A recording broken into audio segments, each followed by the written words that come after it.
It's off. It's on vibrate now. Let me call the roll. And so, Madam Clerk, will you please? I'll call the roll. Councilmember Parra. Here. Councilmember Davis. Here. Councilmember Negrete. Here. Councilmember Brock. Here. Councilmember De La Torre. Here. Mayor Pro Tem McCowan. Here. And Mayor Himmelrich. Here. Okay, so the first item is public input. Public comment is permitted only on items not on the agenda that are within the subject matter jurisdiction of the city. State law prohibits the city council from taking any action on items not listed on the agenda, including issues raised under this agenda item. We currently have 5 speakers on this, and we have a speaker on the phone with an ADA request. So I'm going to now go ahead and let David Wadley speak. And David is speaking on this item as well as he's also speaking 2 minutes on the remainder of the agenda. Go ahead, Mr. Wadley, your time, you can go ahead and start. Okay, great. Thank you.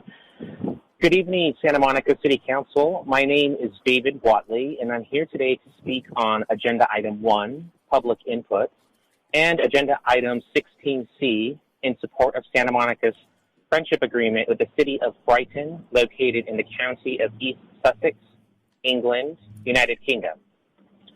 First and foremost, I would like to thank the City Clerk, Ms. Anderson Warren, the Assistant City Clerk, Ms. Mickey Newsom, and the rest of the City Clerk office for the time and assistance they have provided, in particular with regard to helping facilitate my accommodation request for this evening's meeting, including the communication that took place pertaining to the accommodation amongst myself, my medical provider, the city, and the University of California, Los Angeles. Secondly, I would like to send my regards to the newest members of the council whom I have not yet had the privilege and opportunity to address in the past, namely City Manager Mr. David White, City Attorney Mr. Douglas Sloan, and Council Member Ms. Lana Negrete. Thank you so much for your time and public service in this community. Third, I would like to briefly provide some background information on me to help provide context to my public comments.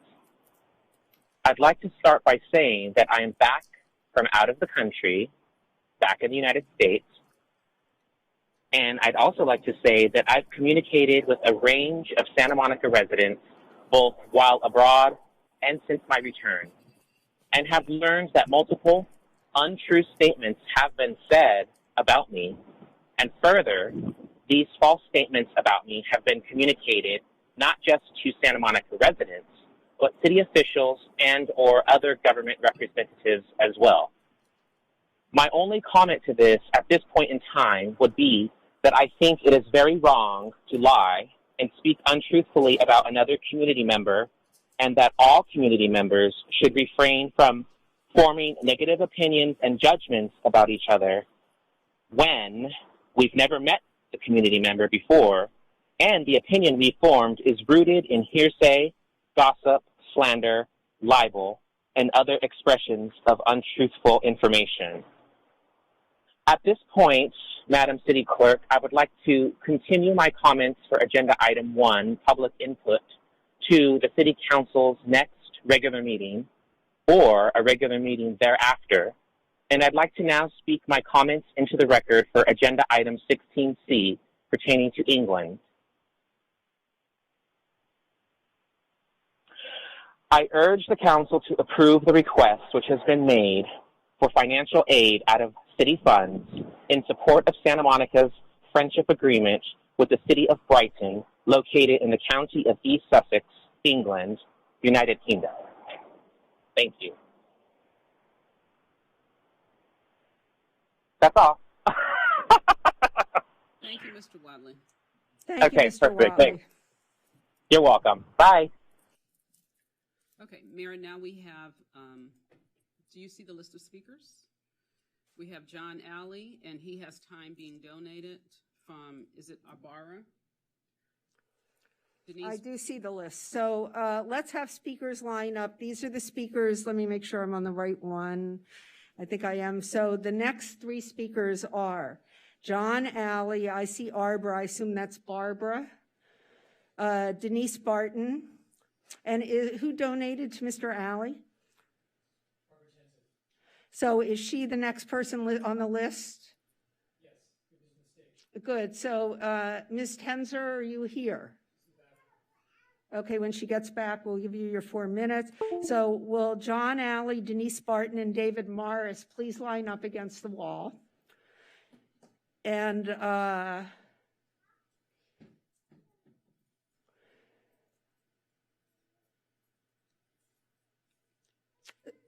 looks like Ms. Tenzer is, I'm just not seeing her. okay, so do we want to go to the next person? Yeah, so let's go. So let's start with Denise Barton. And Ms. Barton, it looks like you also are planning to speak on the public, on other public comment, on the consent calendar and the special agenda. Is that correct?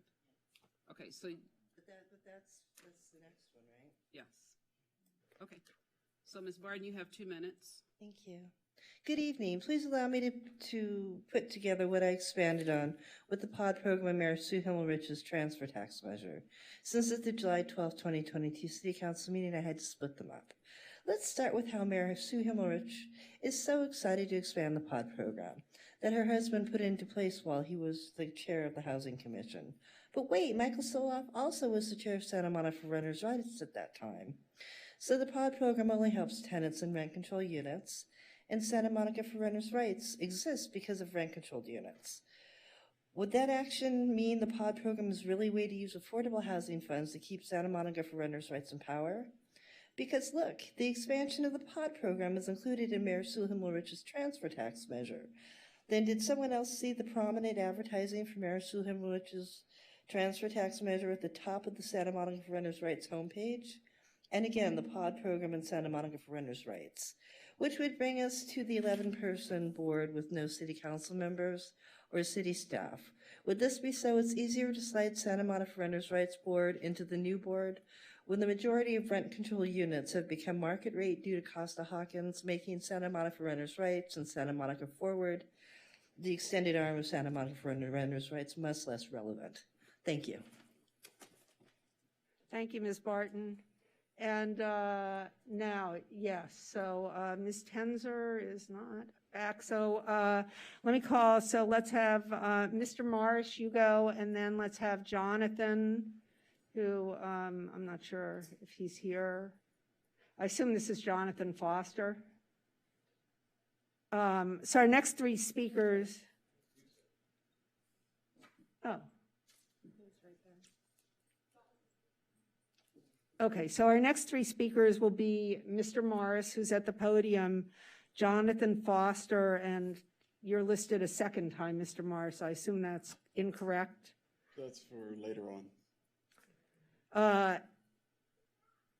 So Mr. Foster, and when Ms. Tenzer returns, and I still don't see her. So why don't you go, Mr. Morris, and then Mr. Foster, please.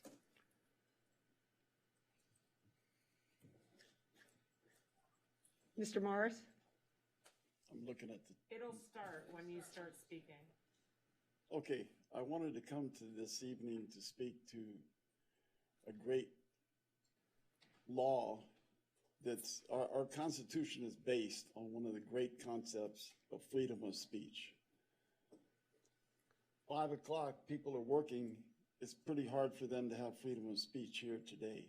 I think that this situation where you have this particular public input before the closed session, it's ludicrous. It's not going to work. It's not to the benefit of the community, and people are not going to be able to express their views this way. If you move it after closed session, that gives people a time to go home, put the kids away, give them to their husband, come down here and speak to you in person at a reasonable hour that's available to the general public. The reason I'm coming here tonight, because of freedom of speech. When you're elected an official, you have to curtail your freedoms for the benefit of the community.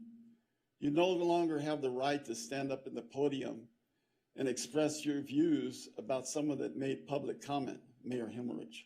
If someone makes public comment, it's a state violation for you to comment on their comment. You're an elected official. You're elected to give these people this time. You're elected also to listen to this time if you want to stay in office. You're not elected to comment your own personal views about what the general public says to the council. That's a fact, and that's the law. If we tend to curtail these laws by limiting people's speech in any way, shape, or form, then we are undermining the Constitution of this great nation. I hate to see that start here in Santa Monica. This is a dangerous ground that you guys tread on when you do this. So, well, I guess 2 minutes. Thank you, Mr. Morris. Mr. Foster. I probably do give myself a hard time, but this is off the Palestinian point of view. That year is a Nakba, or the catastrophe, when hundreds of thousands were forced out of their homes. In 1840, Way back to British Foreign 1840. Secretary the Sultan and his entourage to open Palestine for the immigration of Jews. Over the years, Jewish immigration to Palestine increased, helped on by wealthy benefactors, Baron Edmund de Rothschild. He spent over 14 million French francs to establish 30 Jewish settlements, founded in 1882. And so their purpose was actually not so much only to exploit the locals, but to drive them out. And it was clear that there were Palestinians on the land.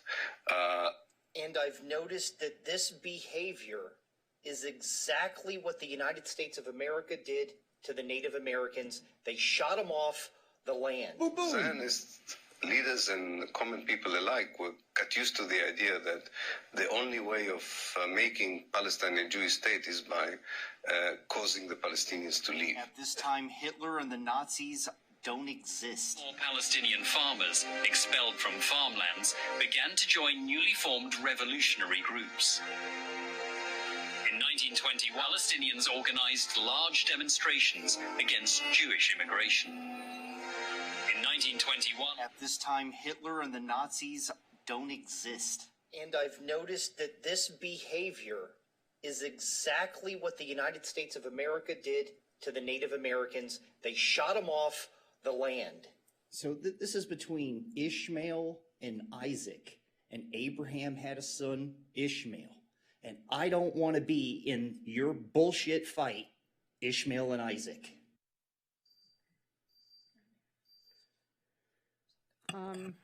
Well, thank you, Mr. Foster. And Mr. Alley. Barbara is in the bathroom. I haven't gone in there, but Arthur Dion is going to donate the 2 minutes to me now. And the city clerk told me outside to handle it in here since it was too late to do it outside. Why don't you have Denise go to the restroom and see if they can roust Barbara? No? Okay. Okay. Fine, Mr. Alley, you have 4 minutes. Mr. City Attorney and Council, you are legally and morally obligated to act tonight, hopefully in your closed session, to force Mayor Sue's recusal from all council discussions and votes regarding either of the proposed transfer tax initiatives currently under discussion. First, Mayor Sue has stated she has spent $200,000 of her own money to gather signatures and campaign for her proposed ballot measure. The additional ballot measure will require the mayor to spend additional funds of her own. Second, Mayor Sue has a clear incentivizing and embarrassing financial conflict of interest in continuing to promote and mention her own measure in these council meetings. Third, Mayor Sue's very own handouts and websites in support of her proposed initiative identified it as being supported by Mayor Sue Himmerich. This is an illegal use of the mayor's office. The mayor and her private citizens measure are confused and corrupted. Here's a brochure. Mayor Sue Hilmerich is on the bottom of it. It clearly states that the mayor is supporting this. If the flyer had not said mayor, then certainly, perhaps, fewer signatures would have been gathered, possibly so many that the petition drive may have failed. The misuse of the mayor's office, official title, brings the whole thing into doubt. In so many council meetings, Mayor Sue has used her official office to argue, ridicule opposing viewpoints at this dais, and vote in favor of her own measure and, well, against the competing measure.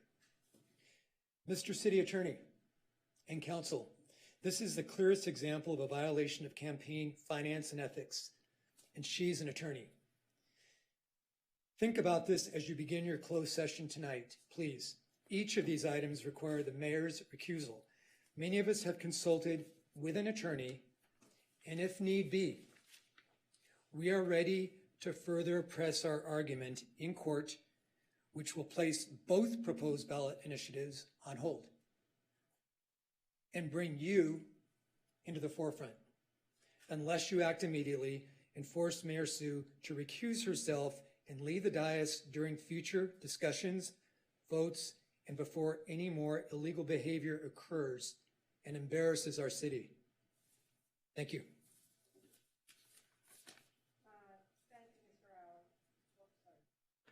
Thank you, Mr. Alley. I'm going to, he put in for 4 minutes.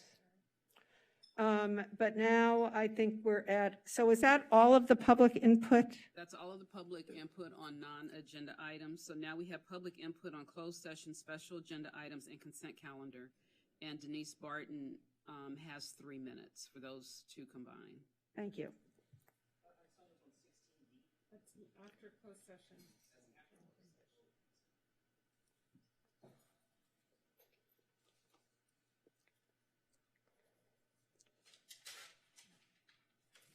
Good evening. Our city manager and executive director of the Santa Monica Housing Authority, David White. I wish I could say at the NRDC building, the bright light and the raising of the building had been brought to municipal code, and the partition at the NRDC put up had been removed. But alas, again, no, it's still up. Unfortunately, I forgot the picture. So allow me to associate you with some of the actions the city found Diane Glauber's 2020 Fair Housing Assessment done by the city. Some of the low priorities include access to publicly supported housing for persons with disability, lack of assistance for housing modification, lack of local fair housing enforcement, lack of state or local fair housing laws, state or local laws policies that discourage individuals with disability from living in apartments, family homes, supportive housing, or other integrated settings, as well as unresolved violations of fair housing and civil rights law. Or in the glossary reference of disparate housing, practices in housing that negatively affects one group of protected class of characteristics, such as disability, more than other people without characteristics. Even though the rule applies to landlords, do not single them out. And doesn't that go along with what is in the 2021-2029 housing element in Chapter 7 of Goals, page 101, which you recently approved and submitted, which states, fair housing issues that may arise in Santa Monica or any other jurisdiction include but are not limited to failure to make reasonable accommodations, discrimination, and harassment, which makes it appear the city has a long history of discriminating against the disabled as well as other protected classes in the city's fair housing practices. I encourage you to reference the July 21st, 2022 Housing Commission meeting to see your staff's inadequate and sometimes testy responses to the Commissioner's request for information. David White, I request your assistance again regarding this issue at the NRDC building, and I do hope you plan to break the vicious cycle the city has against its affordable housing tenants. Thank you. And good evening. On item 3B, why update this now when the state's updating it next year? Due to your being such zealots of recycled wastewater in your attempt to stuff as many people into the city as you can, but if you'd kept up with the testing science, you would have found things like the Direct Science website under long-term use of recycled water for irrigation, Opportunities, Limitations, and Constituents of Emerging Concern, dated September 20th, 2021. The quality of municipal recycled wastewater has always been of concern regarding its potential impacts on crop production, human and animal health, soil quality, and surface and groundwater resources. A particular concern is the salinity and the sodicity of the water, the nutrient content, the potential pathogens, pesticides, dissolved organic compounds, and most recently, the Thank you, Ms. Barton. I'm sorry, your time is up. Mary, did you want to do agenda management? Yes, and now we're going to do, I hope, a little agenda management because item 16B has been withdrawn by its proponents. 16D, I'm sorry. 16D as in David, correct? Yeah, D as in David has been withdrawn by its proponents. Can I get a verbal confirmation of that, please? Yes. Yes. Okay, yes. Yes, the proponents are withdrawing item 16D, being that we seek to come back with a proposal for an ordinance versus a ballot measure to promote policies that support working men and women in our city.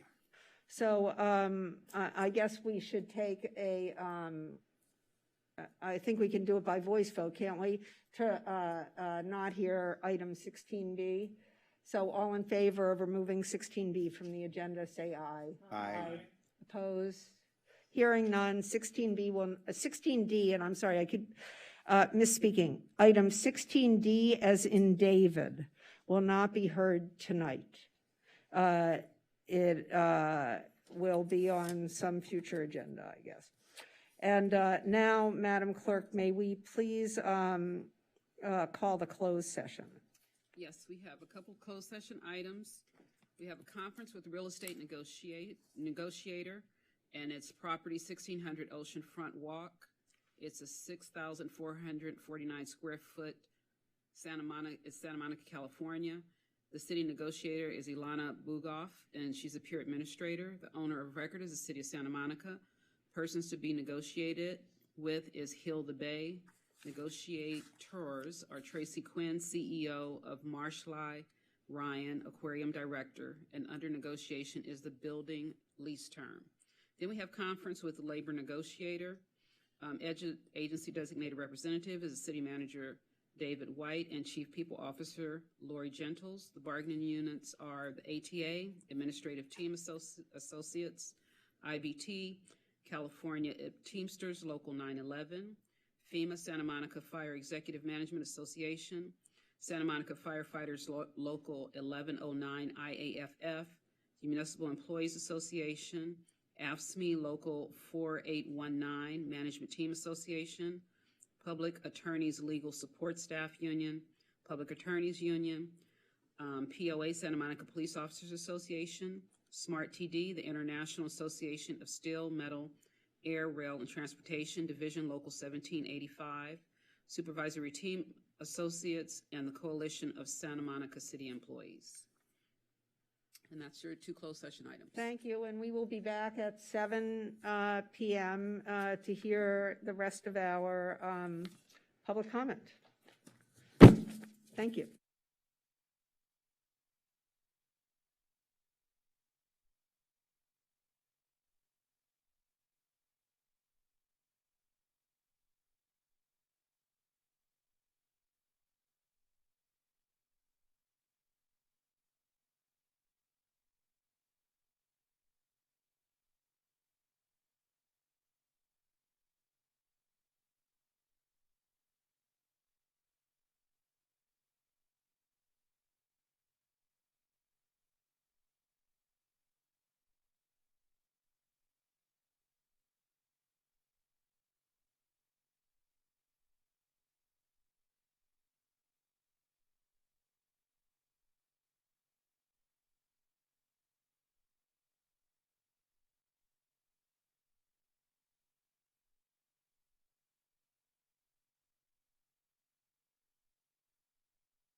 in my mind. I think I left my phone muted.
So we are back at the July 26, 2022 meeting of the Santa Monica City Council. We have just returned from closed session. I'm turning to our city attorney and ask if there's any reportable action. No report.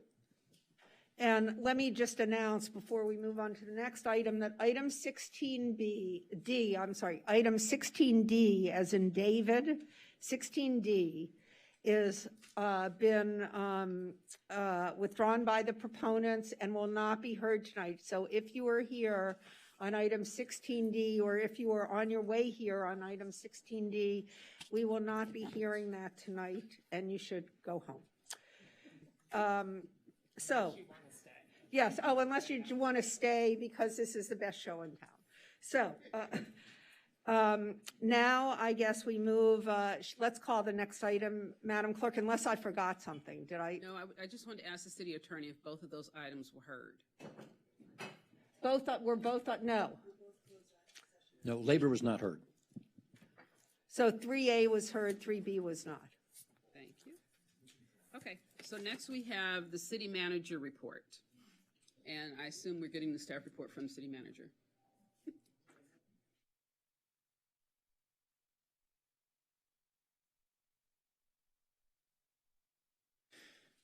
Good evening, Mayor Pro Tem and City Council. So a couple of quick updates. First and foremost, last weekend was a or the weekend before last was an incredibly busy weekend in Santa Monica. We hosted the MLB All-Star event, and there were three, the weekend before last, yeah, and three planned First Amendment activities. And I just wanted to take a moment to thank our police department, our fire department, our public works department, and Department of Transportation for their amazing work to plan and prepare and coordinate for the event, and certainly to work directly with myself to manage what was a very busy Saturday. So I just wanted to take a moment to thank them for their dedication in public service. It was very much appreciated. And then secondly, we've been really keenly centered and focused on community and public safety. And one of the things that our police department has been working very hard on is to rebuild the department. And so I'm really excited that tomorrow our department will be hosting a swearing-in ceremony, not only for promotions to numerous individuals to police sergeant and 2 individuals to public safety officer supervisors, but we'll be welcoming in 5 new police officers to the Santa Monica Police Department. So I'm really excited. We're way ahead of where we had been the past 2 years in recruitment, and I'm really appreciative of the department for their keen focus and willingness to move forward as quickly as possible to hire as quickly as they can. Thank you very much. Thank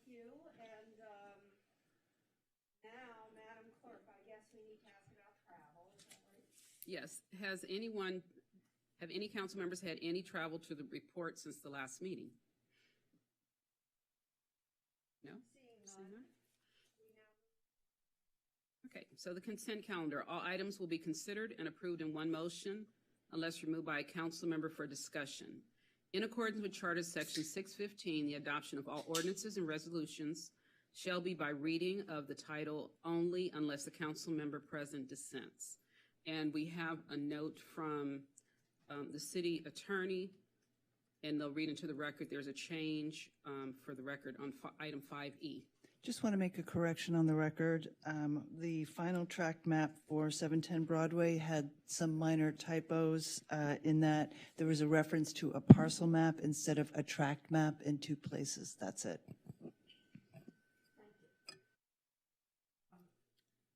Thank you. So does any council member want to pull any item for discussion from the consent calendar? Yes, Councilmember Brock. 5A, 5B. Are you? Is that it? 5C. So. And 5E.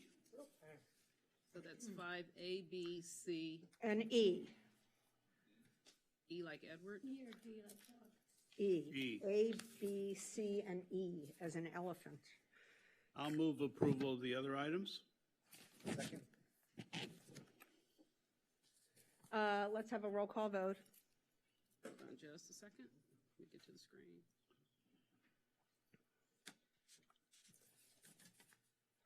I'm sorry, that was Brock and De La Torre, right? Right, and we're voting on D and F as I understand what we're doing. Councilmember De La Torre. Yes. Councilmember Brock. Yes. Mayor Pro Tem McCowen. Yes. Councilmember Negrete. Yes. Councilmember Davis. Yes. Councilmember Para. Yes. And Mayor Himmelrich. Yes, so that passes 7-0. I'll push my button. Thank you very much.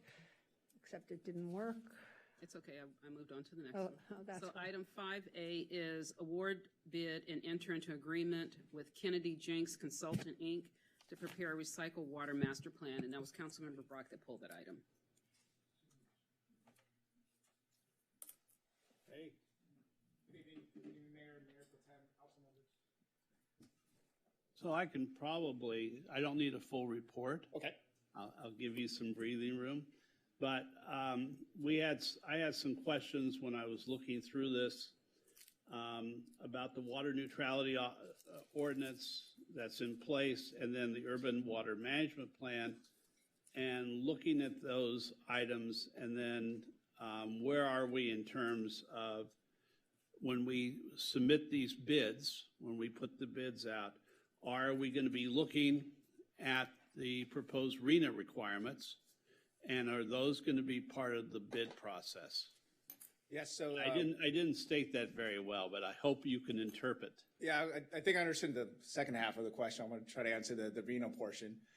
So that is included in the scope of services. So when we put out the RFP, it included the 2018 Sustainable Water Master Plan that provides a basis for local water supply that's available.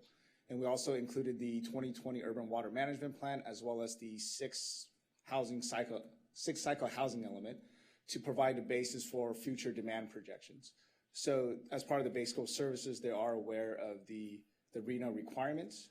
In addition to that, we also asked for 2 additional alternatives dictated by the city on what we would like them to evaluate as part of the scope of services. So we'll be looking at multiple scenarios with housing and the RENA requirements. Yes, so on both A and B. Correct. So we do plan on working with the planning department to firm up the basis for the projections. Whether they want 1 or 2 scenarios, we could accommodate that as well. So in the base scope of services, 1 scenario is included, and we have the option to do another one in the alternatives And analysis. as part of that, we'll be looking at 1 scenario where subsidized housing, right, is provided by the city, and a separate scenario where the housing is provided through inclusionary housing. So we'll get basically a roadmap to water use from 3 or 4 different ways of looking at it in the future. Yeah, and if that's the scenarios that the planning we work with that want us to look at, that'll be not a problem at all, 2 or 3 different scenarios. All right, thank you. You're welcome. Any other questions? Any other questions? Then, do you want to move this item? I'll move. Thank you. Actually, can we, well, no, we can't combine the other No, ones. So we just cannot. Stay there then. I'll move this one. And who's seconding? I'll second. Moved by Brock, seconded by Himmelrich. Let's have a roll call vote. Councilmember Para?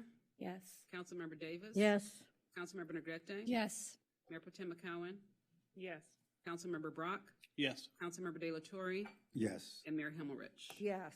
So that passes 7-0. Push your button. And then now we have 5B, also pulled by Councilmember Brock. Item 5B is award bid and enter agreement with Arcadius US, Inc., and update the city's domestic water and wastewater master plans. And strangely enough, I have exactly the same questions. Your mic's off. Strangely enough, I have exactly the same questions on this and hope that the same scenarios will be incorporated Yes. as the various plans are analyzed and we look at the future. Yeah, the same scenarios that will be looked at depending on the RENA requirements, and the scenarios will be included in the water and the wastewater master plan as well.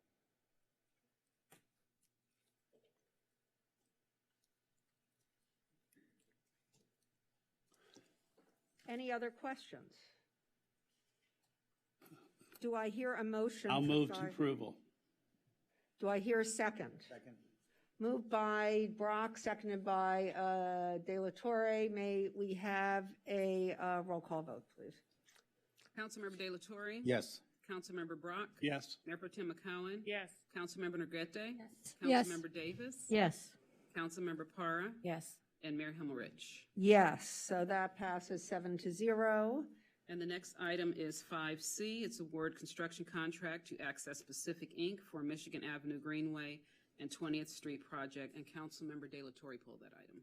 Yes, thank you very much for being here to speak on this item. Just had a couple of questions regarding parking.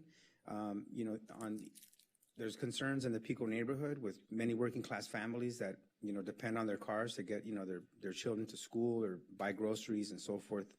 That they're losing parking, especially on 17th Street. And looking at the plans, for what we're doing here around 20th Street and Michigan, just wanted to ask that question. What is the net loss of parking with this construction project? Thanks. Good evening, council members. My name is Robert Zach. I'm with the Engineering and Street Services Division of Public Works, and I managed the procurement phase of this project. My understanding is there is no parking impact due to the project. It's primarily on the I-10 bridge and then an easement area along Crossroads School, so there's no parking impact. Great, that's good to know. And just for future, I got some calls also regarding just circulation problems with the Michigan Greenway. Not there, and I think it's great what we're doing there. Just looking at the plans, I think it's appropriate, and especially that there's no parking lots. That's good. But getting to Michigan and Lincoln, there's definitely some circulation issues, and I hope that staff is aware of that because especially on drop-off time, when school is in session. So just something to think about, I think this is an ambitious project, a great project. We just, that we can make those improvements in the areas that we need to make some improvements, and I think it'll be a better project. Understood. Thank you. Thank you very much. I move the item. Do I hear a second? Moved by De La Torre, seconded by Para. Let's have a roll call vote, please. It's motion by De La Torre. I just see it's wrong on the screen, so I don't know what that means. Is it De La Torre? It says Yeah, De La Brock, Torre, but yeah. it's De La Torre. That's the previous one? No. I try to hit the button, but Oh, I'm sorry. Hold on. Don't worry about it. make motion. Okay. Okay? Thank you. Yes. Okay, so let's have a roll call. Councilmember Para? Yes. Councilmember Davis? Yes. Councilmember Negrete? Yes. Mayor Pro Tem McCowen? Yes. Councilmember Brock? Yes. Councilmember De La Torre? Yes. Mayor Himmelrich? Yes, so that passes 7-0. And the last item is item 5E, adoption of resolution approving final map track map number 83099 for 710 Broadway. And Councilmember De La Torre pulled this item. No, it was pulled by Councilmember Brock. Okay. Do we have a staff? Do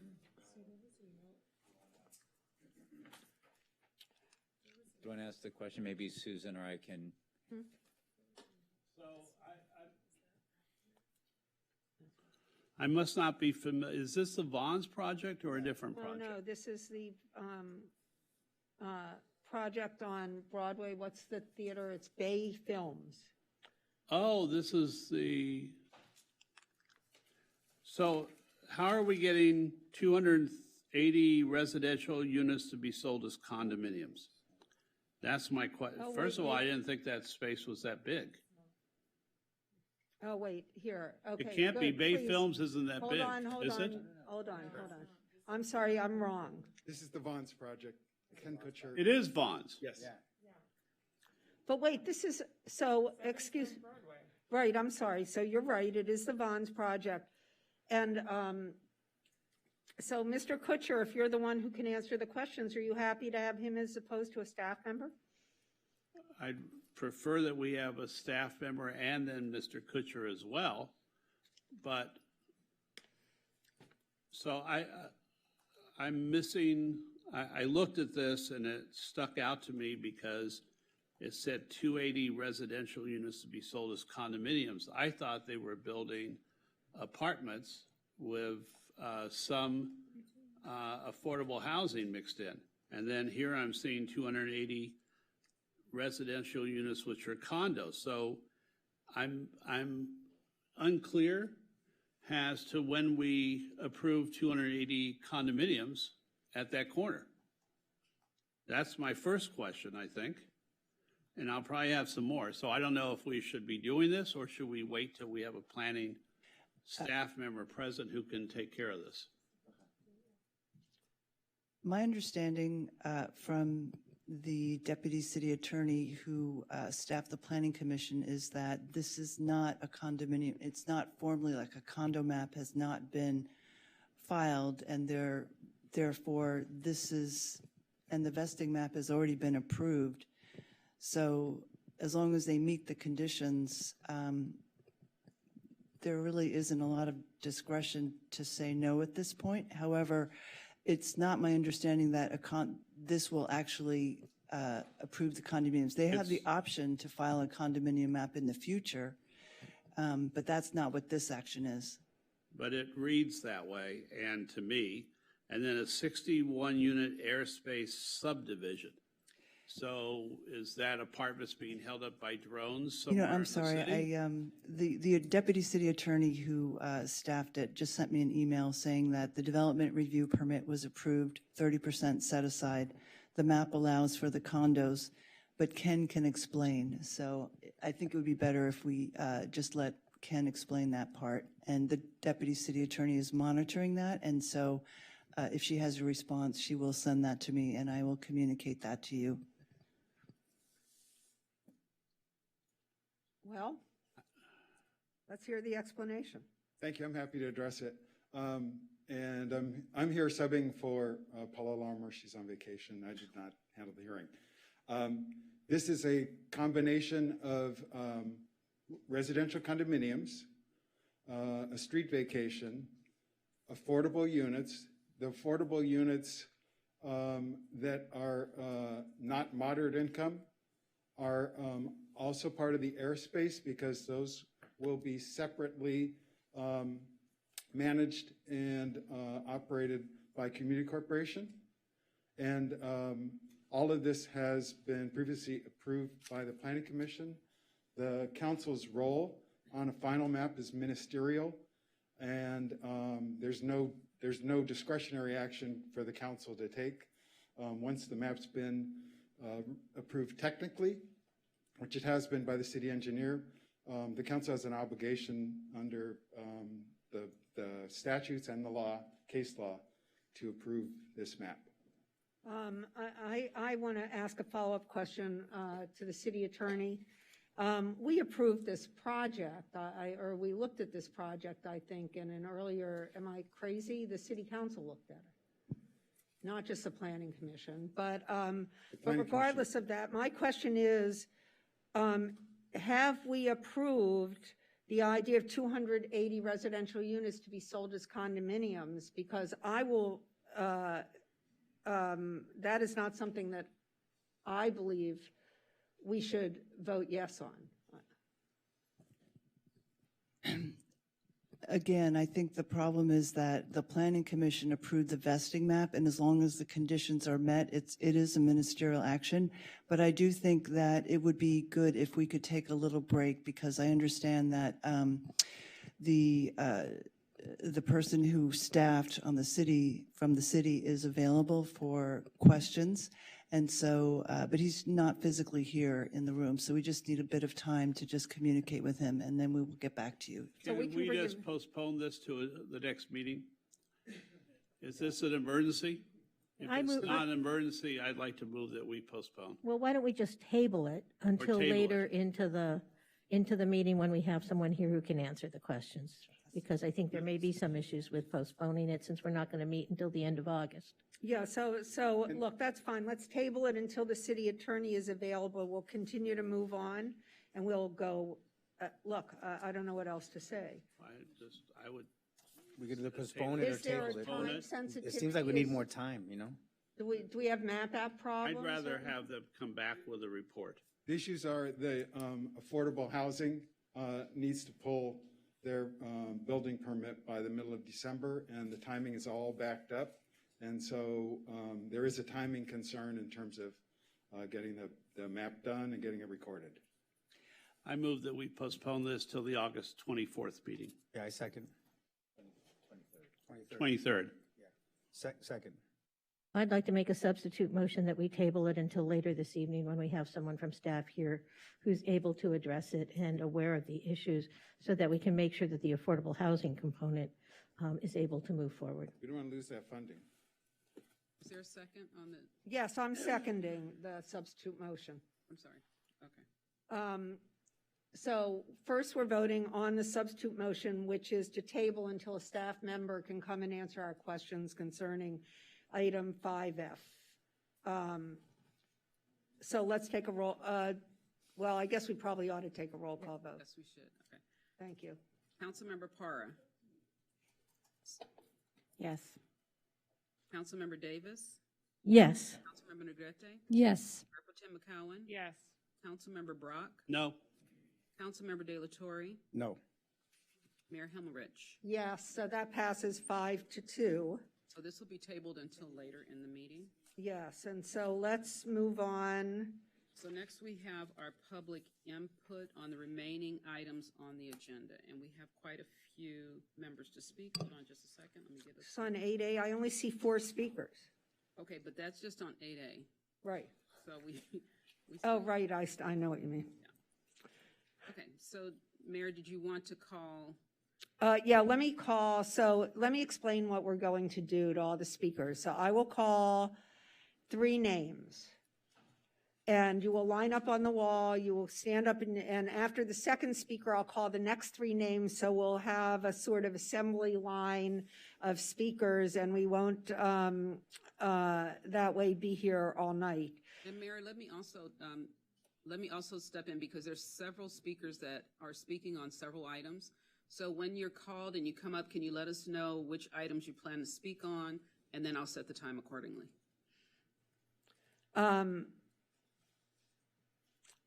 Yes, so let's start, I'm sorry, guys.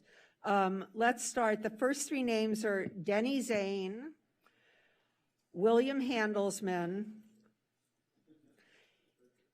and Mike Soloff. And Denny, I noticed that you had requested for several items. Was it 3 items? It's not the whole agenda, though. It's 3 items. It's 3 items, and you're speaking for your full 6 minutes now? Yes, I guess I will, but I might need help reminding me which one's which. Like 8A is the voter initiative, right? Yes. That's correct. Okay, speak to voter initiative first.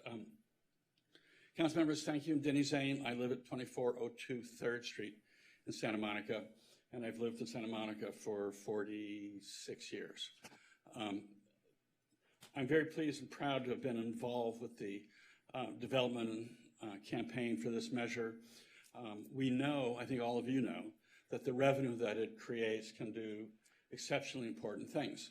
It can, well, $10 million to the schools off the top would certainly create an opportunity for example, for really addressing the achievement gap for children in our schools. If that alone is what it does, it would be exceptional. And I urged that the council encourage the school district to do so if this measure is passed. The second thing that I think is exceptional is that it would provide a resource to help ensure that maybe more than 6,000 very low-income households who pay more than 50% of their rent are not going to be displaced by their income situations, that they can make the choice between food and medicine, et cetera. They'll have the resources to do that. And third, it gives us an opportunity to make a really good faith effort at building a significant amount of affordable housing. Now, what we know from the report that HRNA presented is that it won't be anywhere near the 6,000 units that the RENA says it wants, but it will be probably one of the most significant affordable housing programs of any state in California, and will give us, I think, the standing to rebut efforts by the state to force us, using development authority, to do the rest. And that's what we need. We need to make sure that they're not going to say, you got to do 24,000 market rate units in order to get 6,000 affordable units. We have to be able to rebut that. The other thing the HRNA study told us, though, also, is that the impact of the tax is far less than many have said. Average 30 properties per year, 85% of which are commercial or apartments. That's your 2 minutes. 15 of which. Okay, Denny, that's your time on item 8A. 8A, okay, and so then 11B is that the alternative? Yes. Yes, so that's 11B like boy.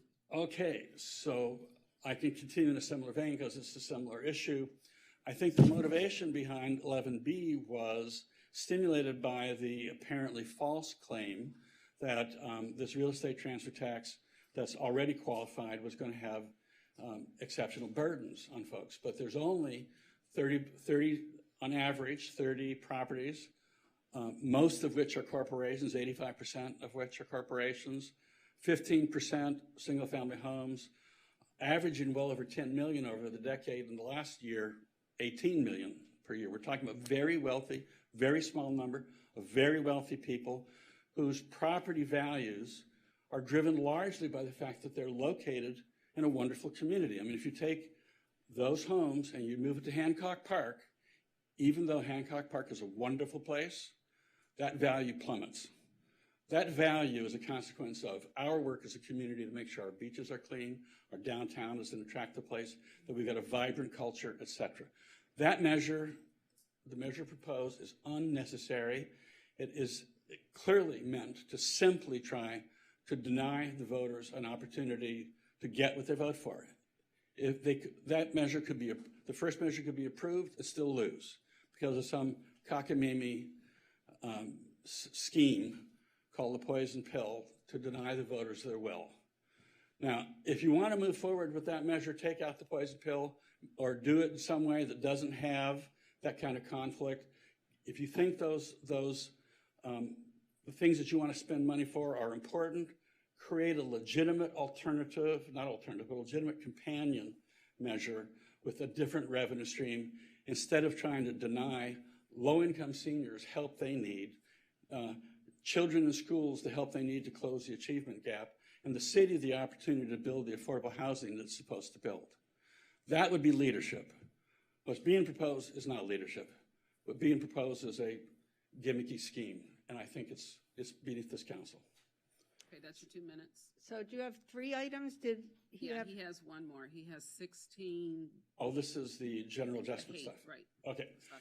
So speaking on behalf of my role as co-chair of Santa Monica Renters' Rights, I urge the council to, we hope and wish that you would consider and ask the city attorney to clarify whether you can, in fact, declare an emergency and enable either you or the rent control board to hold the general adjustment at 3%.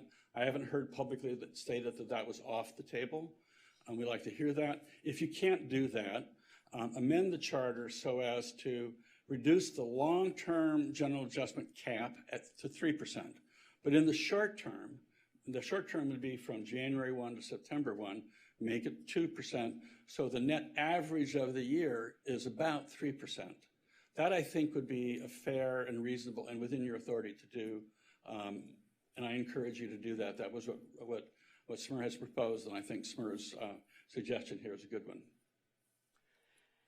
Thank you, Mr. Zane. Mr. Zane was a former mayor of this city on the city council for 8 years, so 8, right? But I never had to wear a mask. 8 wonderful years. Welcome back.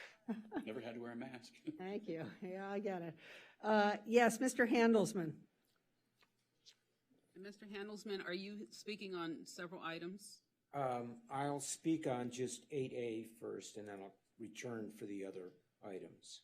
But what she says, so the reason she's asking is because you get 2 minutes on each, so you're going to do 8A and then. Okay, I'll do that. I'll do them all, so I'll take the full amount of time. Yeah, you don't have, this is your one shot. Okay, I have to tell you. that's understandable. Thank you very much. I'm sorry that. No reason to apologize. I just have to understand the rules. Okay. Thank you. Go ahead.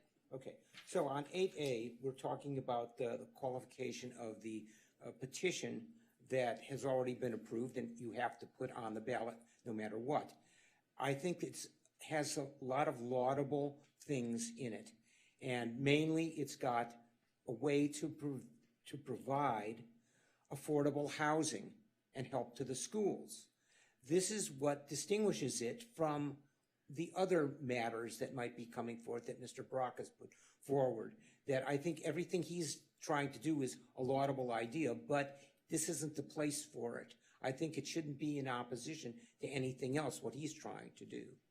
So my view here is that we should go forward in trying to provide as much affordable housing as possible, help for seniors and others in the city that can be helped by this tax on the rich. Mr. Brock made a point at the last meeting that the wealthy are coming out really well under rent control because they don't get charged off as much as others. And I thought that was a very good point. But the thing here is we need to do something with a tax like this that only hits the wealthy and is going to benefit the poor of this city. So that's my position on that. So thank you very much. I also want to thank Councilmember Negrete for her 50 years of work with her family, and I appreciate the work that she's done. Thank you. Well, I know your father did, but I just had to say that because, you know, I was just impressed with that. Sorry I couldn't be there. Okay. So your now, next item I'll go on. Thank you, Mr. Handelsman. Next, he has, how many, 2 more, right? Yes, So I got 2 more, and then I'll His be next gone. item is 11B. Okay, 11B. I already spoke to some extent about Mr. Brock's position on this. And as I said, I don't think that he's trying to do anything that's dastardly or bad, but this is the wrong time and place for it, I think. It shouldn't be up against a petition that's already been signed off on by 10,000 people. So you guys can do what you want with just 7 people, but when you're up against 10,000, you should really defer to something like that. View it to some extent as the will of the people and see how they're going to do when it comes up in November to see how it gets voted on, but not try to interpose yourselves and put up your thing, your vanity thing, rather than try to work and provide something that you know for sure is going to help affordable housing and is going to help seniors and the schools and all the other good things that are going on. I mean, when I saw that you decided you wanted to get a report that was going to cost thousands of dollars on this particular item, and it's costing the city that much. And then you also said you wanted to provide money for crossing guards. I said, you could get a crossing guard and a half for what that report is going to cost. And it would be money better spent rather than trying to explain to people that this is such a good idea. So that's what I have to say about that particular thing. And I don't want to offend Mr. Brock because I think he has Santa Monica at his heart. He's been around for a long time, and I remember he always was trying to do good things. And same thing with you, Mr. De La Torre, okay? You have the right position, but this isn't the time for it. So thank you. Now I'll go on to my last item. Okay. The Rent Control Board needs as much flexibility as it possibly can in order to make Santa Monica affordable. What makes this city such a great place for everybody to come around is partly the diversity, but partly that it's still somewhat affordable. Somewhat people want to be here if they can get in. But the idea here is the Rent Control Board has to make things as easy as possible for the current group of tenants. If you do stuff like allow the cap to increase to 6%, and you don't keep it down at 3%, you're going to screw a whole bunch of people who are current tenants, poor, otherwise. All it's going to take is a couple of months. If they have a couple of bad months or whatever it is, they're screwed. They might be out on their butts. And right now what's going on in the real estate market is it's like a predatory thing. It's like the vultures are circling, and they're looking for these people to find that they don't have what they need to keep themselves going.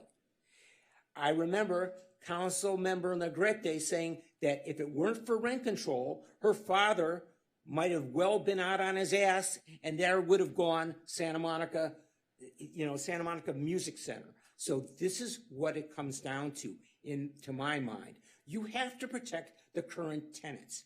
As for Mr. Zane's calculus of how you're going to do it and whatever, I'm not as concerned about that as you have to find a solution now for the current group of tenants who are going to be the most heavily affected by this 6% increase.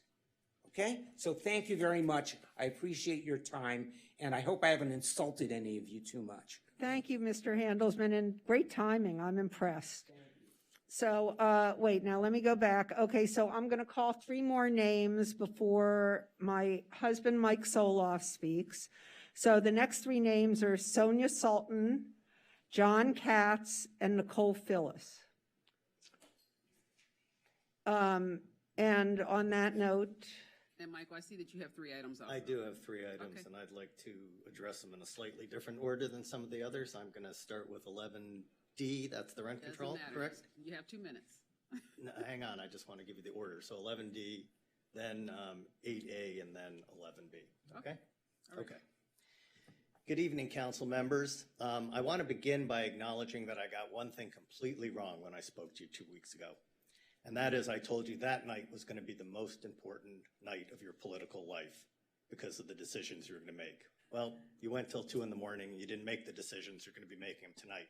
So I amend that statement to say that tonight is the most important meeting you're going to attend as council members. And that's because you have the lives of so many tens of thousands of Santa Monicans in your hands. This is really serious business that you're dealing with tonight. This is going to affect a lot of people, including the most vulnerable, but also other people who are all struggling right now, and it's all coming down to what you guys do tonight. So on the rent control situation, we sent you a letter 30 days ago saying lower the cap to 3%. That does seem to be the proposal on the table. I hope you'll do that tonight. We had hoped and argued for that you could put an ordinance in to prevent it from ever rising to 6%. But if you can't do that, we've proposed an alternative that Mr. Zane explained that would allow you to, on average, get it close to 3%. The other thing that's important, I know you've talked about doing some sort of rental assistance to people who are most vulnerable during the transition period. It's absolutely crucial that you do that. But recognizing you are here tonight, you don't have a program in place yet. You haven't done anything to let people know. That's not criticizing anybody, but because of that fact, you're also going to need to do something, some sort of eviction moratorium or something to make sure that people aren't going to get evicted in the first months before you can get that assistance to them. Okay, that's, I'll give back my 18 seconds on that one. Okay, next I'd like to go to 8B. So the other thing that's very clear that we all know is that whatever you do on the rent control situation, even if we didn't have the current inflationary situation, we have close to 10,000 Santa Monica renters who are both low income and paying more than 30% of their income for rent, and over 6,500 that are paying more than 50%. And we're talking about people here. You know, we talk a lot about buildings and RENA numbers and all this stuff. We're talking about people who have to decide whether or not they can afford to buy paper towel or keep on a light. And we know that because the people in the POD program who we've been able to help so far talk about how their lives changed from that. People who have to forego medicine, have to go through all sorts of things. We have not had the resources ever in this city to address that problem. This citizens initiative will give you the resources to do that. For you, the 7 of you, or whichever ones of you are still here on the council next year, to address that situation, to really keep Santa Monica an economically diverse place with the people we have here. It's also going to allow you to not just talk to homeless veterans about how much you empathize them and thank them for their service, but to do something, to create real housing for them in the city that they can live in.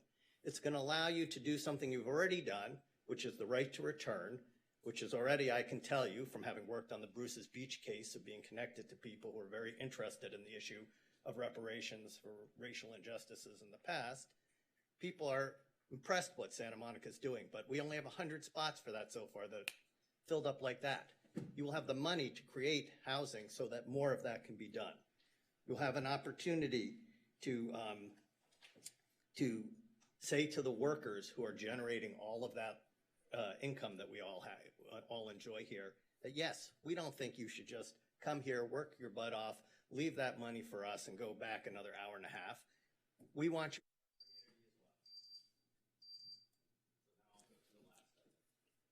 So what stands in the way of that? Well, just a second. Oh, wait, I'll turn it on. Hold on if I can. Oh, okay. I'm sorry. Okay. Can I go? Yeah. Okay.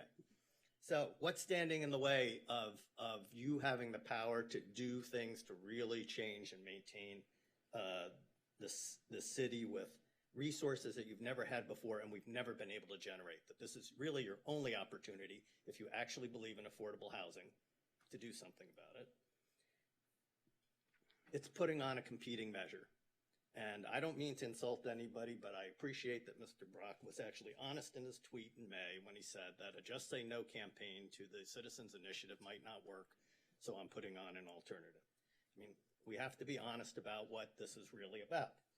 And if this is really about addressing those other needs in the city, and there are other needs, you're talking tonight about a cannabis tax. You can do that. You've put on a TOT tax. There are lots of other ways to do it. If you're doing it by a transfer tax, be honest with the folks here in the city. You're doing that to undermine the Citizens Initiative because you don't want to have affordable housing, you don't want to support our schools, and you don't want to give real rent relief to our low-income, struggling Santa Monicans. I don't think that's the way to go. In LA City, they're not doing that. Their measure is on the ballot. The LA County Democratic Party has already endorsed that measure. People see that this is the right way to go for their cities to address serious problems, to keep people in their homes, to prevent homelessness, and I urge that you do the same tonight. Vote no on the alternative measure, and let us go to the ballot and get you the resources so all of you can really address your priorities in the city. Thank you. Thank you, Michael.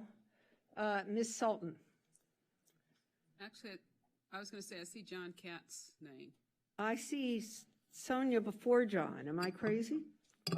Oh, wait, I'm on the wrong list. Sorry. Yes, you're right. I'm sorry. You're right. John and Sonia, you aren't even next, so please sit down.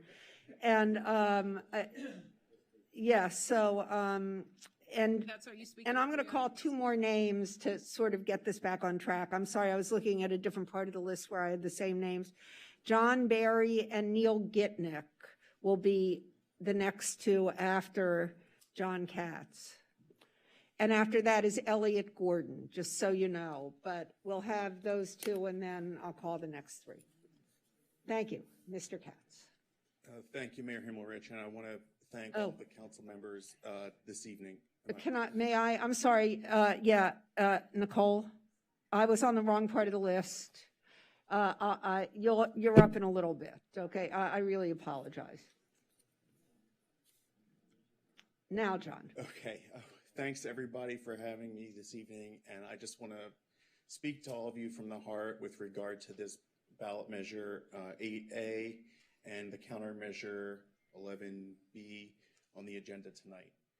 I think from speaking to all of you when you were running for office, I know that you all really support affordable housing and you all want to see the creation of that housing in Santa Monica, but we want to keep it limited to that which we need. We don't want to see extreme growth that ruins the character of the city. The best way to do that would be to allow the ballot measure that I am a proponent of, which is 8A this evening, to go forward without any opposition. And the reason is because if both of them go on the ballot, it's likely that one or both of them will not pass. If we have this revenue source, we'll be able to provide and create the affordable housing that's in the RENA guidelines of approximately 6,000 units. And we will meet that obligation, and that will be the end of it. If we don't create this revenue stream, the developers will be able to come in using inclusionary rates, 10%. So to create the 6,000 that's required by RENA, we're going to have to create 60,000 units, which is double the number of units that we have in the city right now. Those are the two options, and I've heard a lot of people coming in here speaking about this issue, some comments that were made on the dais, some comments that were made by speakers that was disingenuous and untrue. But those are the two options that we have as Santa Monica. We can create the amount of housing that we need to meet our obligations to the state, or we can let developers go unchecked and create tens of thousands of units. Those are the options. We have the opportunity to do what we need to do for this city, for the unhoused in this community, for people who want to move to Santa Monica. We can do that tonight. Okay, now I'm going to move on to the other item. The other item with regard to rent control.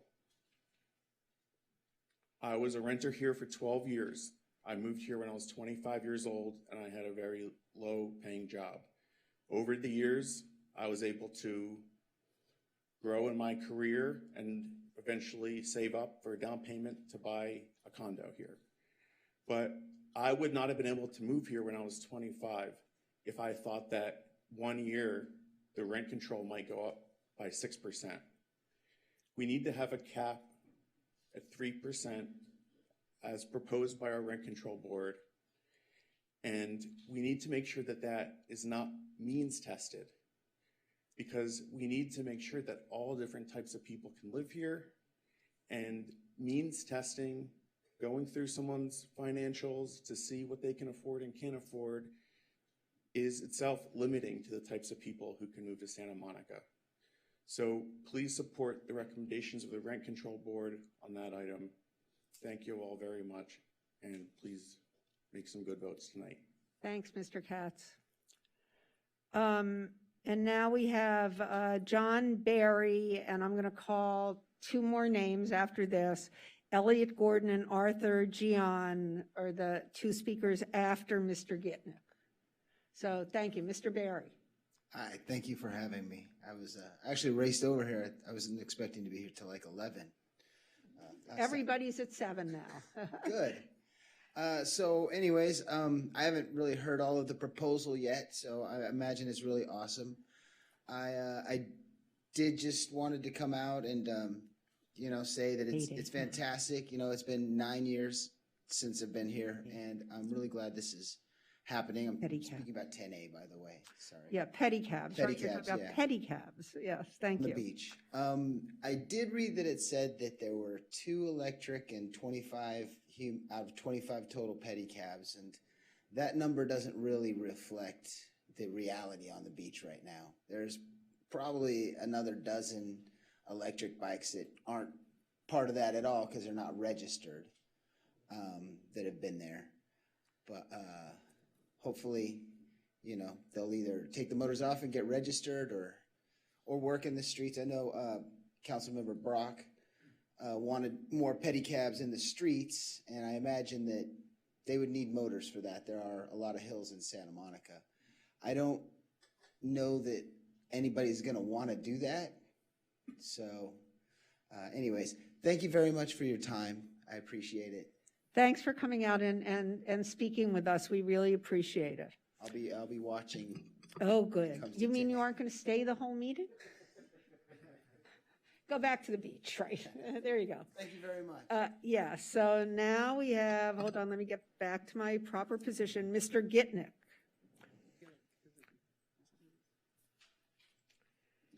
Hi, I'm Neil Gitnick. I'm a resident in Santa Monica. I live at 1915 Ocean Way, right across from Casa del Mar. So I see the pedicabs all the time. And I think it's great, you know, what's finally happening here. I was here the last time when it first came up for the law to be written, and now I see it's back promptly, and we're really happy about that because like in many things, you know, 90% of the problems are caused by 10% of the players. And that's totally true about the pedicabs. I know Mr. Barry, who runs one of the licensed and registered operations of pedicabs, and all you really need to do is enforce license and registration. And that gives you total control over all the things that I know that company is already doing, keeping their bikes in good repair, only employing people that operate conscientiously. And we could really get rid of 99% of the problems if we could just have reliable enforcement of registration. After this is all passed and the motors aren't allowed on the bike path and the beach boardwalk, having those bikes registered will allow the enforcement to have follow-up, because the people who get cited, you know, they slough at the citations because they're not accountable. They're not in the system. They're under the radar. And the time it takes for these citations to go delinquent and whatnot, they're just out there doing their shenanigans more and more. They're tearing around at super high speeds. It's super unsafe. And these vehicles are not in good repair. They're in the opposite sort of condition. So I'm really happy about what's going on, and I just wanted to urge you to enforce the registration requirements. Thank you for coming out, Mr. Gitnick. We appreciate your testimony. Thank you. And now we have Mr. Gordon.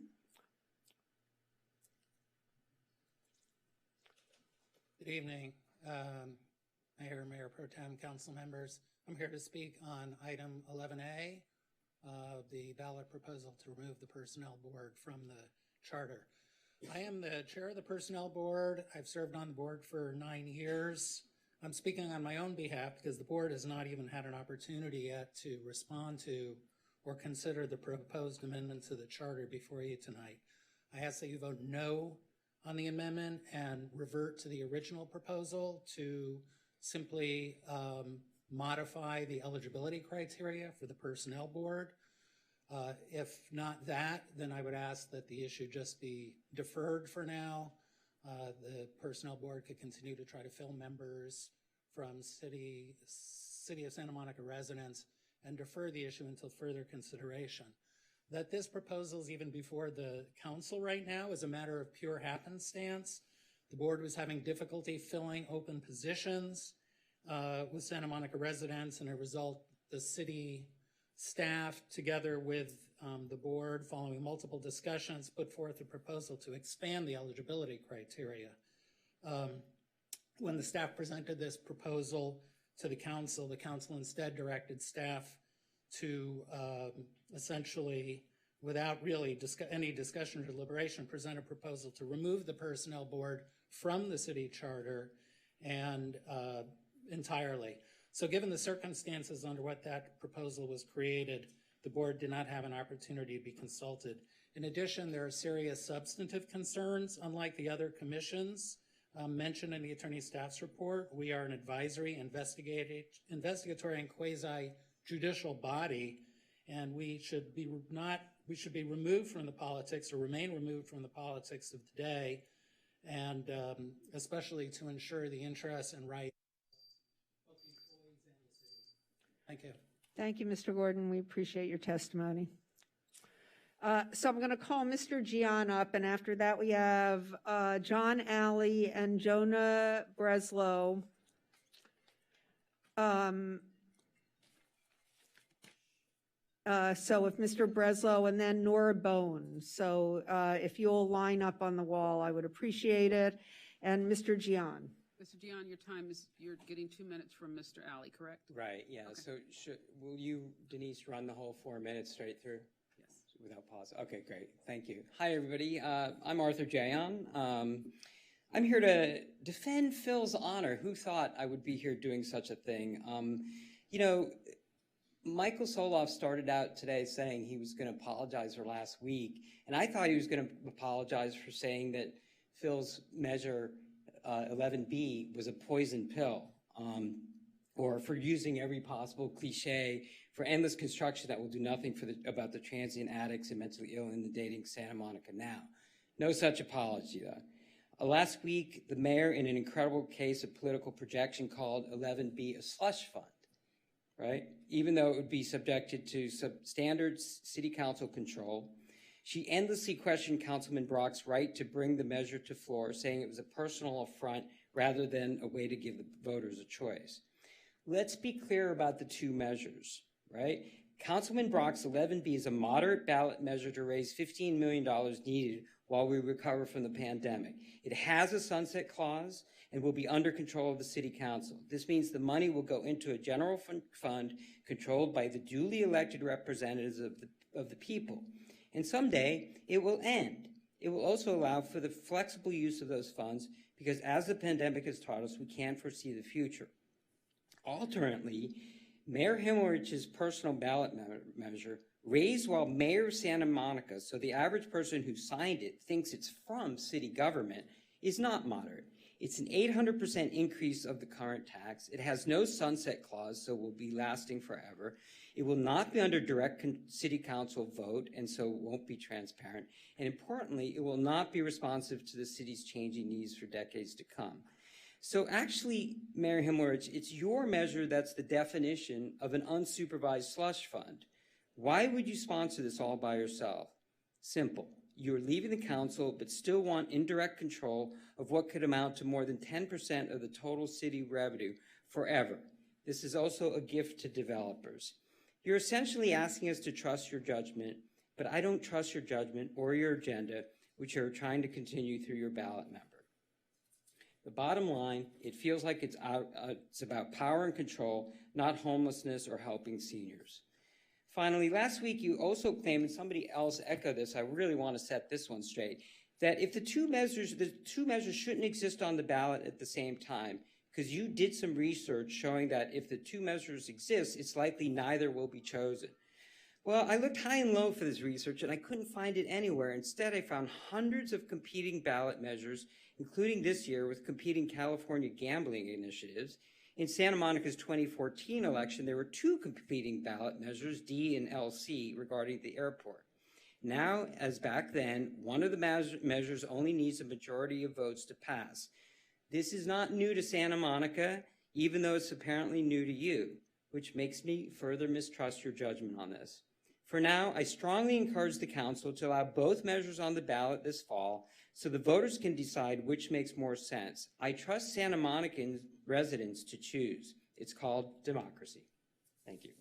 Thank you, Mr. Jayon. Mr. Alley and we have Mr. Breslow and Ms. Bone lined up behind, right? Mr. Breslow.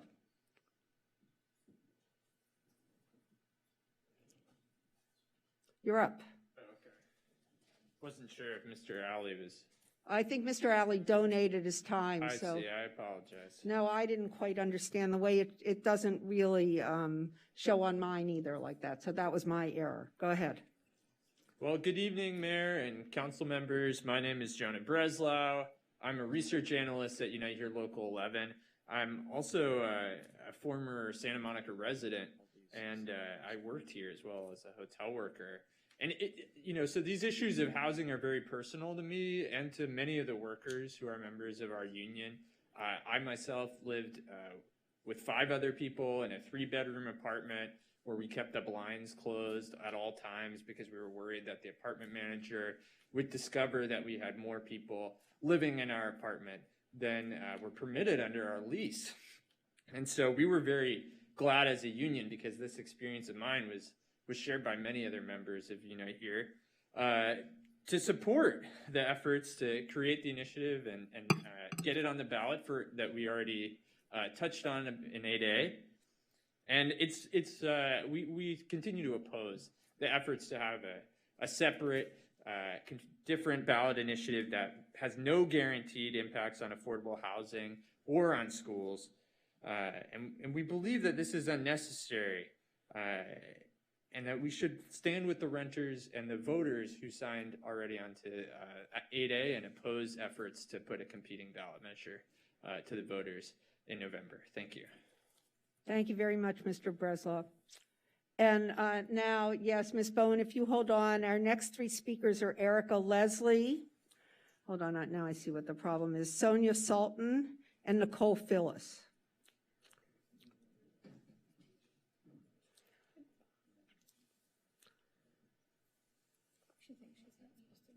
Oh, you're up, yes. Oh, I'm sorry, I wasn't clear. Not to confuse me. Okay, hello everyone. My name is Nora de la Vega Bone, and I'd like to voice my support in favor of 11B.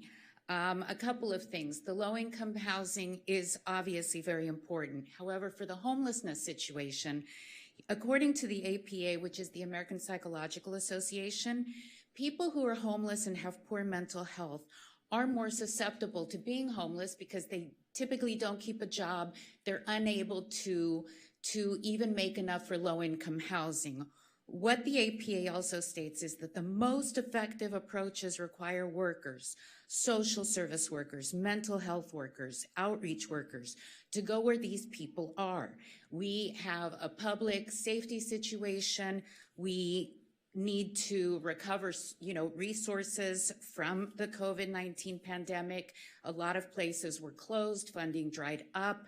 And the staff report goes on to say that the 11B measures and the proposed TOT increase could actually together raise an additional $13 to $25 million annually to help fund unmet needs in the community. So it would also give voters a chance to decide how these funds are chosen.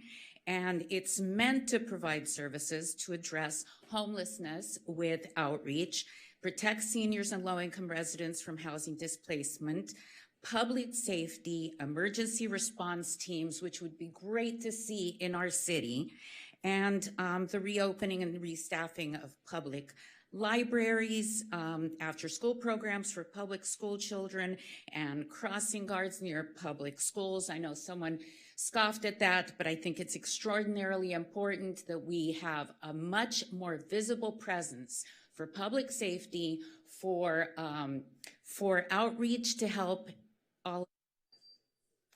Thank you, Ms. Bone. Ms. Leslie, please. So before you go, Madam Clerk, I'm looking at this list. Oh, I see. No. So Leslie.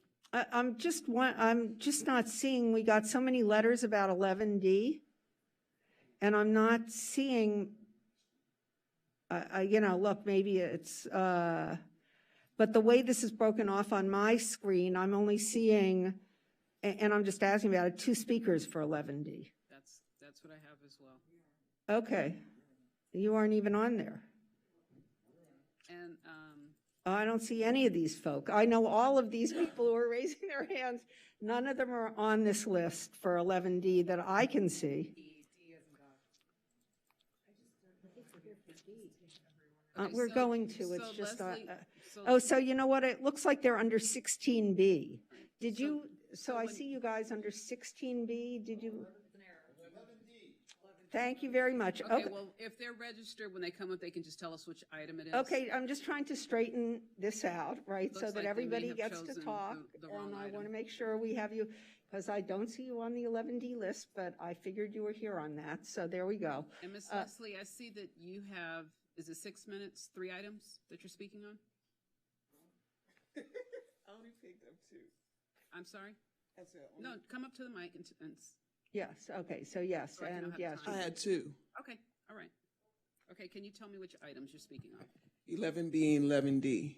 Thank you. And it's okay. You don't have to cut me off at 2 minutes. You can beat me once in between just to let me know I have 2 more minutes. Go ahead and start. Okay, Ms. Leslie, you are up. Wait, I shouldn't have brought my phones because That's okay, get yourself organized. Thank you. I'm trying not to get these phones to vibrate because that'll throw me off a little bit. I'm just going to come out straight with it. Oster, you're here representing PICO. Your passion is PICO. The people of PICO need help. You're here to represent us in PICO. Phil, you're here to represent what was. As we first met at Olympic High School, reminded me that you were there when the doors opened. 40 years ago, what would people have done if they needed help? Your neighbors needed help. What would you do? Kristen, you represent the hope of this city. You were born here. You went to school here. You represent our brightest star. Sue, you stand firm on affordable housing. All these years that I've known you, you stand firm with that. Lana, you've represented the PTA parents, the business owners. We trust you to do what's right for our city. Gleam, you've stood on affordable housing. You stood for our economic recovery here in Santa Monica, and we need your voice. Christine, I know that you have come and put the whole community where you live together to stand for what you wanted to take place in your community, to reserve what you had there. All of you need to put in your forefront of your minds what's best for this city. It's not about politics.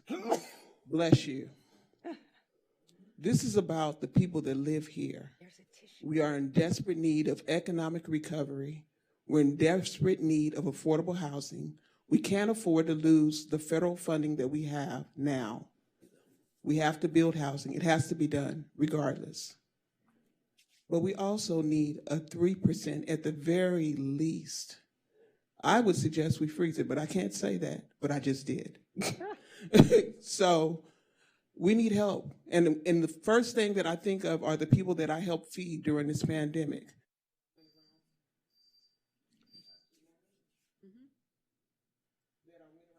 My mic's not back. That I went around in my car feeding during this pandemic. People that aren't feeling well, are not recovered economically. And I think about them, even the ones that are undocumented that are working in our hotels. They need help. And it's up to you all, we voted you in, to help us. Help us. Listen to the people's voices. Over 10,000 people voted for this measure that's on the ballot now. You have to listen to our voices, or you'll listen to it when the ballots come back around. Thank you. Thank you, Ms. Leslie.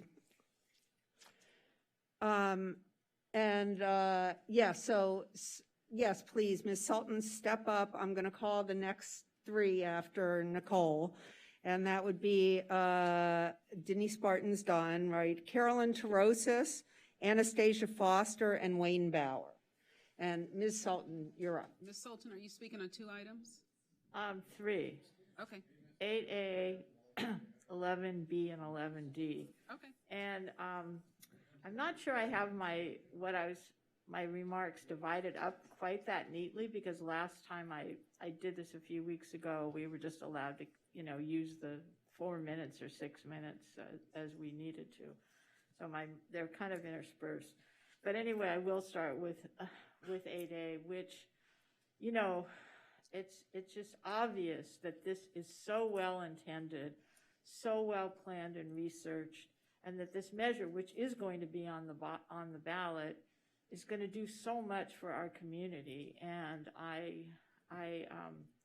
you know, as I continue my remarks, my only hope and request is that you don't put this ill-conceived competing measure on the ballot, because I just find it so disturbing to hear people attacking the people who came up with this measure, not for any self-centered purposes, but because it's so good for people who need help, the people who would benefit from expanding the POD program, you know, which we can't do. We don't have enough money. We'll have so much money to do good in this community. 8A is just a terrific measure, and I really appreciate the people that went to all the trouble, effort, and expense of of circulating the petitions that were signed by 10,000 plus members of our community to put it on the ballot. So thank you to Sue, to Mike Sola, to Danny, and to John Katz, and all the others who circulated the petition, and all the 10,000 plus residents who signed it. Anyway, as a resident myself of Santa Monica, I implore you, the council members, to remember who your constituents are and do right by them.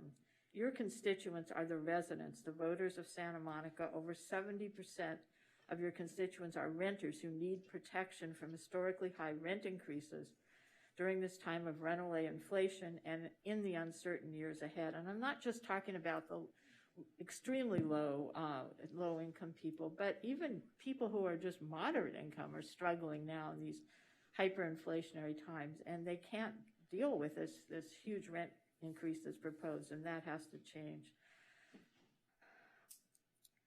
Your constituents are the 10,000 plus Santa Monica residents who petitioned to place a citizens initiative on the November ballot, which will tax high-end real estate transfers and provide money to expand the POD program, create the much needed and now required affordable housing, and help fund our public schools. Unlike the lobbyists behind Phil's measure, the leaders of Santa Monicans for Renters' Rights spent countless volunteer hours away from their professions and personal lives to develop recommendations aimed at protecting Santa Monica renters and ensuring that our wonderfully diverse and inclusive city does not become less and less affordable, a so-called Beverly Hills by the Sea. And tonight, in regard to item 11D, I urge you to vote in favor of SMER's proposals and the proposals of your staff, as with some modifications that SMER has recommended, and resist and outright reject any ill-advised effort to use item 11B as an opening to undermine and destabilize the essence of our time-honored rent control system, which has helped us for 40 plus years remain a diverse and inclusive community. We need more of that, not less of it. As I said before, regarding 11B, please reject out of hand this developer-backed real estate transfer tax scheme, because its purpose is clearly to try to undercut the citizens' initiative, and because it provides no money. You have two more. It's just that we can only do 4 at a time. Okay, and here, wait, here's your mic. Okay, thank you. The countermeasure, developer-backed measure, the lobbyist-backed measure, provides no money for affordable housing or any meaningful or guaranteed money to protect struggling seniors and families from homelessness, or to support programming in our schools, which can really be a big help. Please remember when you vote tonight that your true constituents are the residents of Santa Monica, not the big money real estate interests, most of whom do not even live here in Santa Monica. Please remember who your constituents truly are. Thank you. Thank you, Ms. Sultan, and I'm sorry for the technical glitches. Nicole Phyllis, please.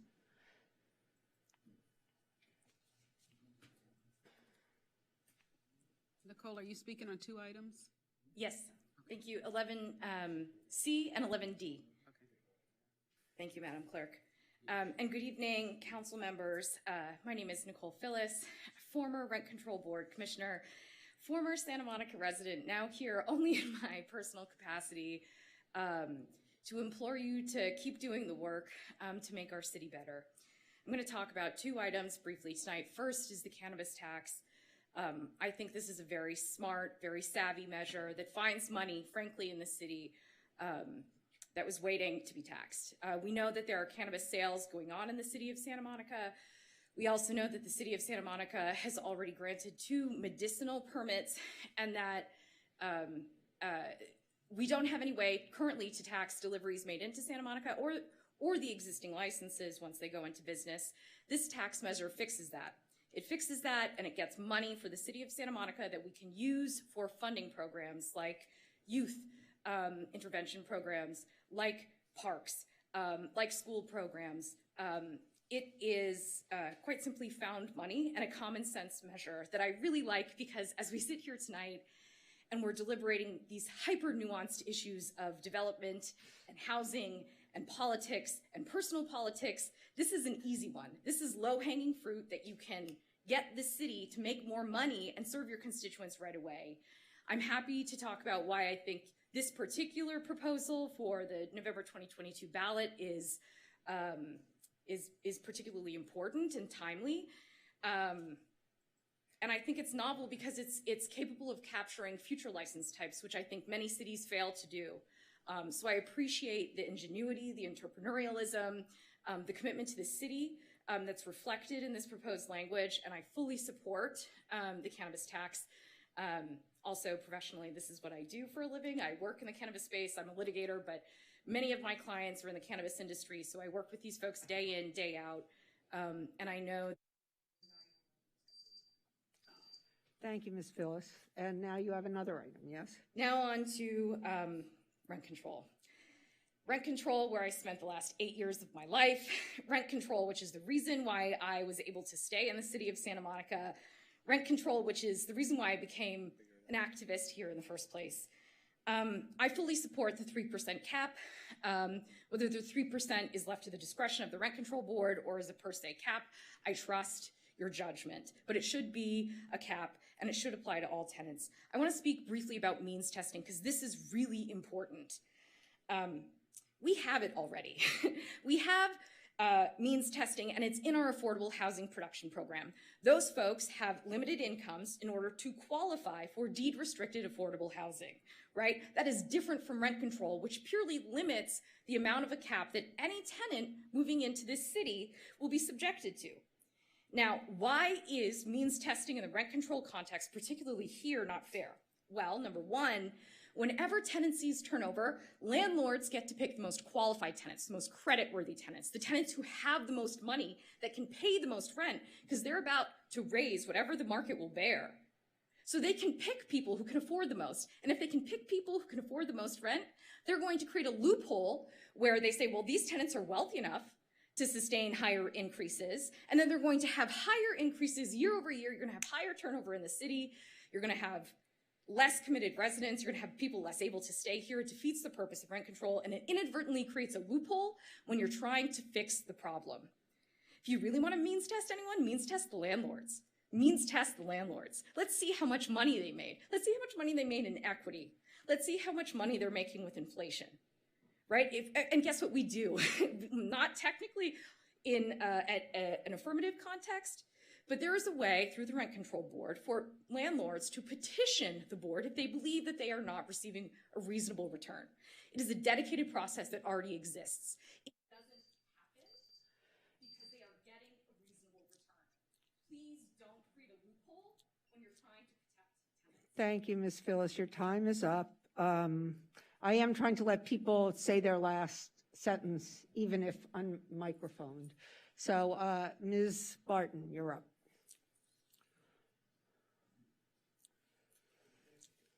Good evening. On item 16B, Mayor Hillerich and her associates' most recent assault on the public's right to free speech.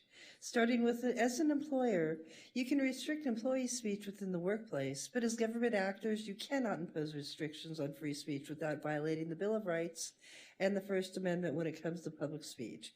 Considering the most basic component of freedom of expression is the right to free speech, since freedom of speech is recognized as a human right under Article 19 of the Universal Declaration of Human Rights. The First Amendment guarantees our right to free expression and free association, which means the government does not have the right to forbid us from saying what we like and writing what we like. Of course, there are a few narrow categories which are not protected, including incitement, defamation, fraud, obscenity, child pornography, fighting words, and threats. Since this item does not meet those standards, you might want to stop the repeated assaults on the rights of public free speech. Thank you. Thank you, Ms. Barton. Yes, Carolyn Tarosis, and I'm going to call 3 more names for people to line up behind Anastasia Foster, Wayne Bauer, Jay Johnson, and Giacomo Valentini. I hope I did that okay. No, he's later in the list. Are we good? I know they're there, right? Wait a minute. I didn't. I'm looking. I don't see Matt on the list. Yeah, there's. Excuse me, thanks. So we have Matt Wayne Bauer and then Matt Millen. I see Jay Johnson. What do you see? After Wayne Bauer is Matthew Millen. Oh, okay. Johnson, Giacomo Valentini. So I want you to look at this because I'm not crazy. Look at my screen. Yeah, she doesn't have it. Okay. It's because you're on. No, I'm on the correct. I'm on the right item. No, Denise, I'm not getting the current list. Okay, so I have Caroline, then I have. What's weird is hers says she has 45 in the queue. Mine says 15, and she has a. Mine says 15. Yeah. Yeah, I don't know. So I don't know, but I don't. Yes, and Mr. Millen, I apologize, but so you're after so. After Wayne Bauer and before Jay Johnson. And before Jay Johnson. So I'm going to let you call this. Did you have more names than I do? Well, I don't have 45. And Mr. Rosas, you're only speaking on the one item? I guess that was what I was signed up for. Okay. Fine. I could speak on 2, but that's fine. All right. There you go. You're up. Good evening, honorable council members. My name is Carolyn Tarosis. I am a duly elected member of your Santa Monica Rent Control Board, and I'm here to implore you to pass 11D and impose an immediate 3% cap for all of our rent controlled tenants in this city. Let me tell you why rent control is important to the fabric of Santa Monica. Rent control is meant to protect tenants from excessive rent increases by creating a schedule for reasonable and gradual rent increases, while ensuring landlords receive a fair return on their investment. Just like if you were to be entering into a mortgage, you would have some sort of expectation of how much your mortgage would increase every year. So too, renters deserve that under rent control. It's smart, proven policy that stabilizes prices, halts rent gouging, and reduces the risk of displacement and homelessness, which is something I've heard each of you talk about on this council. And I know I've heard you all talk about wealth building and economic opportunity, and that's something that's important to me as well in my professional life. Rent control reduces rent burdens and prevents de facto eviction caused by rapid rent increases, regardless of your income. It improves economic opportunity for residents by allowing them to remain in place, allowing them to remain in neighborhoods with economic opportunities, and as you heard our friend Mr. Katz speak about, save for potential home ownership.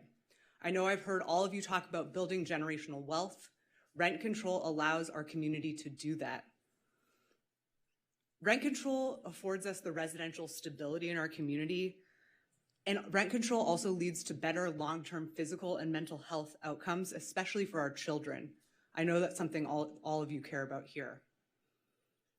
So I'm imploring you, do not decimate rent control and move to a mechanism where we would means test our tenants. That is called affordable housing. That is not what rent control is meant to do. And like Ms. Phyllis said, maybe we should. Thank you, Ms. Tarosis. Anastasia Foster.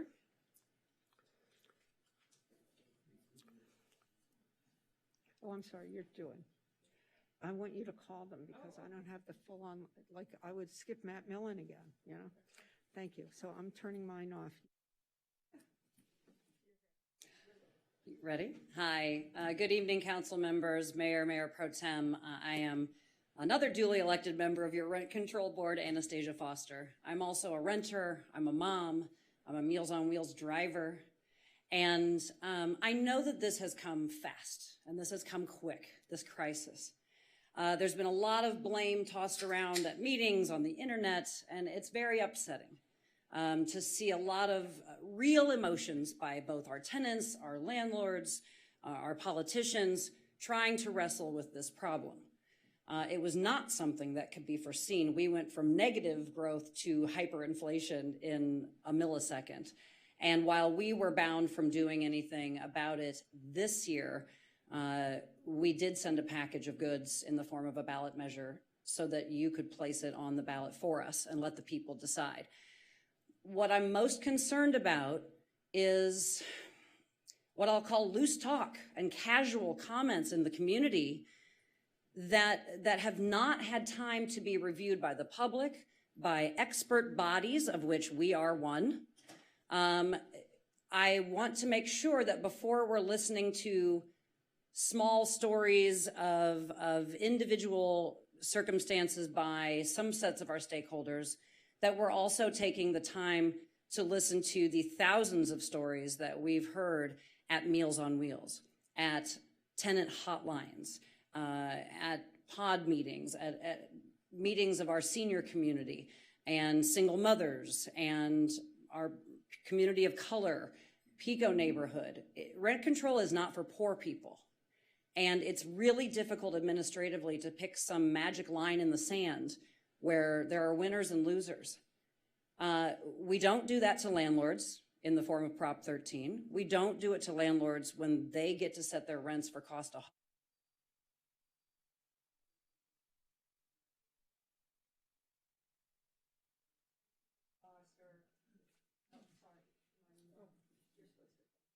Thank you, Ms. Foster. You sound like me. Mr. Bauer. And can you just let us know which items you'll be speaking on? Good evening. I'm here to speak on the general adjustment that got passed this year. I'm trying to be a voice for those who 11B. don't have one.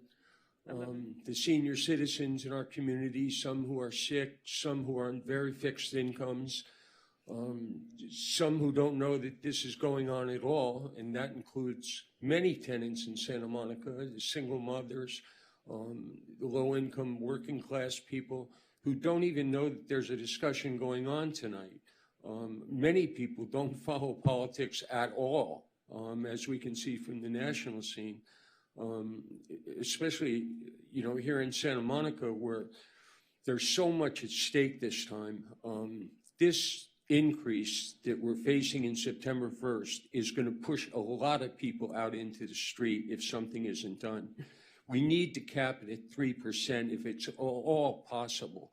If not, I'd like to speak in favor of at any rate, I'd like to speak in favor of the charter amendment in November. I think that it's reasonable to reduce the cap to 2%, as Denny proposed, as Santa Monicans for Renters' Rights have suggested, and then make a 3% cap in September of 23. That would be fair. But we need to do something, and we need to do it fast, because the only thing a lot of these people know for sure is they're getting a big increase in September. $100 a month rent increase is tragic for people on fixed incomes. And nobody saw this coming. This inflation, this historic inflation that we're facing is just, it was unforeseeable. It wasn't anyone's fault. But it happened so quickly, and it's affected so much in people. Gas rates have gone up, people at the store, grocery store, everything has just gone up. And then they face a $100 a month rent increase. It's just not fair. And we need to do something to stop it. If there's anything that you can do by September, and if not, if there's some way to get people on a fixed income to get. Sir, My time? You did, assuming you were just speaking on 11D. Okay, I'm sorry. All right. Okay. Thank you. Did you want to finish your sentence?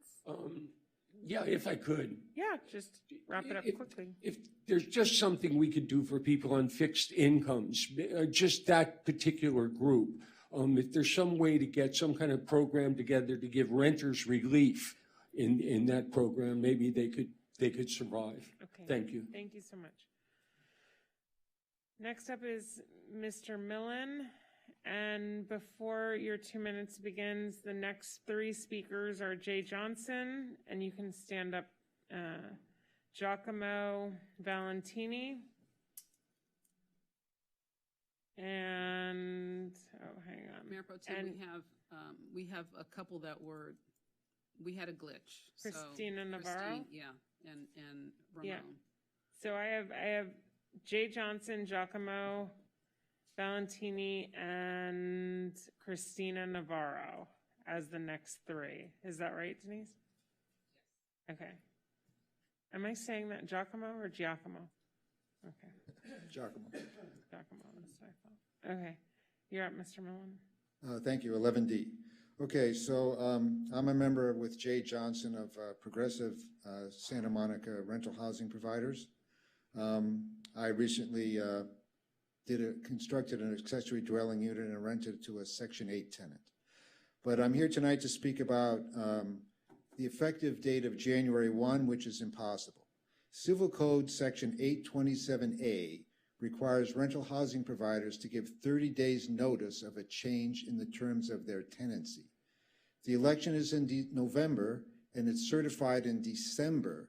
There's no way rental housing, as Wayne said, most people don't know what's going on.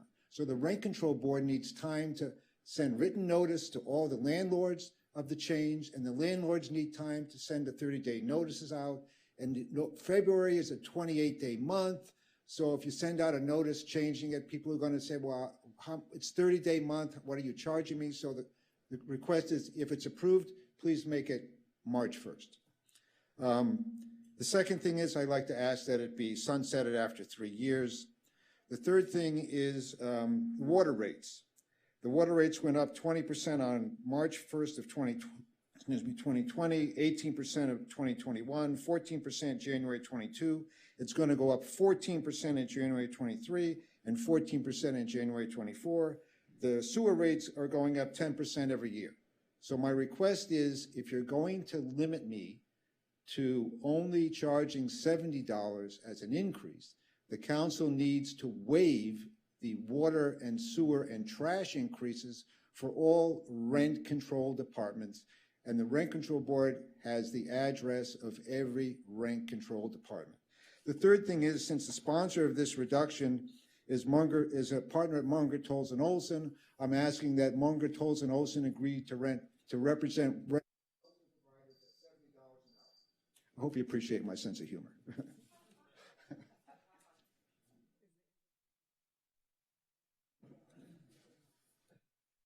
Okay, Mr.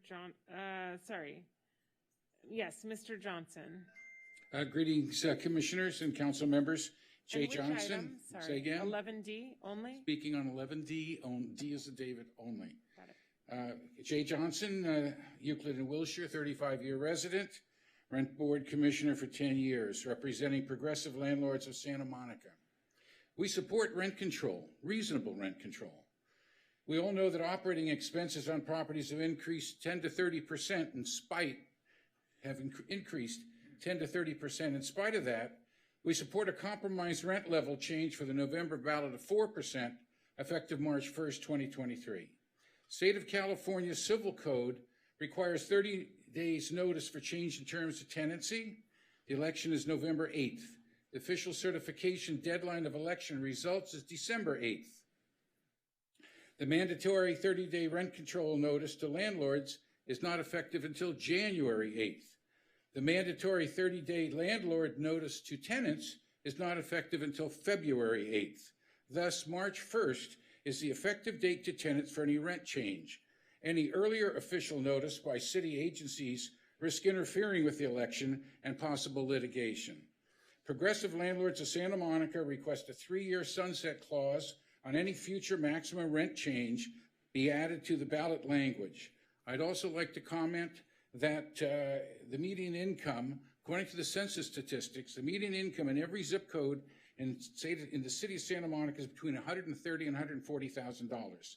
The purpose of rent control is to preserve existing housing, much of which built in 1930s to the 1960s in this city, and without adequate funds to repair, maintain, and improve the structures, not just protect rent levels for tenants, but to improve the properties is the long-term goal of what the purpose of the Rent Control Board is. It's not just to keep rents low, it's to preserve our housing as well. Thank you very much.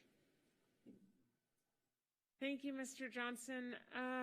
Giacomo Valentini, you're next. And before you start, let me call up the next.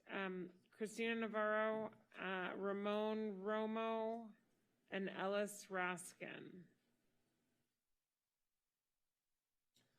Okay, hello, my name is Giacomo Valentini, and I'm a property manager in Santa Monica, and I support progressive landlords of Santa Monica.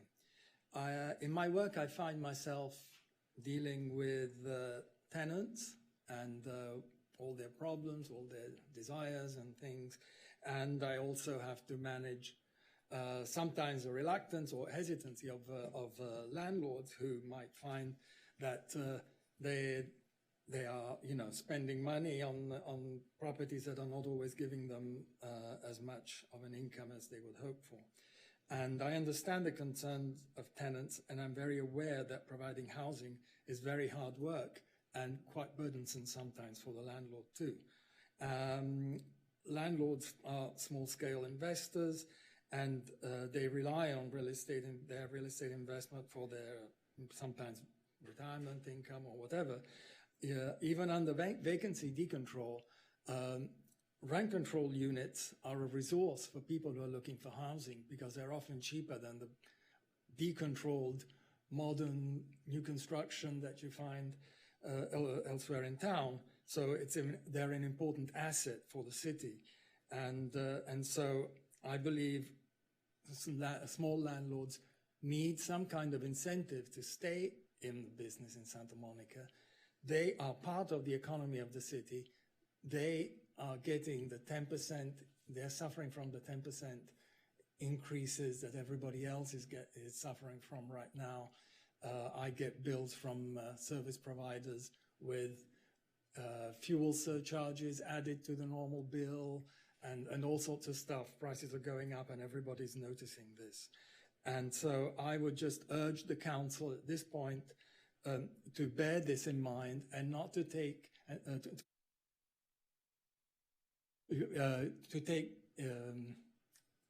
into account the fact that this is a temporary thing and that we need to take measures thinking in the long term and not only as in response to the short-term events. Thank you, Mr. Valentini. Okay, next up is Christina Navarro. And ma'am, do you have an interpreter? Yes. Okay, so you'll have 4 minutes. Okay, thank you. Yes. Good evening, council members. Mi nombre es Cristina Navarro y soy miembro de Unite Here Local 11. Vivo en viviendas asequibles y aquí en Santa Mónica. My name's Christina Navarro. I'm a member of Unite Here Local 11. I live here in Santa Monica in affordable housing. Apoyo el artículo Hang on 1 second. Can we please silence our phones? That's the second time tonight. Next time we'll have to actually ask folks to take it outside. Okay, go ahead, ma'am. Apoyo el artículo 11D. Apoyo el artículo 11D. Con esta pandemia ha sido bastante difícil para muchos trabajadores como yo. Límite de aumento 3 como en Oakland. Gracias. So I support this effort in 11D. The pandemic has been very difficult enough for workers like me, and please limit the increase to 3% like in Oakland. Thank you. Thank you. Ramon, is there a Ramon Romo? Raymond Romo? Okay, Mr. Raskin, you're next. Good evening, Council. Elvis Raskin here. I'm the Vice Chair of the Planning Commission, but I'm here tonight speaking just in my individual capacity. Just starting slide about 11B, as you've seen in the correspondence, I propose tonight a compromise measure where that measure would instead be passed as a parcel tax instead of a transfer tax. I think that it would be best for the democracy of our city to let the voters have an up or down vote, 50% yes, 50% no, either way, when we can pass both measures. I think that's best. I think you've heard enough on 11D tonight. I'll leave it at that, and I urge you to vote in favor of the parcel tax. Thank you, Mr. Raskin. I think are you caught up? Mayor Pro Tem, it looks like we have a couple of last-minute speakers. Yes, I have Denise McGranahan. You have Austin Humble. Sorry. I have I can see, I haven't gotten, I don't see. Yeah, we haven't gotten to that one. But I have Austin Humble, and then I have Denise just signed up. Okay, Denise McGranahan and Austin Humble. Okay. Yeah, those are. Miss McGranahan. And then we have. And which item are you speaking on? 11D? 11D.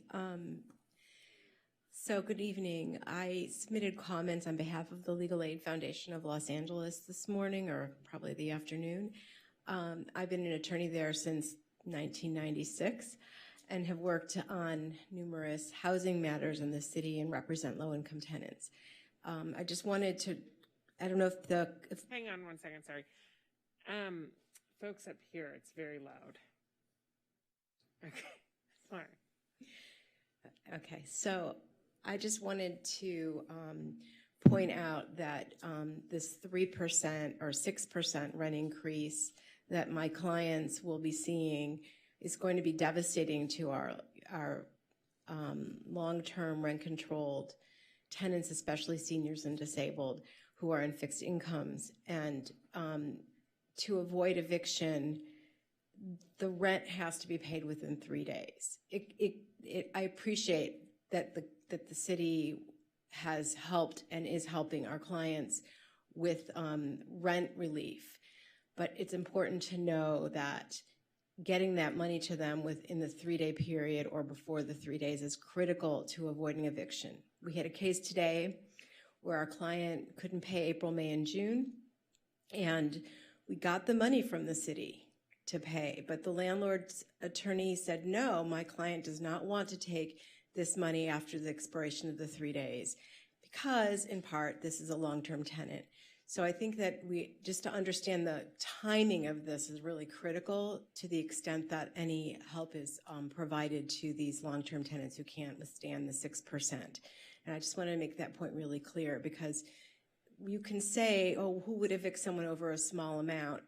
A number of years ago, I had a client who was evicted over $24, and she was a long-term rent-controlled tenant.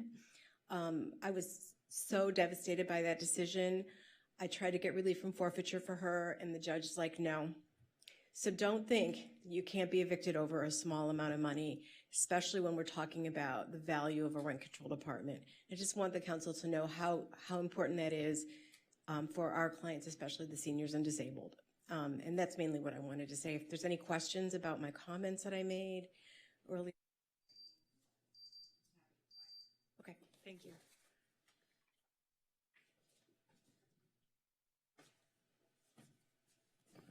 Hello. Good evening. Hi. Shall I start? All right, there we go.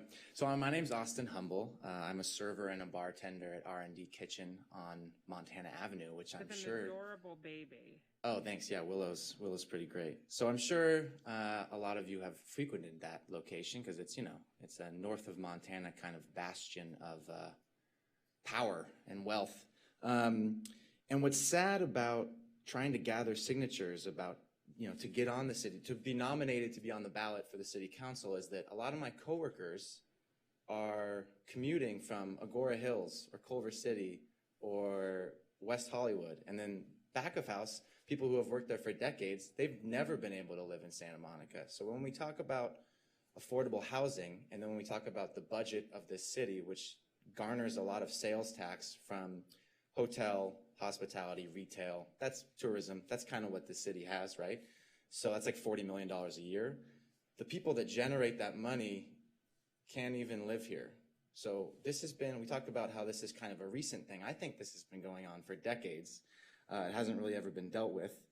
Recently, we talk about the mom and pop, the 6% to help the mom and pop people. I think that's kind of a fallacy. I had a guest on the bar the other day who was talking about owning 700 units and how all of his, his expenses have gone up. And what's really cool about real estate is it's really a choice to invest in that. No one forced anybody to get a second property. You can buy stocks, bonds, just a thought. So he was talking about how his expenses have gone up. And then he started mentioning how his day laborer said to him, yeah, he used to pay him $250 and now he's asking for $350. And I asked this gentleman who had slapped his Ferrari key down on the bar, so you're not paying payroll tax, right? You're not paying into Social Security. And then he realized he had kind of said too much, and that this gentleman is not really playing by the rules. So when we talk about taxes, let's just pay our fair share, Thank you. Thank you. My list is, I can't see any more names. Okay, so we have Oz, and I believe she's having time donated from David Morris. Is that correct, Olga? Okay. And is David, oh, there you go.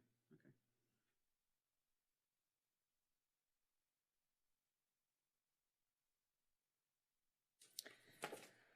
Good evening. I oppose item 16B as it seeks to legitimize censorship of public comments under the guise of a civility policy. Censorship has no place in Santa Monica. The First Amendment still stands. If you'd like to reduce hate speech, I suggest you design an educational campaign instead of creating a chilling effect at public meetings. Here is a quote from the ACLU website. Quote, since its founding in 1920, the ACLU has fought for the free expression of all ideas, popular or unpopular. Where racist, misogynist, homophobic, and transphobic speech is concerned, the ACLU believes that more speech, not less, is the answer most consistent with our constitutional values. In other words, the remedy for bad speech is more speech, not censorship. Now, a brief excerpt from a video entitled, Should the U.S. Government Censor Hate Speech? Featuring Nadine Strassen, professor of law at New York Law School and author of Hate, Why We Should Resist It with Free Speech, Not Censorship.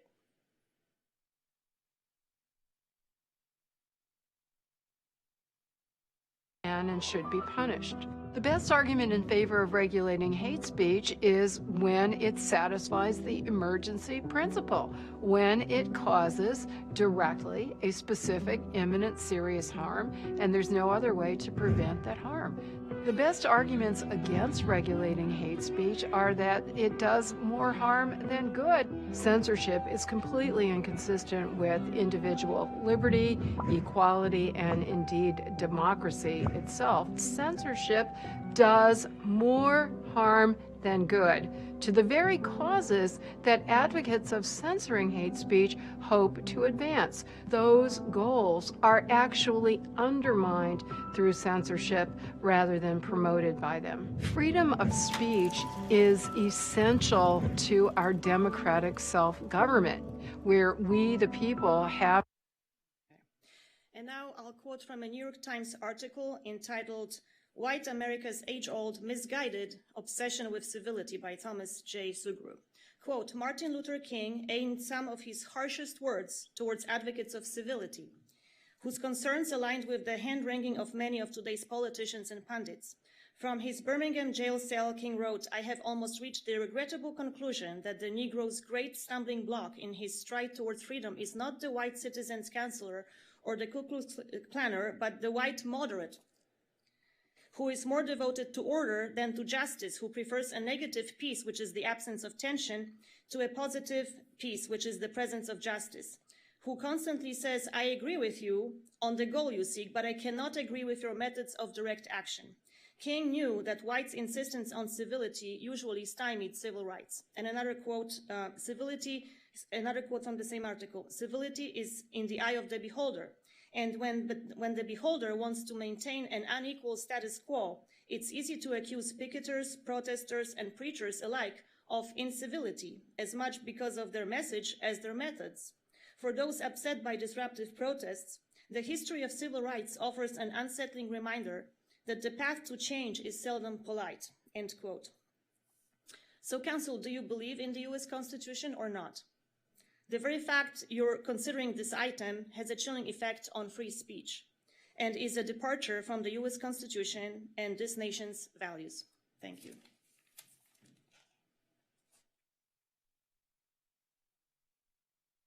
Is that our last speaker?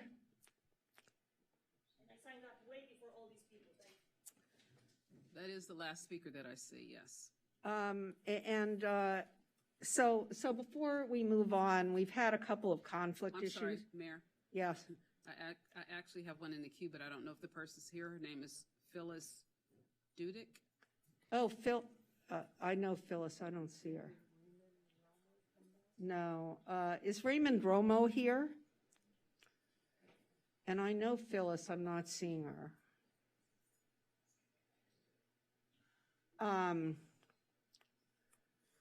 So this is the last call. If Phyllis Dudek or Ramon Romo is here, we are closing the speaker queue if you aren't here in 30 seconds. How about that? And while we're waiting, I want to turn to the city attorney and talk about the couple of conflict items that have been raised tonight. The first one regarding our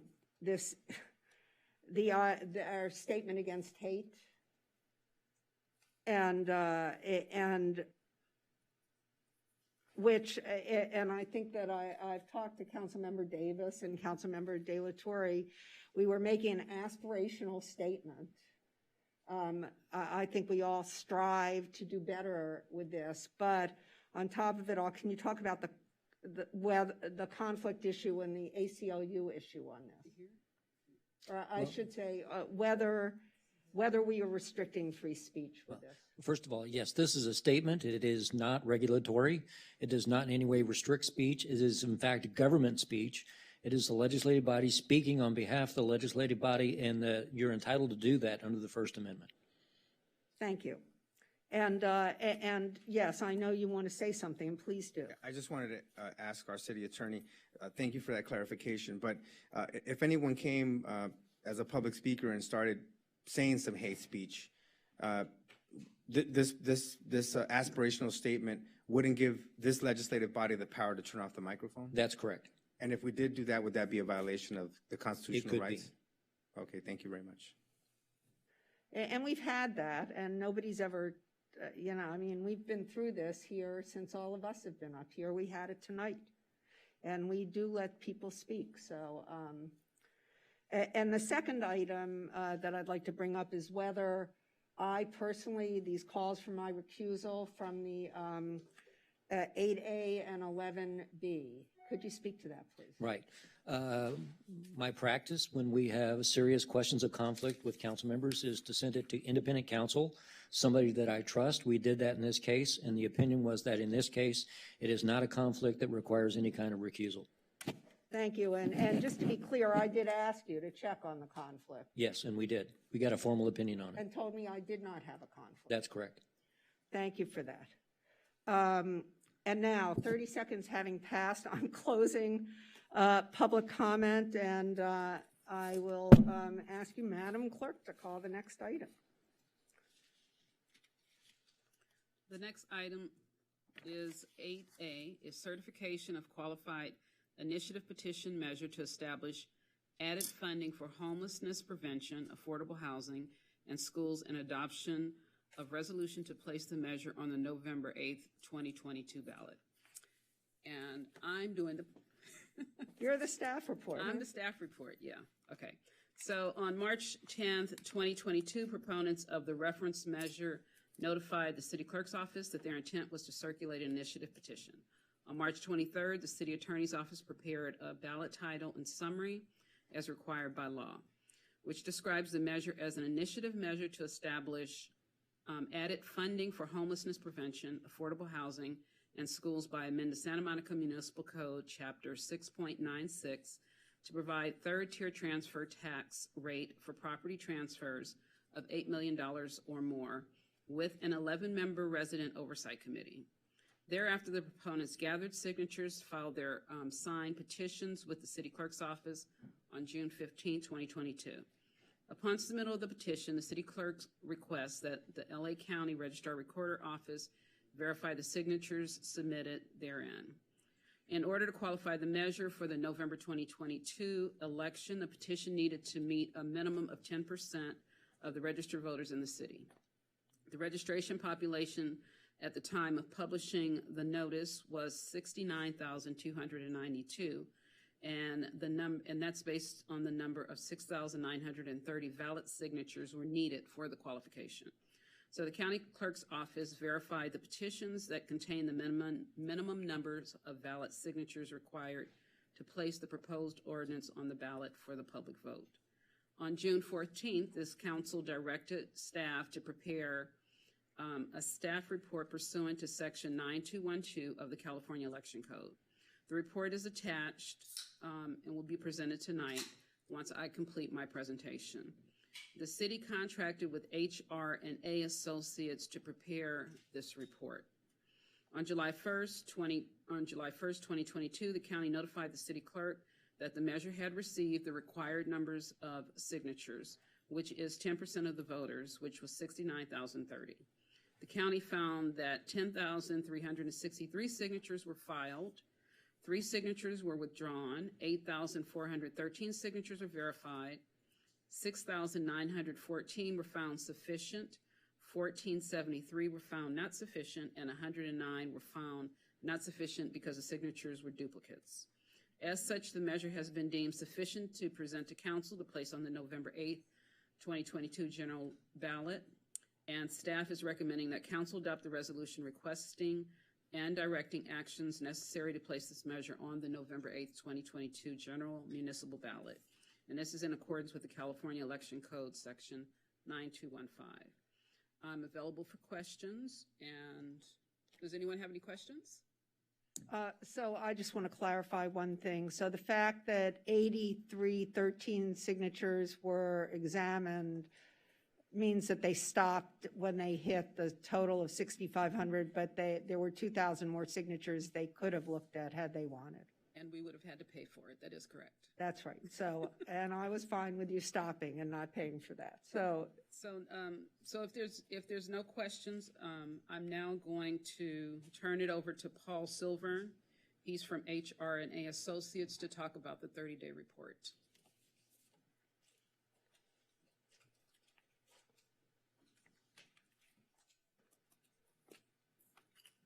Good evening, Mr. Silvern. Good evening, Mayor Himmelrich, council members, city staff, and members of the public. I'm Paul Silvern, a partner with the Los Angeles Office of HR&A Advisors. If the clerk wouldn't mind helping me pull up the presentation, thank you. But no, that's somebody else's. It's very good to be back with you in person for the first time in well over 2 years, although it's a little strange to be in this glass box at the moment, but here we are. This evening, what I want to do is summarize a report that our firm prepared at your request on the Funding for Homelessness Prevention, Affordable Housing, and Schools ballot measure pursuant to the provision of the Elections Code, as the city clerk indicated. The full report that we prepared is an attachment to agenda item 8A on your agenda.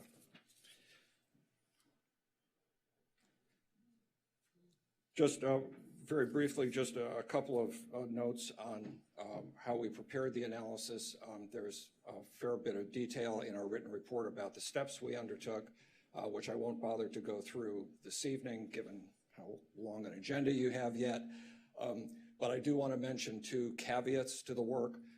The first is that although the Elections Code provides for 30 days to do the work, we actually didn't have 30 days, because by the time we were retained to begin the work, even in advance of your authorization of our contract amendment, and then accounting for the agenda preparation cycle, we really only had about 2.5 weeks to prepare it. So there are some limitations to how much depth we could go into in the analysis, but we hope it still satisfies your interest and needs. The second is that the ballot measure itself is primarily a revenue-raising measure with only general guidelines for how revenues derived from a successful vote of city residents would generate expenditure proposals.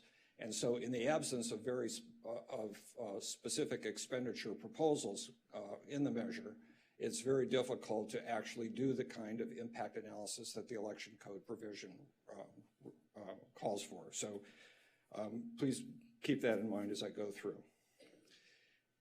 As to the ballot measure itself, let me just highlight some of its key provisions. It's about a 25-page item, and I'm sure most of you have already read through it. But these are the key provisions of it.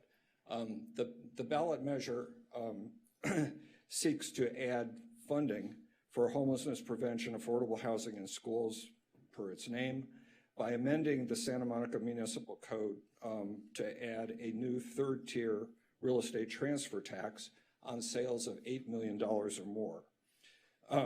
The proposed third-tier tax rate, and I'll explain why I refer to it as the third, will be $56 per $1,000 of value transferred or sale price, for which $50 of that amount is actually net new.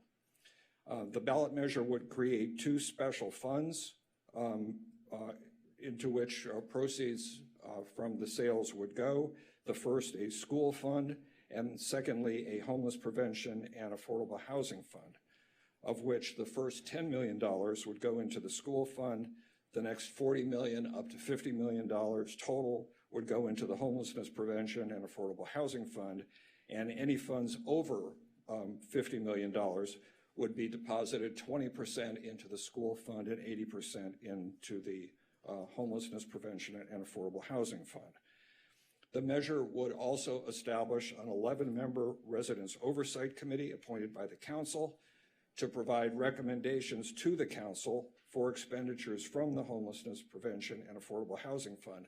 But all decisions about the expenditures from the school fund, of course, would rest either with the board of the Santa Monica Malibu Unified School District, or if the schools in Malibu are permitted to secede from the district, the remaining Santa Monica only school district and its board. The ballot measure does not contain a sunset provision, and therefore any changes to the particulars of the measure would have to be subject to a future public vote and passed by a majority of city voters.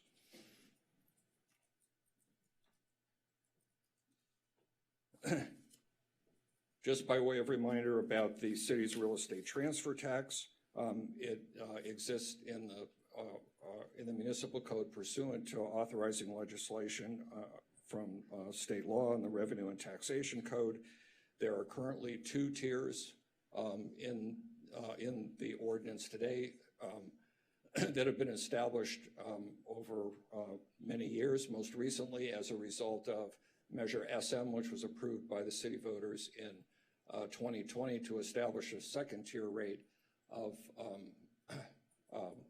$6 per thousand of value for sales over $2 million. And that provision also added a couple of exemptions in addition to the dozen or so exemptions that exist under state law and are used by the County of Los Angeles, which collects this tax on your behalf and then remits the city's share to you.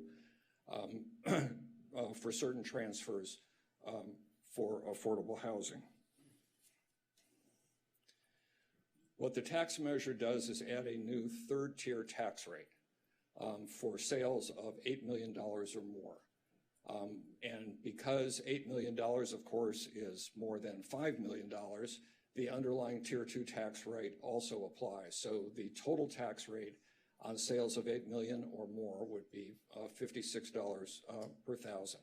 But for purposes of our analysis, what's relevant is the incremental $50 per thousand, because whether or not the ballot measure passes, the underlying Tier 2 tax rate would still apply.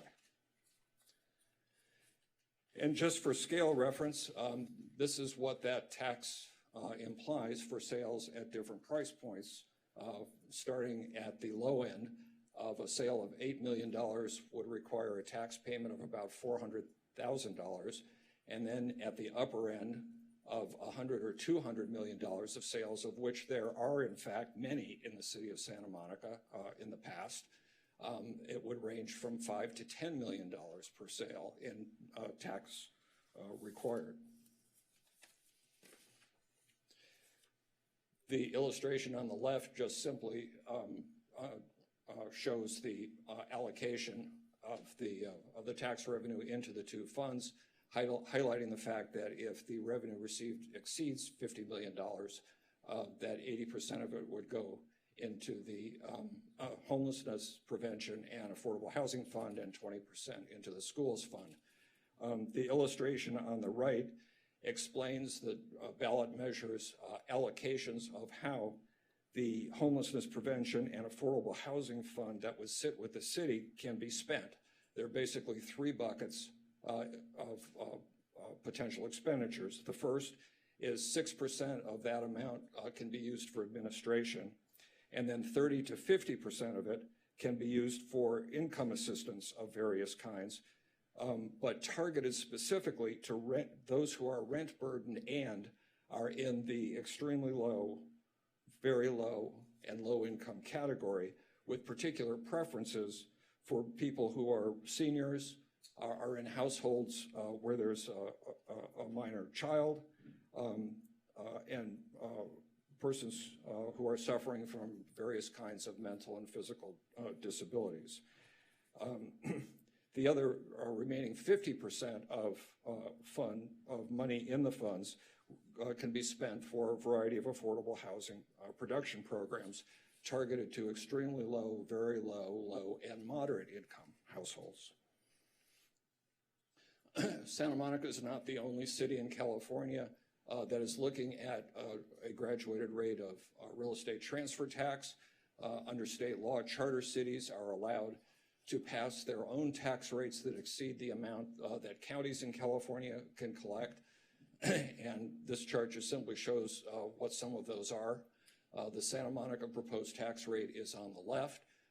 You'll notice in the middle, as you heard in some testimony this evening, that the city of Los Angeles will have a ballot measure to add a new 5.5% tax rate on sales over 10 million. That's sort of in the ballpark of this proposed tax measure. But across the state, Santa Monica, if this measure passes, would have the highest tax rate in the state for sales between 8 and 25 million, but San Francisco would have the highest individual tax rate on sales of 25 million or more. In order to provide a rough estimate of how much money the ballot measure might produce if it passes, we went through an exercise of looking at the actual sales that occurred in the city of Santa Monica over a 10-year period between 2012 and 2021. We selected this time period for several reasons. One, it aligns well with the city's audited financial statements. Secondly, it covers a series of up and down real estate cycles coming out of the Great Recession, recovery, and then the difficulties that we've experienced since the pandemic. So it's a reasonably good time span for looking at the behavior of the general economy and the real estate markets, which of course are closely linked with the production of revenue from a real estate transfer tax. So we look separately at commercial development, meaning office buildings, retail apartment buildings, and other uses, and then also at single-family homes and condominiums using well-recognized and accepted databases for all of that sales activity. And we reviewed our estimates with the city's finance department. First, as to commercial sales, which represent about 82% of all qualifying transactions, meaning sales of $8 million or more over that 10-year period, and 94% of the actual sales value in that period. You can see in the illustration that they are heavily concentrated along the city's east-west commercial corridors, apartment sales, which are the yellow dots in the northwest corner of the city, along the coast, and some sales along the eastern part of Ocean Park Boulevard. There were about 234 such sales with a sales value over this 10-year period of $9.2 billion with a B.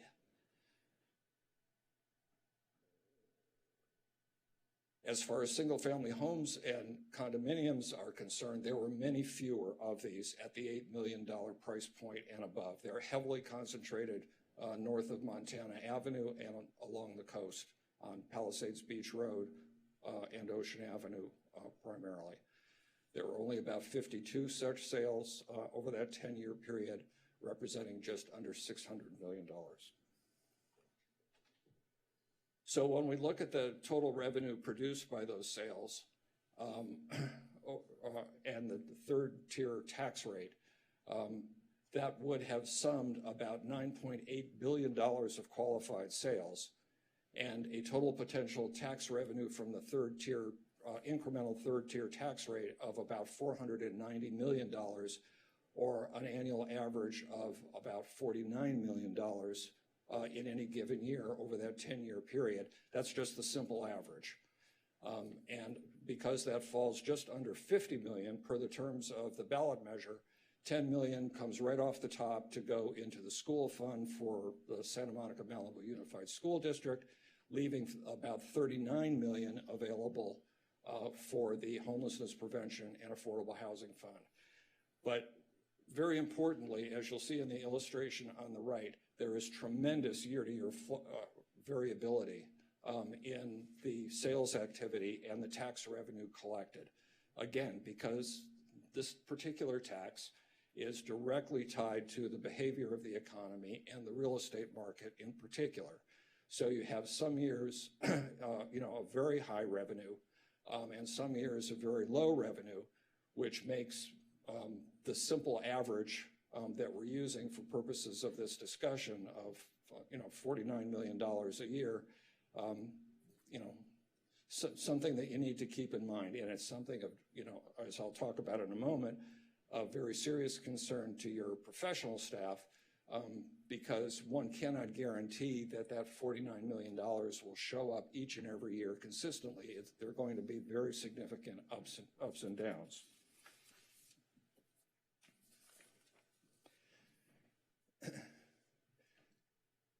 So in addition to the revenue estimate that we produced, at least for discussion purposes, we also tried to illustrate some examples of how those revenues might be spent. As I said when I reviewed the key provisions of the tax measure, of course, the actual expenditure profile of these proceeds, if the measure passes, would result from recommendations from a new residence committee offering recommendations to the council, who would have the ultimate decision. So although I'm going to give you an illustration of how the funds might be spent, the actual expenditures will be a direct result of that to be determined process. In order to come up with this illustration, we first tried to group a history of city expenditures over the last 10 years into the same four basic buckets that the ballot measure calls for. And we chose fiscal 2021 as representative, even though that's in the middle of the recession, for a variety of reasons, because you've ramped up your expenditures for homelessness prevention over the last several years. In our view, it seemed to be a good indicator of most of those kinds of expenditures that might be used for this purpose, but not for affordable housing production, because the funding that has been available to the city in the last several years has been subject to some aberrational one-time funds from the wind down of the city's former redevelopment agency and from some specialized revenues that came through as a result of COVID-19 resolution. So we used an average for that category that differs from the actual 2021 expenditures. And then we just compared the revenues, the actual city revenues in these buckets to an allocation of revenues in the same category pursuant to the tax measure, and this is what that looks like. So you can see in this chart that we estimated that in terms of actual city revenues, in that fiscal 2021 plus the estimate for affordable housing production, there was about $13.3 million that was spent on these categories of programs and services that the ballot measure would cover, as compared with our estimate, annual average estimate of about $39 million per year that would be available if the revenues were produced in the same way that they were over the prior 10-year period, which is a pretty substantial increase. So you'd see roughly 3 times the amount of revenue from this measure if it actually shows up, as compared to what the city is currently spending for homelessness prevention and affordable housing. There would also be some differences in the relative distribution between the 4 categories under the tax measure as compared with existing city expenditures. And just to make this a little bit more concrete, using some subsidy per unit estimates provided by the Community Services Department, we were able to translate this middle row of affordable housing production, which would increase from the current estimate of $7.5 million per year to $19.5 million, into some actual estimates of production. And using the average subsidy rates for affordable housing developed on privately owned land where the land has to be purchased at market rate, and the city then helps fund that purchase, some pre-development costs, and filling a construction financing gap, that $19.5 million per year could produce about 74 affordable housing units on privately owned land, or about 182 units on city-owned land where you don't have the same cost of land acquisition, or alternatively, about 36 units for acquiring, rehabbing, and then deed restricting units in an existing market rate apartment building, which is a strategy that the city has not actually employed so far, but has looked at and is certainly anticipated by language in the tax measure. So these are just some examples of how to translate the order of magnitude of potential revenue into actual production. But again, all the decisions about how to make that translation would be up to the council eventually. So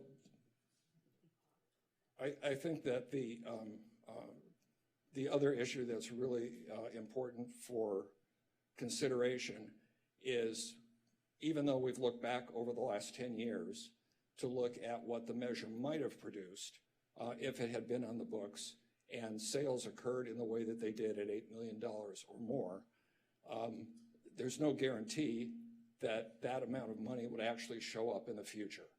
And in the course of our work, we identified a series of risks to that revenue production actually occurring. And I just want to mention a few of those. The first, of course, which I've already touched on, is the fact that This tax revenue measure is tied very closely to the behavior of the general economy and the real estate market. And so there's undoubtedly going to be quite a bit of volatility over any period of time as those cycles move up and down. And just with the real estate market, of course, every individual real estate product, whether it's office buildings, retail buildings, hotels, industrial buildings, they all move in different cyclical patterns. And so as a result of that, there's clearly going to be a volatility on a year-to-year basis. The second issue, which your finance director touched on in a recent meeting on a related topic, is the uneven number and frequency of very large transactions. You don't sell Water Garden, Colorado Place, some of your major hotels, the Santa Monica Business Park every year. But they do get sold. And the frequency at which they get sold matters to the overall numbers. So in some years of high revenue, you've had 3 or 4 major transactions at that scale in the $100 million plus category, whereas in years with very low revenue production, historically in the real estate transfer tax category of funding, you may have only seen 0 to 1 of such sales. So the pattern of those large transactions can really swing the numbers.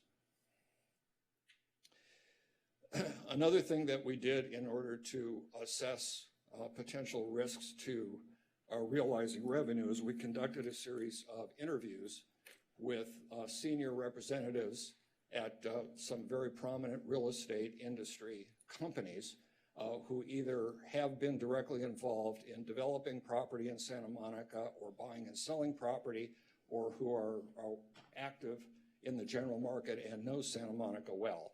And we asked them about concerns they had about the 5% or $50 per $1,000 tax increase, and we heard quite a lot. And so just by way of summary, I just want to touch on what some of those concerns were, and then they're spelled out in more detail in our actual report. But among the things that we heard were concerns about this being absolutely bad timing because of all the uncertainty in the general economy right now, lots of mixed signals about whether we're going into recession, and that adding a rather significant new tax of this scale at this particular moment is risky to continuing to develop and transact properties in Santa Monica. There was a view that this might be the last straw for some developers and investors who have been active in Santa Monica or were thinking about being active in Santa Monica, as compared with a number of other things that the city has done over the years, and resulted in it being what we refer to as a very high barrier to entry market, very difficult to break into the Santa Monica market, and that this could tip the balance, particularly for those companies that have the ability to deploy their capital all over the United States and not just here on the west side. Some concern was raised about whether this was essentially a form of double taxation. As I said earlier, most of the revenue production from a real estate transfer tax comes from commercial development rather than single family or condominium development, even at this very high price point. And there was a view among some that these properties already produce property tax, sales tax, business license tax, utility users tax, parking tax, and on and on. And this is just one more on top of everything else that they're already providing. Some we talked to also raised the issue about there being quite a significant number of family-owned properties in Santa Monica, where ownership is very concerned not only with the value of the property, but how that translates to generational wealth transfer. And that a high tax like this could impede some of those families from selling property, waiting for perhaps a better day to get a better price. And then, of course, there were, as you might suspect, there were lots of concerns about the degree to which this additional cost would affect the financial feasibility of projects being developed or being traded, bought and sold as completed projects. We did our own test of that issue on 5 prototypical developments that we've been using for offering advice for the housing element. We looked at 3 new construction apartment prototypes on commercial boulevards and 2 office buildings, one in the Bergamot Transit Village area and one in downtown. And using the models that we had created for the housing element work, we tested the effect of the additional 5% real estate transfer tax. And the analysis, which is in our report, clearly shows a decline in developer profit margin, but not below a threshold that we used for defining feasibility. But it was getting much closer to that red line, so to speak. But that doesn't cover everything in that analysis. And so, for example, developers who are developing and long-term holders of property after they've finished developing the project, where you have long-term appreciation of value such that the transfer tax would be based on a value 5, 7, 10 years from now, rather than at the moment that the project's construction was completed, would be facing a much bigger tax bill. And using other real estate investment metrics, individuals we spoke with raised significant questions about the degree to which the transfer tax would threaten the feasibility of projects in those categories, particularly after considering income tax, which our analysis, for a variety of reasons, doesn't consider. So there were a lot of concerns about the degree to which the transfer tax and the scale of it would threaten feasibility of future development. And of course, if that were true, the tax revenue just simply wouldn't materialize because people would avoid buying and selling.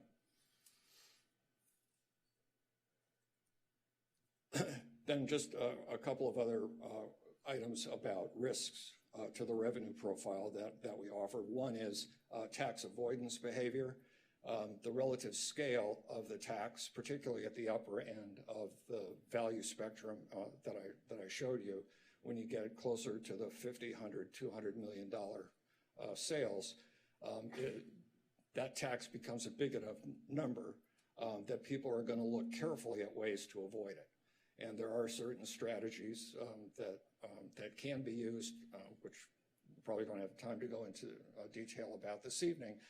But the scale of the tax is something that is going to very likely motivate people to push the margins on ways not to have to pay it. It's probably most obvious, right at the $8 million point, where by dropping a sales price by $1, you simply avoid it.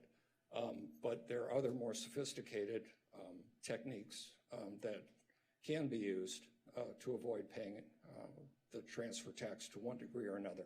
And then, of course, there's always the potential for litigation, probably on an as-applied as opposed to a facial challenge, because after all, the real estate transfer tax is grounded in state law. But, it is possible that some aggrieved party would contest the way that the tax rate was applied to an individual property or a class of properties, and to the degree that that drags out, realizing actual sales revenue, could have an impact on what the city realizes. The other category of risk that we looked at involves conversations that we had with some of your professional staff that would be responsible for implementing whatever the programs and projects are that would result from successful passage of the measure and tax revenue coming in for the intended purposes. So among the things that raise concerns have to do with this, for example, the 6% allocation for staff costs. These kinds of projects and programs, whether they're affordable housing projects or income support programs or any of the other different kinds of programs that are generally mentioned in the ballot measure, take a lot of time and effort to put together, so that there's direct staff costs, there's departmental overhead costs, and indirect costs for all the other city departments that support the individual department that's actually responsible for implementing these programs. And there was concern that the cap of 6% in the ballot measure might limit the ability to fully staff up to implement the projects. A second concern that was raised is that there are some means test type limitations in the measure. So some of the programs are very specifically limited to households who are rent burdened and meet certain lower income categories. And there is some concern that particularly in times of emergency, where the staff, earthquake or other things that happen, where the staff might be asked to provide assistance to residents, that these funds may be constrained to one degree or another in fulfilling that need, because they can only be spent for very particular categories of residents. The third category of concern had to do with certain aspects of the ballot measures proposal for the residents committee.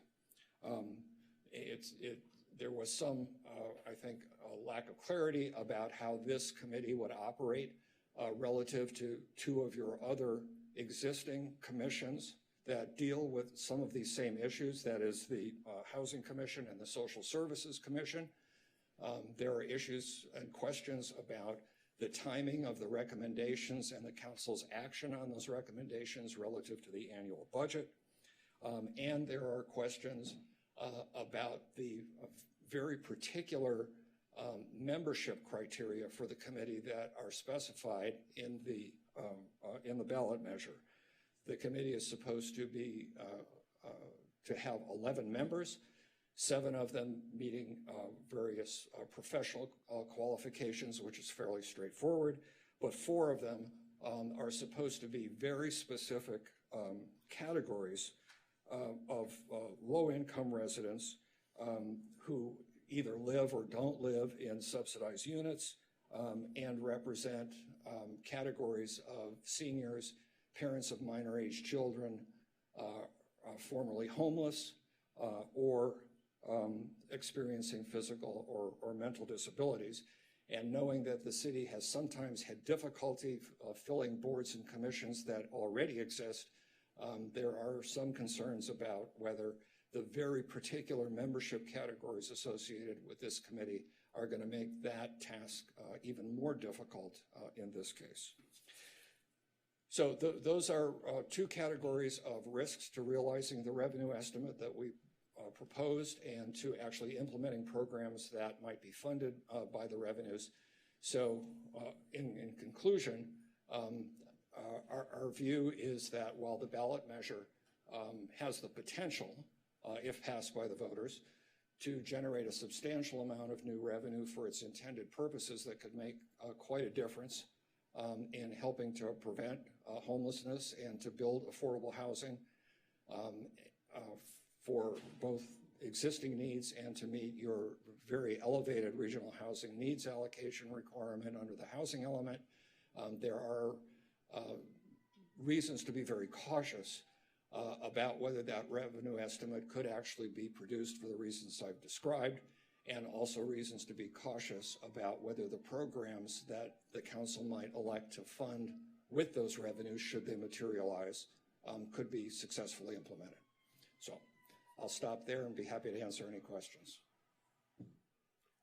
Council, anyone have, Councilmember Davis. Thank you, Mr. Silver, I just have a few questions about your report. And the first question I have is I just want to clarify, I think this, the $8 million threshold, there's no CPI or other type of adjustment as time goes by. So as values increase in the city, more and more properties would probably cross the $8 million threshold. Is that correct? I mean, assuming we didn't have a cratering and recession where everybody lost everything sort of thing. You are correct. There is no inflation adjustment, and therefore properties that today might be selling for, $50, $75, $100, $200,000 below $8 million, just by virtue of price appreciation over a few years would be hitting $8 million. And another question I have is, is there any legal limit on the rate at which we can implement a transfer tax? I'm not a lawyer, but I don't think so. And, but you did mention that except for sales over 25 million, if this were to pass, because we do have to put it on the ballot, it would be the highest transfer tax in the state until we got to 25 million. Is that correct? In which San Francisco's tax rate would be higher. Okay. And we would be at 5.6% and they'd be at 6%, so it's kind of close. When you get in the stratosphere of pricing, those percentages make a difference. Yeah, I'm sure they do. I wouldn't know about that. And the other question I had in your report was you talked about the customary practice in Los Angeles County that payment of real estate transfer tax is a seller's obligation. But that's not a legal requirement. Is that true? No, there are places in the state in which there is a split between the buyer and the seller, but the prevailing practice in California is that it's a seller obligation.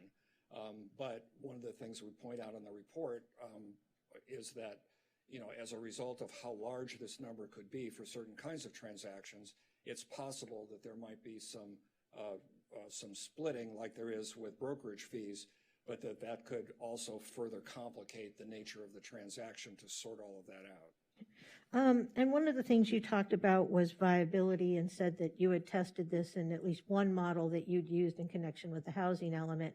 And while this didn't necessarily eliminate viability, it got sort of closer to the red line, as you characterized it. That's correct. I just have a question. So, and I'm not trying to cast aspersions on anyone here, but it's sometimes hard not to do because words get loaded. So if we have someone who's a developer or a housing provider, as they may choose to characterize themselves, and they are doing a project and their typical rate of return would be 15%, and due to this tax, it came down to 13%, let's say, still within the viability range, but much closer. How do you think the market responds? I'll get to the point of my question. It seems to me that the developer is probably unlikely to say, well, I'll just take the reduced profit. Instead, what they'll do is they'll pass along the increased cost of the project, if it's a condominium project, into higher costs, or if it's a rental project, into higher rents. I mean, is that a predictable behavior? To the extent that they can within the elasticities of the market, because although developers, typically try to charge, as you know, at the top of the market, that market actually does have certain ceilings competitively. But developers are likely to get hit twice with this measure. First, they may incur higher land prices because the sellers are going to try to structure the pricing to pass through the cost of the transfer tax to the extent that they can.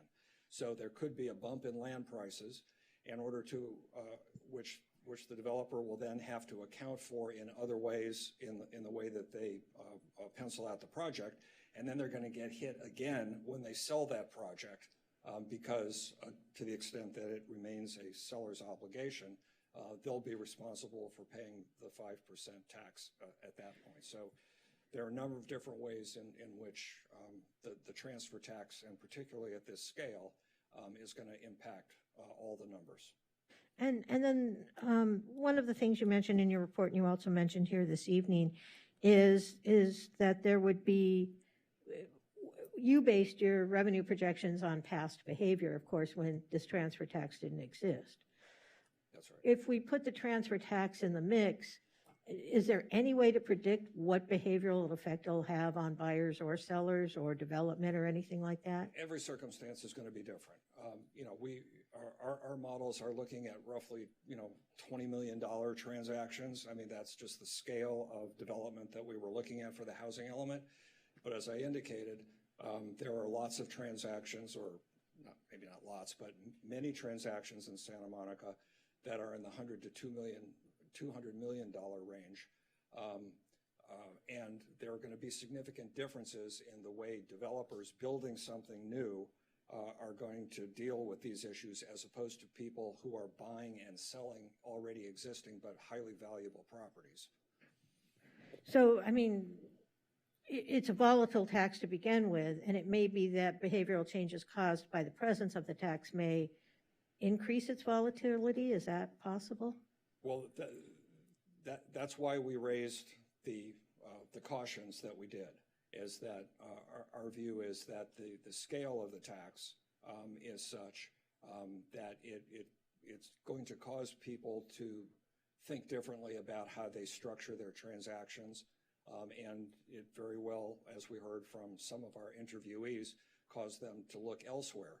And if transactions, don't occur at the more predictable rate that they have in the past, that's going to lead to reductions in tax revenues. It will result in reductions in jobs in the city to some degree. So those are things that could happen, but it's very difficult to know across the board how all that's going to play out because every single real estate transaction is different. And if I may, Mayor, I'd like to ask the city attorney a question, and then I'll just be done with my questions. I'm sorry. What? Could I ask the city attorney a question, even though it's not directed to Mr. Silvern, but then I'll be finished.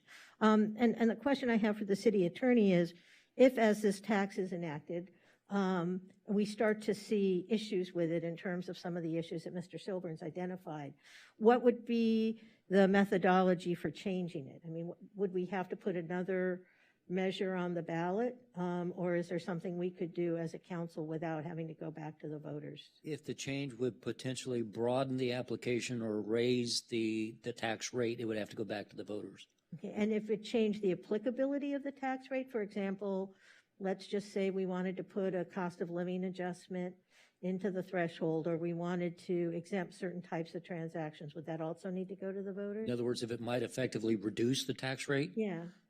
there's a chance that may not have to go to the voters. We could check on that, though. Okay, great. Thank you very much. That concludes my questions. Thank you.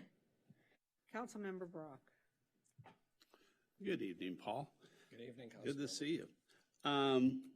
So I have a number of different questions that are going to be sort of haphazard, so I apologize, but I know you're adept at bringing those answers. So the first thing you have in the report somewhere, based on analysis developed by city staff at HRNA's request, the city dedicated approximately $13.3 million to homelessness prevention programs and services in affordable housing.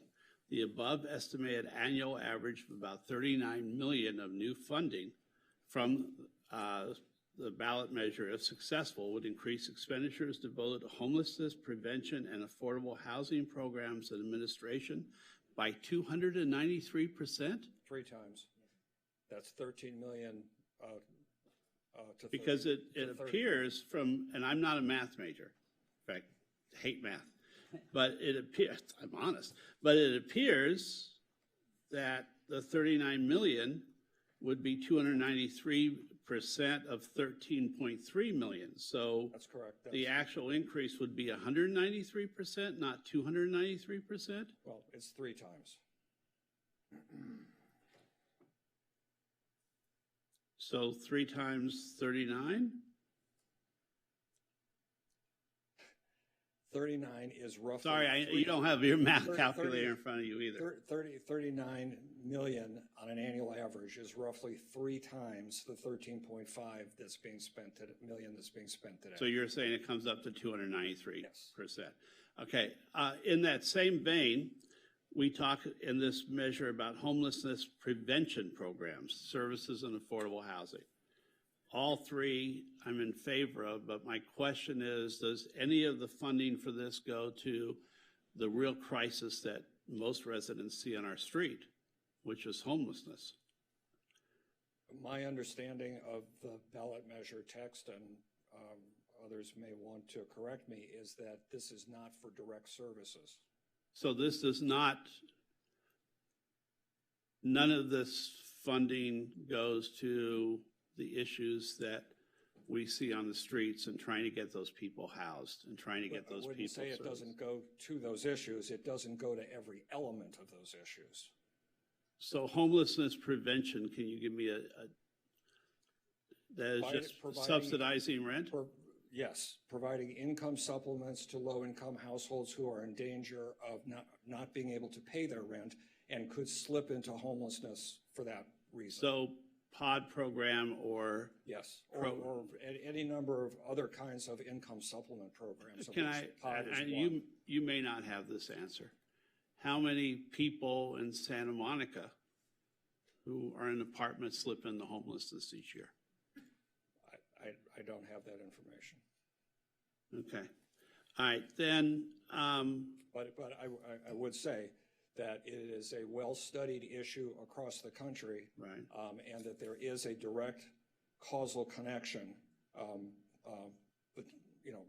between people facing eviction and so forth and ending up as homeless. I understand that part, absolutely, and that's of, I think, concern to all of us in the city, is trying to prevent more people from ending up on our streets. You mentioned that there's tax avoidance. When you're looking at tax avoidance, what are the ease, I guess, not that I'll ever have anything worth that much, but what is the main reason that tax avoidance could be an issue? I heard that partnerships could avoid paying the tax. I don't know if that's true or not. Again, I'm not a lawyer, so this isn't, or accountant, so this is not my particular area of expertise, but there are certain entity transfer mechanisms involving partnerships and limited liability corporations that I understand can be used to try to avoid paying a documentary or real estate transfer tax. And generally speaking, based on the discussions that we had, the scale of the tax increase that's implied by the measure could cause people to look at the entire spectrum of exemptions, of which, as I said, there are more than a dozen in state law. Because are there any exemptions in this measure? No additional exemptions beyond what the voters approved with Measure SM in 2020 for transfers for affordable housing purposes with qualifying nonprofits in the entity structure. So when we look at that, I'll use an example. I heard there was a multi-$100-million transaction a few months ago in the city. And I heard that was done as a partnership. So theoretically, a partnership could avoid payment if they sold? Again, I'm not a lawyer or an accountant, so I would hesitate to speak specifically about the exact way that those transactions can be structured. But from our discussions with people who are more familiar with that, including lawyers who explore those options for developers, there would be interest in pushing the envelope to see whether certain kinds of entity transfers and structuring of entities could be done to avoid the tax. You mentioned in your report that the transfer tax could be the final straw that causes developers and investors to pursue their business elsewhere. That's what some interviewees reported to us, yes. You have a long history in this, and a very long history in Santa Monica. Do you believe that's a potential, or do you believe that's just bluster? Yes, no, for some categories of transactions, particularly the most expensive, that is a possibility.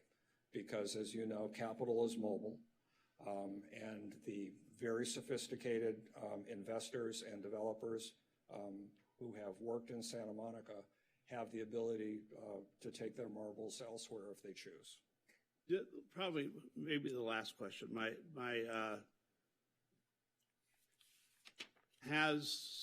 Since this has no CPI index increase, the only way this increases is based upon inflation and the fact that property values rise. I would refer to as appreciation, which could be more than just simple price inflation. So the CPI index would not be needed then, like a 5-year increase based upon the CPI. Because you're assuming since it's Santa Monica, it's just appreciation would be so much. It's just not a feature of this this ballot measure. Is that a detriment? Well, I'm not sure if I would say it's a detriment, but I mean, it it could cause certain unintended consequences. So it basically, it lends itself to the volatility and maybe, again, not a mathematician, but maybe the value of the 40 to 50 million actually decreases over the years. In terms of, it will undoubtedly vary from year to year for all the reasons I described. Right. All right.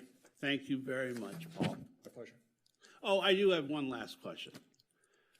Since a speaker earlier alluded to this, this was not asked for by any city council members. This was a staff recommendation to hire you to do this. And is a requirement by the state? No.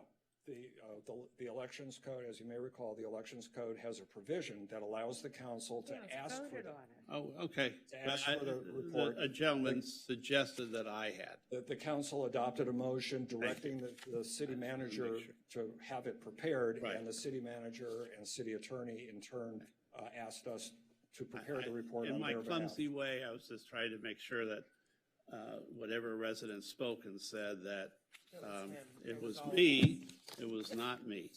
It was indeed the city council. And I believe the motion was adopted unanimously. Yes, it was. Thank you so much, Paul. Welcome. Any other questions, council members? I just have two. One, when you considered the unevenness of the impact, did you look at the smoothing provisions of this that allow you to save 20% from a good year? And in other words, to carry over funds? Yes. Not specifically, because that will be a function of the actual revenue receipts if the ballot measure passes. But there is a provision in the ballot measure that allows for monies not spent in 1 year to essentially be carried over within certain categories to a future year. And you understand that that's meant to be a smoothing technique? Yeah. And my second question is about LA, if you could go back to the highest rates slide, or you don't even have to. When you were looking at LA's 5.5%, did you look at the underlying tax rates as you looked at ours? No, we focused only. So you don't know that ours is the highest. LA, in fact, could be higher. Well, the proposed LA tax rate is 5.5 at 10 million, whereas the city's measure is 5.6 at 8 million. Well, but the I understand, but you didn't look at the underlyings in LA as I understand it, right? We didn't, other than being familiar with the ballot measure that will show up in November in LA, we didn't do any analysis of the LA proposal or any of its existing tax rates. Thank you. That's all the questions I have, and now I have a question for the city attorney. Okay.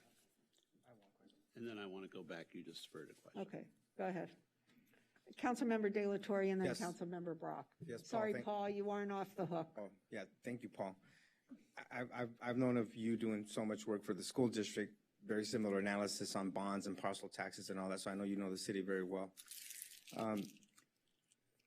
You know, when the signatures were gathered, the question was asked, do you support funding for the schools? I'm sure I don't know all the message, but I'm sure people were aware that there was about it looks like $10 million would be allocated to Santa Monica Malibu Unified School District.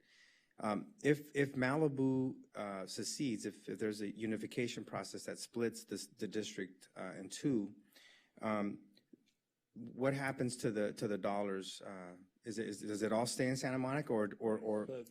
The ballot measure is very explicit that if the schools in Malibu are permitted by the state to form their own school district, as the city of Malibu has requested, that the school fund within this ballot measure would go only to the remaining Santa Monica specific school district.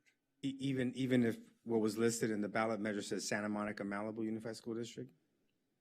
Yes, there's qualifying language specifically on this point. Okay, great. And then the other question I wanted some clarity on, in terms of the, we call it, a term was used to talk about this 11-member The Residence Committee. Residence Committee as an oversight committee. I don't read anywhere where there's oversight provided, sort of like, you know, audits and so forth. I mean, what do we, when we use the term oversight, what specifically is included in that concept of oversight? Well, the two proposed ballot measure funds would be subject to the usual city auditing process. So your auditors and your council auditing committee will exercise the normal due diligence over these funds from that perspective.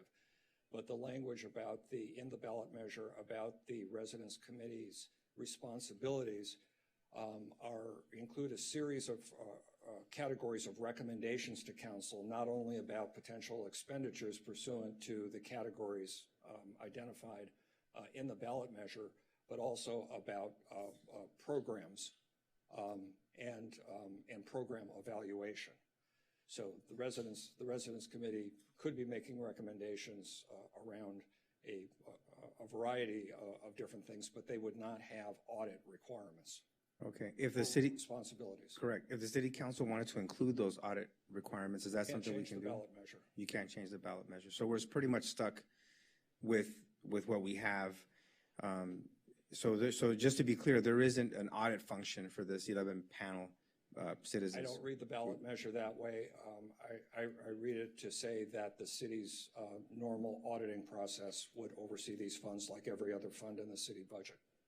Okay, great. And they're only advisory, so the city council has the ultimate authority. Yeah, this advisory committee is not making independent decisions. They are offering advice to the council, which has the ultimate authority and responsibility for deciding how to spend the money. Okay, great. Okay, no further questions. Thank you. Mayor. Member Brock. Yeah, Mayor Himmelrich mentioned rates in other cities, which spurred me to remember a question that I had for you. Only charter cities can set transfer tax rates, is that true? That differ from the county tax rates. And most, from my recollection looking at this, 97 of the 123 charter cities in California do not have their own tax. They just rely on the 0.55% county tax. Most cities in California do, that's right. They charge essentially 1/2 of the county 0.11%. And just in looking, I noticed that Beverly Hills, Santa Barbara, Palm Springs, San Diego, Huntington Beach, for instance, do not have a special rate. So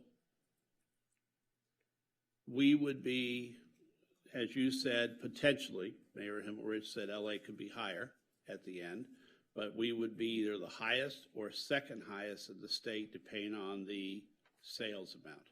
Yes, within the range of 8 to 25 million, it would be the highest rate in the state within that price range. I have a question. Why do most cities not take advantage of this extra transfer tax? I mean, especially cities that are somewhat closely aligned in nature, we would normally think of them as close to us in nature. I couldn't say specifically, but I think it's clear as you know, I watch these trends that there's an increasing interest among cities in doing it, which is why you're seeing the list that's in this slide.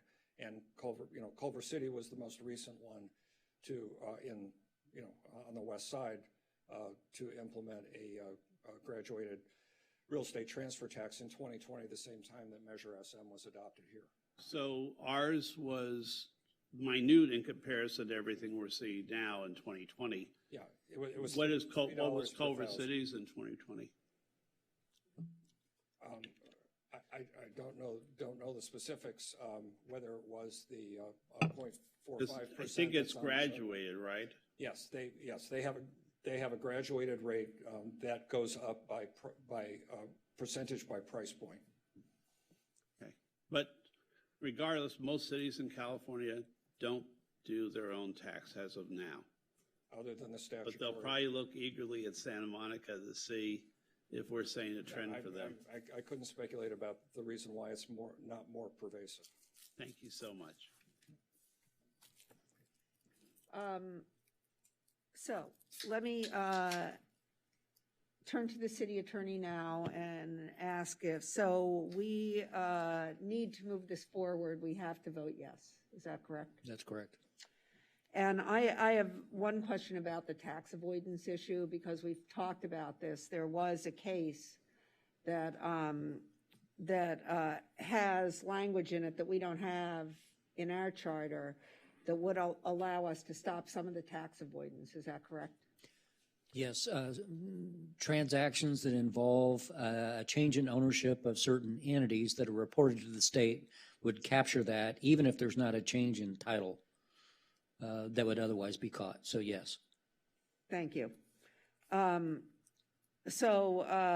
Council, I guess it's time to vote, and I will move to pass 8A.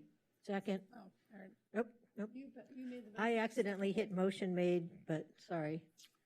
That's okay. Motion by Davis, seconded by Negretti. I'm fine with that. Okay, motion by Davis, seconded by Negretti. Let's have a roll call vote. Well, can we just be clear that we're both receiving and filing the attached certification of qualification and adopting the attached resolution? Since Yes, there's 2 we can points. do Okay. Thank you. Just want to be clear. Dot the i's, cross the That t's. was very clear. So let's have a roll call vote. Councilmember Para, Yes. Councilmember Davis. Yes. Councilmember Negrete. Yes. Mayor Pro Tem McCowen. Yes. Councilmember Brock. Yes. Councilmember De La Torre. Yes. And Mayor Himmelrich. Yes, so that passes, I guess, as it must, 7-0. And so now I need to ask if any council members are interested in writing the argument against this measure. Against. Councilmember Brock. That's fine. I'll try and take that on, and maybe I'll get help. When is that due? The deadline is Tonight. It's August 9th at 5:00 p.m. Thank you. And how many words? 200. 300, I think. So I can't be. I'll send you the form. I cannot be incredibly verbose. I'll send All you right, the form. I can do that. Thank you. All right. Okay. So Mayor, next- we have the tabled item, and I understand from staff they're ready to report back. Good point. Thank you. Forgot. And we have a speaker. Is she still here? Phyllis was here. Yeah, there she is. Oh, good. So we have a speaker who was called and I guess missed it. So how about if we hear from her for 2 minutes and then go back to the item? Is that okay? I move that we reopen the public comment to allow Ms. Dudek to speak. Very good. Okay, so by voice vote acclamation, aye. Aye. Ms. Dudek, thank you for coming back.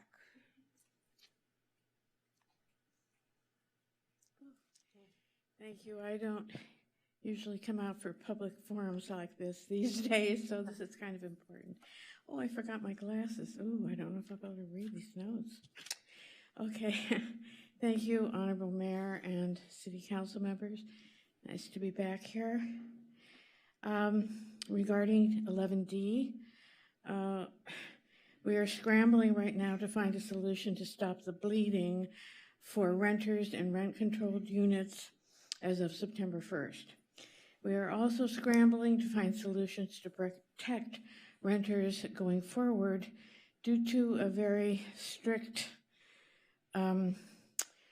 renters charter. It doesn't give us doesn't give any flexibility.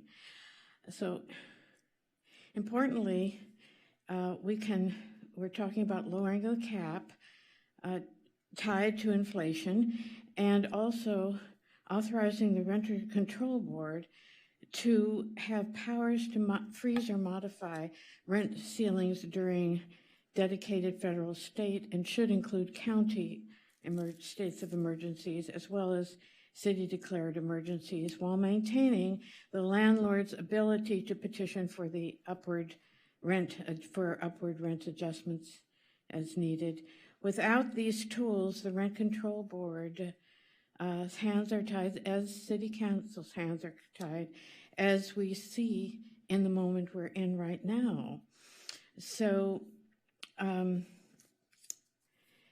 It was stunning also to note at the July 12th council meeting that only approximately 3 landlords have petitioned for city upward rent adjustments in the past 10 years. One could conclude that the Costa-Hawkins Act of 1995 has been successful in allowing landlords a fair rate of return through vacancy decontrol. And additionally, that the over 36... I turned you back on. Please finish your sentence. Hello? That the over $36 million in emergency funds, federal funds, administered by the state of California to Santa Monica has really helped landlords and renters during the pandemic. So we look to you, our city council, to support the rent control amendments recommended by the city council for the November ballot. Thank you so much. Thank you, Ms. Dudek. Whoops. Okay, I give up on that. Now let's move to, yeah, so we had we tabled item, 5E. Was it 5E? Yeah, it's 5E. Okay, 5E, and it's, until staff was present, and staff is present. This was an item that Councilmember Brock pulled, so let's hear it. Good evening, Council. Let me give a quick overview and then happy to answer any questions you have. So this project was approved back in June of last year. It involves a 280-unit residential, grocery store, and other retail space. So of the 280 units, 30% are affordable. So that breaks down to 84 units. And because of that, and because of the makeup of the project, the track map is a little bit complicated, so I think that might be part of your question. So when the Planning Commission approved the development review permit for the project, they also approved a vesting tentative track map, and that allows the developer to divide the parcel up into various pieces. Some of it is a separate piece for the grocery store, separate piece for some of the parking. It also involves some of the affordable units, because the affordable units need their own kind of map around them, and because they're distributed evenly throughout the project, that creates a lot of separate small subdivisions. The map also allows the developer to sell the market rate units as condos if they want to, and that's something that they would need to come back to the city, not for council approval, but just for staff review, if they in fact decided they wanted to build condo units as opposed to the rental units. The Planning Commission approval was for residential units. It doesn't differentiate between condo or rental. So the applicant does have the opportunity to do that. I will say that most, I don't want to say all, but I'd say most of the mixed-use projects we see in town, they have a track map. It allows the units to be sold as condos, and they hardly ever are. In fact, of all of the large mixed-use projects we've seen built, none of those have been condos except the ones across the street. So with that, I'll answer questions. Well, so my first question is, so the affordable units have to be rental units, is that correct? That's correct. So they aren't below market, so they aren't below market rate condos? No. So affordable units are all rental units. And yet they're mixed in with these possible condos? Yes.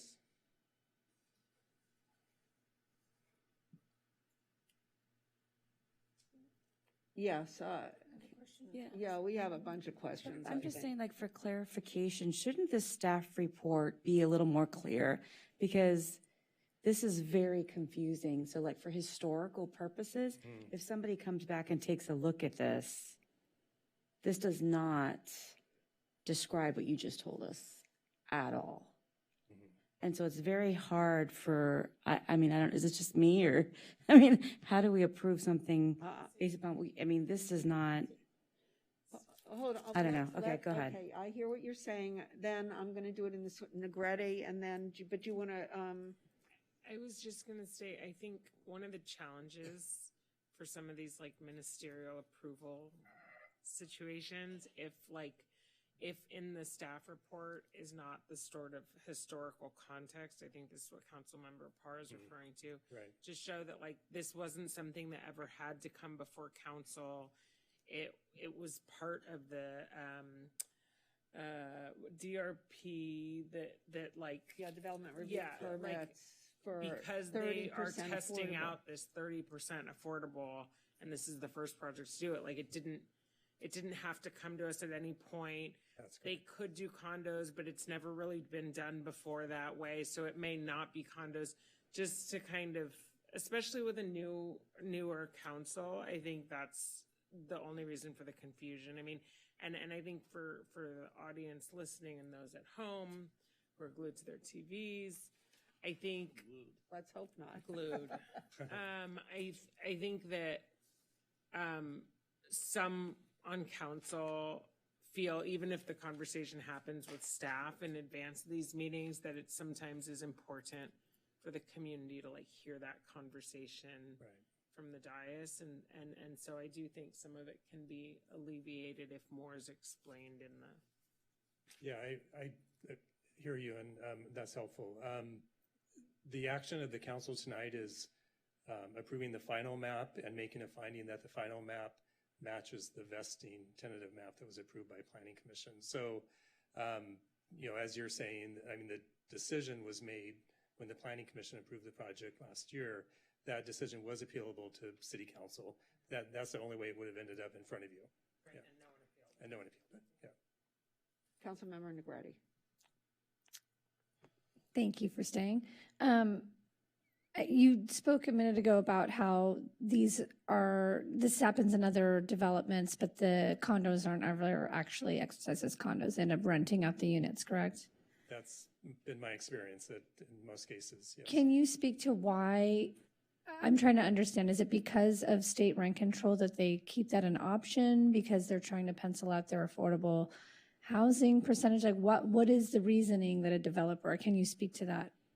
I only speculate. I would say that, they want to keep their options open because by the time they get to where they're actually building the project, if for whatever reason a rental project didn't make sense anymore and a condo project would pencil where a rental wouldn't, it's a reason. So I think it's just about leaving their options open. And you've not seen any example where they've exercised that option? Not with a bigger project like this. And in fact, that's one of the, concerns we hear, or at least when we were doing the downtown community plan, that everything in the downtown is rental. There are no condos.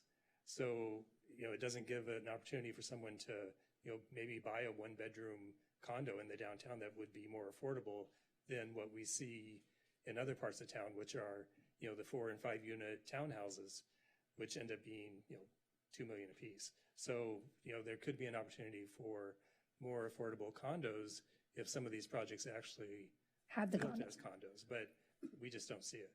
Got it. Thank you. Sure. And just to be clear, when you say more affordable condos, you don't mean like affordable housing, I mean affordable condos. small A You mean they affordable, might be a yeah. little cheaper than They're the 2 million. maybe Yeah, right, got 800,000 it. instead of 2 million, yeah. Right. I hear you. Councilmember Brock. And Councilmember Parra absolutely touched on that because when I looked at the main agenda, the first thing I did was highlight 280 residential units to be sold as condos, and that's what I fixated on. It wasn't actually that I'm against condominiums. Right. It was, I didn't recall that conversation in the city when we were looking at the Bonds project. So I recalled it being discussed as apartments and affordable housing. I'm of course pleased that the affordable housing will be sprinkled in and not stigmatized in one area, which we also saw with the Worth project. So I hope that continues to be a trend. So I'm not anti-condominiums, but I agree that when I looked at the staff report, and maybe there was so much I was getting glazed over myself, but that's what stood out to me. So it would be appreciated if there's more clear references back to what we've either already done or other departments in the city have done, so that we can see that historical roadmap of where we are and where it came from. So I'll move to approve. Good. So moved by Brock, seconded by Davis. There's one point I think that everybody should understand, which is our law requires that the units, the affordable units, be spread throughout the building. It's not an option to, unless it's an off-site. And that was good. I always look at I think it was General Growth or whoever did the Belmar apartments and the other condos between just simply opposite our city hall. And I'm always upset that the Belmar affordable units were in their own building, which wasn't as nicely finished as the other buildings. Thank you. So we have a motion on the floor. Do we have any more questions, comments? That's good. Let's take a roll call vote. Councilmember Parra. Yes. Councilmember Davis. Yes. Councilmember Negrete. Yeah. Mayor Pro Tem McCowen. Yes. Councilmember Brock. Yes. Councilmember De La Torre. Yes. And Mayor Himmerich. Yes, so that passes 7-0, and I'll push my button. There we go. And I think we're on to ordinances now. So we have introduction and first reading of an ordinance to amend Santa Monica Municipal Code Section 3.12.010 and 3.12.600 to allow non-electric pedicabs on beach bike path and recodify Municipal Code Section 3.12.380 prohibiting vehicle driving and parking on sidewalks and parkways. And give me just a second. Great, and we can start with the staff report. Yeah, excuse me, I'm sorry. Oh, no worries, don't rush. Find the presentation, I didn't realize I couldn't find it. Hold on a second.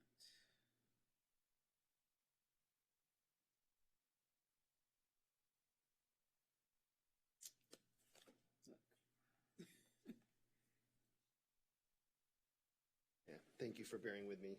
My name is Peter Zhevatowski, and I am a transportation planner with the Department of Transportation, and I'm here today to present you item 10A, authorizing a limited number of non-electric pedicabs on the beach bike path and the recodification of the municipal code prohibiting parking on sidewalks and parkways. One point that I'd like to make initially is that just a little while ago, we noticed that as part of the statement of action for the council, omitted was the changes that are to Santa Monica Municipal Code 6.50.035 that authorize the city manager to create a process to limit the number of pedicabs. That is in the body of the staff report, and it's in the resolution for the ordinance, but is not in the item on your agenda or in the statement of action. Just wanted to clarify that.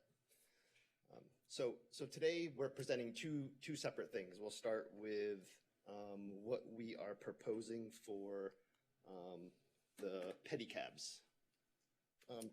It was probably 3 years ago when the city undertook a capital project on the beach bike path.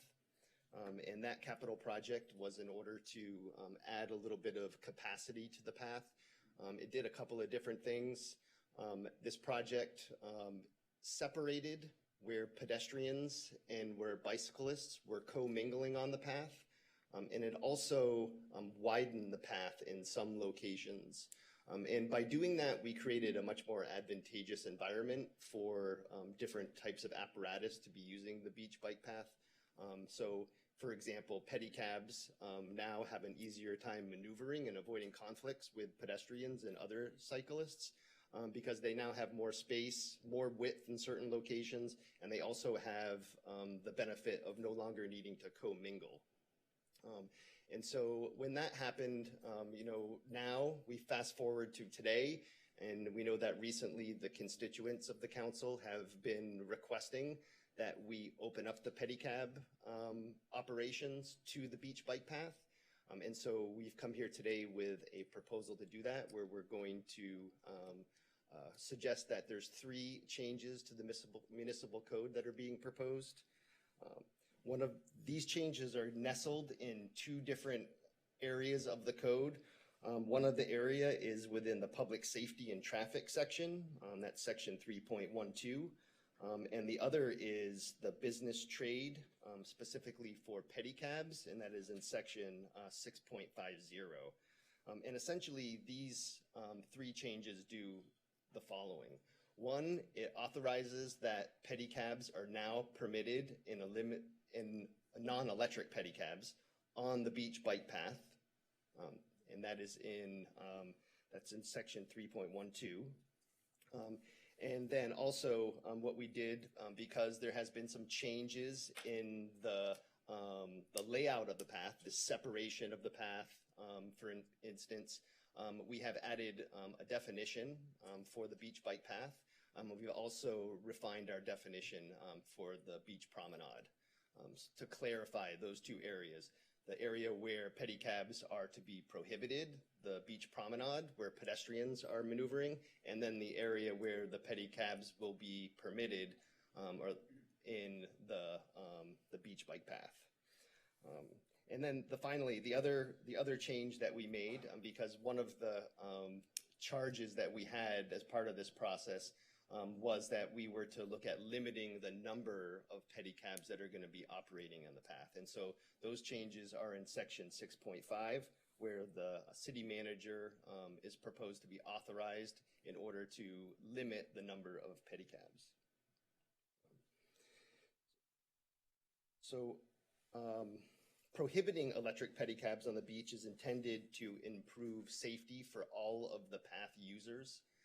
In general, pedicabs are, much or larger than your typical bicycle, for example, and they have a carriage that's associated with them.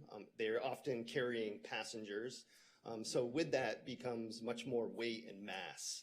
And so higher speeds become a concern when pedicabs are operating on the path because of the force that they carry. And so a couple of things that are important to point out is that when pedicabs are larger, they're more difficult to stop. Their stopping distance requirements become greater. And when they have collisions, because of the additional force, they carry greater impact.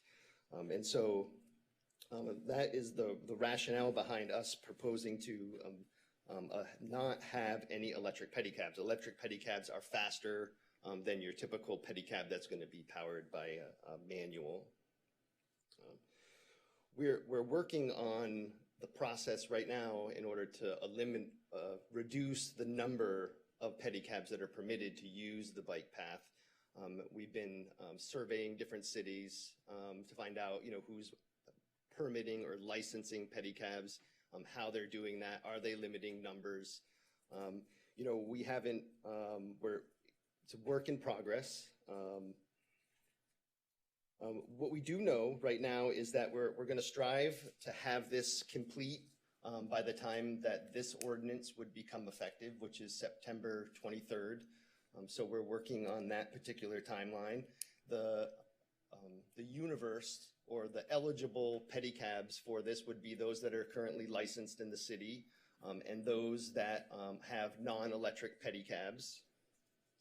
And we also have been thinking about the different principles that we think are important in a lottery or a selection process. And those 2 things that stand out to us that are critical are that it is a fair process, and it is, and that it is a process that exhibits some caution in terms of maintaining safety on the beach bike path. And so what we're doing is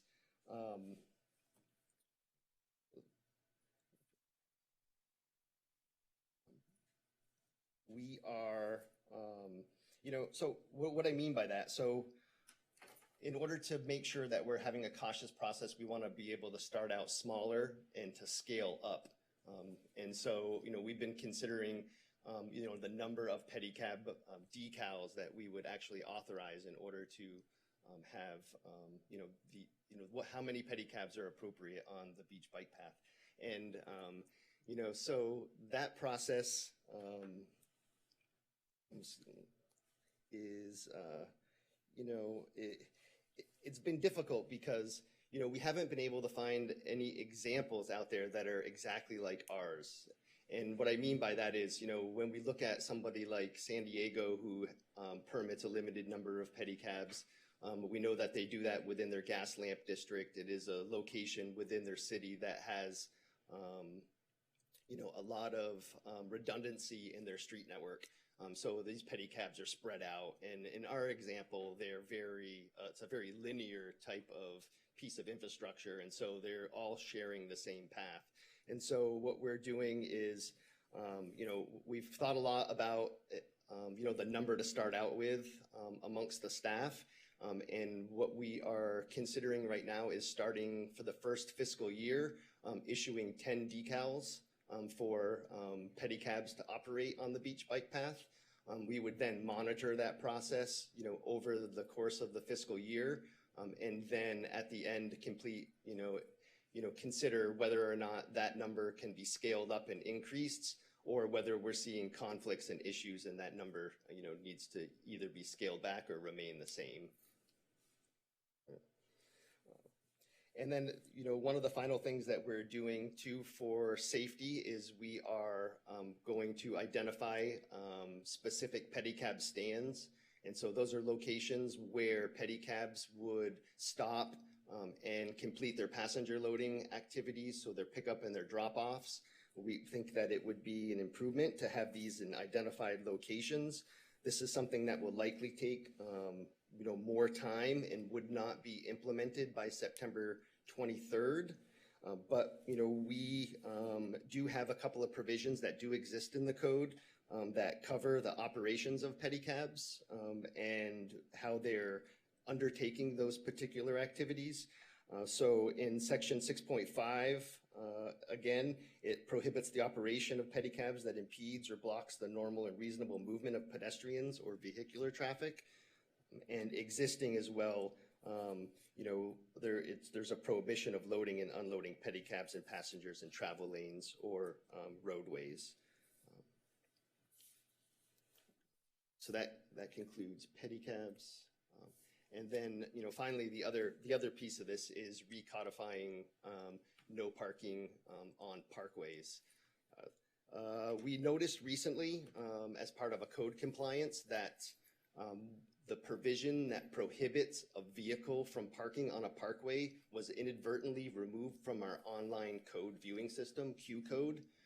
The city didn't make any measures or take any steps in order to remove this particular code from the municipal code, so it remains effective, but it was taken away and was no longer visible to the members of the public. So in an abundance of caution, we are asking to recodify the prohibition, and that was 3.12.380. And that is basically verbatim. The only change is the terminology is been slightly altered for what we're now calling the beach promenade. So there's just a simple kind of minor word change. And that concludes the presentation. Great. Questions? Councilmember Negretti? Oh, no questions? And yes, Councilmember Brock. I had a question about the limitations. So you're saying you want to do 10 the first year? Correct.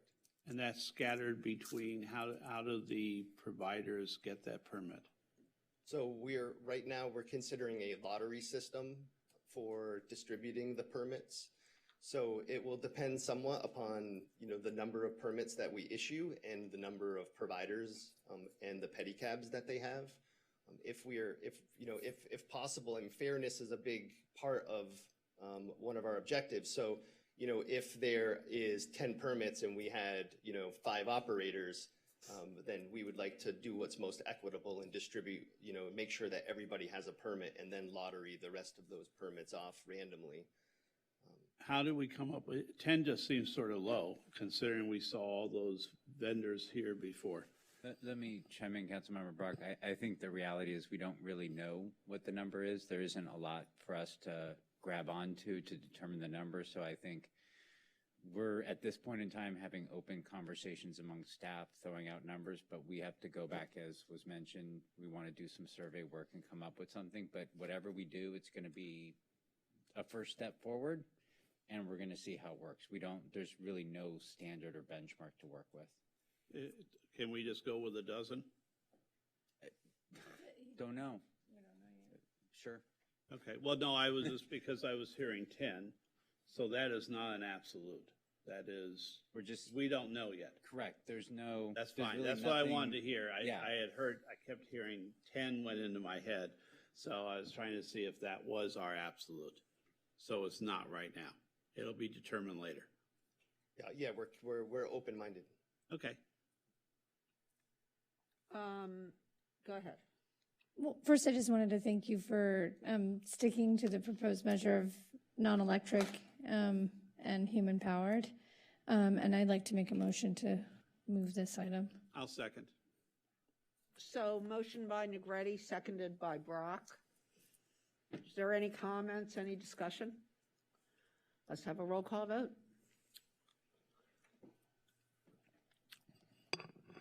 Councilmember De La Torre, Yes. Councilmember Brock, Yes. Mayor Pro Tem McCowen. Yes. Councilmember Negretti. Yes. Councilmember Davis. Yes. Councilmember Para Yes. and Mayor Himmelrich. Yes, so that passes 7-0. And just to be clear, I'm going to state the entire motion since I don't think we did that. So as I understand this was a motion To introduce the first reading. Thank you. Yeah, no, I'm on the 11th. That's why I'm having a Okay, problem. so this was. Was a motion to introduce for first reading an ordinance reading by title only and waiving further reading thereof, amending Santa Monica Municipal Code Chapter 3.12 to allow non-electric pedicabs on the Santa Monica Beach bike path and recodify the prohibition of driving and parking vehicles on sidewalks and parkways. Okay, so let's call the next item. The next item is item 10B. It's the second reading and adoption of an ordinance approving the Ocean Avenue Project Development Agreement, and staff has some changes to read into the record.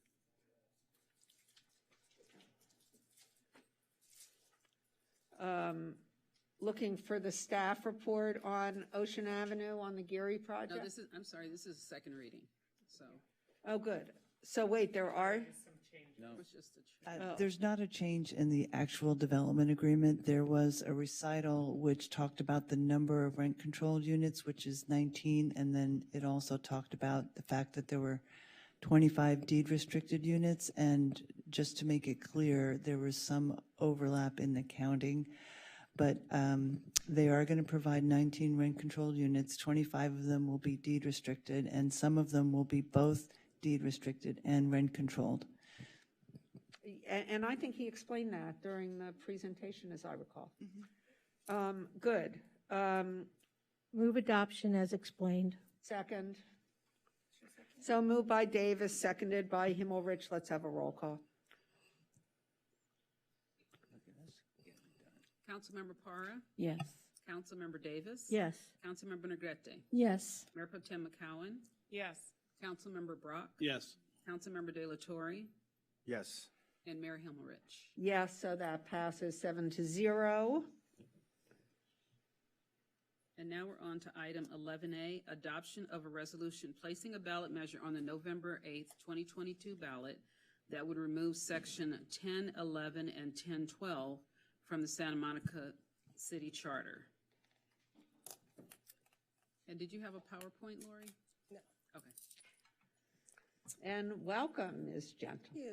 Good evening, Mayor Pro Tem, members of council. I'm Lori Gentles, your HR director.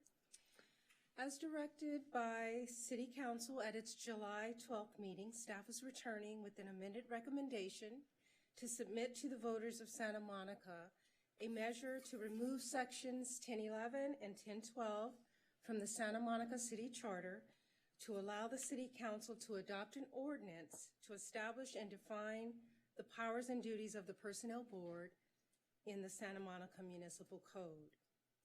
The purpose of the recommendation is to position the city for greater flexibility and efficiency in making necessary administrative and operational changes to ensure the Personnel Board runs smoothly.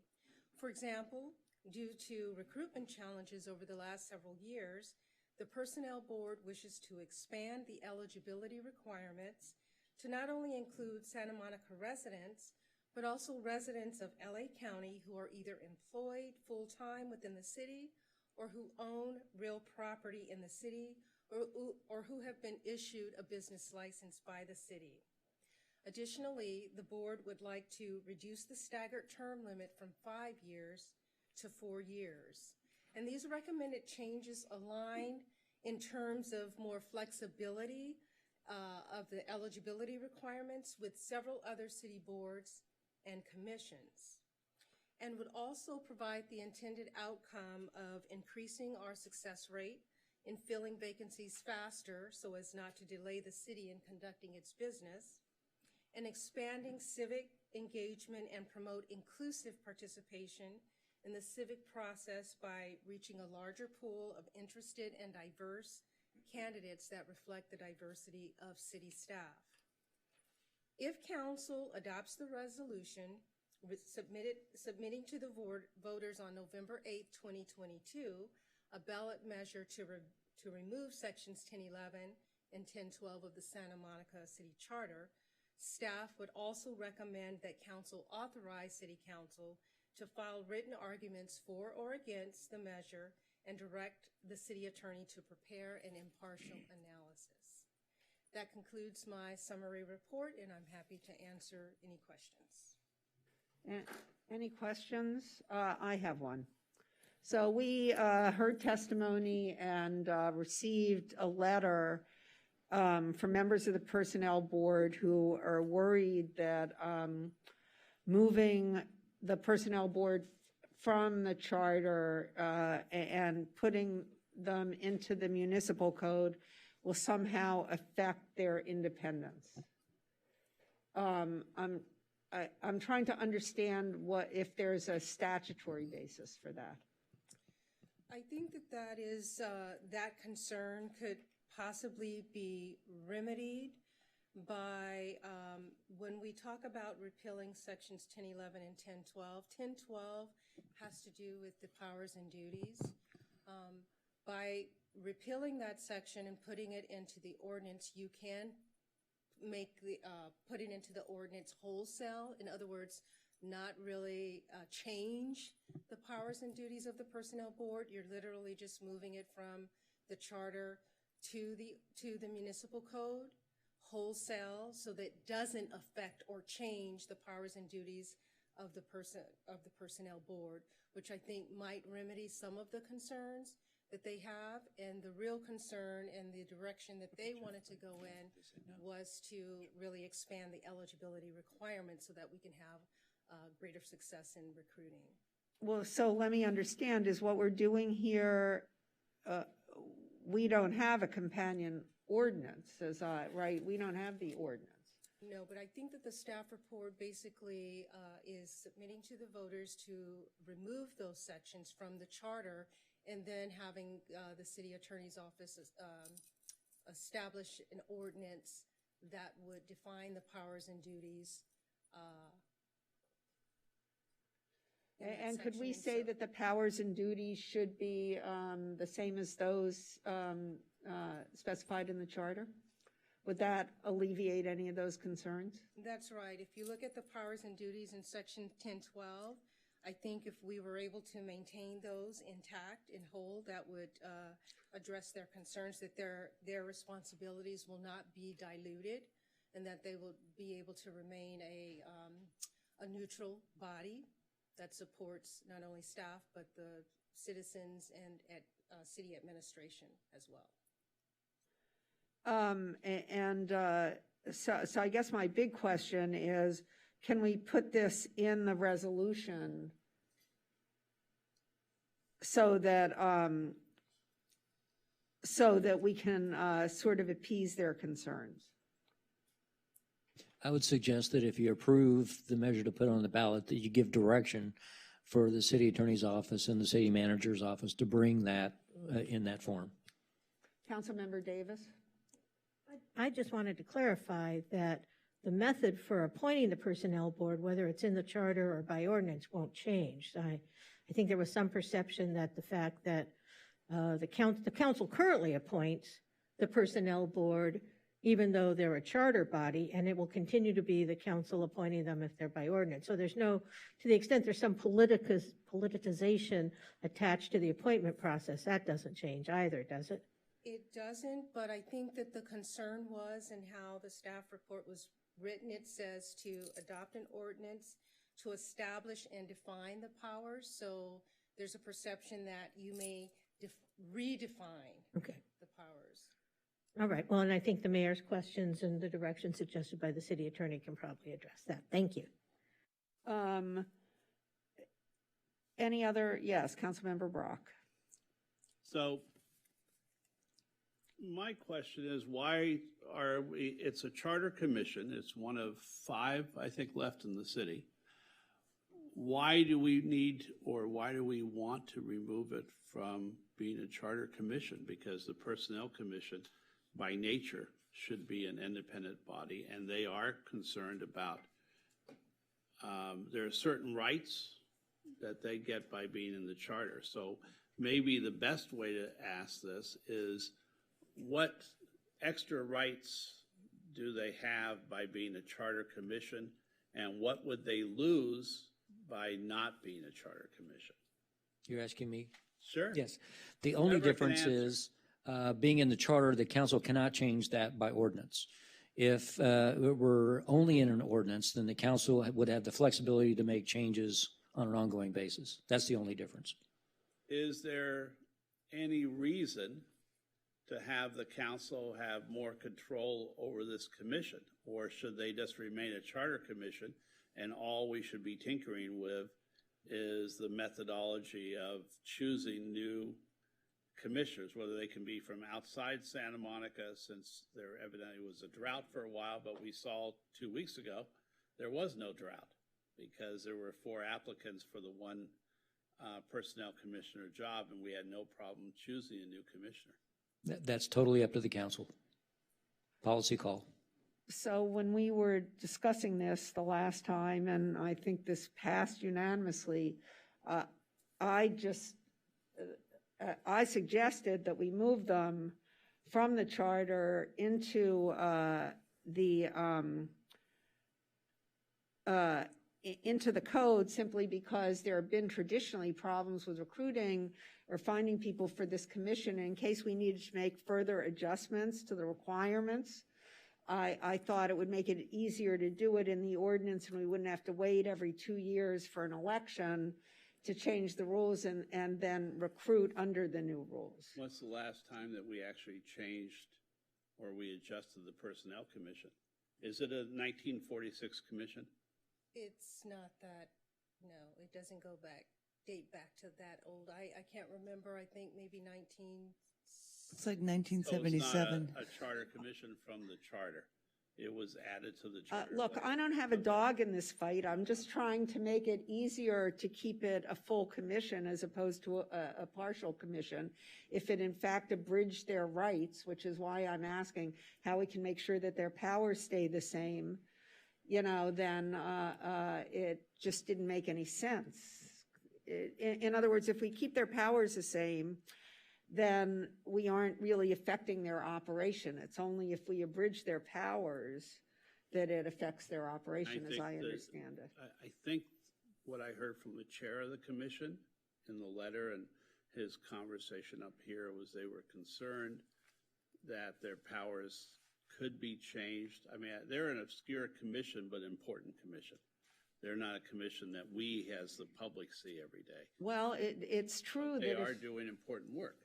it is true that if we put their powers into the municipal code, a future council or this council could abridge their powers. So, I mean, this was, you know, I did this because of the recruiting issues, but I don't see any need to abridge their powers, so. I would, at least for me, I would say if we need to put anything on, and I would regret heavily having to say we'll open the commission up to applicants from other cities, but with, if I recall, we talked last time about still having priority for Santa Monica residents, that we need to put anything on to adjust the charter status at all.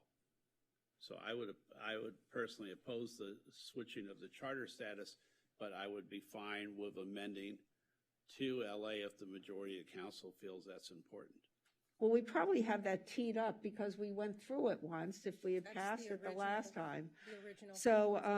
So is what you want to make a motion that we revert to the prior resolution? Yes.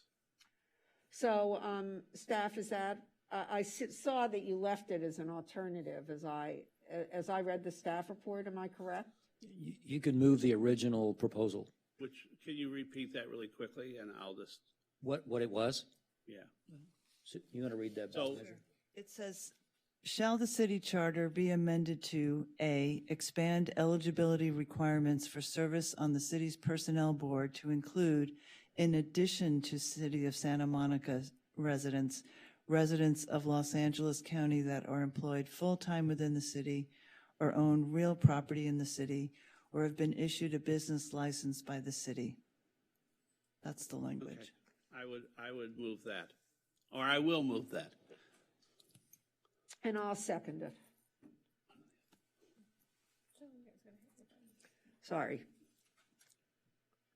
Let's have a roll call vote.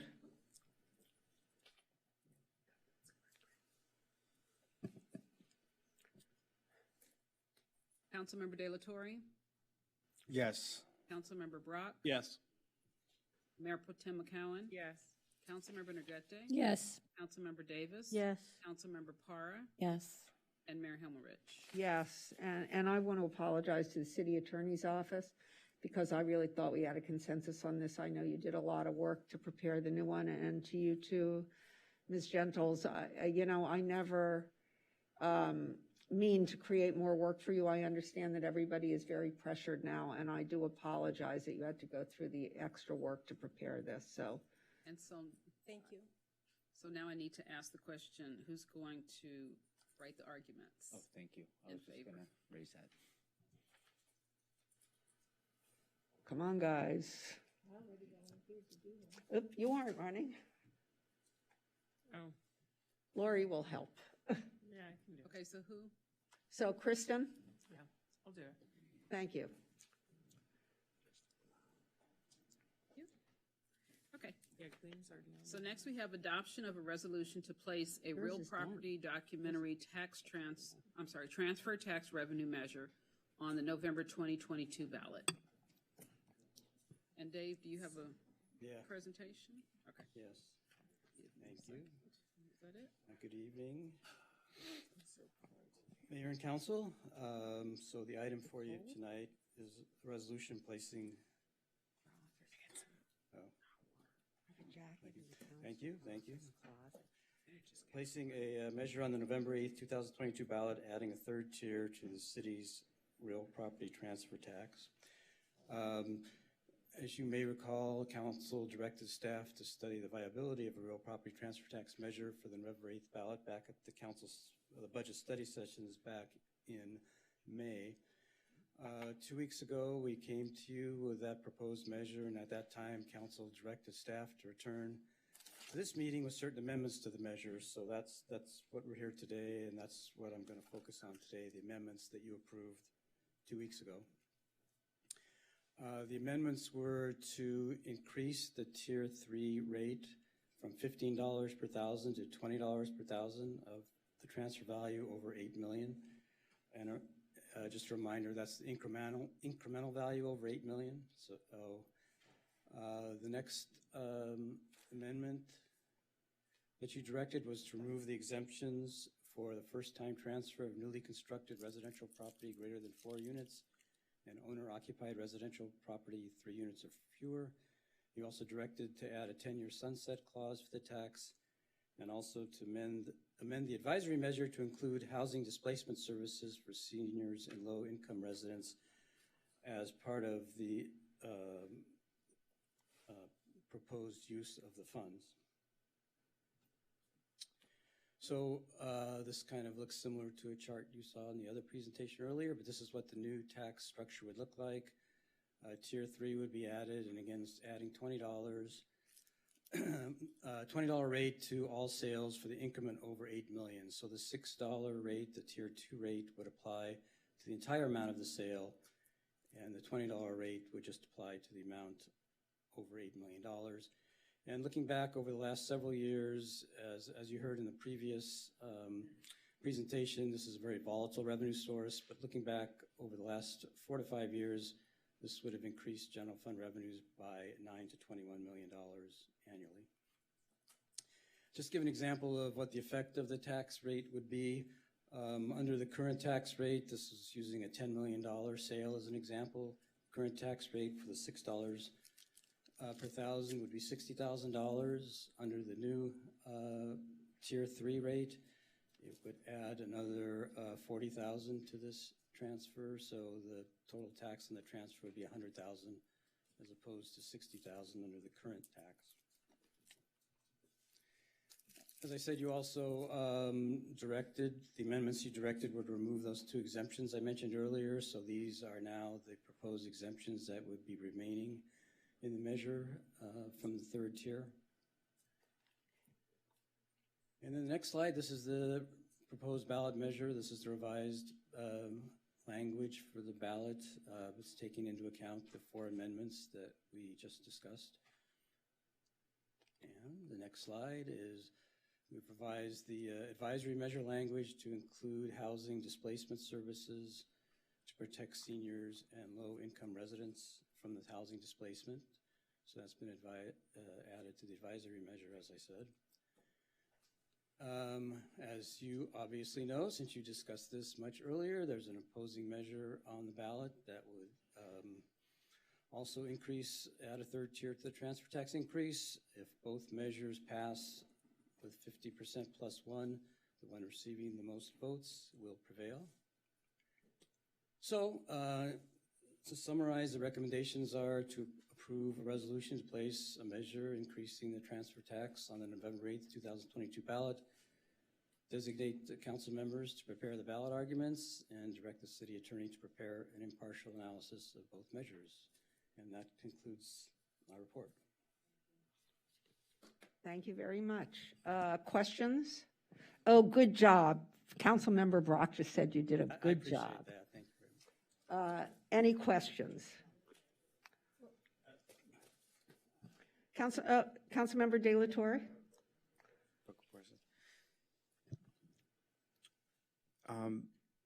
So in terms of some of the major sort of distinctions between this ballot measure and the previous one that we approved to be on the ballot, a couple of in terms of the sunset clause, the first measure has no sunset clause, correct? Correct. And this one has a sunset clause for how many years again? 10 years. 10 years, a 10-year sunset clause.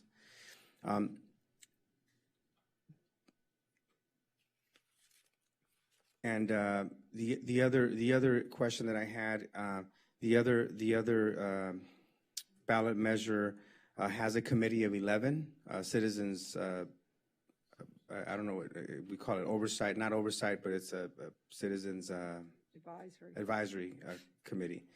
And this one does not. No. So all the responsibility falls on the city council. Correct. The advisory measure is there to get the voters' recommendation about the uses of the funds, but it is all within the city council's. Would it, by passing this as written, would it prohibit the city council from creating an advisory committee if we wanted to later down the road? Assuming that it passed. I guess, I don't think so, right? Yes, the council could do that. That's something we can do. Okay. I don't have any, I'll come back. I have to look at my notes to come back with some of the other questions. So I'll come back. Thank you. Councilmember Davis. Thank you for that mercifully brief report at this hour. So I would like to talk about the sunset clause. And I'm curious because, and let me give a little background. There is a question buried in here, I promise. The school district used to include sunset clauses in all of its parcel taxes.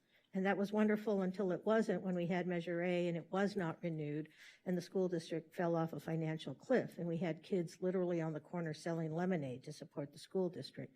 And one of the things that happened after that, and I know because I actually wrote the measure, is we consolidated all the existing parcel taxes with sunset clauses into one, fought very hard to get it passed and took all the sunset clauses out. And therefore it's never had to been reauthorized. So I'm concerned about the financial cliff we might face in 10 years, especially since both Mr. Silverman's presentation and yours talk a little bit about volatility. Is there a sense that the 10-year sunset clause really, for lack of a better term, puts us on the brink of a potential financial cliff because it is, I mean, frankly, I'm against sunset clauses, but this one seems particularly short for such a volatile tax, as Mr. Silverman pointed out, such a volatile tax. So you could have 9 years of no revenues and then maybe 1 year of good revenue or something. I'm just curious about your thoughts about that. Well, I guess I'd say first, as a finance person and a sort of a budget person, sunset clauses always would concern us because, you know, as a finance person, again, we always like to have money in the bank as opposed to the uncertainty. I think, you know, I don't have a crystal ball. I mean, if the revenues grow faster than expenditures over the next 10 years, it's possible that, you know, there'd be enough additional revenues, assuming council didn't spend all those revenues in the meantime. But we're also, there's a lot of uncertainty, and I think with the financial forecast, which you were presented back in May, I think, with the proposed budget, at that time there was, I have a budget manager here, Oscar, to correct me if I'm wrong, but there was very little, if any, surplus for the next 5 years in that forecast. And I think that didn't even include, it included some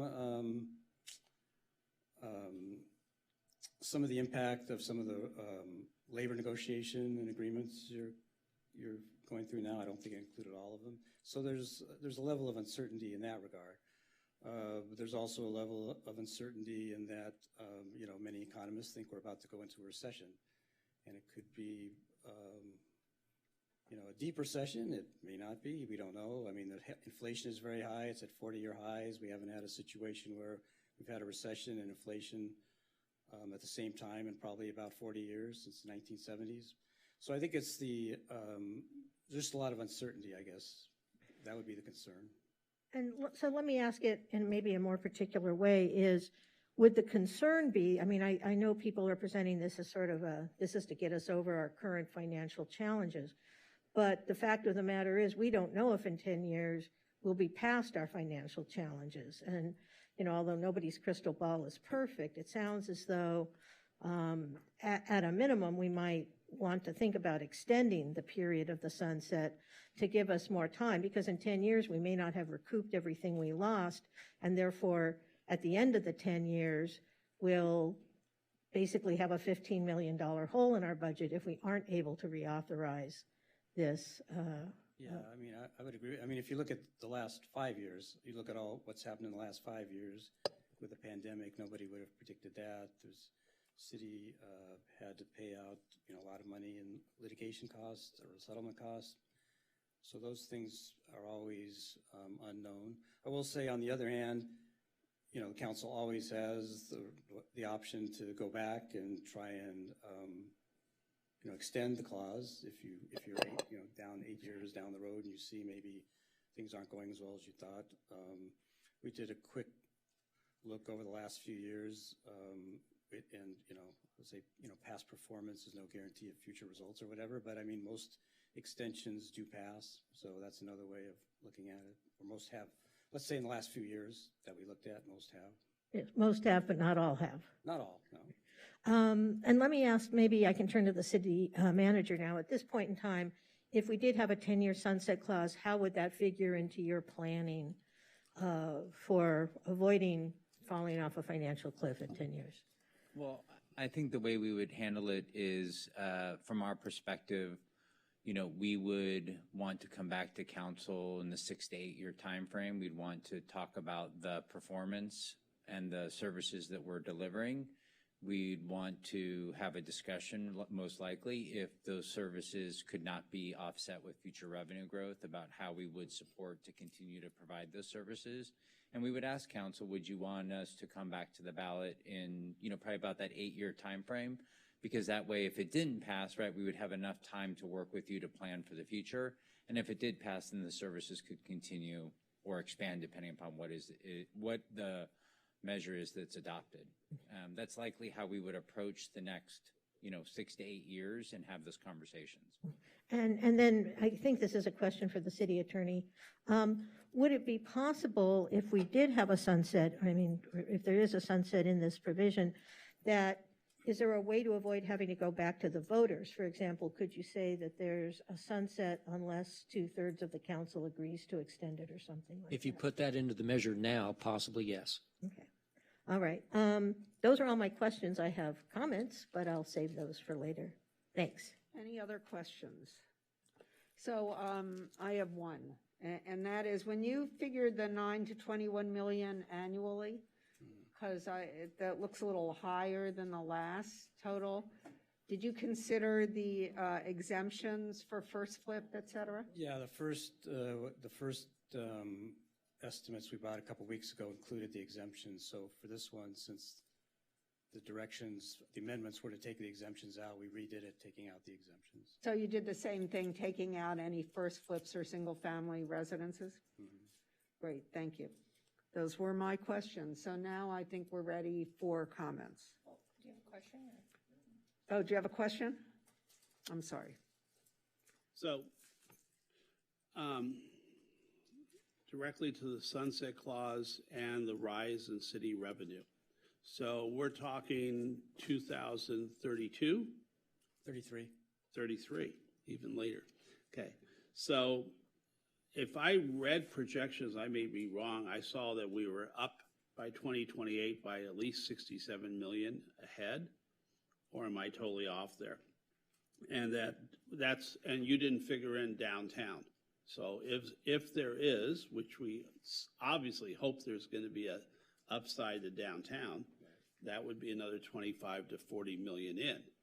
So this was, at least in my mind, this is meant to be a bridge measure to take care of libraries, schools, additional HLP police officers, and to expand or at least make sure we have an emergency parachute for those who are short on rent, who need more pod help, etc. I would be surprised if our revenue for the city didn't increase over the next 10 years, and that your capable stewardship and working on the budget and all the things you do financially wouldn't signify that increase. That by saying we would not be able to have a sunset clause, that to me, that would appear that you were saying that our revenues might not increase and we would stay in stasis. Is that accurate? I wouldn't say it's so much that the revenues wouldn't increase, it's that the revenues may not increase faster than expenditures. I think that's the risk.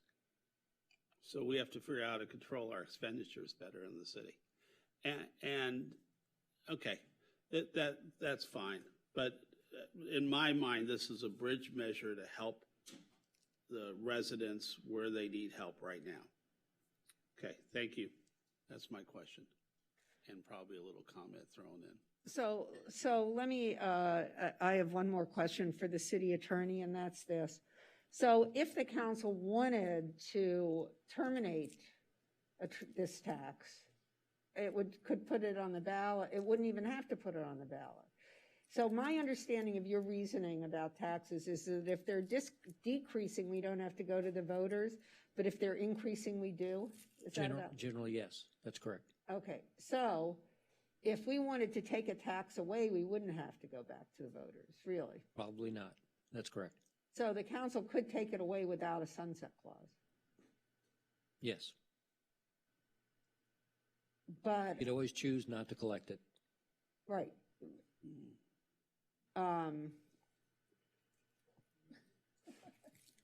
That's my question.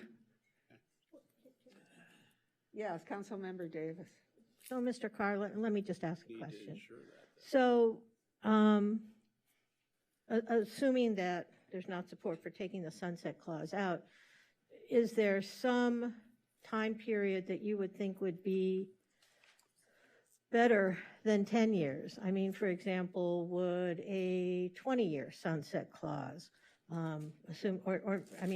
we also explored the idea of maybe having council be able to extend it, but would a 20, because it seems to me, I mean, when we look at the revenue projections, yes, revenues are going up, but we continually have increased personnel costs. We are currently in a situation where we're not providing the full range of services that we provided pre-pandemic, and we want to bring those back online. I mean, even this measure isn't going to open up libraries 24/7 or, to the full thing. So as we start to bring services online, as we start to pay more for personnel, which is inevitable as we get hit by the same inflation we're going to talk about later in connection with the rent control measure, our expenditures are going to go up almost regardless of what we do, or certainly assuming we act in a way that's consistent with the way we've acted in the past. Is there some time period that in your mind would be better than, say, 10 years? Would 20 years, for example, be better? Well, I think, 20 years would be maybe more comfortable with 20 years. I think, again, that stretches out, that gives you more time to plan. The level of uncertainty in the next 5 years, I think, is really what concerns with the labor costs, with the economy. I mean, you probably all saw that the PERS, return last year, actually PERS lost over 6%.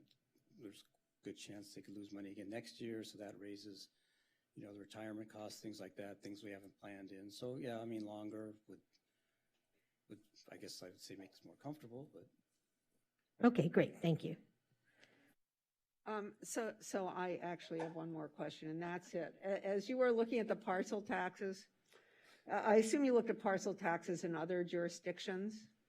So when you were looking at the uses of these parcel taxes in other jurisdictions, did you look at that? We didn't really look at parcel taxes that much because this isn't a. I don't mean a parcel, I mean transfer taxes. I'm sorry, I misspoke. So I'm sorry, what was the question? I'm sorry. My question was, when you were looking at this, I assume you looked at transfer taxes in other jurisdictions. Yeah. And when you looked at those transfer taxes in other jurisdictions, and they're all real estate transfer taxes, did you note the uses of the funds from those transfer taxes? No, because I think all the ones I can remember, there might be an exception, I might be wrong, were general taxes. So if they're general taxes, there's no specific uses for the funds, that are. Well.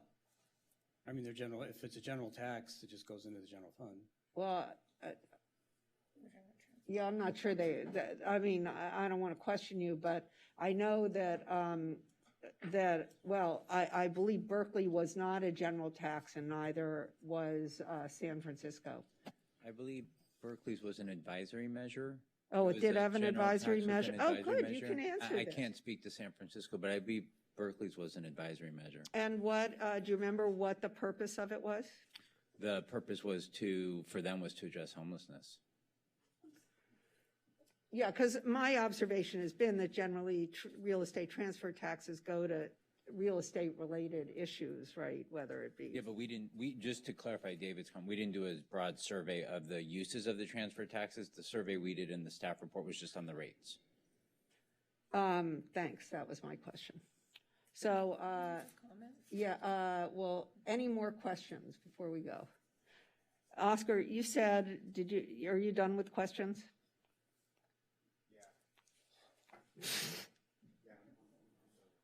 Yeah. Okay. Okay, good. So look, let me ask, I can call on people or we can just go from one end to the other. What do you want to do? Fine, Councilmember Negretti. Okay. So I want to take the personal out of this, and I want to be able to refer to both measures in a non-personal way as much as I possibly can, so I will try.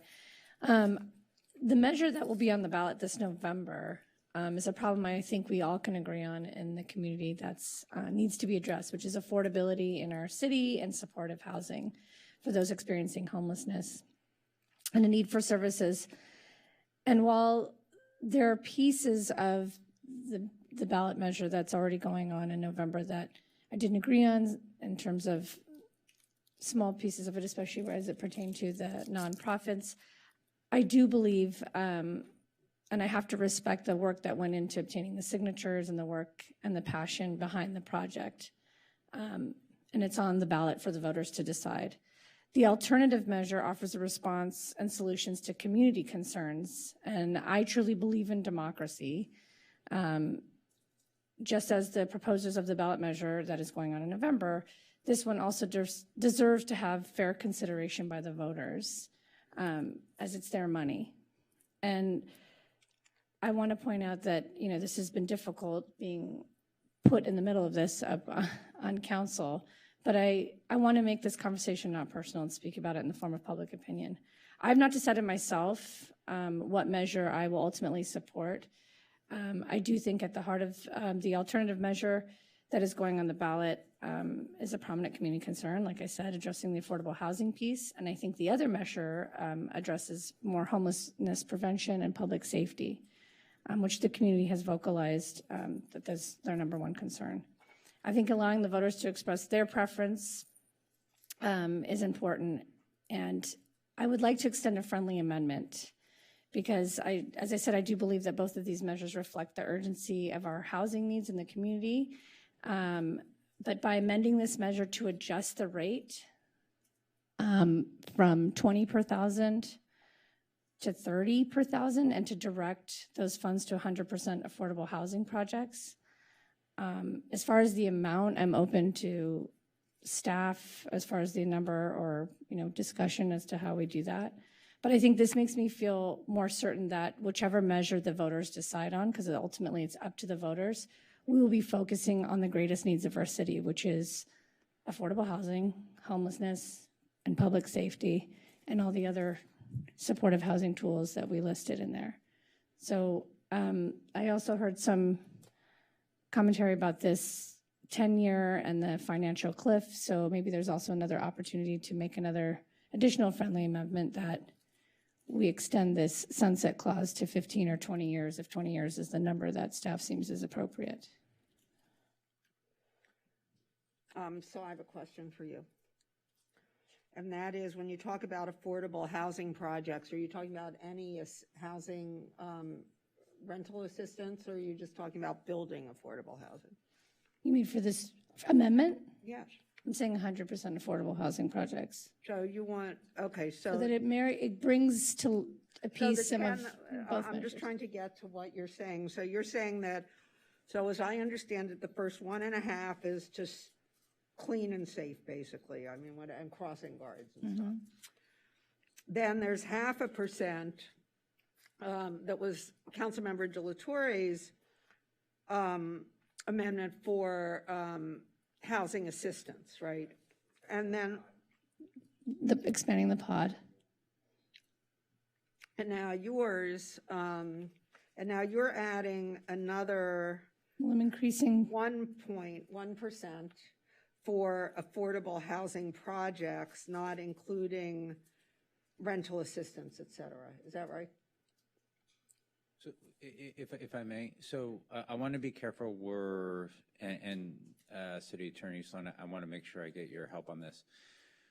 So the direction we will receive tonight will help us to reframe the advisory measure, but the advisory measure, I just want to be super clear, is not necessarily, as you're doing, Mayor, parsing out the specific amount, saying 15 goes to this, 5 goes to this, 10 goes to this. So we would, if the direction is to expand the tax and direct it towards affordable housing development, we will have to reflect that. And then ultimately, right, if this tax were to pass, we would come back to council with a spending plan that lines up with this discussion and lines up with the advisory measure.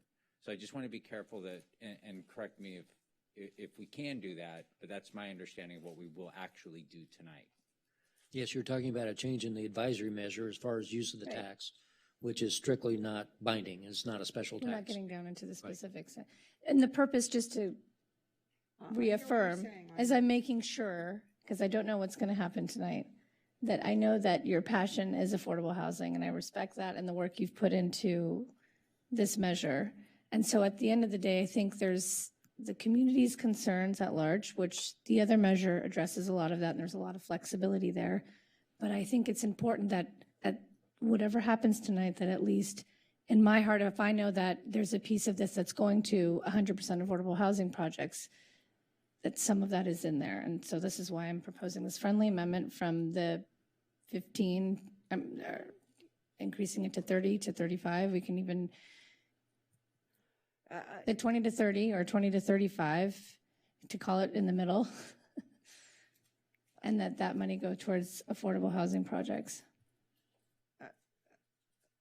Fine. I mean, just so you understand, there's no guarantee that a penny of this will go to affordable housing projects or anything else. It depends on what the council does with the money, because it's just going into the general fund.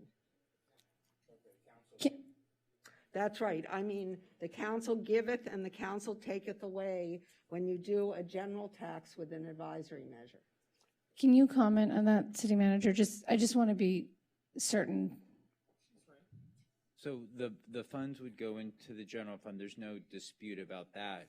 The only point I would make is I think we would all feel accountable at the staff level, and I hope council would feel accountable that when the advisory measure is adopted, that, you know, when we're proposing spending plans, that we would be obligated to align it with the advisory measure. That would certainly feel like our responsibility, so that we would propose resources that align with that, subject to your adoption at budget time. So may I just make one thing? I just want to, so does someone here know how much of the GSH money that was supposed to go to affordable housing actually did not? Was it 8 million, 15 million? 7 million hasn't gone to there, but we're supposed to pay it over 3 years, starting, I believe, next year. What's the total? 7 million that hasn't gone. But you said it's going to be paid back. It's going to be paid back over 3 years. But is this because of COVID? Because we laid off 400 staff? Okay. I mean, does that normally happen where measures are not used on? Okay. Right. So my understanding was, and I wasn't here then, is that there was a one-time non-payment of those resources because the organization was falling off a financial cliff, was laying off 400 positions, and so needed to make drastic actions to deal with the drastic situation. So I would hope in my career that's a once-in-a-century event, but, you know.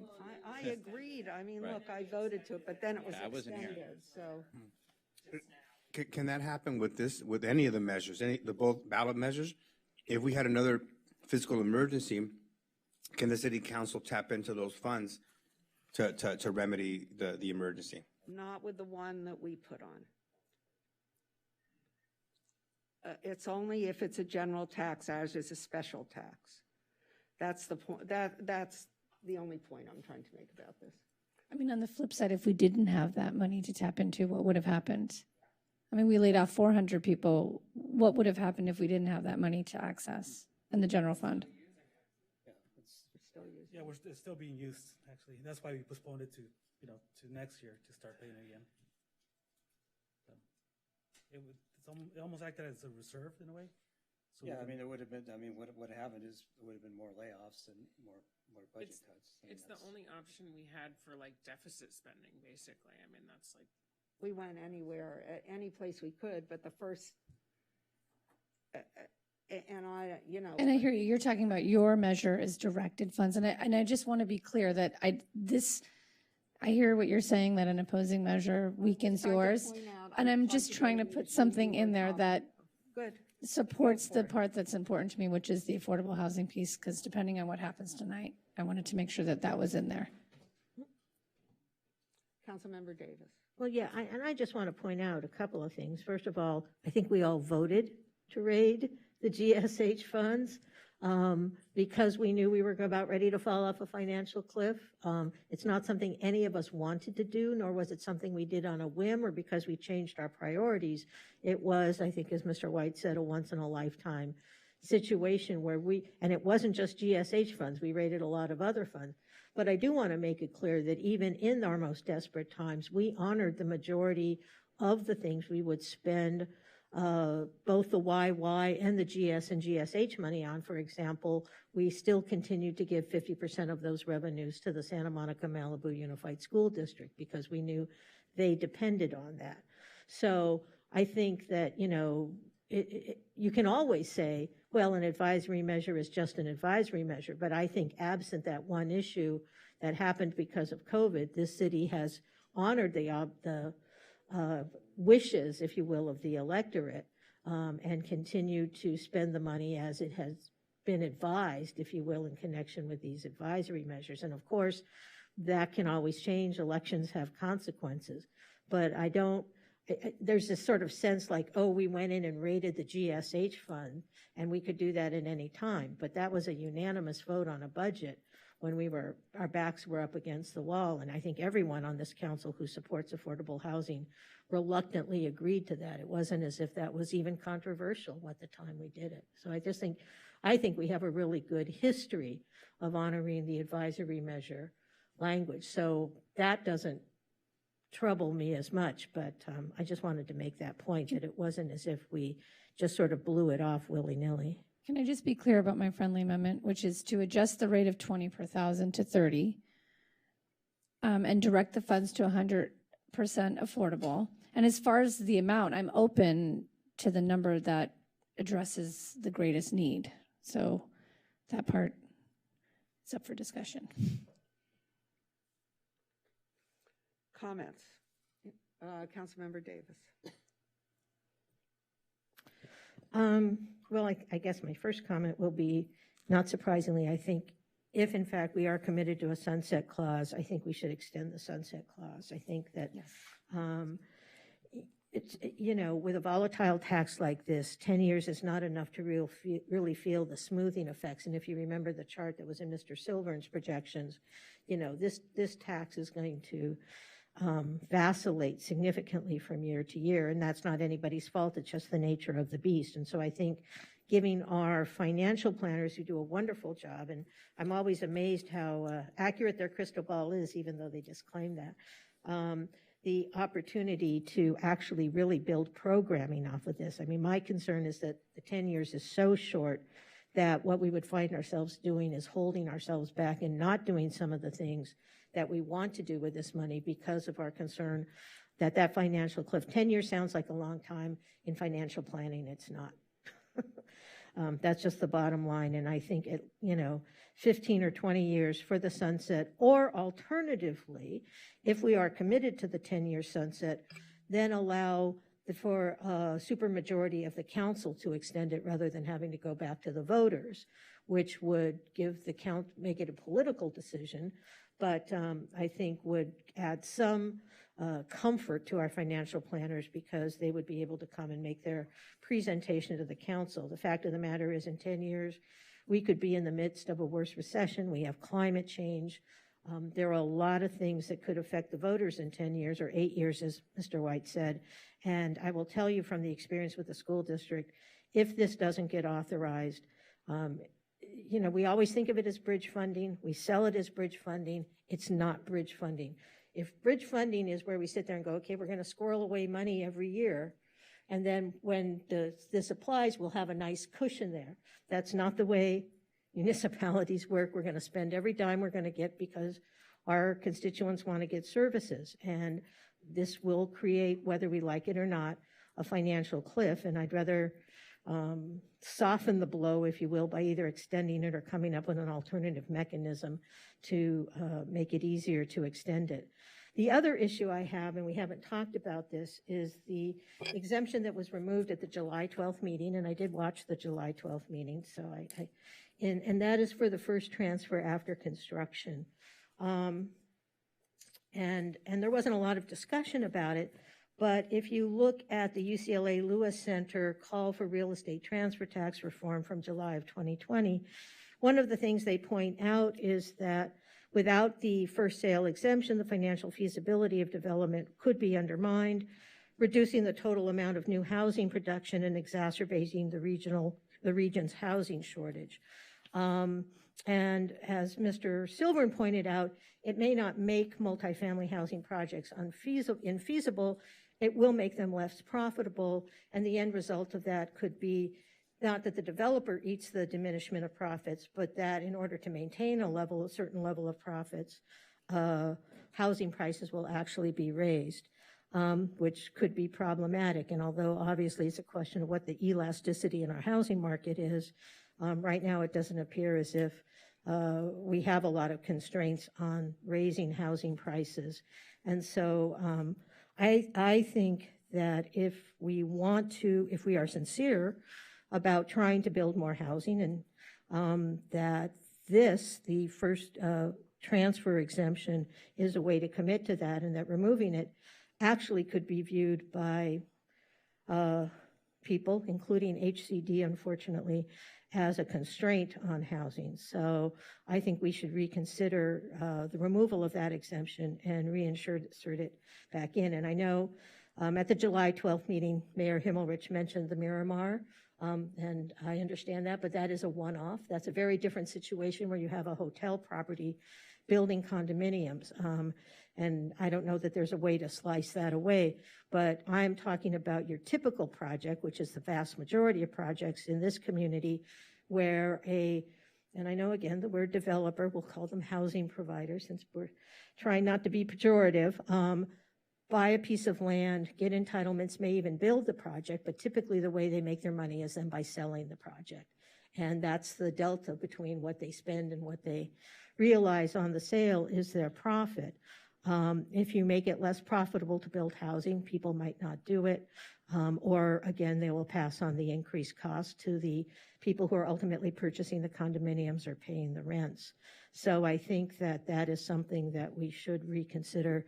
And as I pointed out, the Lewis Center at UCLA seems to think that that exemption is important. And I know when Culver City was adopting their real estate transfer tax, they also thought it was very important for that very reason. Just a couple of observations. I don't know about increasing the tax. I don't know where the sweet spot is. I know we've increased it from 15 to 20. And I do have some proposed changes to the language of the advisory measures, some small tweaks that I think might make some sense. But at some point, we sort of cross that threshold that Mr. Silvern talked about, where all of a sudden people go, oh, I'm not going to do this anymore. I'm going to try and avoid taxes, or I may take, as he said, capital is mobile. I may take my capital and go home. And I don't know where that point is. I don't know if it's at 20, 25, 30, but I suspect the higher we raise the tax, the more likely we are to hit that point. And since we don't know where it is, I think we need to be cautious about raising that. I'm sympathetic to the idea of affordable housing. I mean, I think right now we have a situation where we have two measures. They're different policy proposals. Both are well-intentioned and both address real needs within our city. I think there's going to be a robust campaign for both of them.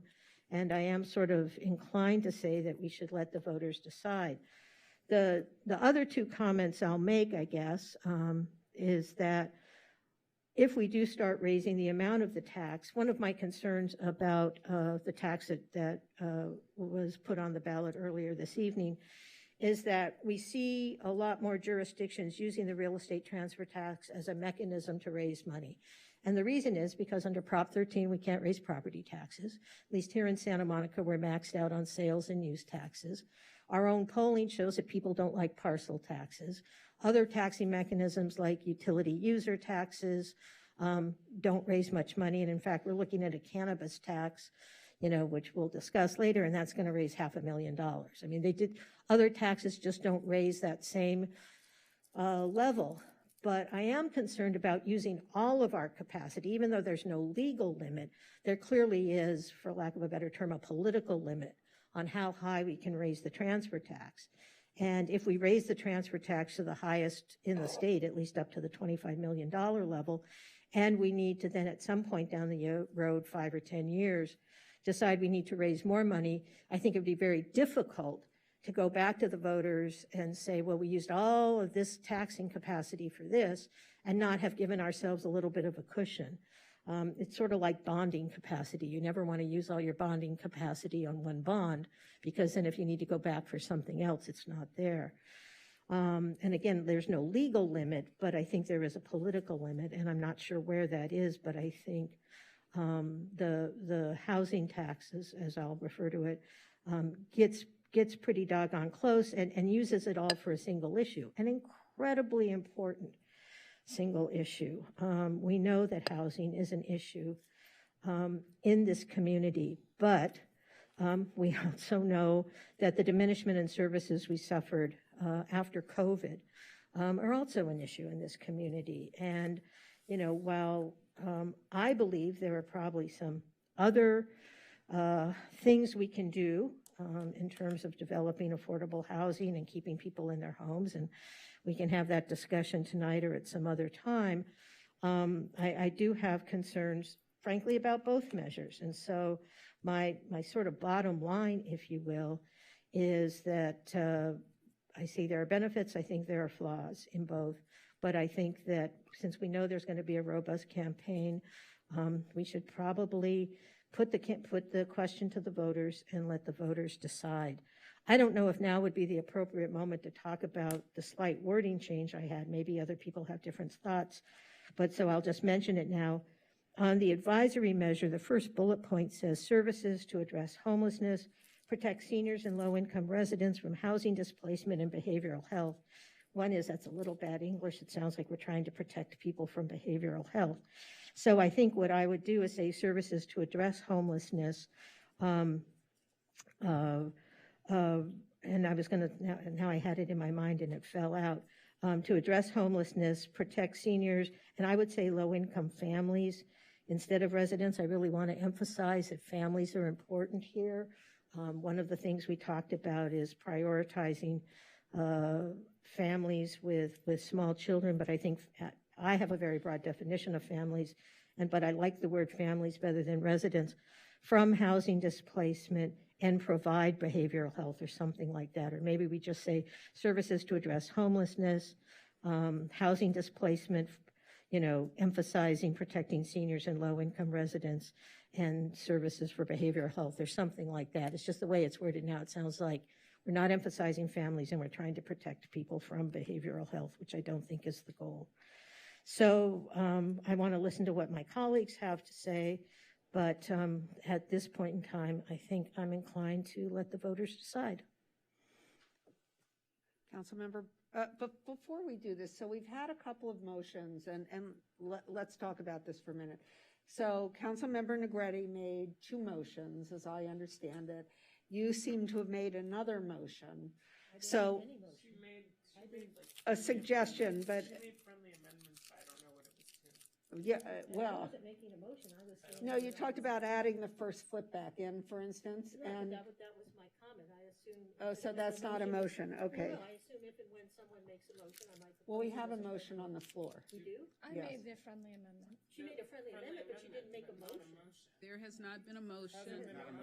Okay, thank you. Okay, I understand, thank you. So Lana could probably convert that into a motion. I thought it was a motion, so if it isn't, then. No motion on the floor. A motion on the floor. All right. It's a technicality. It's an important one. Councilmember Brock. I'm hearing you, Councilmember Negretti and Councilmember Davis. I am likewise concerned, as Councilmember Davis is, that if we up this too much, we're going to end up with two very similar measures. Mine was specially designed, huh? What's the other one at? 50? 5, yeah, 50. I'm very concerned that residents, and maybe Councilmember Davis, we can play with this, but I'm very concerned that we up this so much that it's two similar measures. Mine, was designed specifically to help with services on the ground that residents were asking for. They're asking for help with homelessness. It's a nightmare out there for many people. And most importantly, it's a nightmare out there for the people who are homeless in our city, who suffer from neglect from our city services. Now, the reason I wanted to fund another HLP team, for instance, is to have nighttime and weekend services on the streets. If you talk to our residents, number one, public safety, number two, homelessness, and I would opine that they're intertwined. They're concerned about the services that help children and seniors, as I said 2 weeks ago. Our libraries, our after-school playgrounds, crossing guards.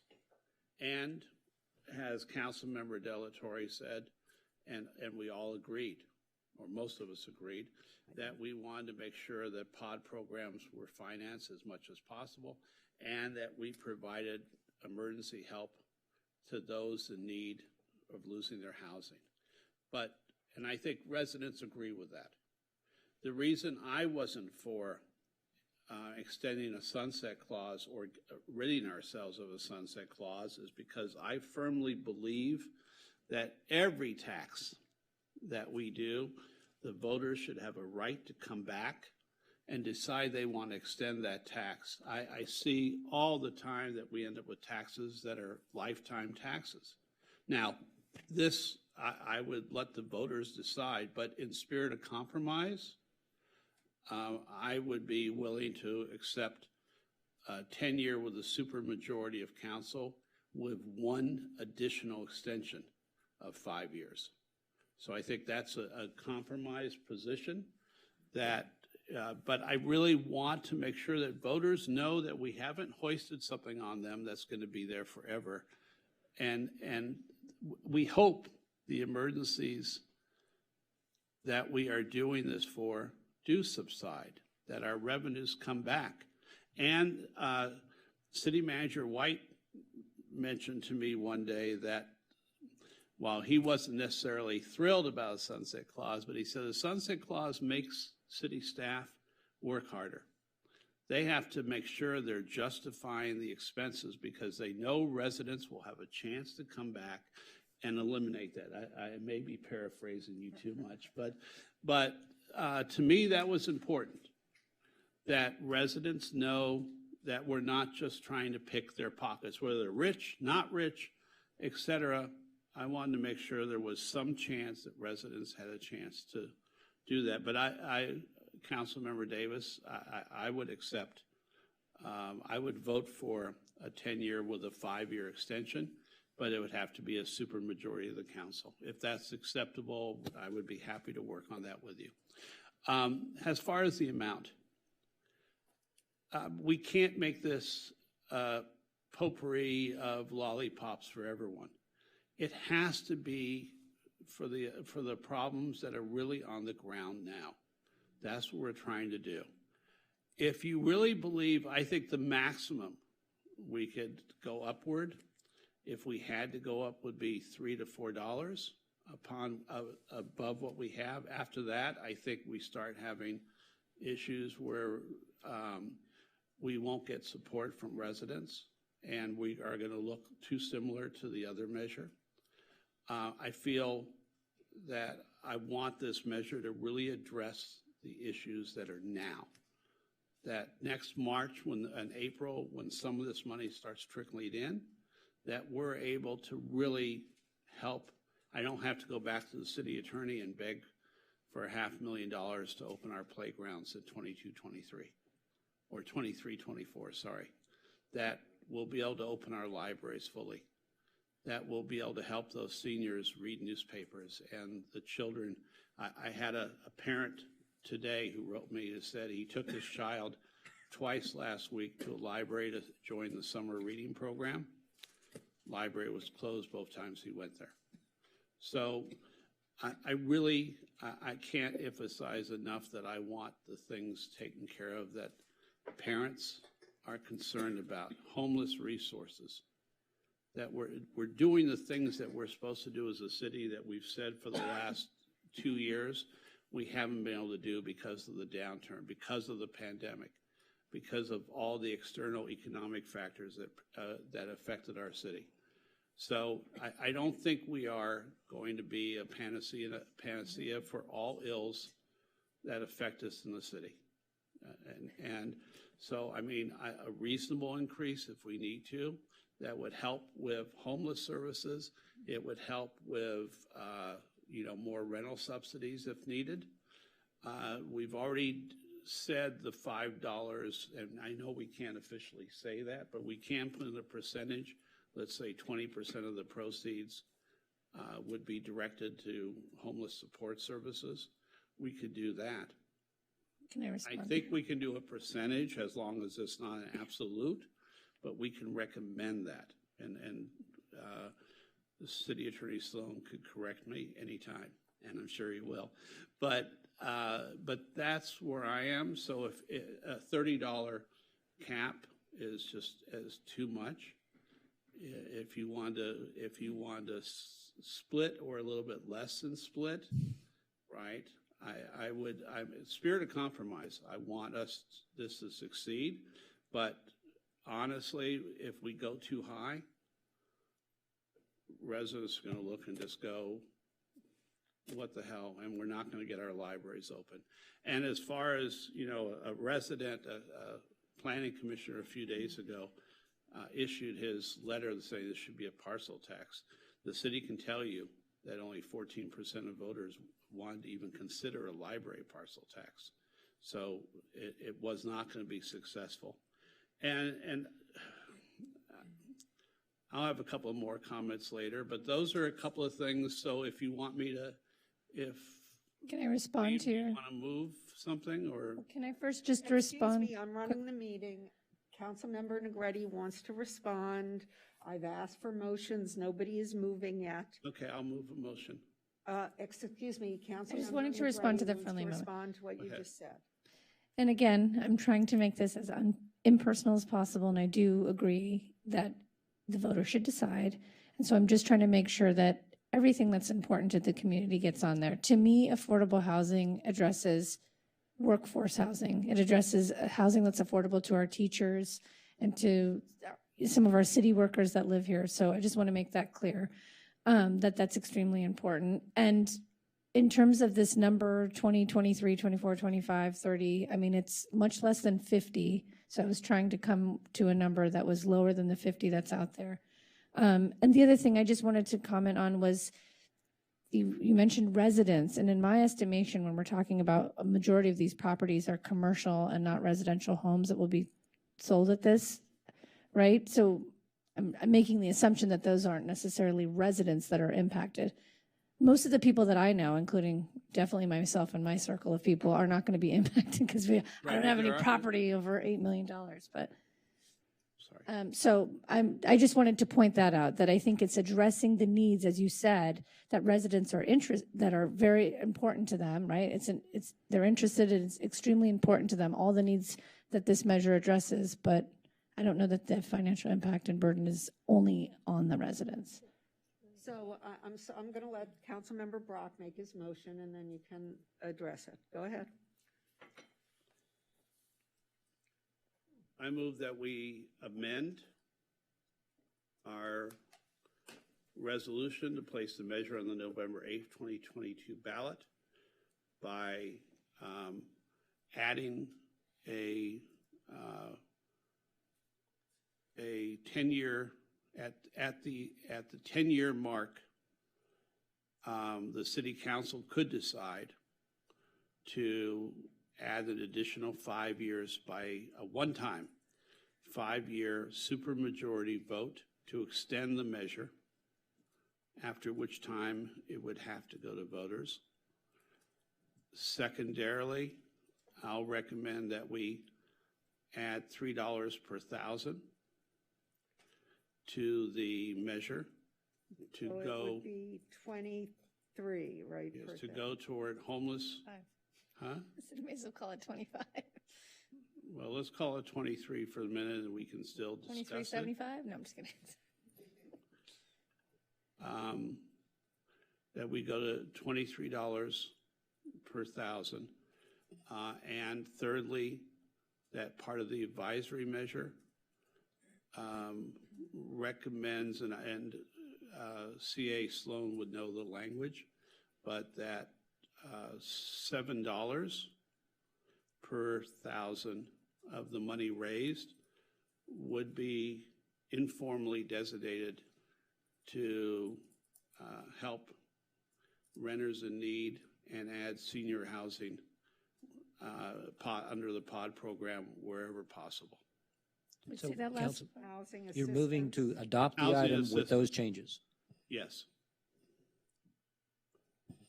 So does anyone need me to repeat the motion? Did he say extend the POD program? He meant $7 per thousand for housing assistance. Yes, thank you. I guess my question is on that motion, Councilmember Brock, in the advisory measure For the advisory measure. that we have right now, we do reference, Right, but it'd be better to put some sort of percentage in, because I don't want a future council necessarily to come in and say, huh? I wouldn't want a future council to come in and say, hey, all this money is going to police, or all this money is going to that. I'd like us to have the public give some, as much as possible, to have the public under that advisory designate where they want the money to be spent, hoping, yes, I know, hoping that the city council will respect that. so no That's not your no question. issue there, and I'll defer to the city attorney on that. I know it has to be very broad. Yeah, no, I was more referring to, so in the advisory measure language, we talk about using revenues for services to address homelessness, protect seniors and low-income residents, and I know there's some discussion about maybe modifying that language. I guess I just wanted to see if there was any space to hold language in that space versus designating specific programs. No, that's may evolve fine. over time. I was more just, I was somewhat concerned about designating a percentage Okay. of the annual proceeds. Right, Councilmember Davis. it may be more clear to, instead of saying $7 per thousand. Yeah, I'm sure just we say can't say it 30% like of the that. money collected. Yeah, would be that used for would be those fine. purposes. I haven't, we haven't got there Do yet. we have a second? Well, I'll second it, but I have some proposed friendly amendments. Okay. Which I know will be friendly to me. I just don't know if they'll be friendly to the neighbor. Oops, let me turn my mic on so people can hear what I'm saying. So, yeah, one of my proposed friendly amendments would be to say, since if you go, I sort of agree with Councilmember Negretti that maybe 25 is splitting the baby, but assuming you're stuck on 23, to say at least 30%, because that way it gives some flexibility depending on what the situation on the ground is. It addresses your issue that people can't give it all to public safety, but it sets a floor as well, which assures people that. So I would say at least 30%. Can we do that? I thought we couldn't, I'm trying to It's understand. advisory, so it's not part of the So we can tax. say 30%, blah, blah, we can have numbers in it? Up to, yeah. Still advisory. It's still Okay. advisory. that's what we did with GS and Y and YY. We said 50% of the proceeds. So I think you could say, Okay. at least 30% of the proceeds, which sets a floor, so people would know that a certain amount was going, and I do think, I don't want to specifically mention the POD program, although that's a great program, because there may be other ways to address tenant displacement.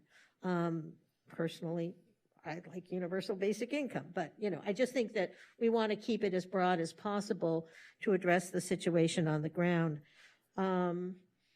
So that would be, Way, that's what the pod is. It's based on universal basic. well. Just not- saying, I'm just Well, saying. it's not really, not the way it's constructed, but in any event, I don't think that's the discussion. My point is, I just want to keep the use of the money, at least 30% would go to service. I don't know how you want to characterize it, and I don't know if you want to break it out now into a separate bullet, given that we're putting some number on it in the advisory measure, but say at least 30% will go to programs to address renters, I called it 30% to housing assistance. Okay, 30% to housing assistance and to address housing displacement or something like that. And then maybe you break out services to address homelessness and behavioral health as a separate bullet then, because that all gets kind of mushed up in there. So I don't know if that's friendly to the maker or not. That's my first proposed friendly amendment. I'm getting a nod. Okay. Yeah, no, I'm fine with those two things, and I think we'll let Doug, he'll hear our intent. Right. And then the other thing you mentioned in the motion was that in the 10th year, I think our budgeting people would perhaps like to have the vote of the council before the 11th hour so they can do 3-year planning. So I don't know the best way to word that, but I don't think we want to say in year 10 of the tax, we're going to vote. I think you say, prior to the expiration of the tax or the 10-year sunset clause by a supermajority of the council or something like that. That's absolutely friendly. Because you may want. Thank you for clarifying. You probably want to know about 12 months in advance. Yeah, 12, I mean, I'll let the financial 12 people. to 18 months. Yeah, you could say, Right.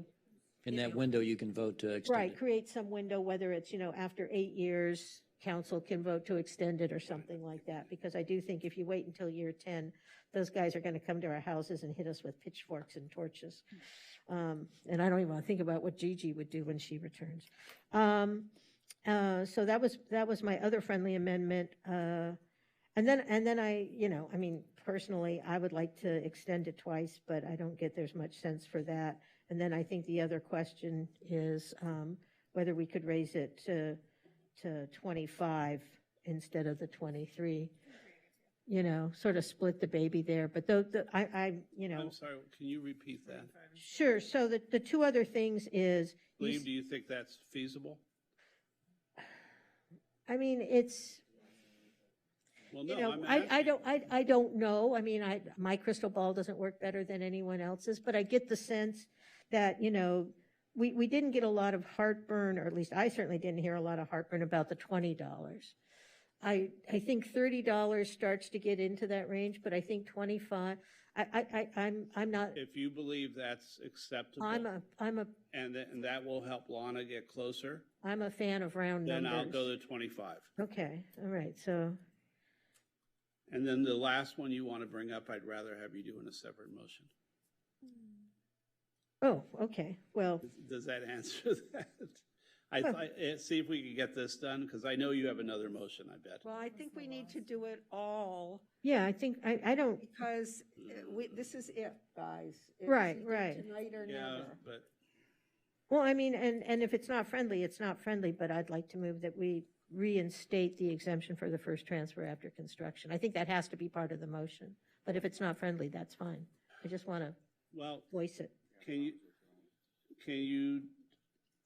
Do you want to do it as a separate motion? I think we should break it up, Well, but doesn't it all have to be part of the? It does, but You may offer it as a friendly amendment. If not accepted, then after the first and second, then you can offer it as an amendment and take a vote on the amendment. Okay, that's fine. Then let's do it that way. Or can you do, maybe for me, because I know a couple of other council members really wanted that taken out. Because I know you can give a spirited defense. Can you give a spirited defense of why that should be in? Sure. So as I mentioned. I'm listening intently. No, and I appreciate that. So as I mentioned, your alma mater, UCLA, all for real estate transfer tax reform, discusses various things about transfer taxes. And one of the things they talk about was the exemption for the first sale. And the reason being that the way that real estate is developed, it's very rare Miramar being an exception, I just want to throw that out there, that someone says, I'm going to buy a piece of land, I'm going to build some multifamily housing, and then I'm going to operate the multifamily housing, or I'm going to sell the condominiums. Typically what happens is developers and property managers or people who own buildings as a long-term prospect are two different groups. So what happens is entity A comes in, buys some lands, gets some entitlements, may sell just with the entitlements, is what happened, for example, with the Millennium Project, or may actually build the project and then sell. But whatever the delta is their profit. This, obviously, if you don't exempt the first sale, then this tax eats into that profit. And we can argue about whether that's a good thing or a bad thing. I mean, there are a lot of people in town who think developers already make way too much money. We heard from, Mr. Silvern that, as you eat into it, the feasibility of the projects becomes closer and closer and closer. So you might, one, actually discourage the development of multifamily housing, and that's a value judgment. But two, even if it still remains feasible, what's likely to happen is whoever's paying the tax, whether it's the developer on the front end or the person who's going to ultimately buy it on the back end, that increase in cost is not going to get sucked up by those two people. Where the increase in cost is going to get sucked up is if you're building condominiums, you're going to increase the price of the condominiums you're selling to basically offset that additional cost. Or if you're building rental housing, you're going to increase rents. Now, as Mr. Silvern points out, the only real limitation there is what the market will bear. And I think we all know that, unfortunately, here in Santa Monica, because we're so desirable, the market can bear a lot. And so if our goal as a council is to try and reduce housing costs for people, then adding this additional cost into the equation will have the opposite effect. So that's my concern. Can I ask a question of finance? Sure. What would be the difference? What would be the potential revenue change between first sale, not first sale? And you may not know that, but you can just say you don't know if you don't know. I would say I don't know if I don't know. And I don't really know, but I mean, we did look at that. We tried to look at that. And so I don't think, I'm not going to say that I'm going to guarantee the numbers are 100% correct, because it's a little, looking at the county data and not looking at it, it's a little bit squishy. But the ones that looked like it, from our analysis, that looked like fit into that, let me make sure I'm looking at the right one here. Yeah.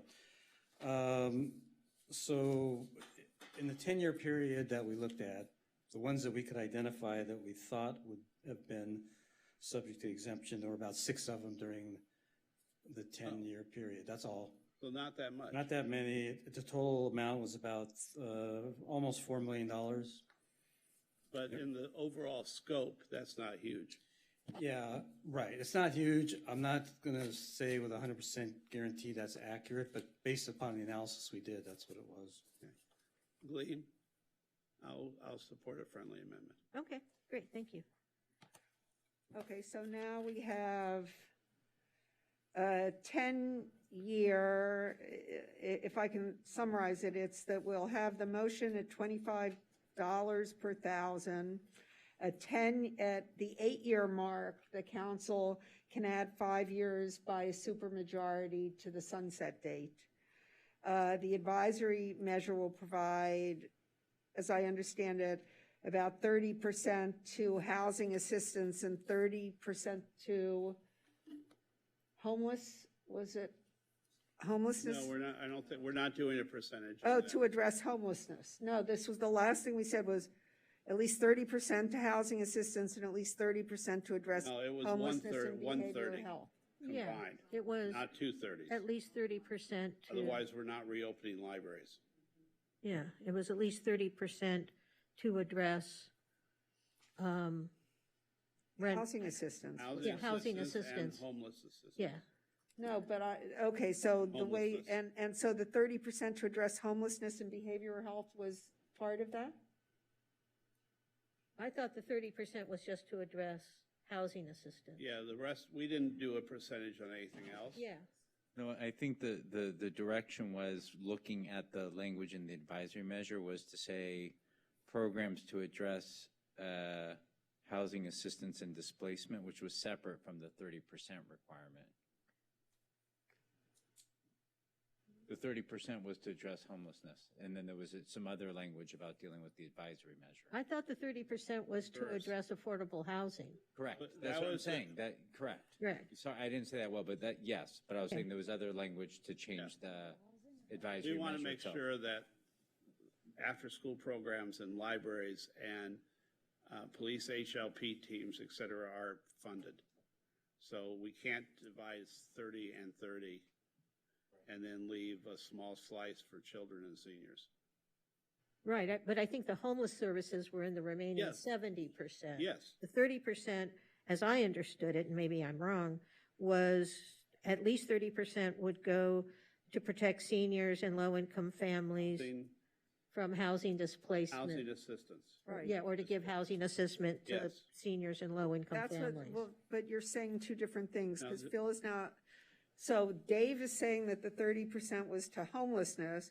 Now Gleam is saying 30% to seniors, blah, blah, which I called housing assistance. right? Okay. We're designating 30% to housing assistance because we were adding the extra income to make sure that we help those in need. But The rest, the other 70% is to be divided among the advisory that residents are talking about. Okay, That's the different okay, I'm programs. just trying to, so does everybody understand? Yeah, we can't make that so locked in.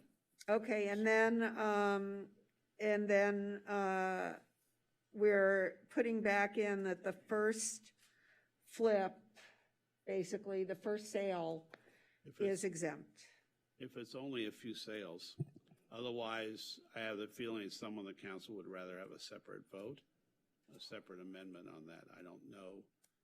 Someone needs to speak up if they'd rather have a separate amendment, I think. Was the first transfer exception limited to housing projects Yes, or any project? housing. Just housing? Yeah. Those multifamily housing, 4 units or greater. Yeah, 4 years or greater. You had the language on the 12th, but then you just took it out. Right. So it would be the same language. I'd like it to be separate. You gotta turn your mic on. I'd like them to be separate. That's fine. Thank you. Okay, so I'll withdraw the friendly on that, and you can add that separately. Okay, so let's first take a roll call. So Mayor, I want Oh, go ahead. sorry, Councilmember De La Torre has something. Yes, I'd like to make a friendly amendment on the advisory. I'd like to include achievement gap initiatives. We don't have anything for schools, right? There's nothing for school, but there, Well, yes, after-school. After-school programs. Care and Public safety near Um, schools, crossing guards. crossing guards, et cetera. Yes, there is. But in terms of, I think it would be appropriate for us to have within funding for schools and school services, achievement gap initiatives, especially culturally there's relevant. no funding for There's no schools money in going this. to schools in Yeah, this. we're We're not doing giving any after- money to we're schools in doing this things one. that residents are affected by right now. Yeah, I understand, but we can include, right, like right now, We won't have any money. There's no money going to the schools in this measure. It all goes into our general fund. You can do that as a separate measure. I'm saying we can't put that language in as advisory? There's, Won't be any money for anything. there's no money in this currently. I mean, we can always do whatever we want. Yeah, right? correct.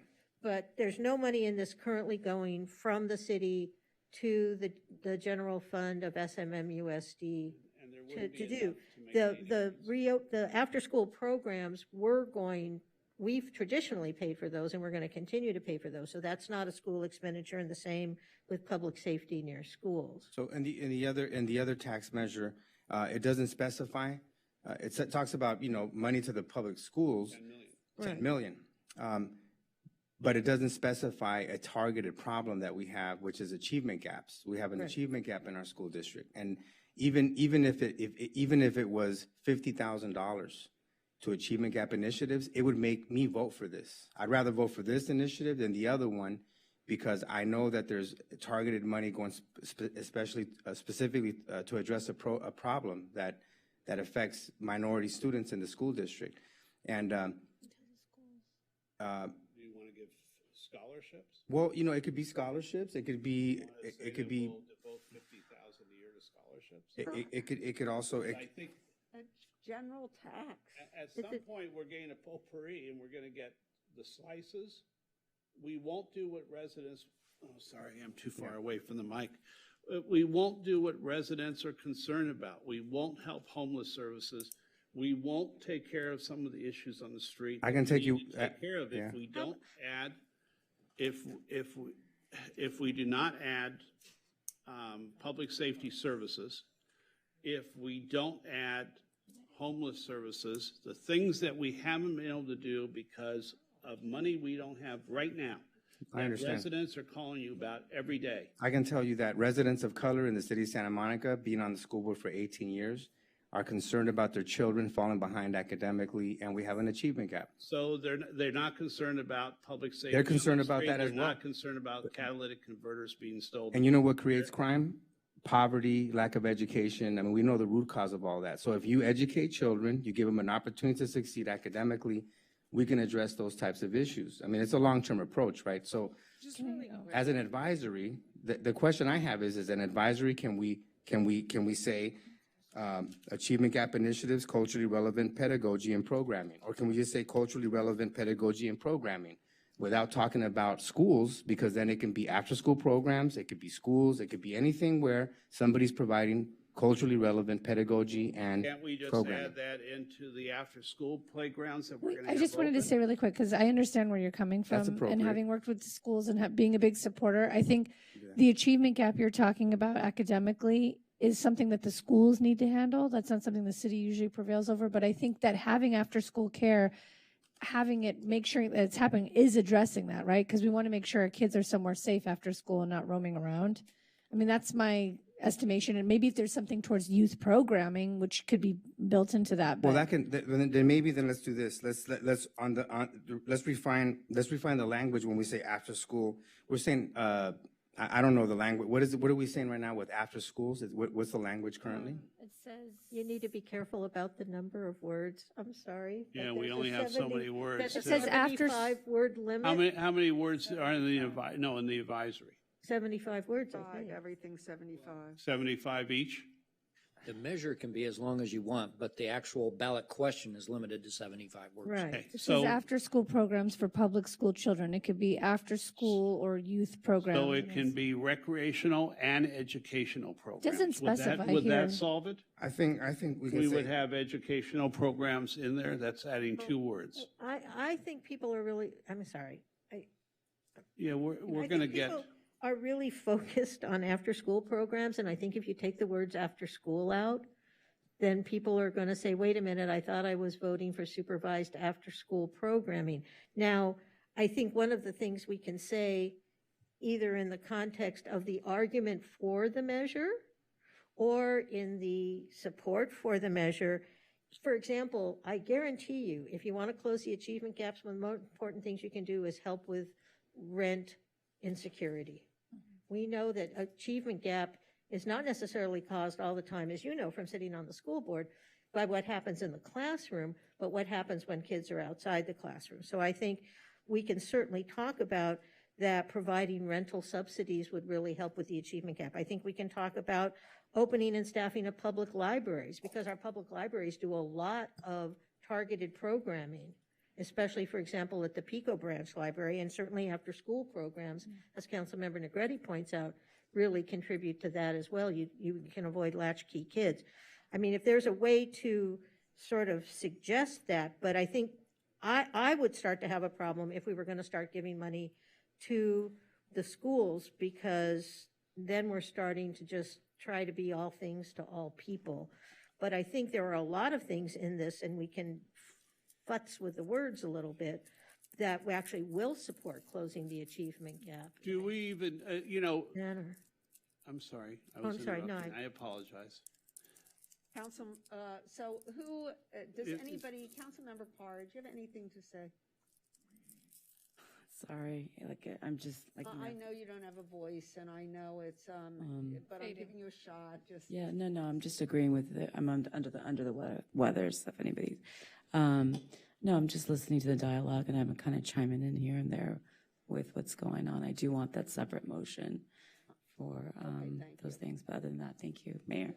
I've been where you are. I get you don't want to Yeah, talk too much. Yeah. thank you.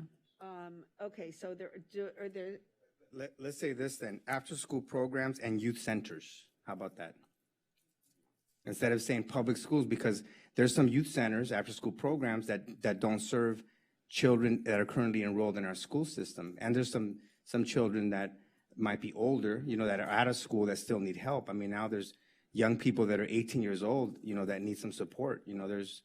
I hear you. The only thing I just will say, we do have another measure that we're going to talk about in a little bit, and there's opportunity there.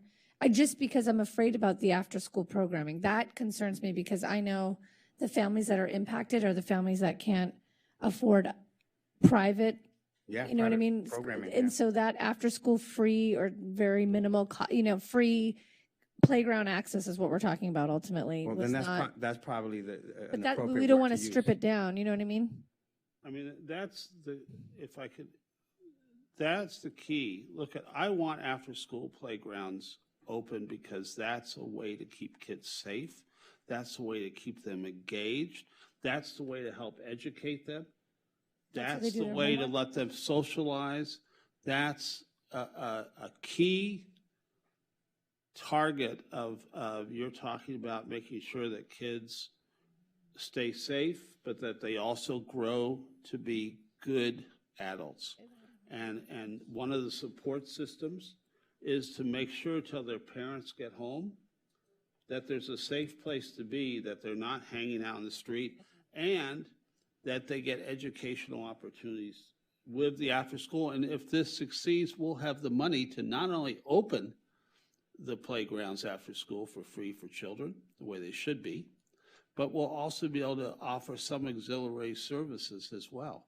So, Oscar, in all due respect, I think we're there with that. And I think also next April, May, June, when we really start to see some money come in, then we can discuss that further then, because we'll all be sitting here together, and I understand what you want, and I'll support it. How do we include cultural relevance in the programming? So, for example, the Boys and Girls Club Next April? is a very different model than other programming offered in the city. So,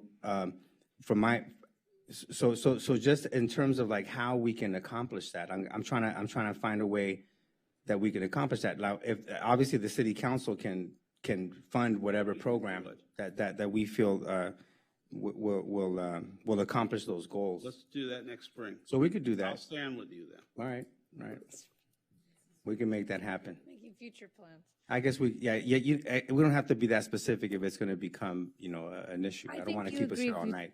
That the playground access was like such, I mean, we heard all the parents when that went away, and that's what that's focused on. Yeah, so what I'm discussing is more, I guess, the programming aspect of it. So we can talk about that later.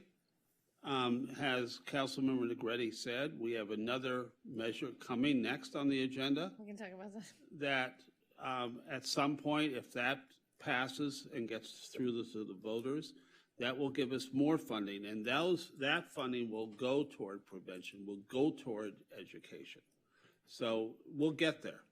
Well, can I also say that, again, we're going to be in control of these funds. This is an advisory measure on what to send the funds on, but if you have concerns about whoever we're dealing with to provide after-school programming, that's where we say, well, it's important that you have a cultural component to it, or that it's important that you reach out to these families or whatever.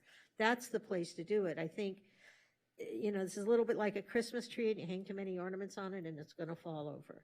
And so I think we need to be careful. We want the message of the tax to be clear. This is what is going to happen. And so I don't mean to be dismissing what you're talking about, but I think this isn't where it's going to be. It's going to be when we, need to, decide who are we going to hire to do after-school programming, that sort of thing. Yeah. Any more discussion? So let's take a roll call vote, please. And what we are voting on, I said it before, but let me say it again. At 8 years, the city council can add 5 years Wait, at by 8 a years? supermajority. At 10 years. 10 Oh, at years. the 8-year mark. they'll At the bring that 8-year back. mark, it will come forward. It'll be at 25 per thousand, $25 per thousand, and the advisory measure will provide that a 30% third of the, is it 30% now? 30%. At least 30. At least 30% will go to will be designated for housing assistance. And I think that does it for this motion. And who's making the, and Brock made the motion. And I seconded. Yeah, I'm sorry. Yeah.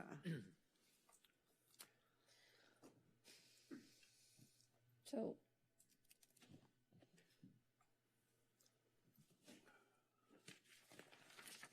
okay. Councilmember De La Torre, Yes. Councilmember Brock, Yes. Mayor Pro Tem McCowen. Yes. Councilmember Negrete, yes. Councilmember Davis. Yes. Councilmember Para, Yes. and Mayor Himmelrich. No, and this is a time when I'm going to explain my no vote. No, I'm sorry. First, I need to explain my no vote on this. For Brock and De La Torre, can you hit your buttons, please?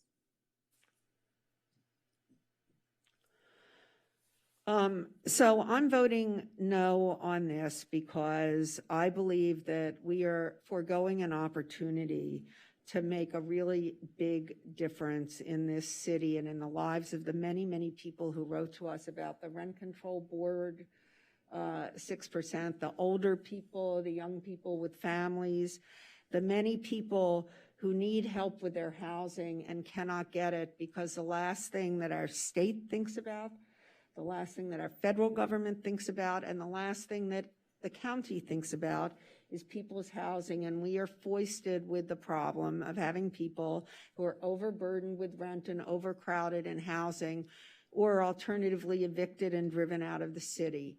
I think we continue to turn our backs on the connection between homelessness and supportive housing and permanent supportive housing.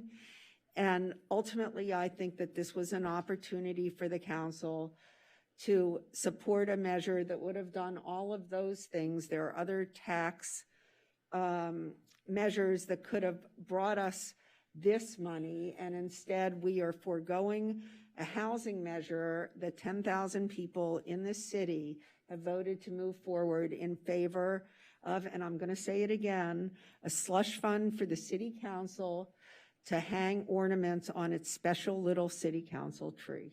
So that's why I'm voting no. And now we move on to the We had another amendment. amendment, right, as I said. Exemption. So I'd like to move that we incorporate into the ballot initiative that we just passed, reinstate the exemption for the first transfer after construction as it was set forth originally at the July 12th meeting. Any second? Moved by Davis, seconded by McCowan. Let's have a roll call vote. Okay, and I'm going to have to call this one, you guys. Okay. Councilmember Para, No. Councilmember Davis. Yes. Councilmember Negrete, No. Mayor Pro Tem McCowen, Yes. Councilmember Brock, Yes. Councilmember De La Torre, No. and Mayor Himmelrich. No, so that fails 4-3. Is there anything more on this item before we move on? Hearing none, let's, we need to assign this. So who is writing the, oh no, wait, yes, we need the arguments, Yes, we right? do. We need an So, yes, so who is going to file the argument for this measure? I'll do it.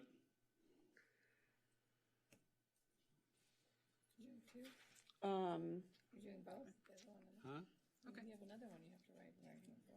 He did it Oh, already. if someone else Councilmember wants to Brock. do it, I'm fine. There could be 5 people who write the argument for or against. Probably only be one council person, so if you're willing Yeah, to do it. we only need one. Yeah, if you're willing to do it. I'm not, are you talking to her? No, I was talking to you. Typically, we don't have people who are up for reelection do it. We're up because. Yeah, so, and Councilmember McCowan already, and it is yours, right? So you will, Yes. so you are going to prepare the written arguments for this, is that correct? Yes. I don't have to say that now. Somebody will be certainly doing the against. It may be me, it may not. So, this was just a vote for, so that's why. So moving on to 11C. 11C is the ballot measure for business license tax on sale, distribution, delivery, and consumption of cannabis. Well, so I'm sorry to interrupt, but let me just say that we do have a procedure where at 11 o'clock, we have to vote to authorize to, and it's 12:30, so let's have a vote to continue. All in favor? Aye. Opposed? Okay.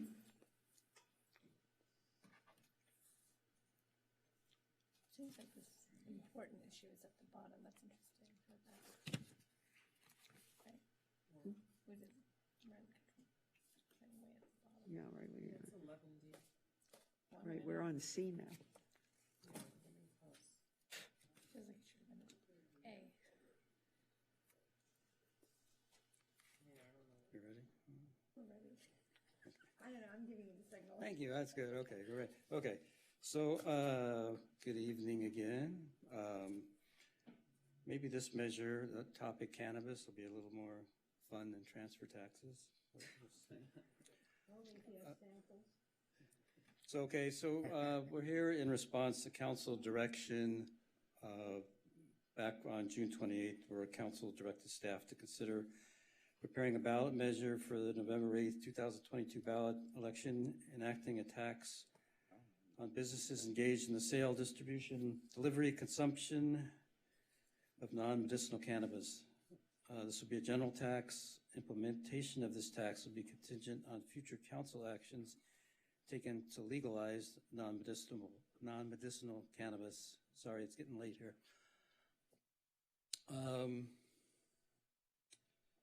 We're actually giving 2 options tonight. One option is going to be not to put the ballot measure on the 2022 ballot, but instead move forward to develop a comprehensive set of regulations to allow for the sale, distribution, delivery, and consumption of non-medicinal cannabis in Santa Monica, in line with the council direction given back in May. And some of these options would focus on things such as the number of establishments, potential locations, permitting processes, social equity provisions to make legal cannabis business ownership and employment opportunities more accessible to low-income individuals and communities most impacted by the criminalization of cannabis. As I said, that's in line with the direction given by council in May. The goal then would be to place the measure on the November 2024 ballot. But as I said, we're giving the option, if council does decide to place it on November 8th, 2022 ballot, we have attached to the staff report a resolution to do that. Okay. So first, just a quick history back, state or non-medicinal marijuana use has been legal in the state since 1996. In June 2015, the council approved permitting 2 medicinal marijuana dispensaries. In the fall of this year, hopefully they're finally going to open after 7 years. In November 2016, the California voters legalized recreational cannabis. Back in May, as I said, council gave direction to pursue steps toward allowing non-medicinal cannabis activity in Santa Monica. And then back in June, council directed staff to consider placing a cannabis tax measure on the ballot. When considering the appropriate time or the best time to put the measure on the ballot, there were 4 items that we looked at. One was potential voter support or lack of voter support for multiple tax measures on the same ballot. We also looked at the timing and amount of potential revenue that would be generated from a cannabis measure, some of the complications related to the cannabis regulatory environment. There's been changes at the state level.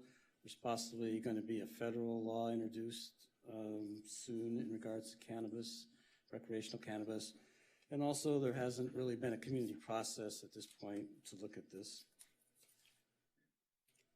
Now, as you know, I mean, we've been discussed quite a bit. The city is in desperate need of additional funding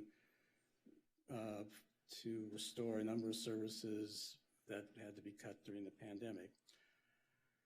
But in talking to an election consultant that we've used, and also a consultant that's worked with a lot of cities throughout the state in placing cannabis measures on the ballot, both of them expressed some concern that there would be some risk of having so many tax measures on the ballot could jeopardize the success of one or all of them.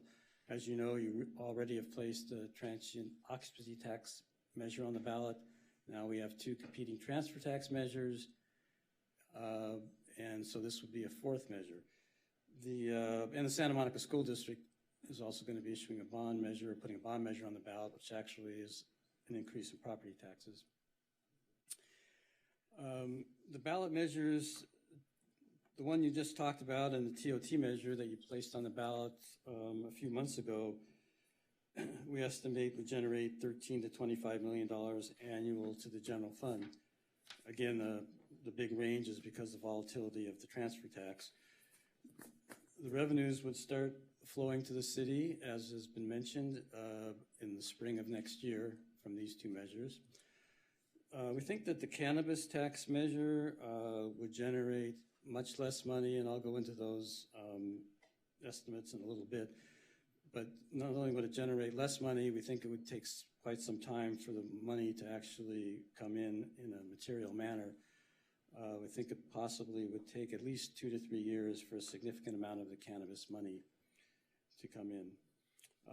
One thing I mentioned earlier about the public process too, about in the multiple ballot measures and the lack of the public process of polling. One thing the polling can tell us many helpful things. Back in 2020, you may recall we were looking at placing a transfer tax measure and a business license tax measure on the same ballot. And what we found out from the polling was that while the voters were heavily in favor of both measures, when asked if both measures were on the same ballot, which they would vote for, the support for the business license measure went significantly down. The transfer tax measure stayed high, so we ended up not going forward with the business license tax measure. And then the transfer tax measure passed with about 70% of the vote. And as you know, we had something similar this year's polling for the TOT and the library parcel tax that, you know, even though over 70% of the people were very supportive of library, wanted to restore library services, less than half would be willing to vote for a tax to do that.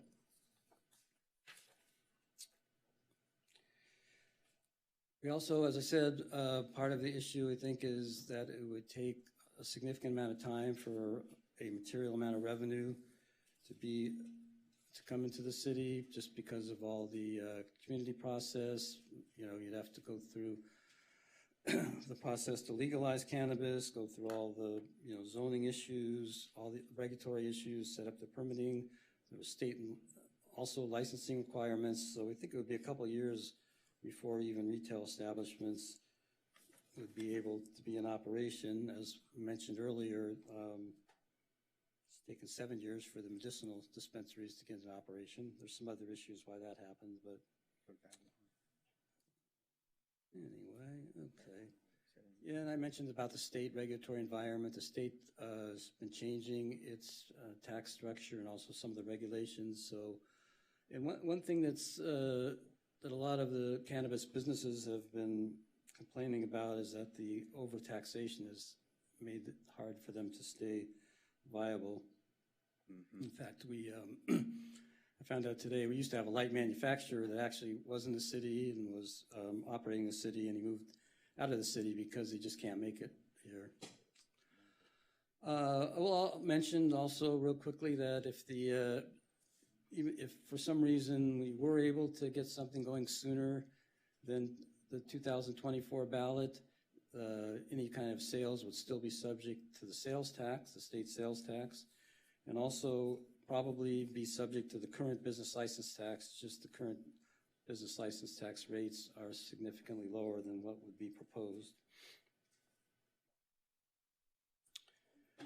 But as I said, we are providing both options today. The other option is to go ahead and approve the resolution putting the tax on the November 2022 ballot. This is the proposed rates that are in the tax measure. They are a little low. This was a proposal we were given, but one thing that is built in there is the flexibility for council to change the rates at any time by resolution without going back to the voters up to the maximum cap of 10%.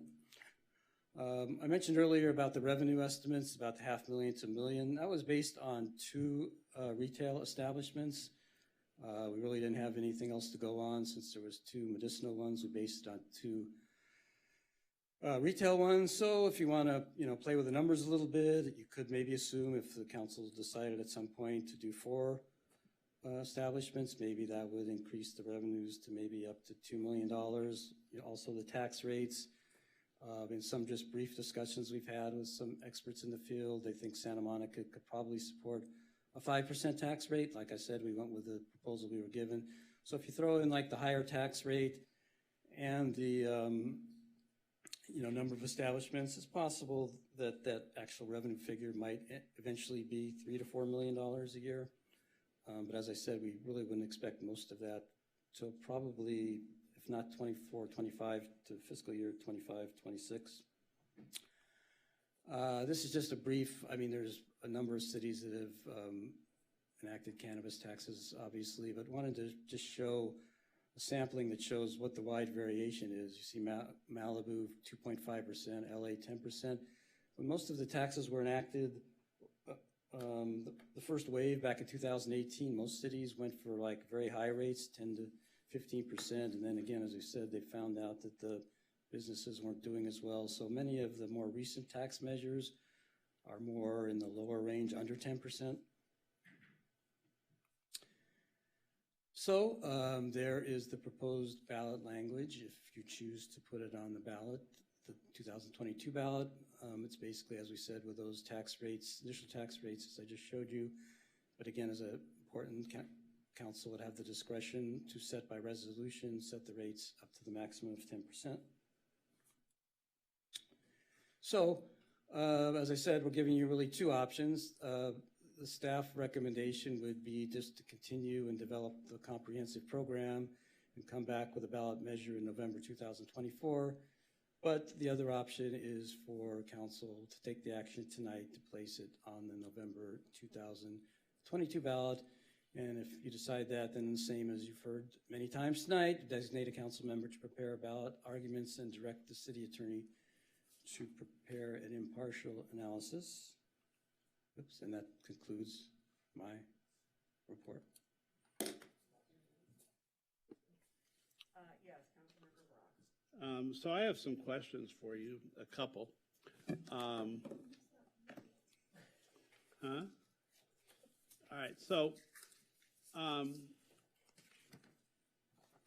you're saying, or it's the staff's position is what I heard, that we want to wait till 2024, which means actual rollout of any retail stores would be 2026, 2027, but locations right on our borders, purposely set up on our borders, Urba on one side, Urba on another side, right? MedMin on the other side. Rose Collective, there are 4 retail cannabis stores within 1 mile of the city limits, all who I also suspect deliver into Santa Monica.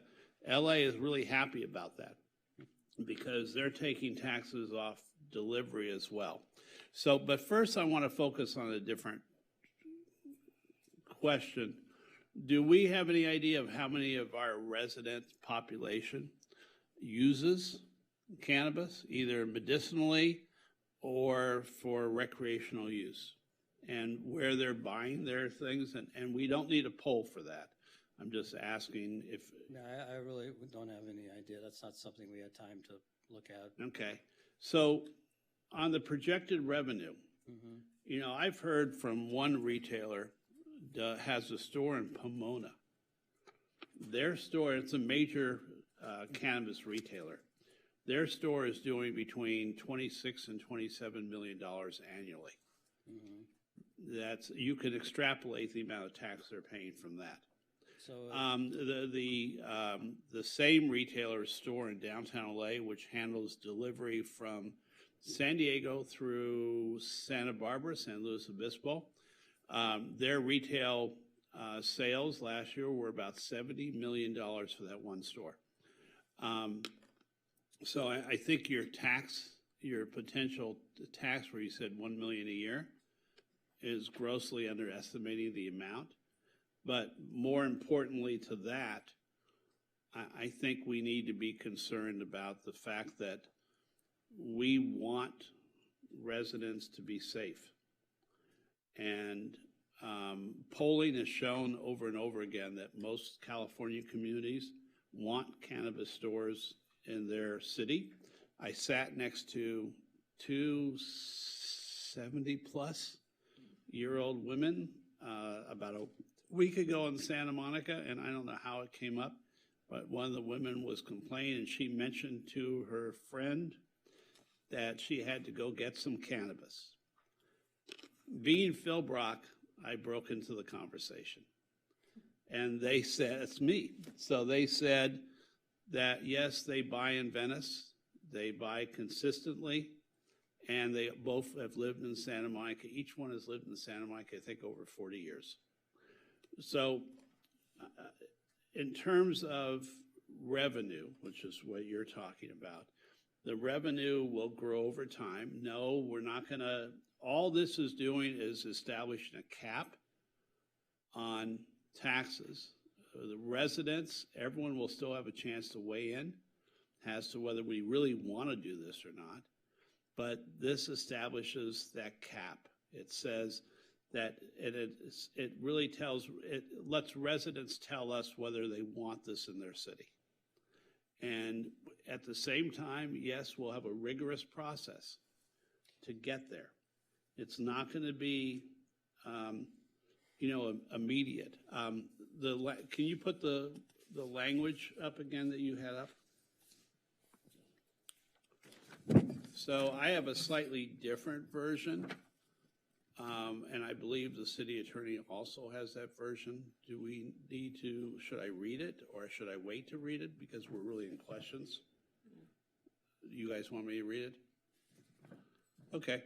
Shall the measure to establish a business tax on every licensed cannabis business, including adult use non-medicinal cannabis retailers, distribution, manufacturing, cultivation, laboratory testing, or any other licensed cannabis business, and retailers of products containing psychoactive cannabinoids, including cannabinoids derived from industrial hemp, up to 10% of gross receipts on cannabis and or hemp-derived psychoactive products sold in the city, which altogether could generate an estimated $3 to $5 million annually until repealed, be adopted. And that's the language I would like to submit on this. Look, we want flexibility. We want that, and we're not going to open a store next week. There's not going to be an OG Phil brand out there. But I believe that it establishes a way for residents to feel they're also buying safe product if they're going to buy, whether they need to sleep better at night, whether they have a medicinal use for it, whether it's a gummy, whether it's whatever delivery system many people use. I keep running into people who say that's how they get to sleep at night. So we're providing them with an opportunity to buy organic, safe products within our city limit over time. I think that's important. I think it's important that they have trust in retailers. I hope that when we go out to an RFP on this or whatever we need to do, that those RFPs are thorough and that we make sure that the retailers that we end up picking, if we pick some, will be absolutely solid. So I think that is, where we are. And again, this is, I have to add one more thing. I know we want to move on. I hosted a debate. I was the moderator for a debate with the Santa Monica Daily Press back in 2013, 2014, between Mayor Bob Holbrook, councilman, actually a mayor and a former mayor, Mike Feinstein and Bob Holbrook, both on absolutely opposite sides of the cannabis argument. And it's interesting that now 8 years later, 9 years later, that I think the whole world has shifted. At that time, it was still a little bit nebulous and divisive. Now it isn't. It's very accepted. So I move that we move this forward, and I can repeat this language if you want for the motion, and C.A. Sloan also has the language. I second. And then, council, I would assume the direction is also to conform the actual measure to match that ballot language. Absolutely. Absolutely. And it appears that about 20% of the adults in Los Angeles are marijuana users. One question I have, there was a measure that the voters approved to make cannabis-related offenses sort of the lowest priority for law enforcement. I don't know if you're aware of that. That wasn't voter approved. That was a council policy. No, but the voters voted on that though. It was a vote from the public. I remember. Yeah, it was passed. It was passed. Passed, Yeah. but and does anybody have the data on what the percentage was? What was the percentage of voter approval on that measure? I mean, it was more than 20 years ago, I believe. I'd have to go back and look. Yeah, but I recall, I think it was about 69%. Yeah.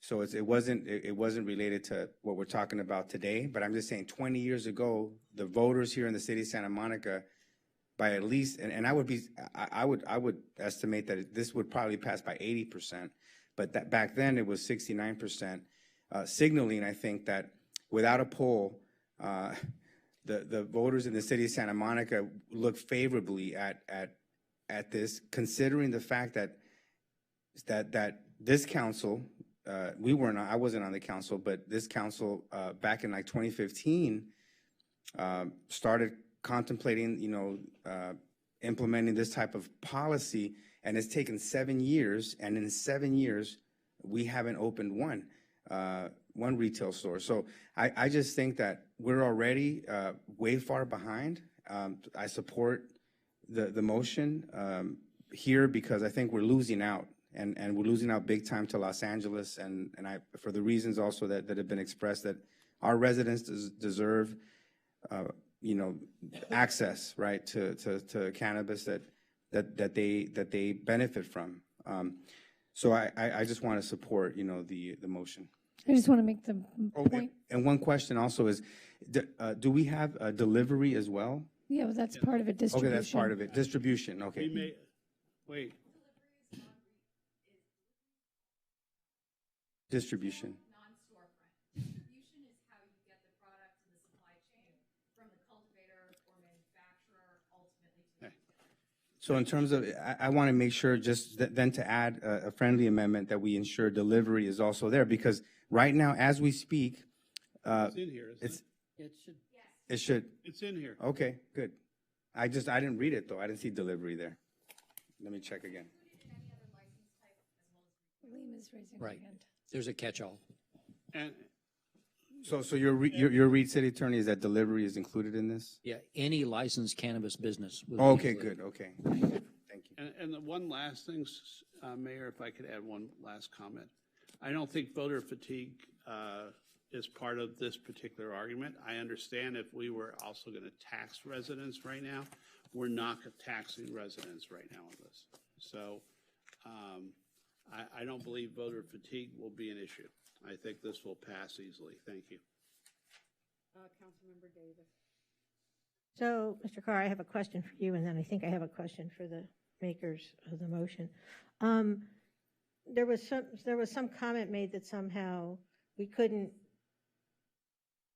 work on parallel tracks. I'm assuming, and it doesn't sound like we're going to go this direction, but if we put the tax off till 2024, we could continue to work on developing regulations to do non-medicinal cannabis. So we could sort of do the tax and open the retail or the delivery services or whatever, begin the delivery of non-medicinal cannabis at the same time. It's not like we have to do one before the other. Is that correct?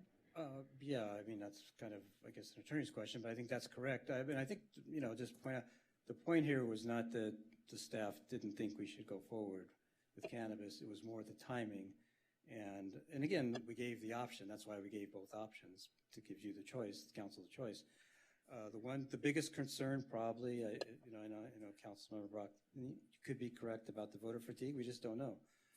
It's just that would be the one concern, that perhaps that tax would pass at the expense of one of the other ones that would bring in more money sooner. That would be the main concern probably.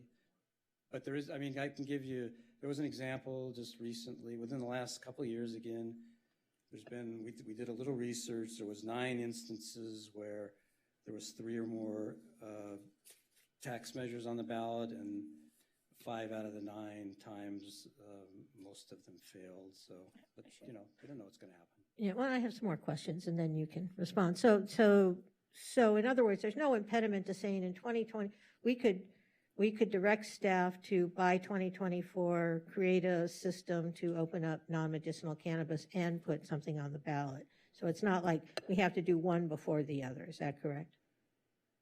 Because the comment was made 2026. Right, because it suggested that somehow we wouldn't be able to start the tax until, 2026 if we didn't do the... No, our plan is to take the direction we received from council a couple months ago now. So, and move ahead with all the materials we'll need to for the study session, so that you can make a decision about what would be allowable, not allowable. And at that study session, we plan on bringing forward information on a tax. But if this moves forward, then that's the piece we still bring forward, because there's flexibility in the measure to adjust the tax rate. So we'd still give you the information to adjust it as potentially necessary. And then so I have a couple other questions. So one of the questions I have is, what's the cost of administration of the tax, especially if we're going to try and tax delivery and other methods?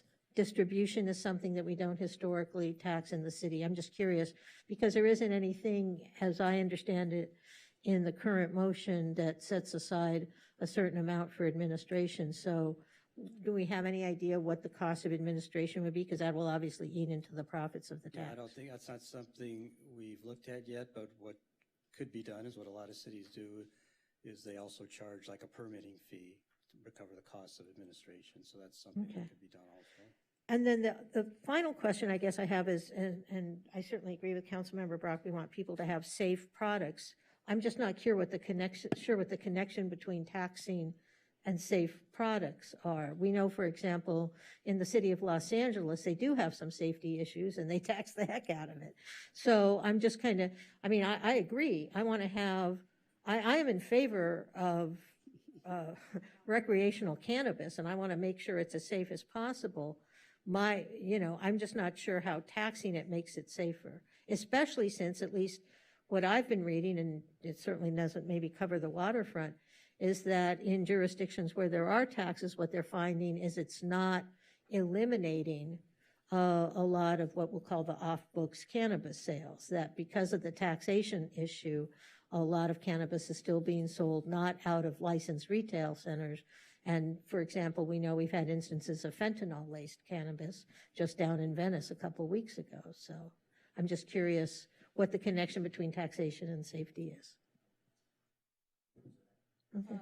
Well, so, I'm sorry, Councilmember Negretti, then Councilmember, what's your name? Delatorre. I know you, and then Councilmember Brock. I'm not going to speak to that because I don't know that there's a connection in terms of taxing it and providing, because we're talking about, by the way, product that's already being brought in. People are already getting it delivered. I think the focus is really just not about what we're going to do in the future and what we might decide to open and how that will look, but really that we're missing out on an opportunity on income, whether how small or how large you guys are putting it up there. I think that we're just missing out on an opportunity. And I think in terms of voter fatigue, I mean, we just talked about this not that long ago.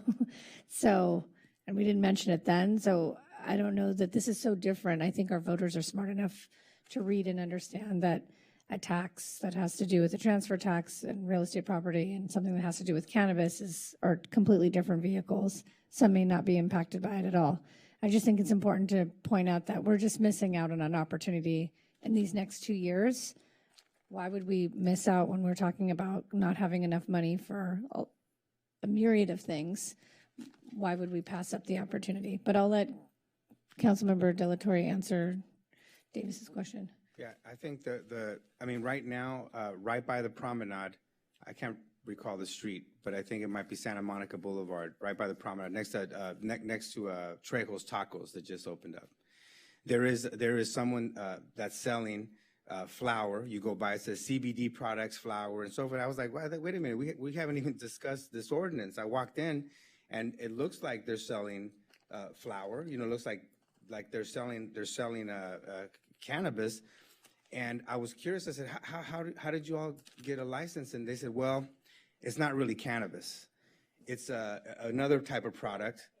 It's some type of, I guess, like almost classified as a tobacco. It's low. The THC level is so low that I guess after a certain threshold, it kind of sells like the same as you would sell like a flavored tobacco.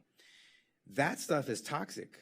I mean, if you do the analysis of what they're selling, just like tobacco products are very toxic, much more toxic. Now, the cannabis that is being sold in stores, let's say in Los Angeles right now, like Herba, let's say on Pico Boulevard, all of that cannabis is super regulated. I mean, they send county inspectors to the manufacturers.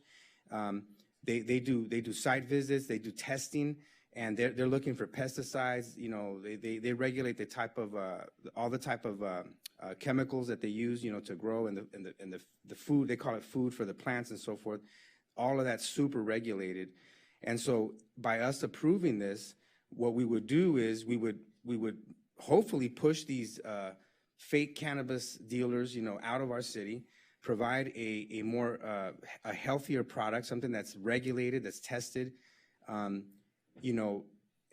so I think that's the connection there, that we would be able to sort of bring Santa Monica up to the forefront of where Los Angeles and other jurisdictions are, and on top of that, I mean, we're talking about the taxes, that we're losing out on, but our residents right now, and even visitors that are coming into the city, are being offered a product at least in one location that I think is problematic, in terms of health and so forth. So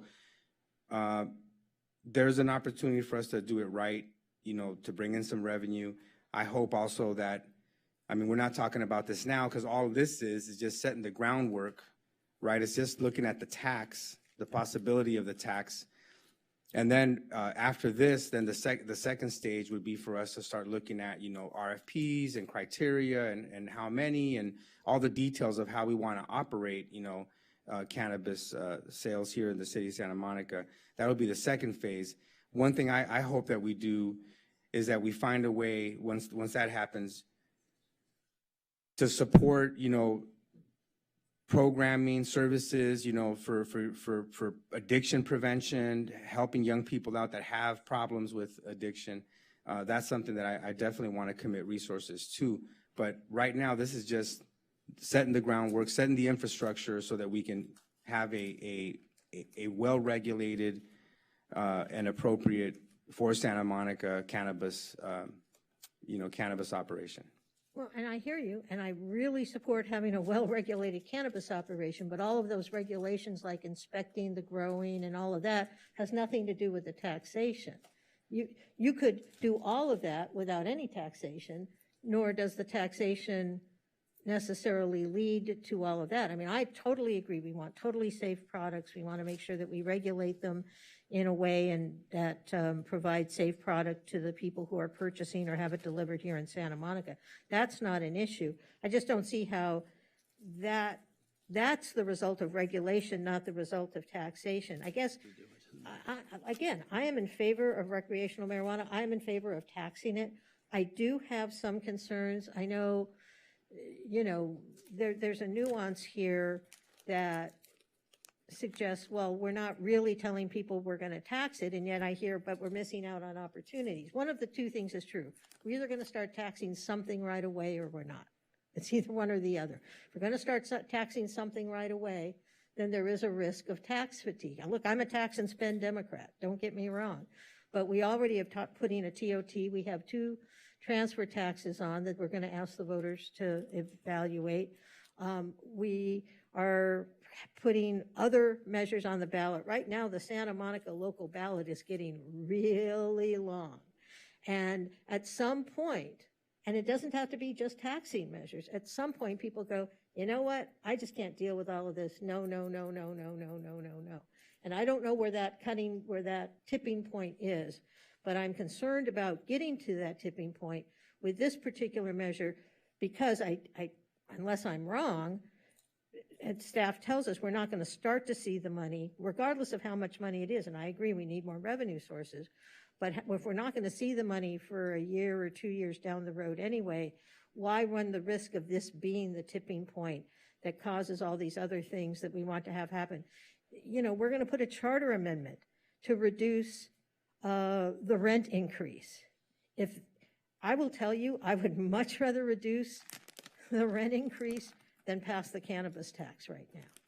I mean, these are the decisions we're being asked to make, and I really do believe, and I'm not an electoral expert, but that at some point you put so many things on the ballot, people throw up their hands and just go, nope, I don't know, I don't want to read about it.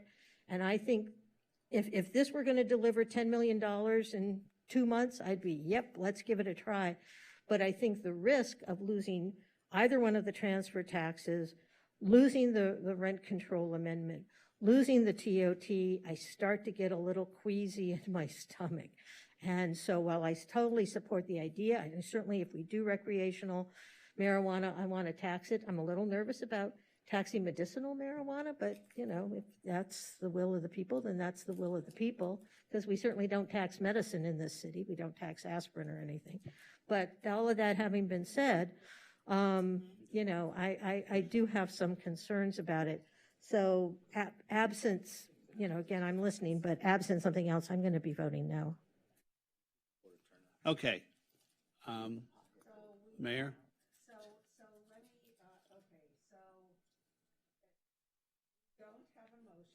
Yes, we do have a motion. We have a motion that's been seconded. We have a motion with amended language. I'll call the question. No, just give it a minute. And there are no amendments to the ballot measure as it appears now, am I right? There is, yeah. Right, that's the substitute motion. That's the motion. Okay, so let's have a roll call. No, wait a minute. I had my hand up and you said you were calling on me right after. You just were talking. Excuse me?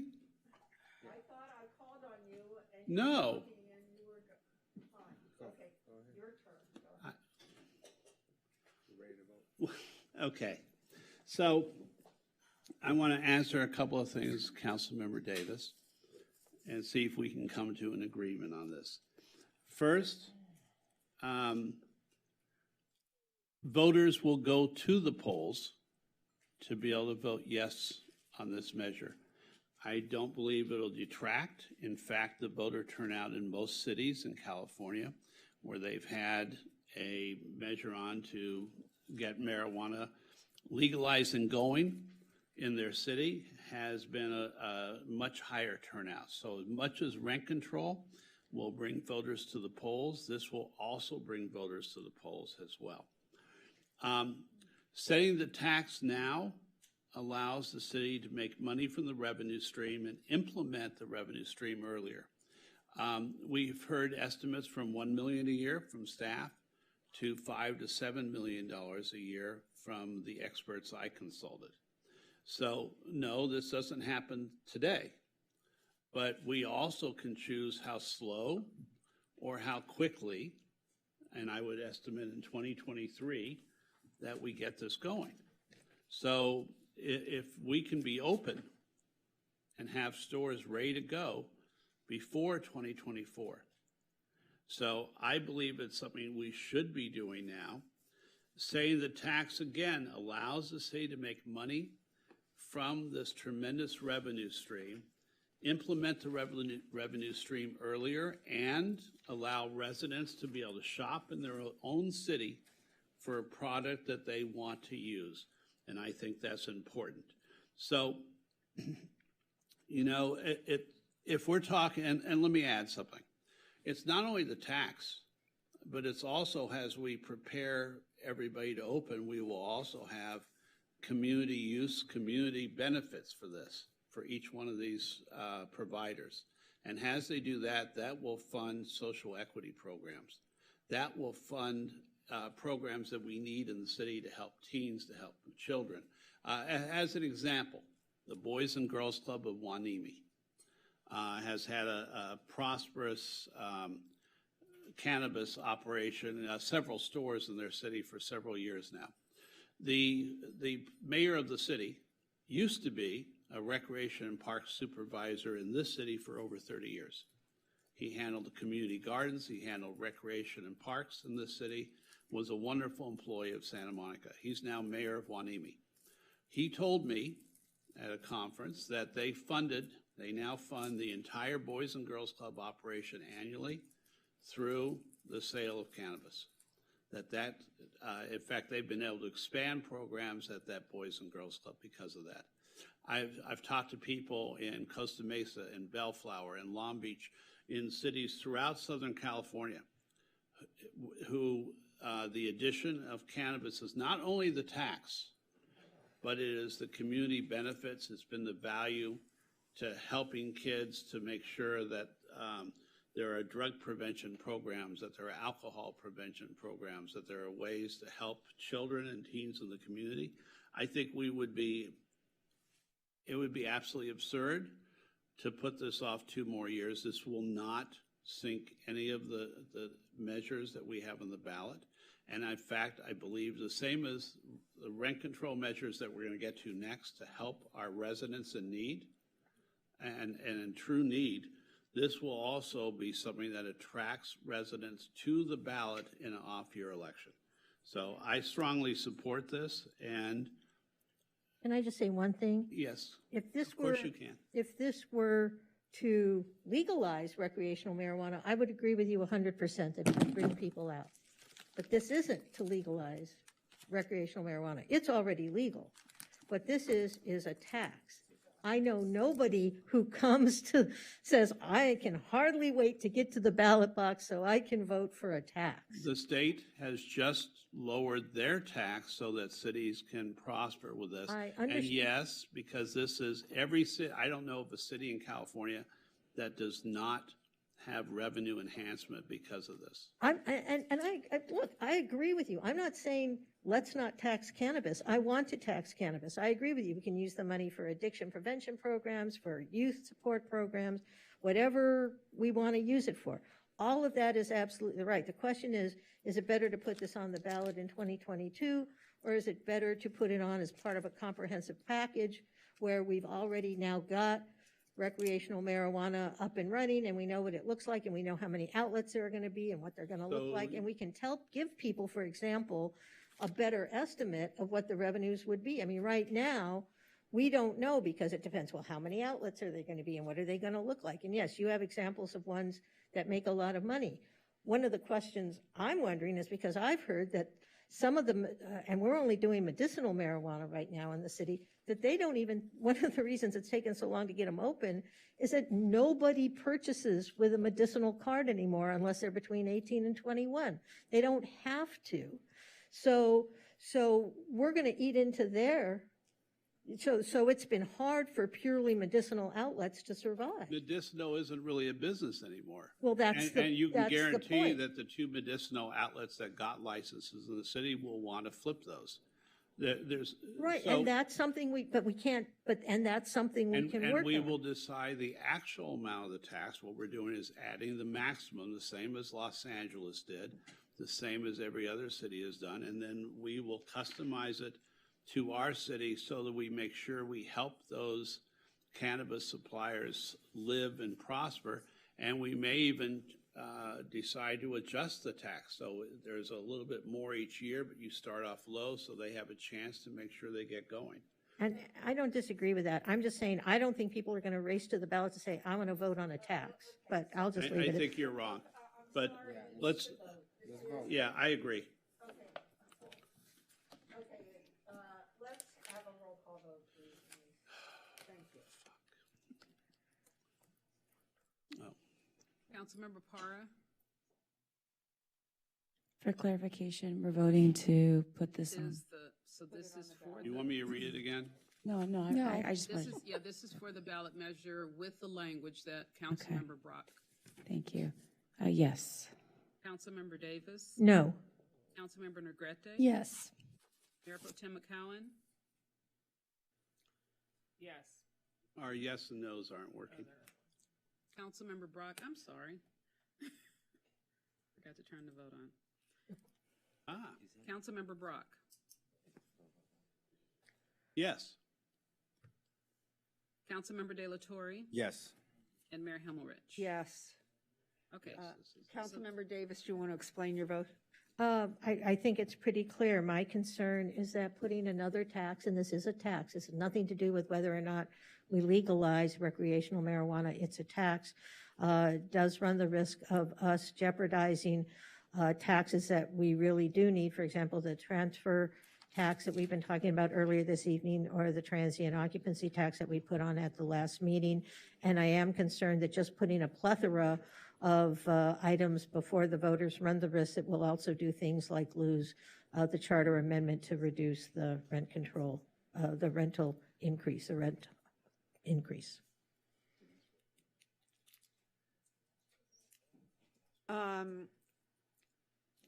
Thank you. And we need to again. Oh yes, we need a Want to write the proponent. Who's Councilmember Negrete? Oh wait, you're running. We need somebody. I'll do it. It's Oscar. Okay, so Oscar will write the argument for. Okay. You can pick 5 people, right? 4 more. As long as You have 5 total. Up to 5, you don't have to. Okay, let me do 11D is I got adoption. Chi-Chi Chong and somebody else. Mary, are you ready for 11D? We're ready for D. Okay. Adoption of resolution for proposed ballot measures on the November 8th, 2022 election, amending Article XV, so what is it? 28 of the city charter. It's actually 18. It's 18. 18, okay.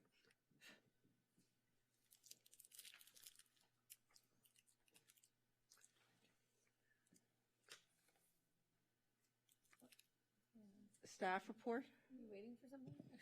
Yeah, well, no, this is so we. Council, this was already in front of you once, and we're back. And do you want to make any changes from the prior version that you were discussing?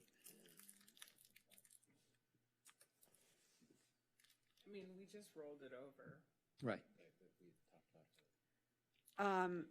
Is she? So I don't even know what's happening right now. we're doing the rent control board resolutions, and so I did have an amendment to level out the rent a little more. And I think, and I don't know if we can tee it up, but there, Well, no, I have an amendment. Is that what we're on right now? excuse me, I know, I'm speaking. I know, but she just put my slides up, so.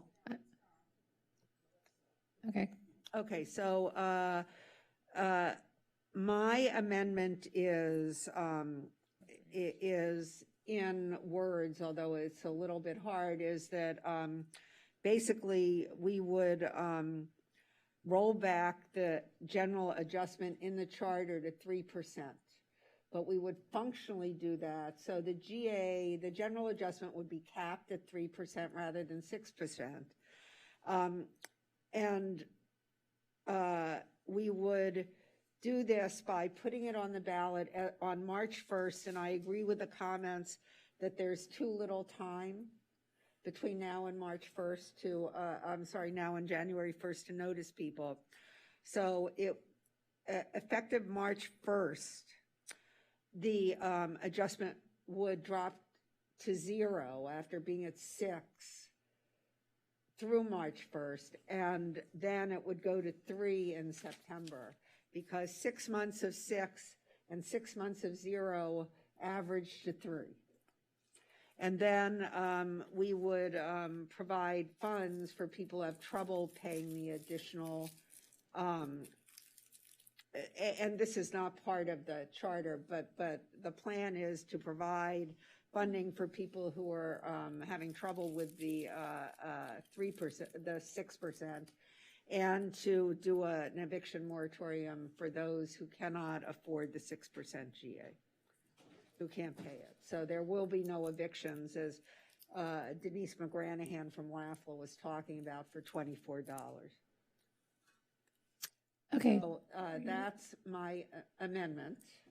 I Yes, also have- Councilmember Davis. You're just going to have to wait. I'm sorry. But you railroaded that. That wasn't fair. We weren't even, like, it wasn't even really properly introduced, and then you just started talking about amendments that you made. No, I'm sorry. And- The but as- city attorney said that what you're looking at is what was teed up, and that's what's before you. And I said, well, I have an amendment.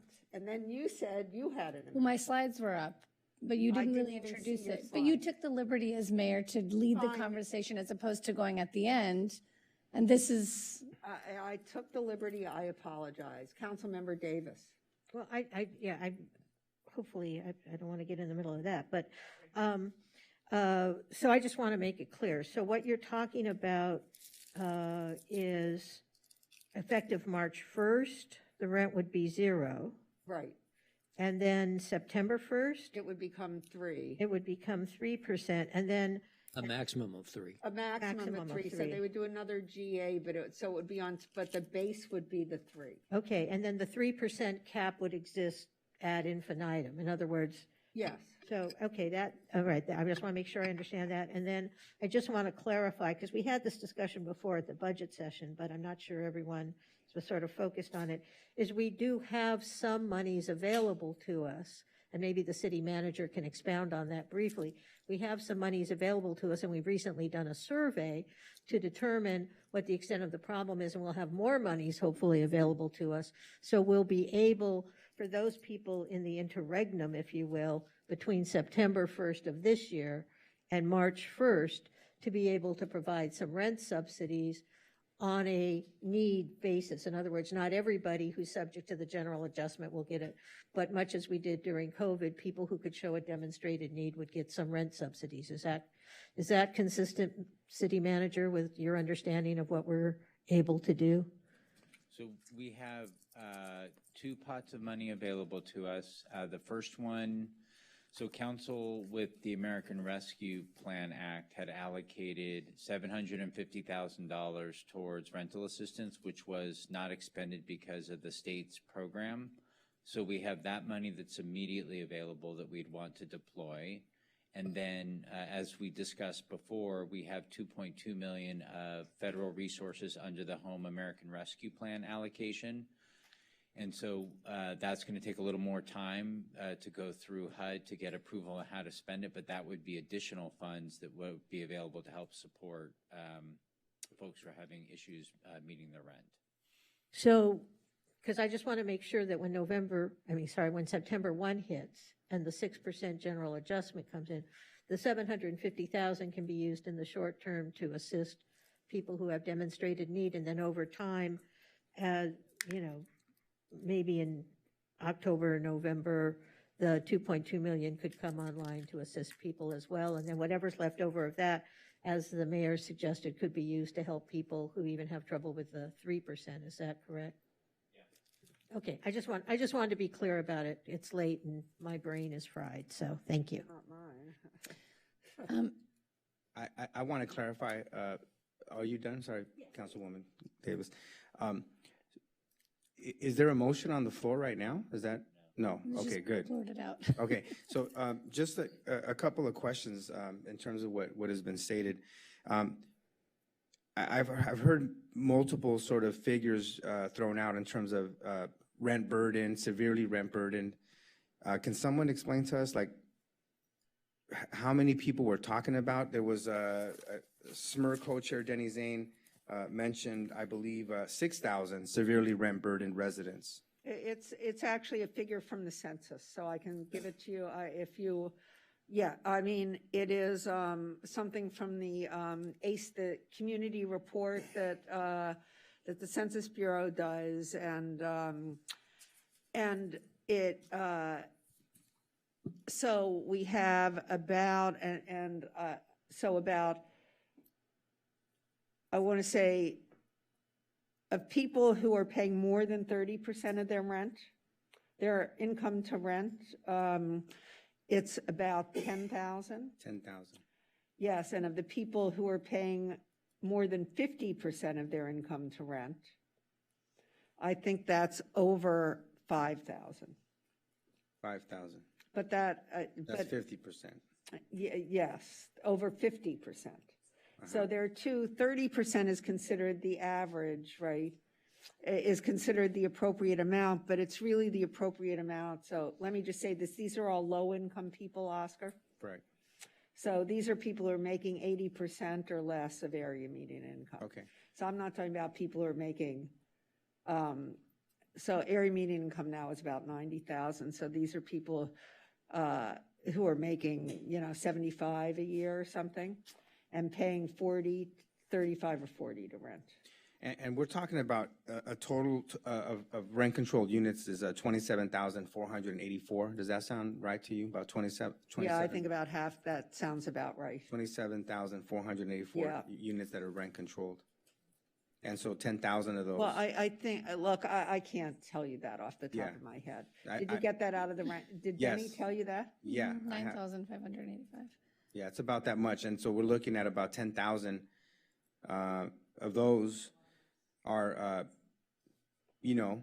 paying 30% income to rent, and then 5,000 are paying 50% income. Yeah, and it could be 3,500 and not 5,000, but within 30% of 80% of area median income means you're struggling. Yeah, so we're looking at least 5,000 residents in the city of Santa Monica that are struggling, that would be severely impacted, by the rent hike of 6%. We're looking at 10,000. Let's say 10,000, but yeah, 10,000 are 30%, and that's kind of like the sort of the safe place to be, where you're spending 30% of your monthly income on rent. Well, it is, except that I think that 30% is safe if you're higher income. When you're lower income like this, then everything cuts in a little more. Yeah, so I'm trying to figure out what is the best way that the city can support those that are severely rent burdened, those individuals that, Oscar, really would be in jeopardy in terms of like being displaced, from the city of Santa Monica. Well, look, I mean, that could be any tenant. I mean, the problem, not any tenant. I mean, there's people that, they're making $140,000 a year, even a family of four. I read somewhere it's about 140,000 for a family of four. Puts you at a place where you can afford to pay, a 2-bedroom apartment, for example, in the city of Santa Monica. So, and there's, the high-tech industry, there's, let's just say that the newer residents of the city, are probably in a better place than some of the older, longer-term residents in the city. Would you agree with that statement? No, I'm not sure. I mean, the thing is that it depends on who it is. A single mother with 3 kids who moved into the city 5 years ago at $2,000 a month is probably just as bad off as a single person on a fixed income who's paying at that, I mean, because every family is different, every situation is different, every tenant is different. Look, I mean, I understand we means test for affordable housing. I mean, there was a bunch of comment about this, right? But rent control is meant to be a tool of predictability. In other words, if you know that you can move into your apartment and your rent is only going to go up 3% or 1% a year, then you know how to predict your expenses year to year. The problem with unrent controlled apartments is they go up 20, 30%, and people can't anticipate that. Affordable housing is means tested. Rent control, the reason the city has stayed as affordable as it has for so long is really because of rent control. It would obviously be more affordable if we didn't have vacancy decontrol. But the mere fact that we have these low price units that people have lived in, and we got all those letters, I mean, I don't know how, but I read them. I mean, 900, 1,000 people were talking about their circumstances, and these circumstances are serious, whether they're paying $2,500 a month or $1,000 a month, right? I mean, seniors, families, everybody is at risk here. Correct. Everybody's impacted, but not everybody's impacted the same, and there's some people that need a little bit more help than others, and so I'm just really concerned about that. And I think, anyway, I just wanted to ask some of those questions in terms of understanding the data. But thank you. Can I speak now? Is it my turn? Oh, please. Thank you. So we're losing steam, and I just want to bring something up since just what occurred. Quickly before I bring up my amendment, if you don't mind.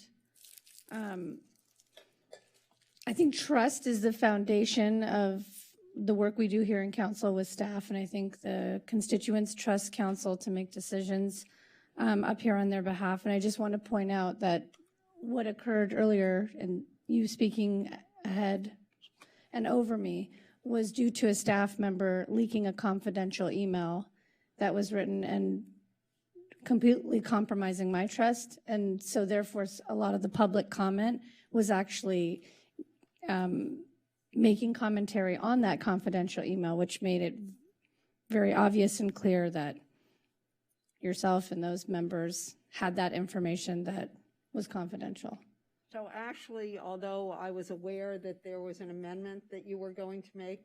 But how were you made aware of that? Because I got a phone call.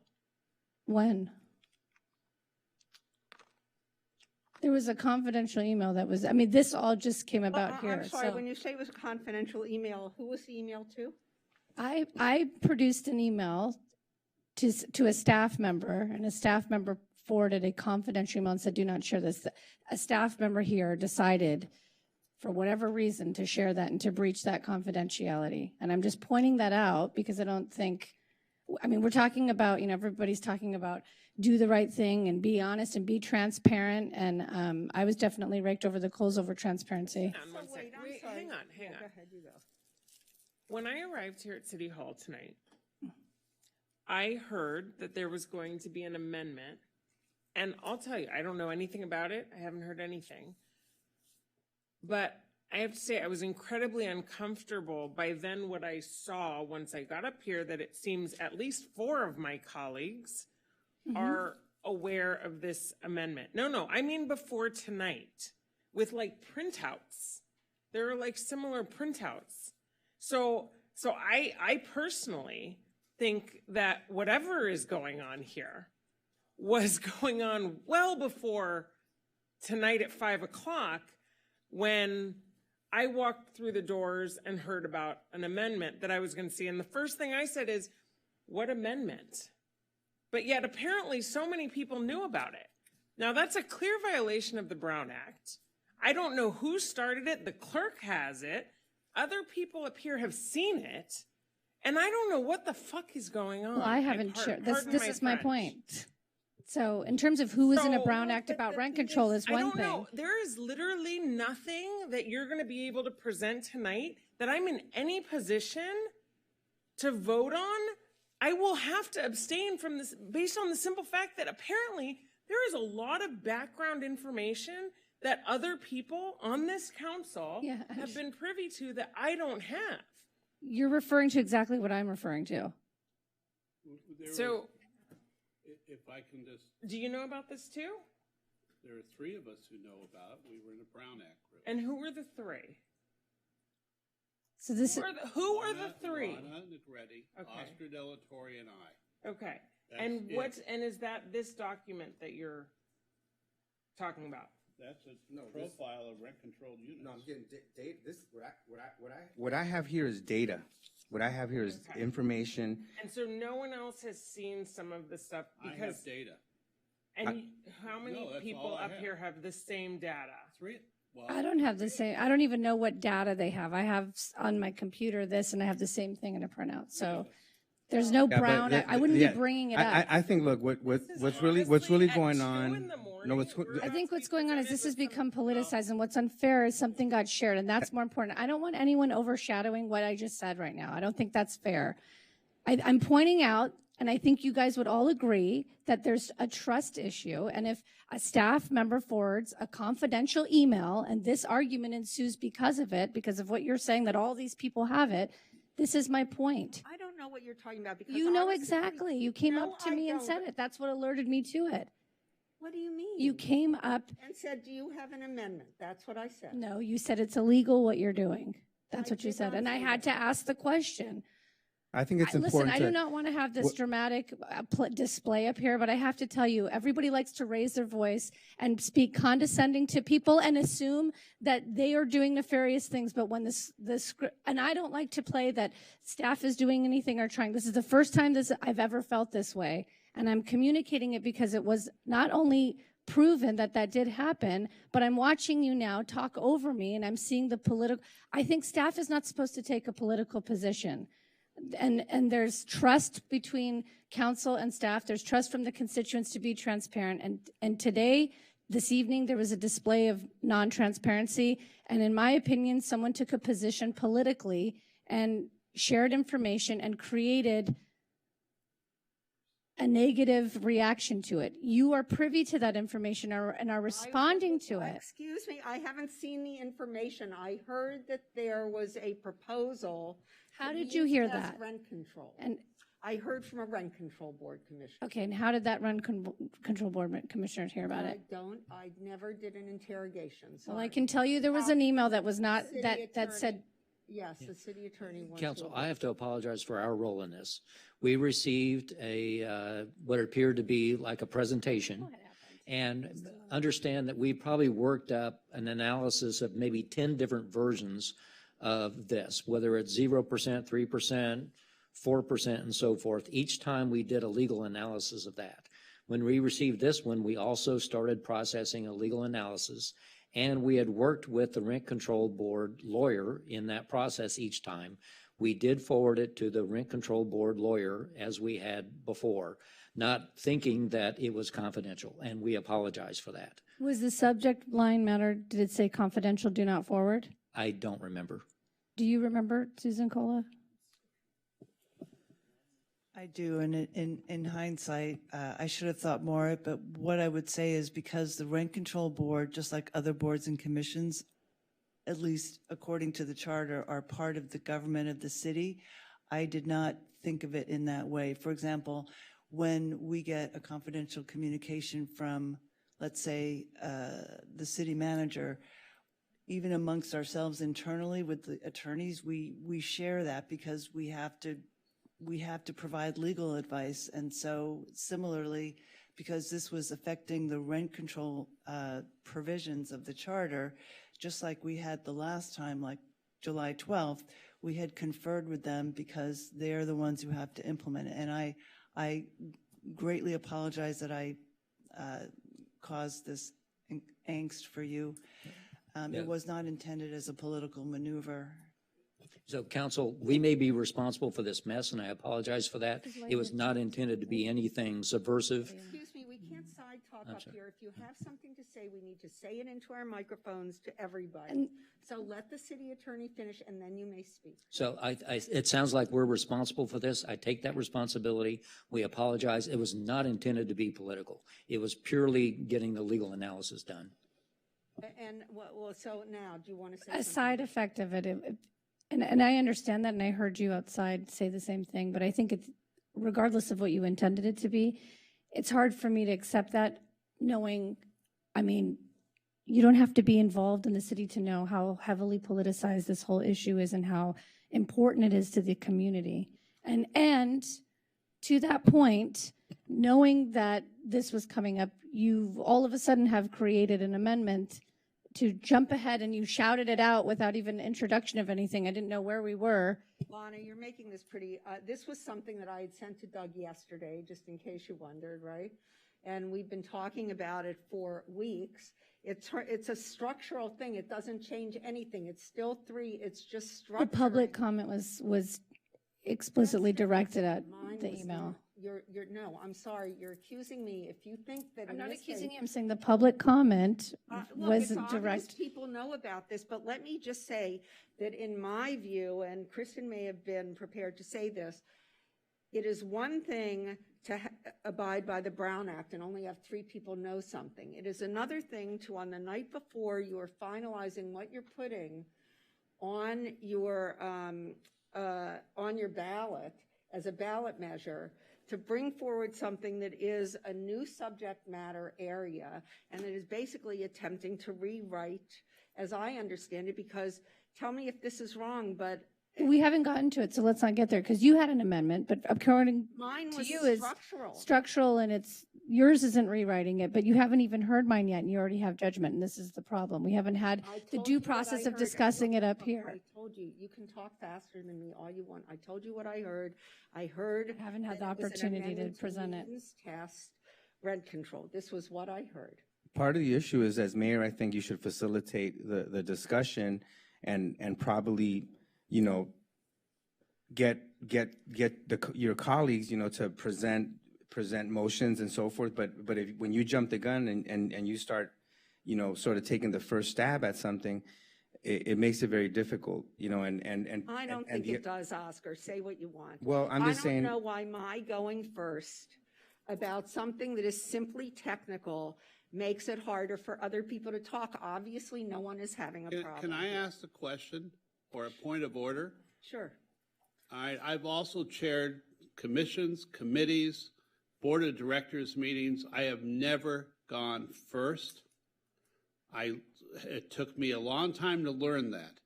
But my job as chair or mayor or anything else is to facilitate the discussion, not to jump ahead and put an amendment in right away. And certainly what happened tonight, it doesn't matter if it's the staff, if it's anyone else. But You mean that your secret plan? let me finish, please, and stop interrupting. Don't yell at me. Well, then why don't you stop interrupting and act like you're a mayor, please? Do not yell at me. I am the mayor, and when you are the mayor, you yell at me all the time. You pretend like I'm bullying you, and I think it's obvious who's bullying you. You interrupt. You're facetious. You don't run a meeting the way we normally would think it should be run, and that's not just my opinion. Oh, yeah? So, who else's opinion? okay, please stop. We're not children. We're supposed to be adults. Yeah, this is true, Mayor Pro Tem. It is quite simple.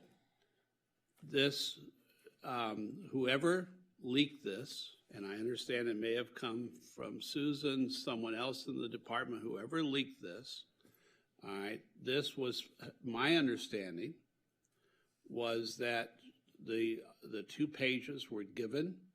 Now, maybe I'm wrong because I wasn't present during this, but my understanding is the 2 pages were given to the city clerk to use as a PowerPoint.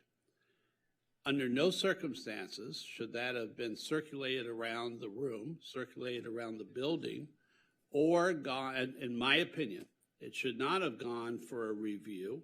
It shouldn't have gone for anything unless that city council person and staff conferred and said they want it to be reviewed because they're going to bring this up. Now, I wasn't part of this, and I wasn't evidently even in the room. I heard as we came back to open session, and in fairness, I sent a note to both our city attorney and our city manager somewhere around 8:30, saying that if indeed a staff member leaked this, I thought that was horrendous, because my understanding was it was given, the information on it was given to Denny Zane, who then spread it around. Now, I may be completely incorrect, because I don't know, I wasn't there. Here's what I am concerned about. I'm concerned that there was this leak of information that the city council person thought was just going to the city clerk to be put in queue, and that was it. Wherever it went from there, whether it's the city clerk, assistant city clerk, custodian, whoever it might have been, I don't believe. Your amendment spread around. You sent it to the city clerk, and that's how it got out? 'Cause I that's sent it not to a what staff member that got it to the city No, that's clerk. what I'm saying. Another staff member gave it to the city clerk. I didn't give it to her directly. That's where I thought it was That's going. where the leak happened. No, it didn't have anything to do with. Well, I don't know at all. So, I mean, there's a So, lot. so hold on. So then let me backtrack, because I'm third hand. What I am concerned about is this: whatever way it happened tonight, it shouldn't have happened. Period. And Mayor Himmelrich, you at times lose control of the meeting. It's not a matter of you having to be tough. It's just a matter of you being fair. And there are several council people, and I'll speak for myself. Earlier tonight, you start off one conversation by saying, "Oh, look at, he gave thumbs up." Ha ha ha. I said. There was I so said, great job. No, And it Councilmember was. Brock says so too. It was Look, Phil, facetious, Phil, and you- that isn't proper in the meeting. I would never insult you during the middle of a meeting. I took that as an insult. Let me And suggest. I swallowed my tongue and didn't say anything. So I would ask that when you're running a meeting, that you do standard parliamentary procedure and let it go around the horn, and then you weigh in, because you're weighing in with that knowledge and hearing what everyone else said. So you're taking the discussion at the end and elevate it. Thank you for your comments now. Can I ask a question? Was your amendment discussion that you had also circulated Yes, I believe it was. with the rent board and everybody?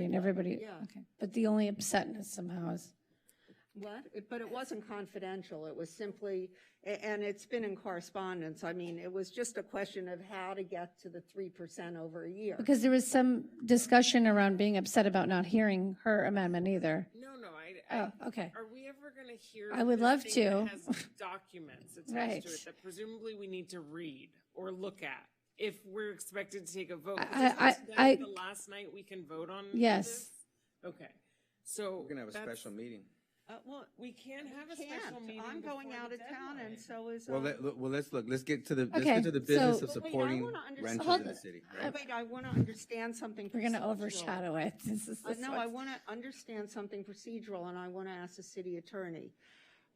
Are we allowed, I mean, I understand that the amendment, right, such as it is, the charter amendment was agendized, but are we allowed to receive entirely new material on the night of a meeting to consider and vote on? Yes, it could be verbal. Any council member could make a motion to amend it verbally on the fly.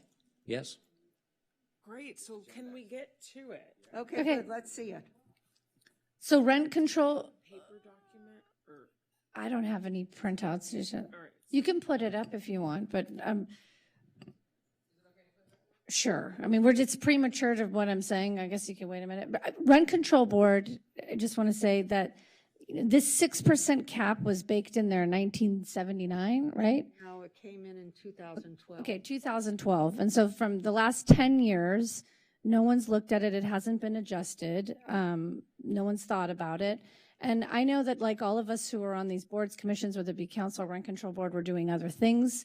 But I do want to say that in a lot of ways, it feels like the pressure got put on council to look at this. We're talking about the umpteenth hour. And it felt a lot like the rent control board could have looked at this a lot sooner and had a lot more time to come up with a plan that was more intricate, that had, and yet there was also messaging going around that somehow we could do something before September that confused a lot of residents. I got a lot of emails, I'm sure my colleagues did as well.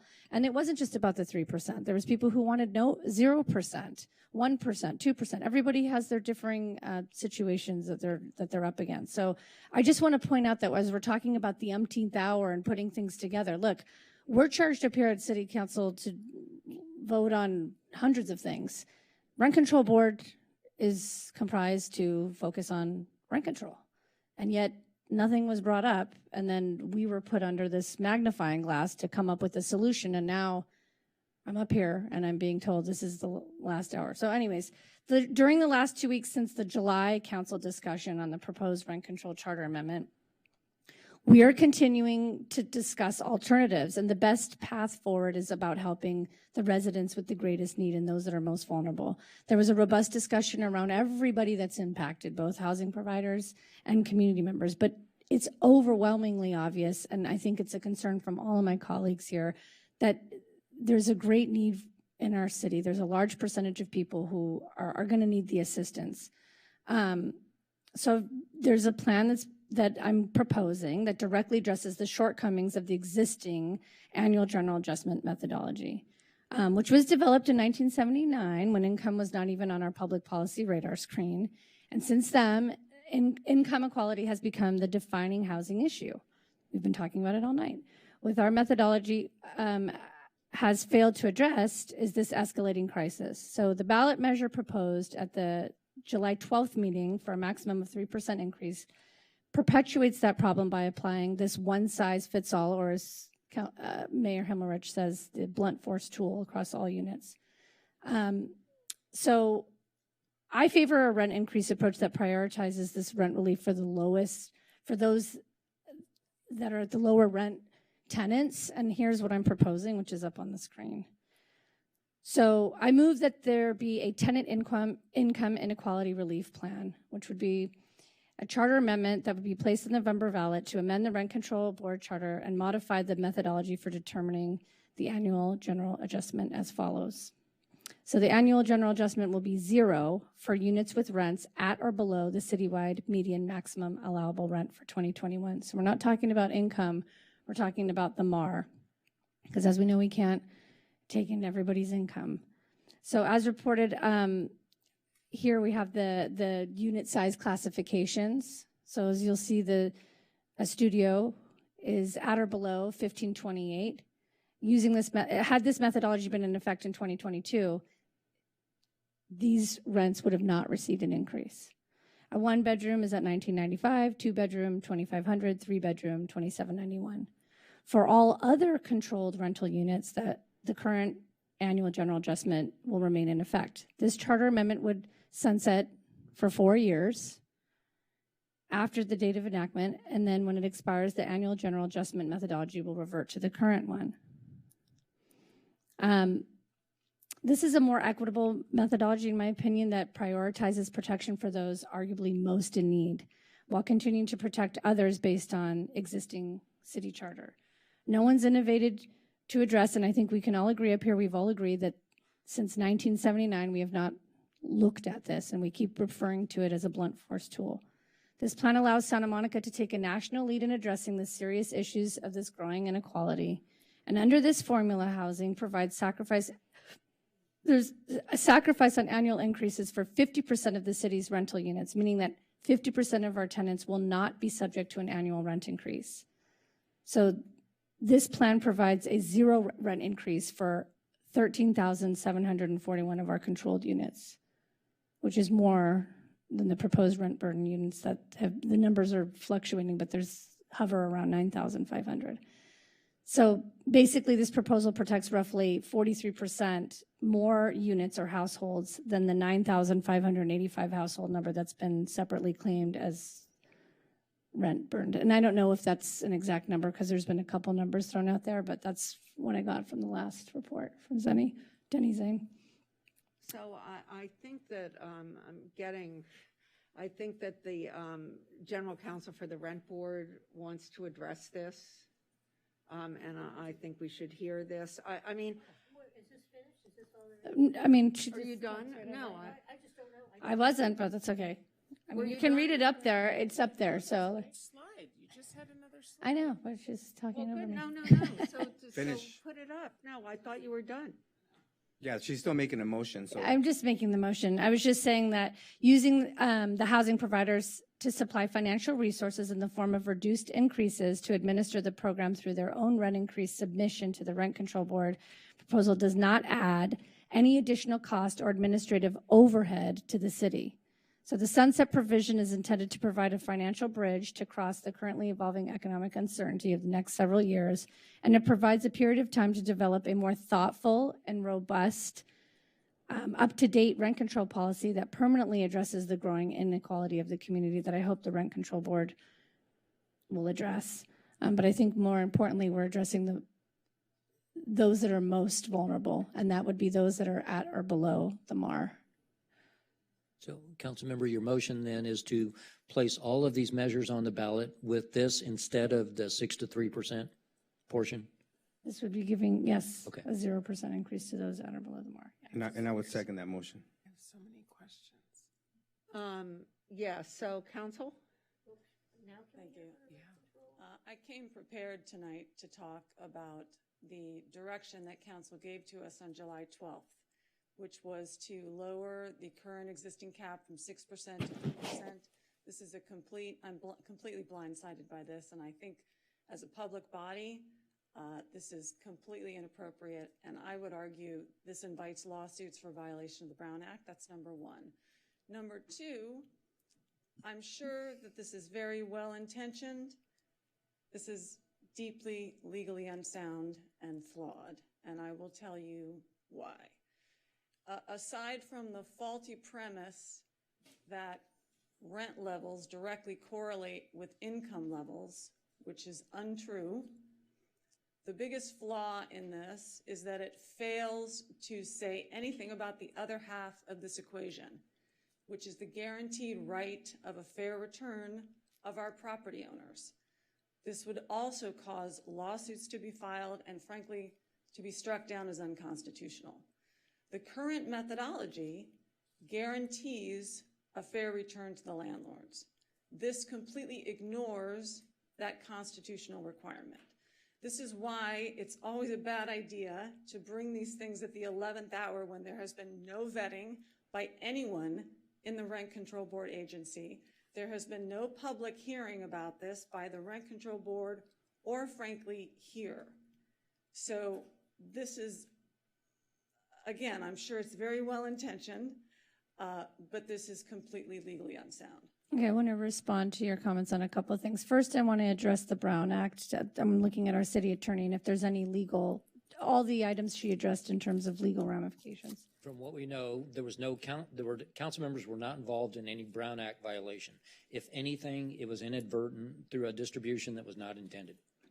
Well, I think that's not what you were referring to. She thinks that she's talking about this being public process. Oh, No one has been informed. This is 2:00 in the morning. There's no one here from the public who is at all aware of this proposal. Was anyone aware of your proposal? Excuse me, may I finish? The only thing that was coming to you tonight was the direction that was given on July 12th. And that amendment was to lower the 6% cap to 3% with a possibility that 3% going forward. Then there was also a possibility of mitigating the immediate impact of the 2022 general adjustment. Those two things are very different.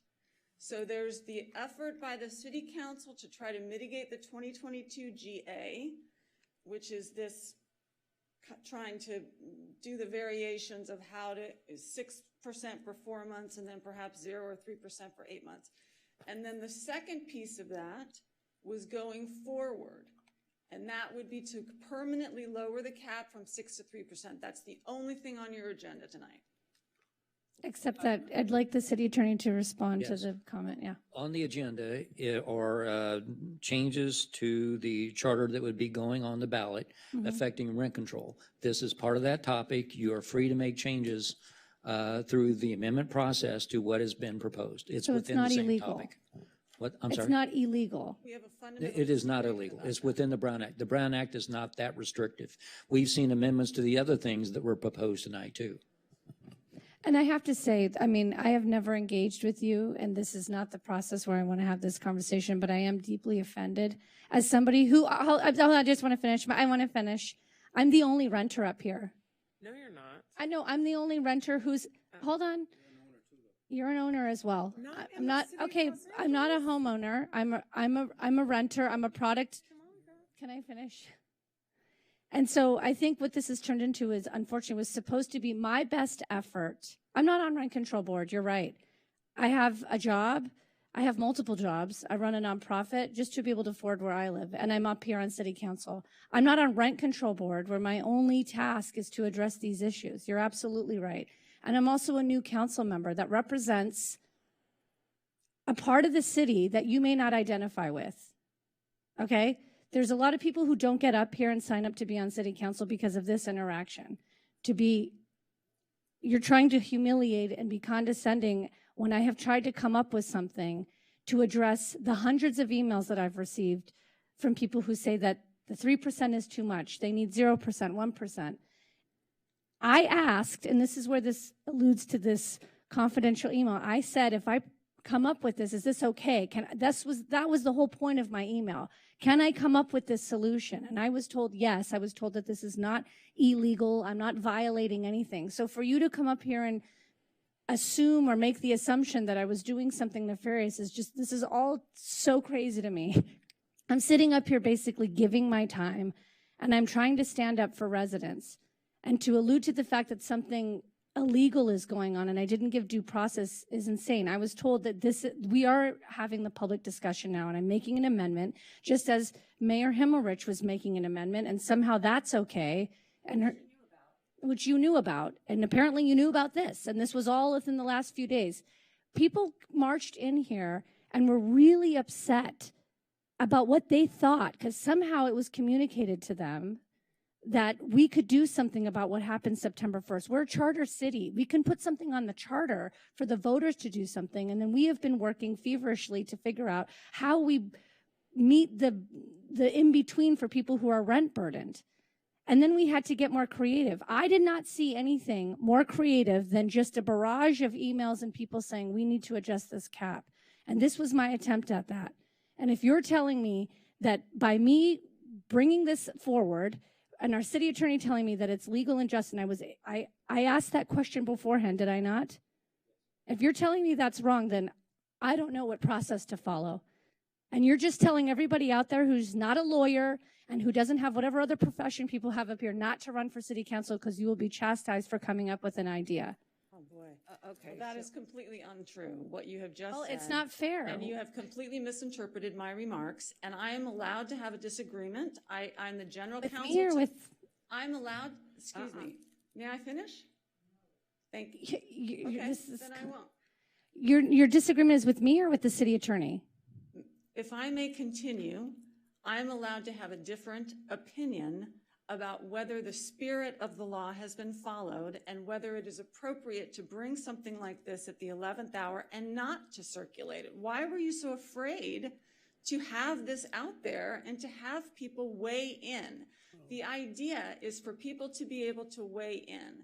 But aside from that, the reason why that you want to circulate this before 2 a.m. is so that you can understand whether or not it's legally sound. And I guess if it would have been circulated, the answer would have been yes, it's legally sound. Am I correct? No, they asked me. I am the general counsel of the Rent Control Board. I have communicated to the city attorney about the substance. Let's set aside the Brown Act issues. Now I'm talking about the substance of your proposal. And what I am telling you now is that it's legally unsound. I appreciate that you're trying to come up with something creative. I don't have any problem with that. I think that's a great intention. What I'm telling you, and this is why it's important to bring this to us before it reaches here, because this is not constitutional. It's going to be struck down if this is approved, and it does not satisfy the two prongs that are necessary to pass legal muster when it comes to rent control. And I hope that I'm able to. Hold on, let me just respond. Let me respond, please, because it's a direct response to what I'm saying. So when you say that it doesn't follow the two prongs, which is that the housing provider gets a fair return, is that what you're talking about when you say that? You're referring to the housing provider that it would. That's one of the right. issues. So in reference to that, if over 50% of the units are decontrolled, so to speak, and they're above this MAR, is that the number roughly? 50% of the rental units are above the MAR, then they're seeing the increase on those units. So that's not how it works. And this is the problem with what you have laid out, is you're taking these broad sort of numbers, but that's not how it works. It's every property owner, regardless of the type of units they own, regardless of the number of units they own, has the right to a fair return. And that's not captured. But according to the conversations we had the previous meeting, it was said that the reason there was only 3 of those, that the landlords can fill out the form that says they're not getting a fair return, and that they said in the last few years there was only 3. And Tracy from Rent Control, right? She said, I would assume that means that that's because all those tenants are getting a fair return. Because of the current methodology and because of Costa-Hawkins.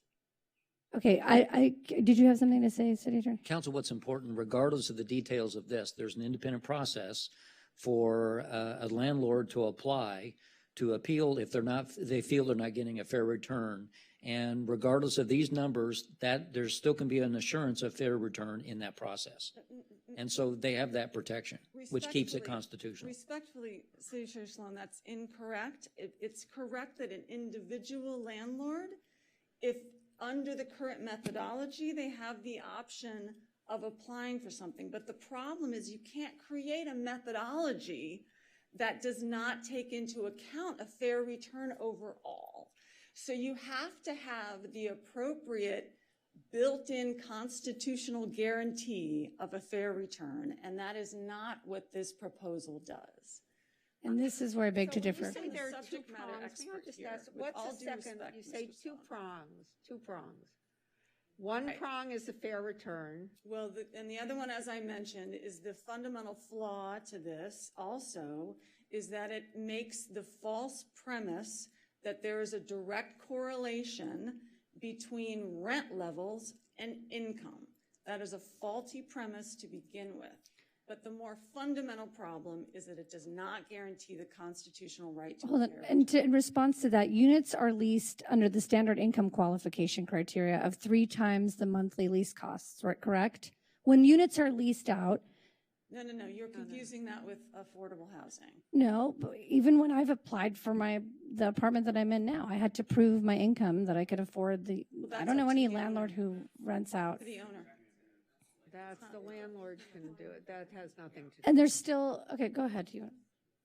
So, Phil. So, Ms. Reagan, I don't know you. You've been in front of us a couple of times. I've never really spoken to you individually.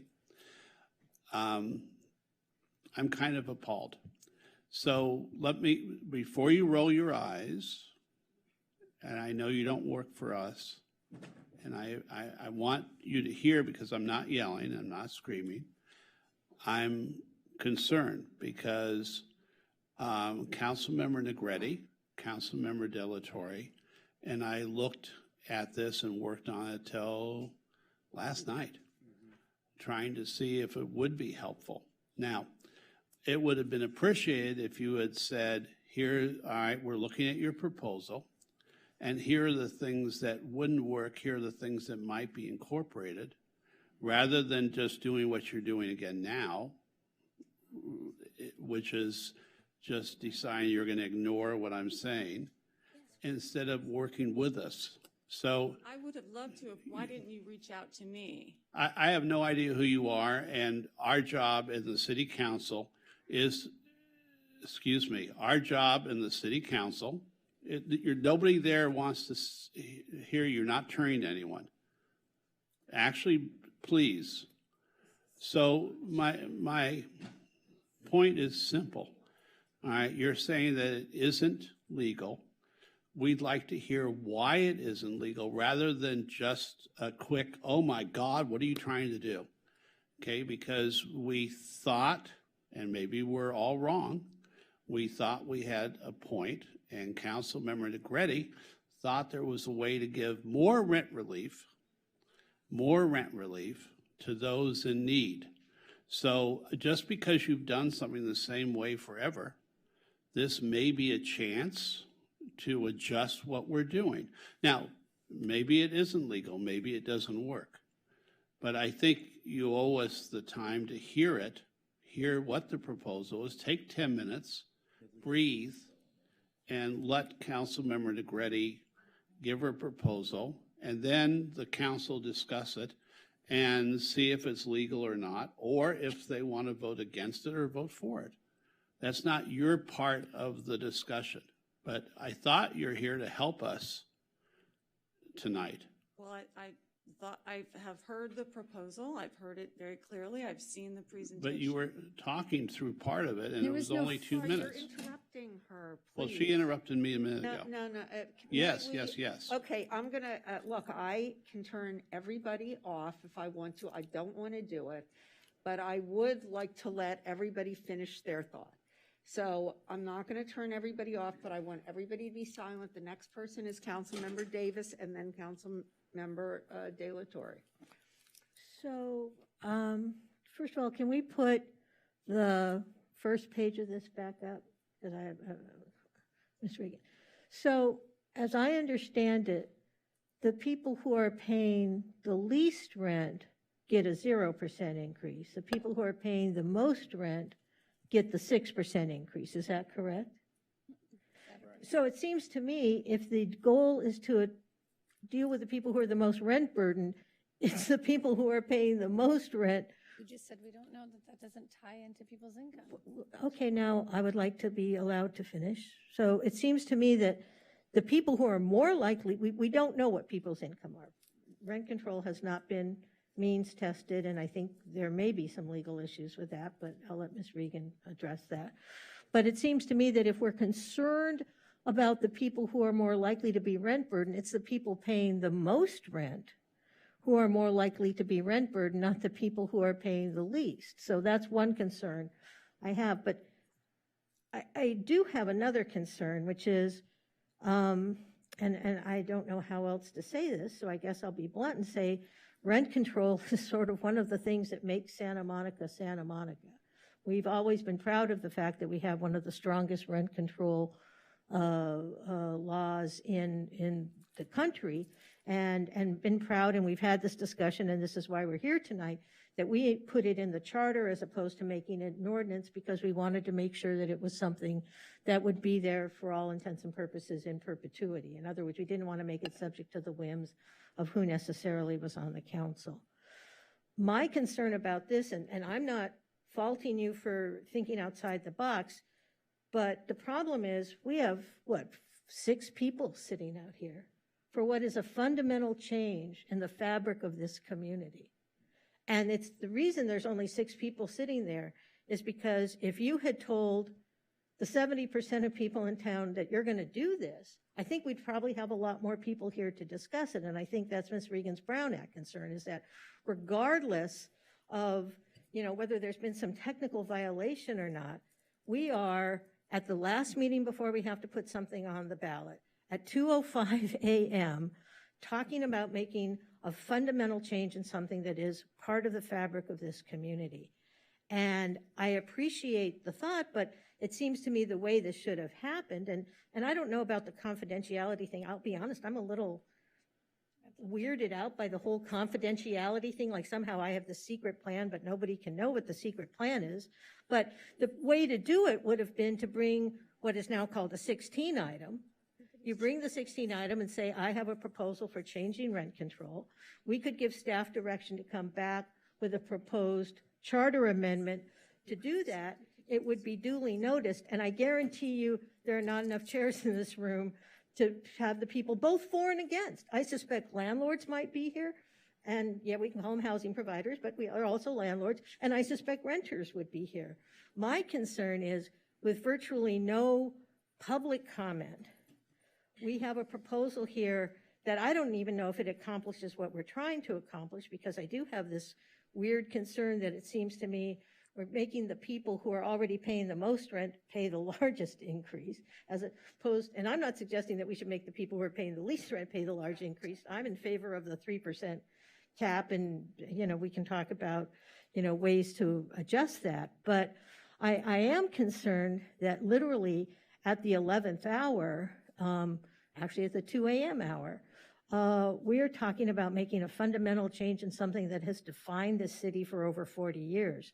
So, you know, I'm not criticizing the intent of it, but I am concerned that the process by which this has been brought forward has really not allowed a full community discussion about it. And maybe we should have a community discussion about it, but we're not going to do it at 2:07 a.m. before, at our last meeting where we can put something on the ballot. And I think that more than anything is really what bothers me, is I haven't had time to digest this. I have serious concerns about it just looking at it, but I literally just saw it when you all saw it. And I would like to think about it some more, because this is, I mean, I'm a former co-chair of Santa Monicans for Renters' Rights.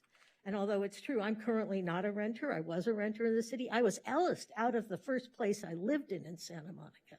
So I feel very strongly about renter protections in this community.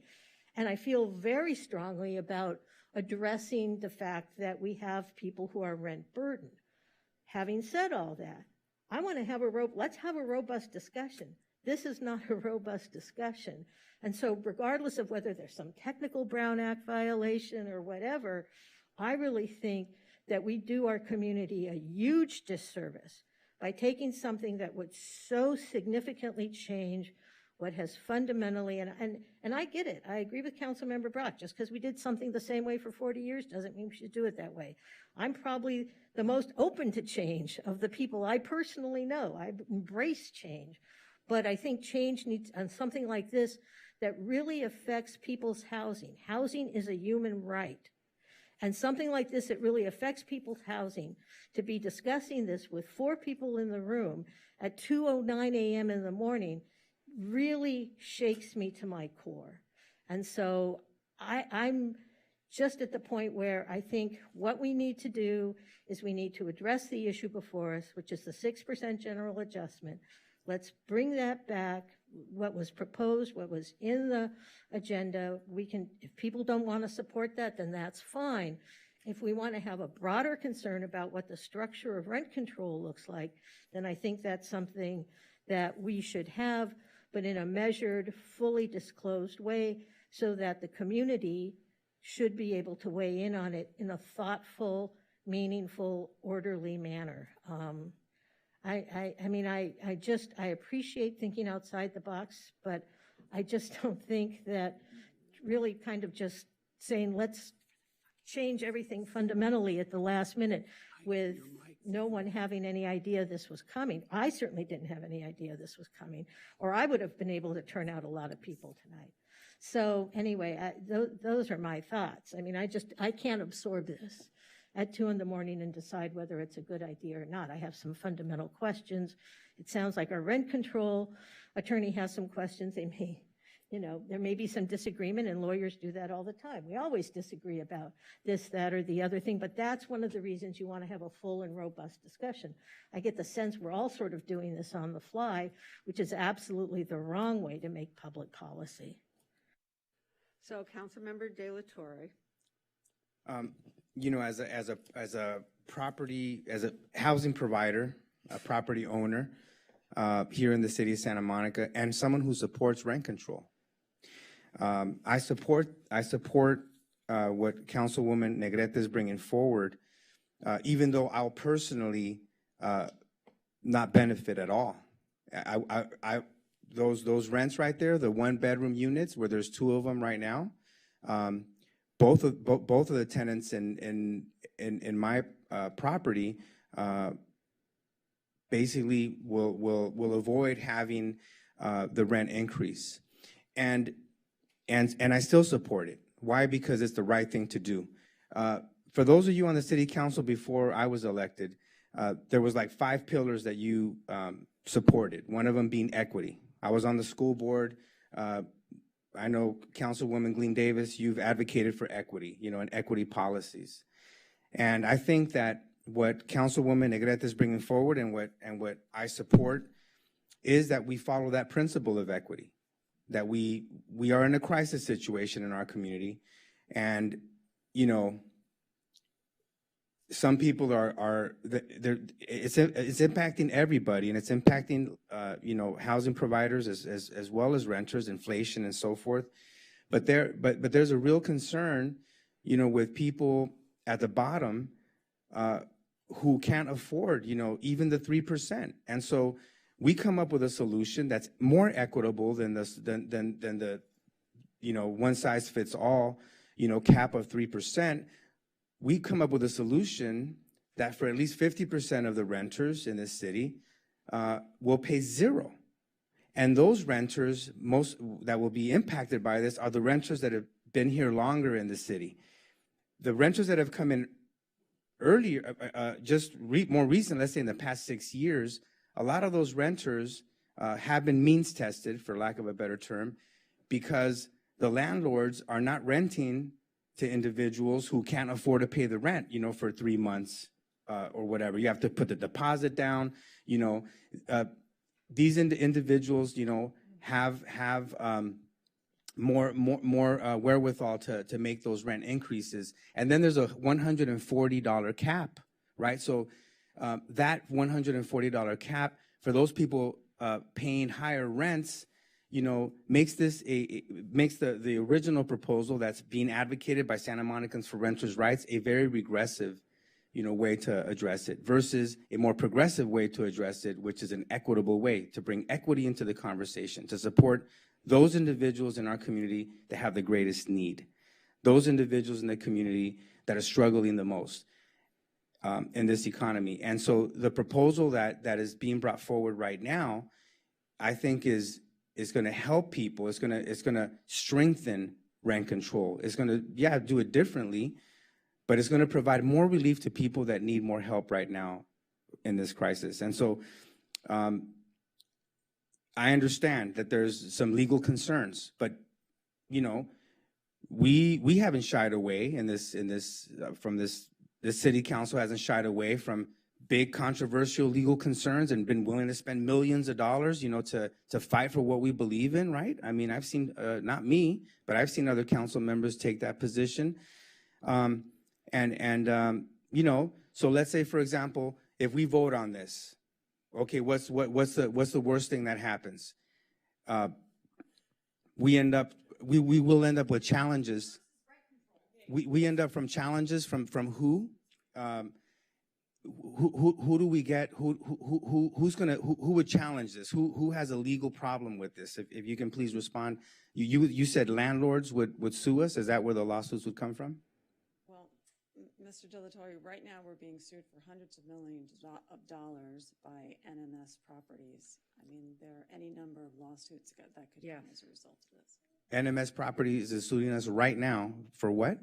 Hundreds of millions of dollars because of the year lease requirement.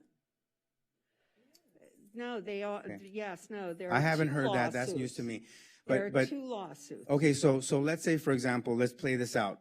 If we vote on this, this goes to the ballot, right? And the voters get to vote this one way or the other, meaning that even if we vote today to put this on the ballot, it doesn't mean that it's going to be implemented. It means that the voters are going to have to choose, whether they support this or not. Let's say in the case that they choose to support it, all right, we end up in some litigation. There's ways to get out of that litigation, right? I mean, we can shift gears if we want to, right? Is that true? I would ask our city attorney. Yes. So I'm trying to just play that out. Like, first of all, if we vote on this is just giving the voters the opportunity to vote. We're not approving it, exactly. You're not approving it. You're just putting it on the ballot. And then 3 months from now, the voters could choose whether or not to approve it.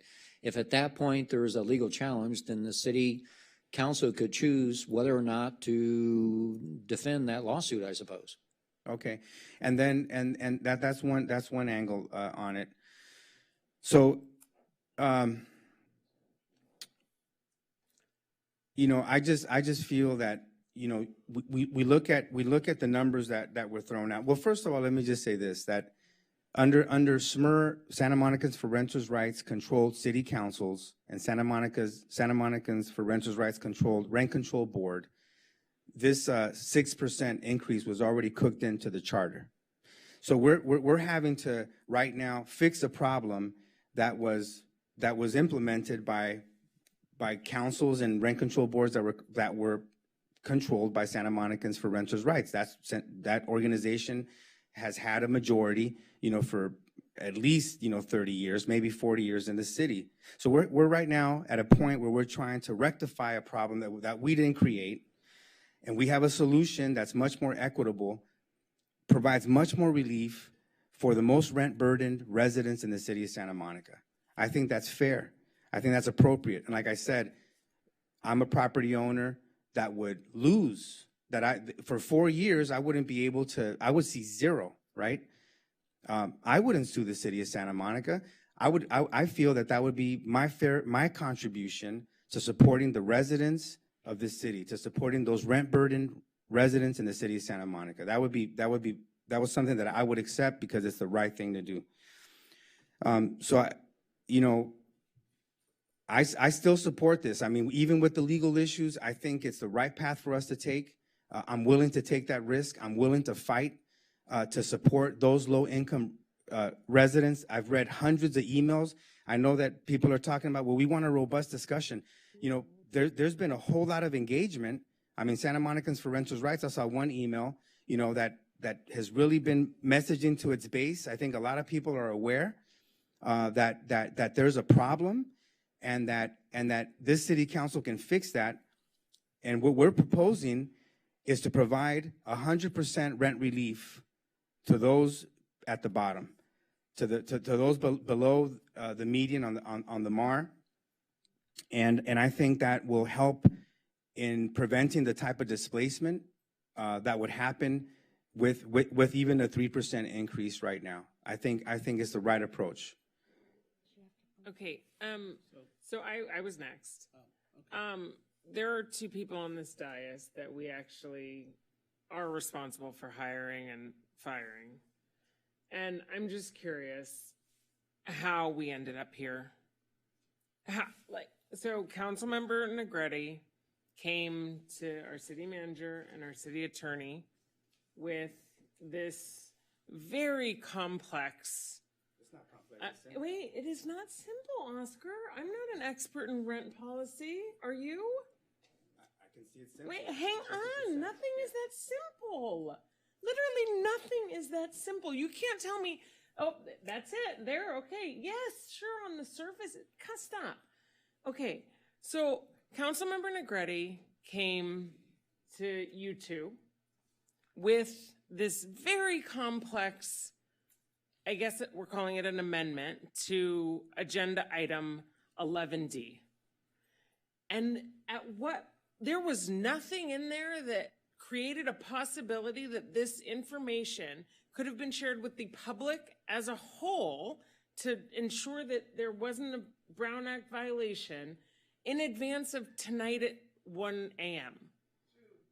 No, it's 2 now. And honestly, I apologize, but everyone, just please do not speak out there. It is not helping anything to sort of raise an already this is a pressure cooker. We don't need additional support. So help me understand what happened and how we got here.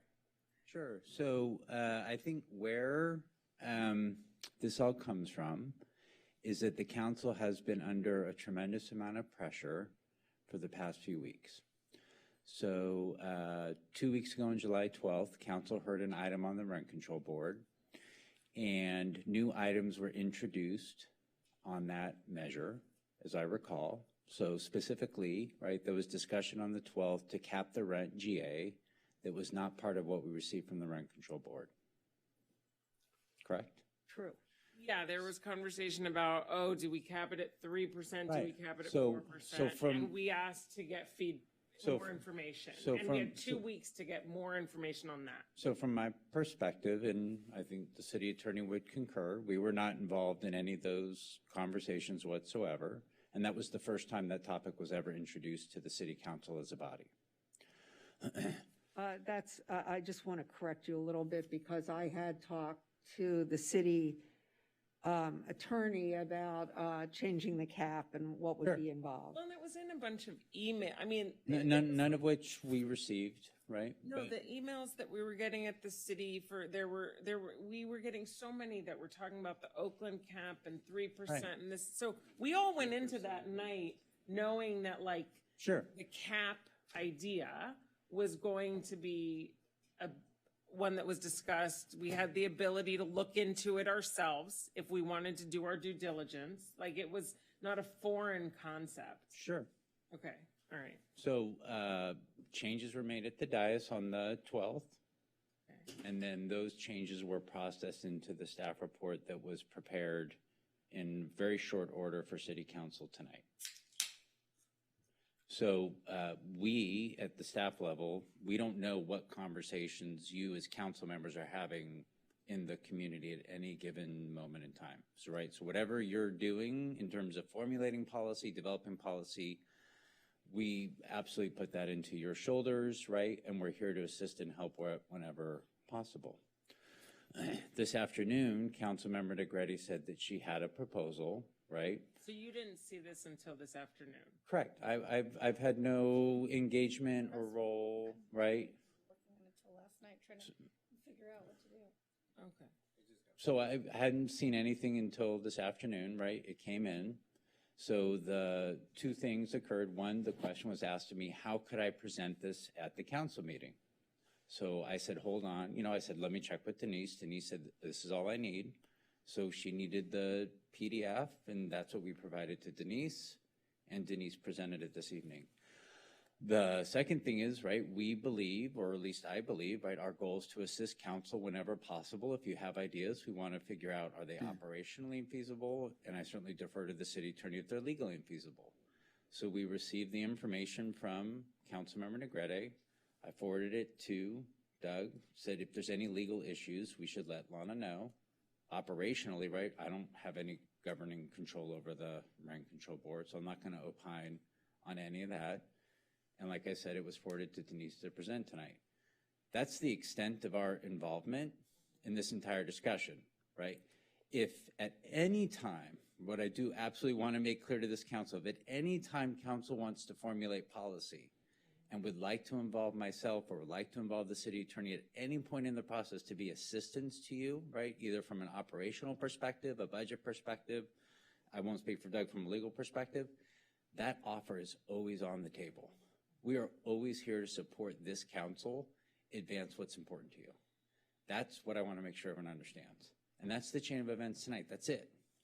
Well, except that I wonder. Hang on, Sue. I'm not done. I feel like we've done our entire council a disservice and Councilmember Negrete a disservice because we're here at 2:30 with something that I'll give Oscar credit and Councilmember De La Torre and Councilmember Negrete and I guess Councilmember Brock, I think we're part of the 3 Brown Act. You guys understand it, and that's wonderful that you get to understand it. And I would love sort of answers, I guess, to Councilmember Davis's questions and concerns to try to help. The general counsel for the Rent Control Board, I guess, got this tonight too and doesn't have really good answers. Assuming there's a vote coming, I have to say I'm in no position to be able to vote on this. I'll have to abstain. I don't really have another choice. When you abstain, when you don't, when you literally can't vote because you don't have the information. I don't have information. It sounds like 3 or 4 of us have sufficient information, so I guess this will end up on the ballot, which I don't know that that's us putting our best foot forward, but yeah, if I have to abstain, if God forbid anyone else doesn't understand this and abstains, then basically this goes on the ballot, is what I'm understanding, right, Doug? That's correct. Okay. 4 votes puts it on the ballot. And you think this is totally fine to go on the ballot? I think both process and substantively it is legal. And whether it's good policy, that's totally up to you all. Right. And what about our legal risk? I usually rely on you to give us some sense Well, of I've been thinking about it more. Process, I think we're okay. Brown Act, I think we're okay. In looking at the fair return issue, actually this measure could result in greater income to landlords than going to an across-the-board 3%. Right. Because if the higher rents stay at 6%, they could be actually making more money. Okay. So I'm not concerned about fair return. That combined with the process to ensure fair return for any particular landlord that feels that that landlord may be aggrieved. So you don't see exposure as an issue here? I don't see exposure in the sense that we would lose. There could be a challenge, but I think we would prevail. Okay. And, okay. All right. Thank you. That's all I've got. It's Councilmember Negrette's turn. Yes, you are. Yeah. Oh, there's one additional detail that would need is when this would start, when this would be implemented. That I don't think is contained. So we need to add that. I was hoping to have that discussion. So thank you for clearing that up. I am new up here. I've never pretended to not be new. It's very intimidating to try to do something for the first time and propose something. And again, I want to reiterate, I am a renter. I support the phrase renters' rights, okay? What it means politically in the community, I don't know. But what I do know is I speak to my neighbors. I spoke to tons of other tenants, residents, people who came to my place of work to speak to me about how they wanted a 0 and 1% they couldn't afford, elderly people. And I felt super responsible and struggled with how do we do something different? The conversation around this has been the same since 1979. How do we change it? And I don't pretend to know how to change it. I tried to follow what protocol I understood to make sure I was doing it the right way. I'm sorry that the timing was when it was, and I'm sorry that it seems extremely intricate, but I'm somebody of simplicity. So believe me, it started off more confusing and it came down to this level, which I actually don't think is confusing if we can just digest it for a second, because I know it's different. I'm just trying to find a way that we can really serve those that were most vulnerable. That's what I kept hearing. After the last meeting, I kept hearing that people cannot afford this increase, even at a 3%. And then we were talking about who deserves it, and there was conversation about the cap being flipped. Like, why is the cap on the higher amount? And I agreed because I said, well, that doesn't mean that you make more just because you're living in an apartment when you pay more, to speak to your point. But I do know at some point we have to address this blanket approach, and I think this is a creative way that does in some way, across the board, it does the same as what a 2% increase would generate when you look at it across the board, right? So housing providers would net roughly 2/3 of what a 3% increase would generate under the current methodology. And by the way, the cap is still at 140, and if you look at those numbers at the MAR, you're still not even at 6%. So we're not even hitting that cap. And this is an anomaly. I mean, I hope that next year we have a 0 or a 1%. This was put in there. I mean, we've rarely ever hit this 6%. We're still talking about 75% of CPI. but we're actually doing something more for those, in my opinion, that are the most vulnerable. I think we can agree that those tenants that have been in there for a long time, those tenants at risk of being Ellis acted, those tenants that are the most risked at being sort of messed with by their landlords to move out because they're paying the lowest amount, are the ones that need the most protection. They're usually the ones that are on a fixed income. They're usually families. When families move into a larger unit, they stay because they realize they can't afford to buy a house in Santa Monica. And so until we figure out TORCA 2.0, we have to make sure that those people stay. And to me, this was a way of doing that. I understand this idea. I get what rent control is. I support it. I grew up under it. I talk about it all the time. Coming into Santa Monica, if you're looking at an apartment coming into Santa Monica at this point, you're probably someone who can afford the MAR. And so this idea that we're saying nobody can live here, this 6% isn't going to happen every year. We're talking about it like it's going to happen every year. This was just, it's 75% of CPI, and this year was an anomaly in my opinion, and we got to this number. So if we just take a minute and we understand what we're looking at, I think that we're actually doing our community a better service. We're actually servicing over 13,741 of our controlled units will not be subject to an annual rent increase. And as just stated by our city attorney, Doug Sloan, it actually does not impact negatively our housing providers because in fact, they would see that increase on the higher units, which are capped at 140, which I have to say, I don't know between September and December 31st, we want to make sure we provide relief for those that can't cover that 3% difference. I don't know how many people are going to apply for that, but I know that a lot of the people that are at the MAR who I also talked to can afford the 140. They can afford that cap because it's not even at the 6% for most of these units. It's at 4.5, maybe 5. So I just want to point out that the whole goal of this was actually to come back and protect those that are the most vulnerable. That is my whole goal with this amendment. So I just wanted to make that clear. So the cap staying, Well, it's written in. The 140 cap is already written in. It's there, but is this going to last? So these increases, these units that have no increases will stay at that rate for 4 years? 4 years. We can have that discussion, but for 4 years. Well, no, I'm just looking at what you're saying here. And so those will stay for 4 years, but in a year, the units with 6% will go up another 6%.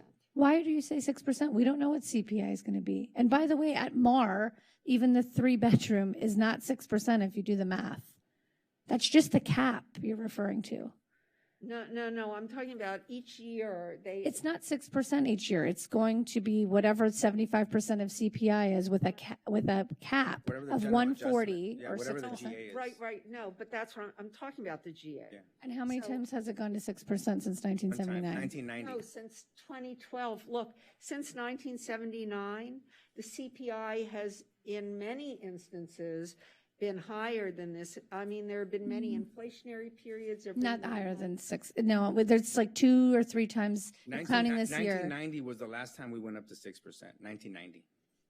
Well, for those of us who were born in 1953, like Phil and me, we remember times when the CPI was high over multiple years. I mean, this is not, I'm just saying that this is, whether you're talking about CPI or inflation, you think it's going to go down next year? I personally don't, and I'm telling you. What I can tell you about recession and all that was thrown out here tonight, the people who are going to be impacted are these people. And I prefer not to give those people an increase and let them get back on their feet. And that's what I'm proposing. And yes, it might not sound the most attractive to a landlord, which is why I chose somebody who I thought might be opposed to this to discuss it with, who happens to own property as well and who I know is actually impacted on the inverse on this, but was agreeable because I thought this will not go if somebody like Councilmember Delatorre, who owns rental property in his position, if he's not acceptable to this, then this won't even fly. And we had the conversation about the bigger social justice, the bigger serving of our community, the bigger issue here, and it's about serving the most vulnerable. That's who I was approached with over the last 2 weeks, people who could not even afford the 3%, and how we were going to come up with an emergency plan to save them beyond what happens after January. Were you next in line to speak, Councilmember Brock?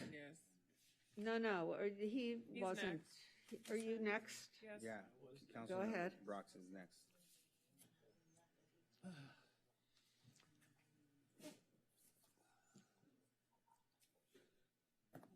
Well,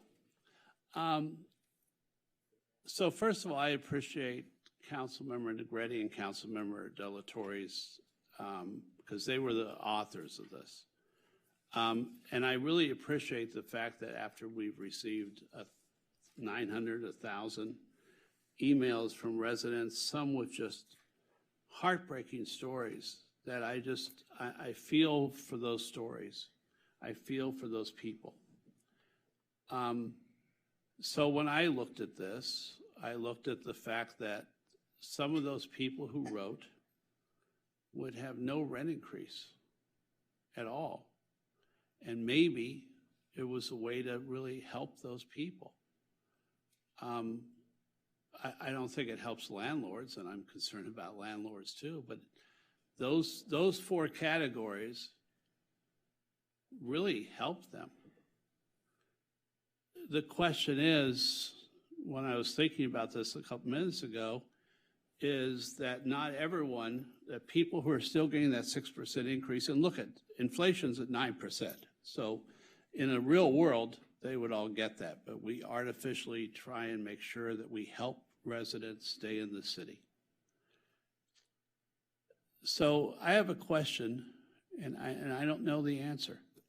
But if you use this formula, but then you said you were going to cap the rest at 3% for the year instead of 6%, I know the landlords might erupt, and I'm seeing landlords stand up and erupt in the audience.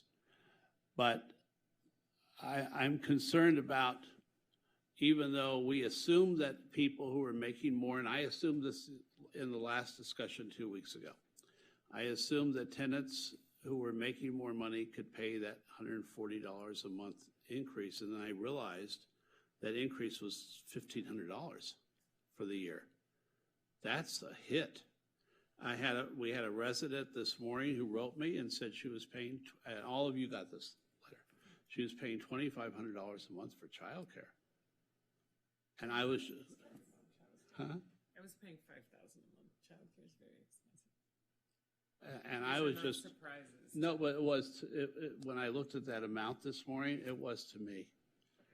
And so even though I looked at this formula yesterday and I was like, okay, we're really helping those people on Social Security, those people who have very low income and are getting hit by more money for gasoline, more money for everything right now. More money that they don't have to pay for their normal bills. And then I realized when I'm looking at this a few minutes ago that $140 a month for some people is still a hit. So I like part of this formula, but then I'm also concerned about how do we take care of, we can't assume someone, I think Councilmember Davis said, it may not have been you, but we can't assume that people who got that $140 rent increase, that they're rich, that they just desperately want to live in the city. And, you know, so that's part of the issue is we fought for a month now about making sure our kids have free playground access, that we get our public free libraries back open, that we try and reduce crime. We've been fighting for that for the last year. So I don't know if I know how to reconcile this or if we just go back to what we started with before this last hour in the city council, or if we continue this but try and find out if there's a way to put this on the ballot but stop that $140 hit for this coming year. I don't know. I need to hear from all of Councilmember Davis. I'm trying to figure out, because everyone who's not on this 4-part MAR would have to pay the $140 a month. Well, So right. I understand the theory is that landlords will then make enough money off of the people at the top that they can balance and they'll accept the rent decrease for those at the bottom. Well, I- so, I- oh, I'm So sorry. may I I say thought you one were thing, finished. Phil? So, Phil, look at this room. Does it not trouble you that so many of the people didn't know about this troubles till me 2 that in it's the 2:40 morning? in the morning. But doesn't it trouble But you? that's not our, I understand, but that's not our fault. We don't set the agenda. And yes, I would agree that in an ideal world where we weren't on a final pressure, final runway ready to take off, that what we would do is we would schedule a special meeting to talk about this in the next few days and advertise this to the public. But I'm worried that we have to get something on. We have to find a way to give relief. And I don't really understand whether it's the 2%, the 6%, the 3%, where we are. I want to find a way to help people. Councilmember Negretti and Councilmember Delatorre's plan, which I supported, helps many renters in the city. It would give them real relief right now. I mean, real relief. Zero raise. You realize how ecstatic so many of those residents would be. Now, I'm not sure if those landlords would turn around and sue us. My understanding was that the rent organizations in the city have said that they would be able to sign off on this for their memberships. That doesn't mean the members are going to listen. When you say the rent organizations, you mean the rent board? No. I think he means AGLA. AGLA, Well, Action, et cetera. Okay. So, I know we're so late on this. So I don't know what to do. I'm looking at this going, I love the part where renters get relief. I'm not sure if they're getting too much relief for the next 3 years. But I'm also concerned, as I said, about the people at the 6% top. So I don't know. I think we have two options. One, Councilmember Negretti and Councilmember Delatorre decide that we should come back with a study session later, and we do emergency relief now, or if they want to go ahead and try and put this on the ballot, has the emergency relief package. What do you mean a study session? I'm trying. Later, 6 months from now, 4 months from now, not part of this. So I don't really know.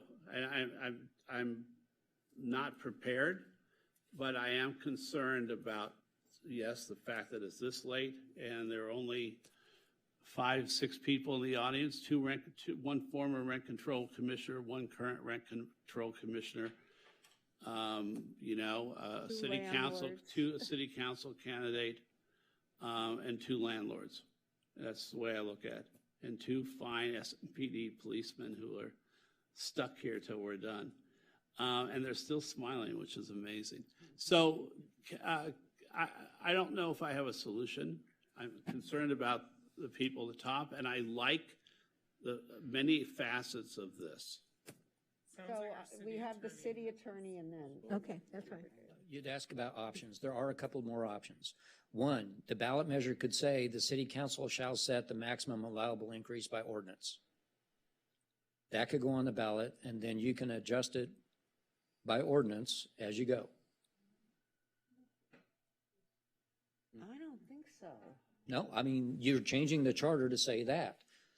In other words, the charter says the council on an ongoing basis can set whatever the maximum is. So That gives you flexibility. I hear what you're saying, but the charter is set up, look, all I know, and I am not an expert on this, but the charter is set up in a way to mean that the rent board has exclusive jurisdiction over the MARs, except for times when the voters decide, right? We could put on the ballot, I guess, to decimate rent control, but I don't personally see that being a very popular thing to do. I'm saying that gives you an option where you don't have to decide tonight.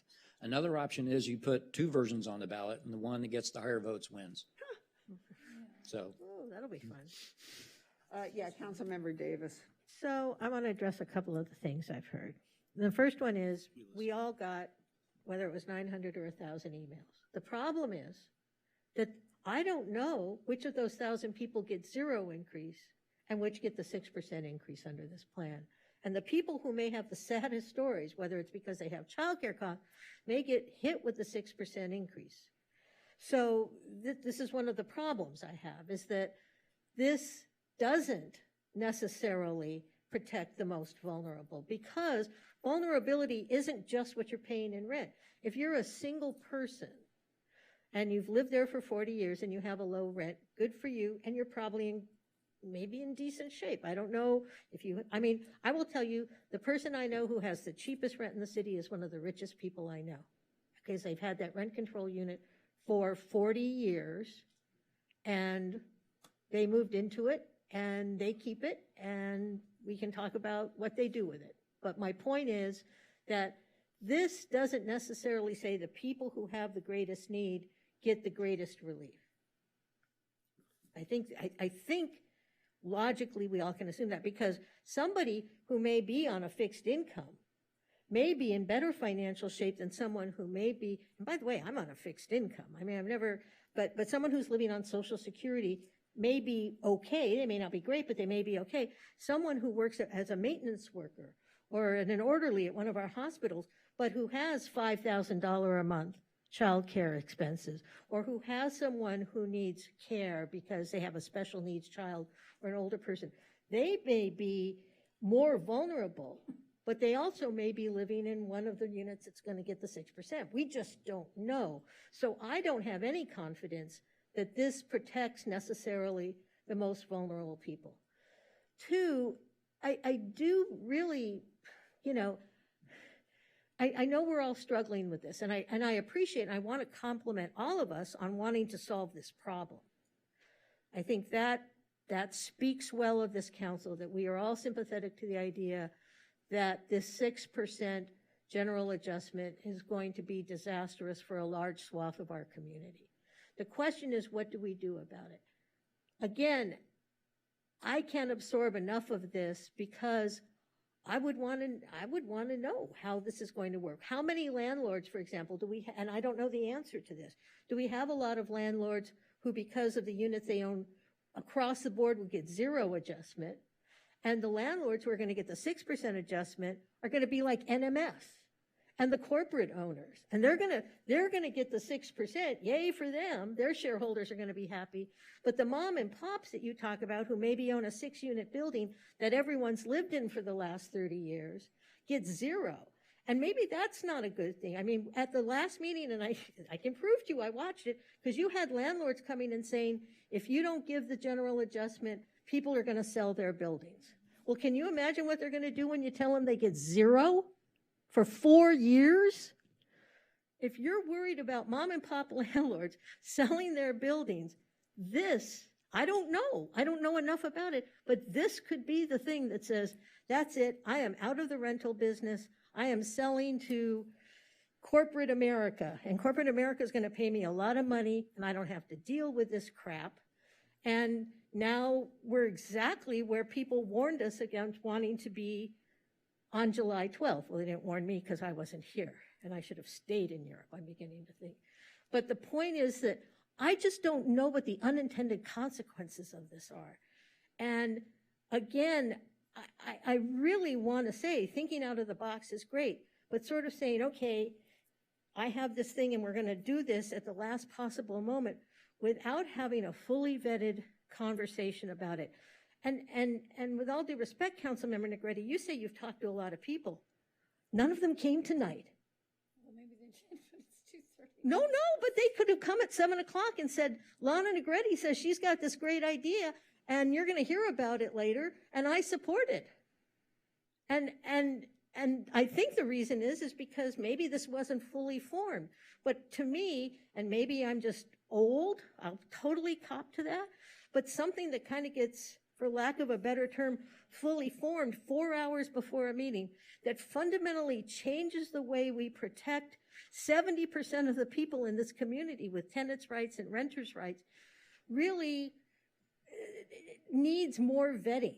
I don't know if this is a good idea or a bad idea. What I do know, it's an untested, unanalyzed, unvetted idea.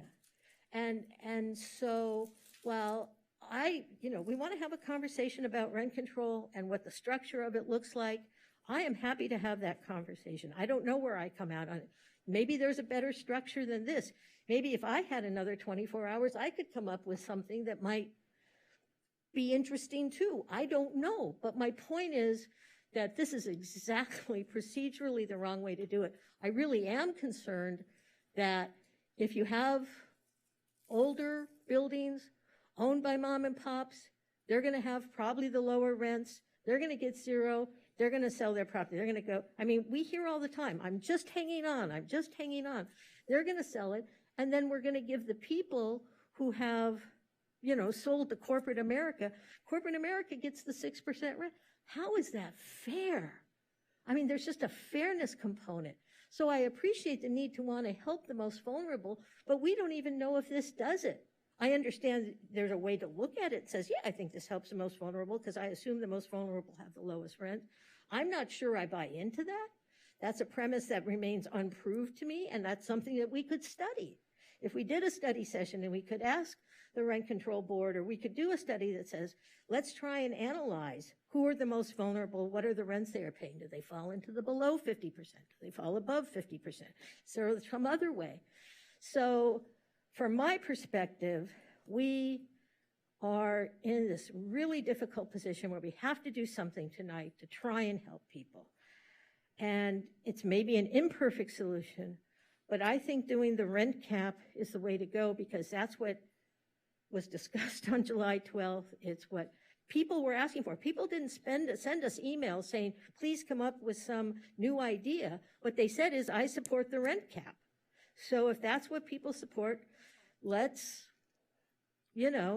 do that. And if we want to have a robust, fair, fully vetted discussion about ways that we can look at rent control and the way it's administered and governed, and I just, with all due respect, City Attorney Sloan, I think saying the whole point of putting, and this is why we get in trouble, people go, well, look, Oakland froze rents, and that's because their rent control measures are in ordinances, so they can adjust it on the fly. One of the real things, and I wasn't around when rent control was passed, but I know the people who were, and one of the reasons this ended up in the charter was to remove it somewhat from the political realm and the whims of who would be on the council at any given time. So putting the general adjustment, even if you have a formula, in the hands of the city council was exactly what was trying to be avoided back in 1979. The idea was to, and Councilmember Brock, I've heard you say this, as a housing provider / landlord, you always say, look, rent control's in the charter. I can't do anything about that. And you know what? That's the right answer. So to start nibbling away at the power of the duly elected Rent Control Board and to start to take things out of the charter and put them in ordinances, I think that in and of itself would be a real fundamental change in the philosophy of rent control in this city. So I've spoken way too much. I apologize, but I think this is just, it's too late to try and talk about these fundamental changes. I think we need to provide relief. Let's do the cap. We can talk about how we do the cap, but let's do the cap. Let's get it on the ballot. We know we have money available to provide some rent subsidy to the people who truly will be harmed, because we're not going to say, what's your rent? Here's your rent subsidy. We're going to ask them to prove need before they get the rent subsidy. And so I think that's, given where we are tonight and given what we're faced with, I think that is not only the right way to go, I think it's the prudent way to go. I'm very concerned, and we could put this on the ballot. I don't know if it would pass, but I just think that without more vetting, putting something that represents such a fundamental change without really doing studies about it and having a better understanding of how it would affect tenants, how it would affect landlords, how it would affect the community as a whole, the fabric, the stability of people in their homes. I'm really troubled by it. And unfortunately, and this is not going to be a popular thing to say, but when people go to the ballot box, whether they're filling it out on their dining room table or in the polling booth, you hope that they've really studied what the effect of something will be, but you can't count on that. And this would be, you know, oh, look, the council is proposing this. It must be a good idea. And if it passed and then it had some serious problems, we'd have lost this really good thing we had, you know, which obviously has some issues and we need to address. And then we'd be sort of trying to, I don't know what we'd be doing, but I think we'd be in a worse position. So I'm against putting this on the ballot. I think we should go back to talking about rent caps and get this over with. I wanted to respond to the comment about the mom and pop landlords. That's what my discussion was about. That churned up a lot of emails, maybe not to all of you. That was a fear that maybe I was being more supportive of landlords and renters, which I thought was ridiculous considering I am a renter, and somehow my open conversation on the dais got twisted around. But I guess that's just how it is when in politics. Clearly I'm in support of renters, and this was the purpose, but when you talk about the mom and pops, and how the conversation was, now it's being said the other way around. When Tracy was up here, I said, what about the people who have, because I know people who have tenants where 100% of them are probably at or below the MAR. And they said, well, if that exists and they can fill out this petition, and the reason that's not being done is because at least one or more of those units are probably been decontrolled and they are making a fair return. So I appreciate that argument because I totally agree and understand that. That was my argument the last time, but it was rebutted with that's not the case. And then the numbers I'm going off are the numbers that were given to us. So I was charged with, you need to read the numbers and understand more. You're being fed a lie that mom and pop landlords are somehow on the flip side of this, and that's not true. They are making a fair return. I asked how many people fill out these petitions if this is true. Only 3 have been done because they are making a fair return on the 1 or 2 units that have been decontrolled. And then the numbers were that so many have been decontrolled over time that that's not the case, which is where this theory was derived from. And yes, you're absolutely right that we can't connect what you make to what you pay. I also made that argument referring to myself personally. So while all of these things are being so emotionally, robustly discussed at this hour, I want to point out that it's at this hour because of how we do our agenda. We've put one of the most important issues. Hold on. That's not accurate. No, it's at the bottom. I'm just saying it's an important issue we knew people would want to hear. Know anything about the amendment? So we had no way of regardless of the knowing amendment, this was substantive changes were going to come at this hour. Well, apparently we did. Comment in the beginning. Just because there's a rumor doesn't mean we need No. the substance Apparently of Sue it. had an amendment.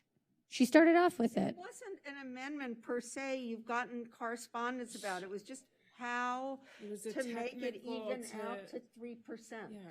But it was still an amendment. But the point is, I'm just saying that we're talking about it late because of the way where things are. Is all I'm saying. That's we should be talking about things that are important earlier on. So the whole point was to address the people that are the most vulnerable. And what I'm hearing is, well, Rent Control Board didn't come up with anything didn't spend any time on a thoughtful process that could look at rent control differently. And what I'm hearing is, yes, maybe we do need to look at it and revise it, but that hasn't been done.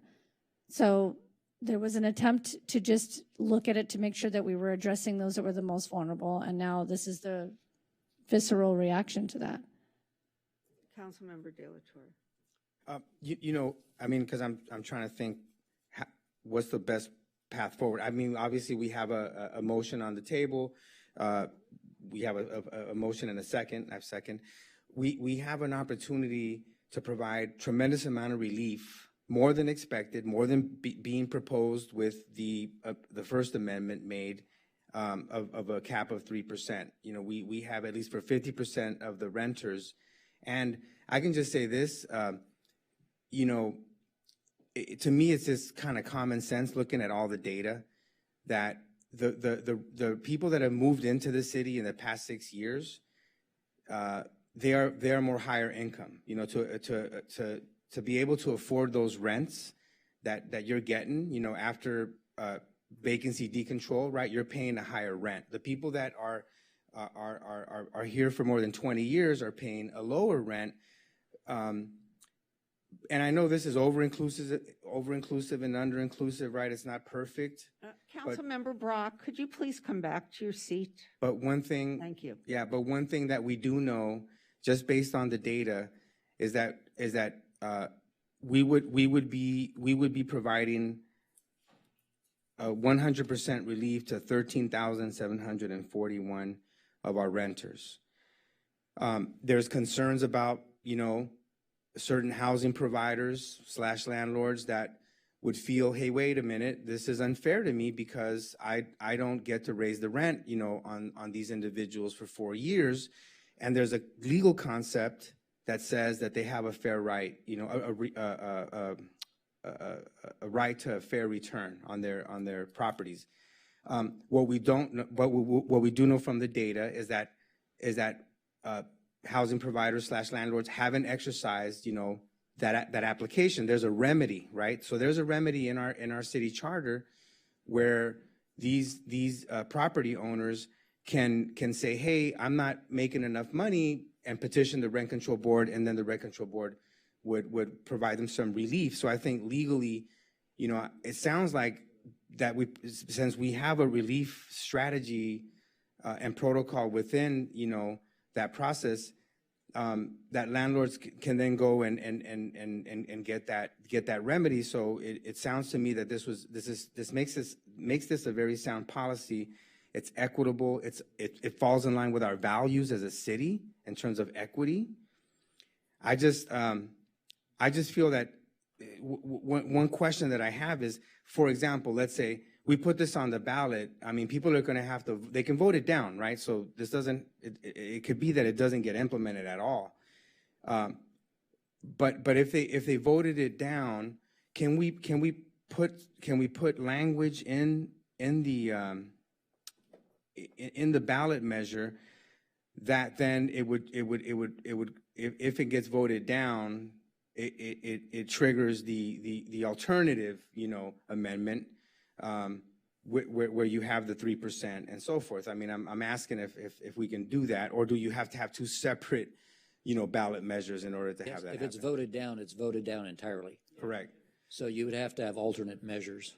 Yeah, you have to have two measures then. Right. Essentially. Because I'm trying to figure out how, because I still feel that, I would like to move forward with the motion, get a vote on it tonight.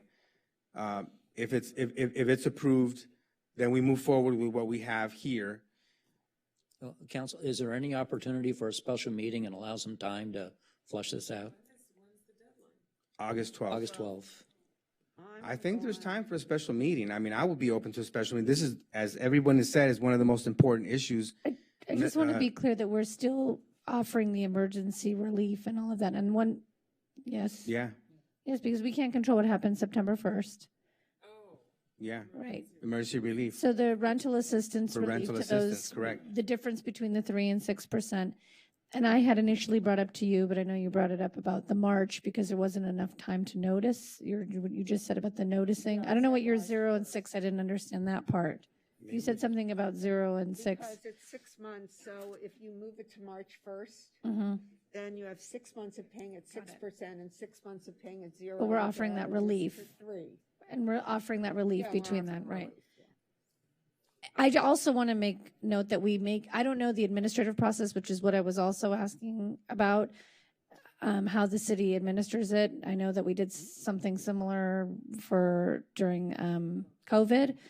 I'm not sure how this is different, but my other fear is that some of the neighbors that I talk to, they're older and they're not going to get out. And maybe that difference is $35. So while it impacts them, right, that's like a grocery trip for them, they may not be able to make the effort to fill out the form, however easy it may be, albeit online. I would like to know more about how we're going to get those people the assistance, because this is my greatest concern, is who's actually going to end up applying, not because they don't need it, just because the process and in relation to the amount of money might seem.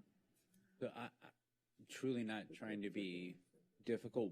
We just don't have the program scoped out and the frame of it and I'm just not prepared to articulate what it's going to look like. We know, I would say, staff knows they have to move quickly. Staff knows they have to get the money out fast, but I don't have enough meat on the bones to give you just like a formal program right now.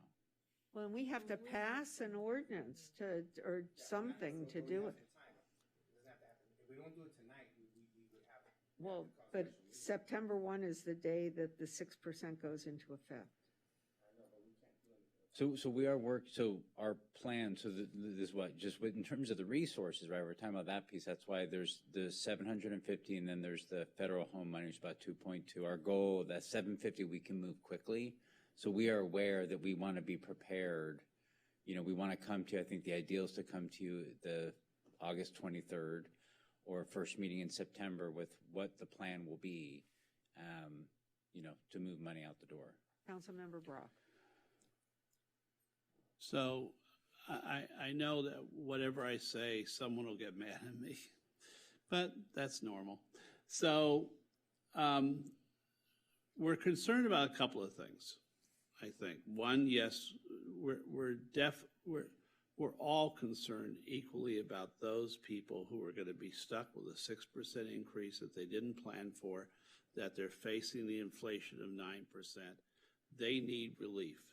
We have to, bottom line, we have to get to that relief package.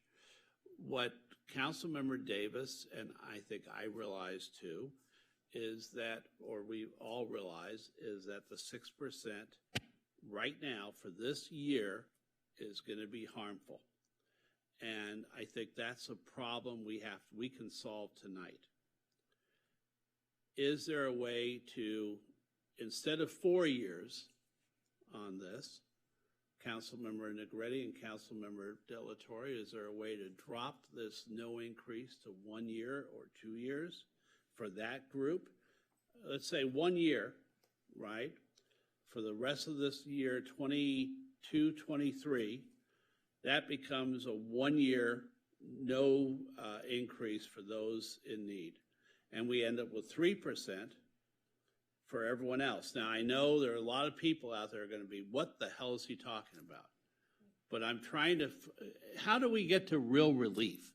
And at the same time get something going that residents can live with and renters will understand.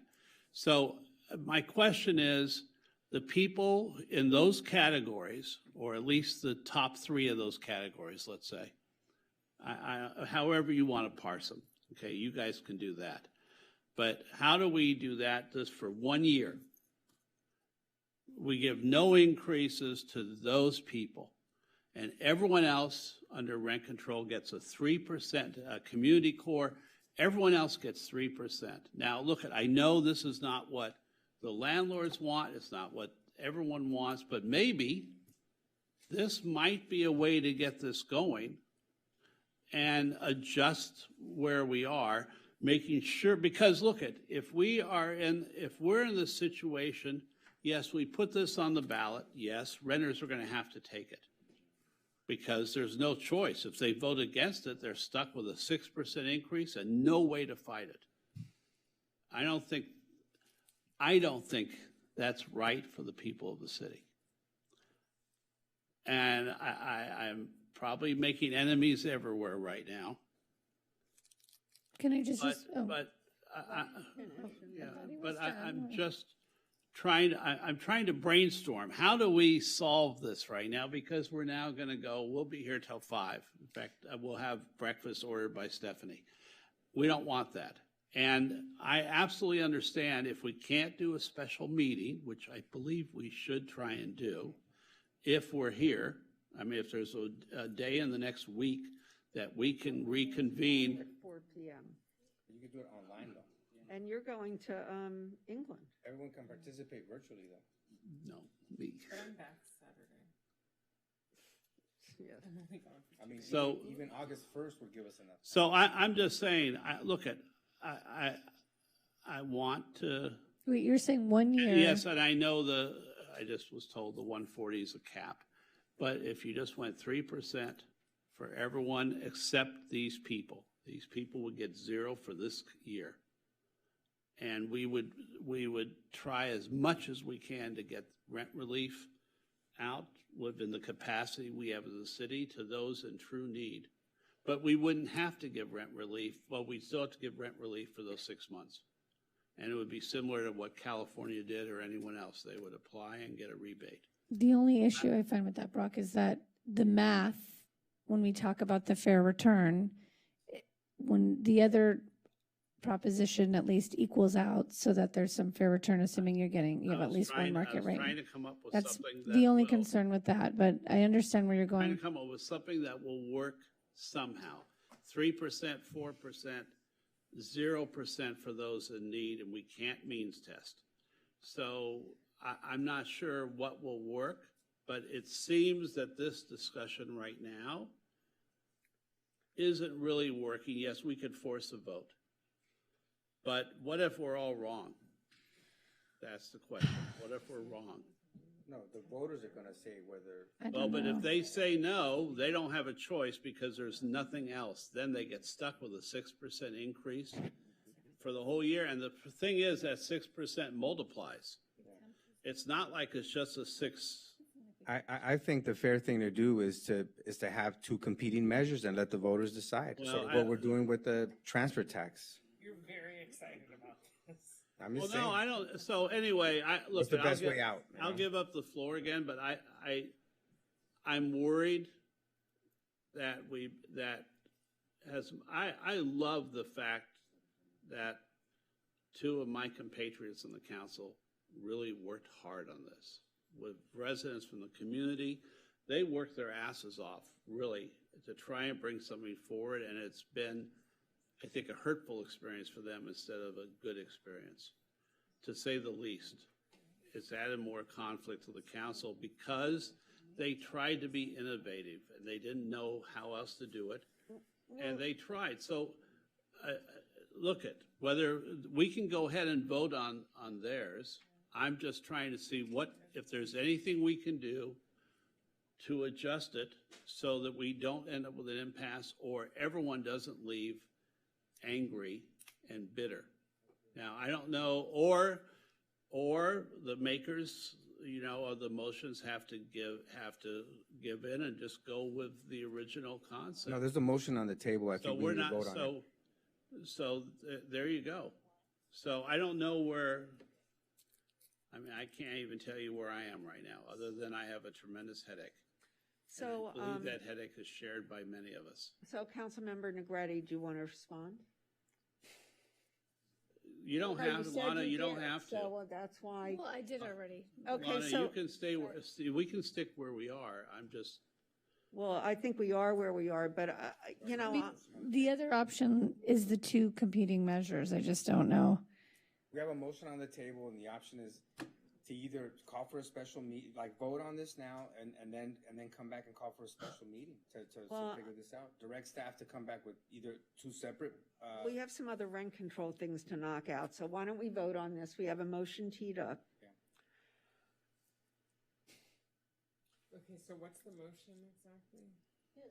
The 50%, yeah. Where is this going into the, So the motion. charter? To put a ballot measure, right? So the motion is The motion is to place Councilmember Negretti's recommendation on the ballot as opposed to the three things that are listed on the recommendation. So this is I'd like to propose an amendment.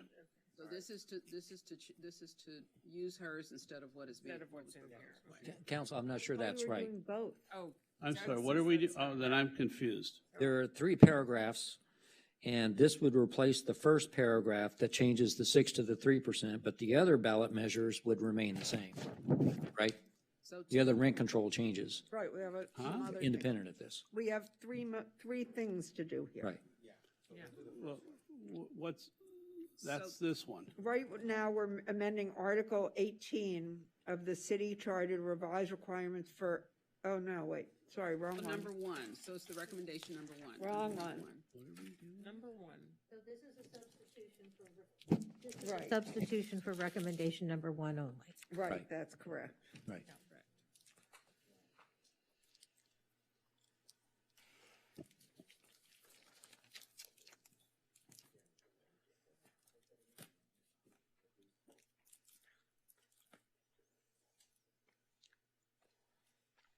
Councilmember Brock has an amendment. I think. Is it friendly? I guess that's the question. Well, I don't know. I haven't made the amendment yet. I move that we, that the eliminate all increases be moved to 1 year, and that the ceiling increase of $140, which I realize doesn't necessarily impact 6% exactly, be dropped to $75. It was 70 before. It was, I'm sorry? But if it's 3%, it's 70. In other words, half of it is 70. So, but why, look, if we're concerned about the scale of this, why would you even put the cap in? Yeah, I didn't. This is redoing the GA. Because it wasn't addressing the cap. That was already there. This was just addressing the adjustment. so let me ask this then, okay? Because maybe I'm trying to give an amendment, but if the amendment, you pointed out that it needs to be friendly. So is there anything we can do, Councilmember Negretti and Councilmember Delatorre, or do you just want to vote on this as it is? Talk to me. I'm open to. I mean, the idea. I don't think we need to give 4 years. Okay. Well, 1 year. 1 year sounds like I think breaking this apart and putting a cap, like you were sort of alluding to. Yeah. Like this cap, and then also the rent relief for those that are at or below the MAR. The idea was to. The rent relief and. I didn't mean it as in the rent relief Rent program. I relief. just mean by doing that, that's Now, we rent only relief because it's a have- 0% increase. Oh, you're still there. 2.2, 2.7. How many people do you think that would help? Well, Because that's an important point. So we don't have exact numbers. So what we looked at was the max rental adjustment of 140. So at the $750,000 amount for 4 months, that's a total of $560 of assistance. That would provide assistance to about 1,300 households, about technically 1,339. So if you scaled that up, multiplied it by 3 to get you to 2.2 million, you'd get more. Yes? So I think that maybe so the real analysis, right, as I understand it, is if you're reducing it, the rent relief, if we're reducing to 3% anyway, it would be $70, not $140.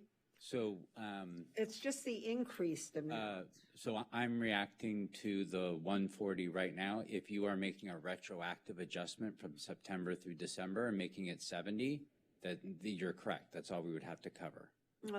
Again, I'm not sure But what. as far as I understand, any charter amendment will not adjust rent from September, October, November, and December, so we have to cover it. No, Right. just but look, I mean, the real, again, what I perceive as the problem with this is there are so many details and background. When I usually look at something like this, I look at it in a whole different way. I'm not used to just looking at it like this and not being able to think about how it will impact. And as Councilmember Davis said, and I'm also used to talking to a lot of other people about it, and When can we do that? including landlords. So when can we have that Well, I think in-depth that- conversation? This is the only opportunity to amend it. I understand, and no, I understand what you're saying, but I just think that as a process, because it's happening now, I'm sorry, I know it's frustrating. And I wish you had talked to me about it before, right? I understand I wasn't in your Brown Act group, but I am actually concerned about pegging it to rents and not to incomes. I really am not sure. But we can't do that. We can't. It's illegal, right? That's an illegal. We can't ask people what Well, their income is. Well, right, but this is sort of means testing, but it's even a blunter tool than rent control itself is.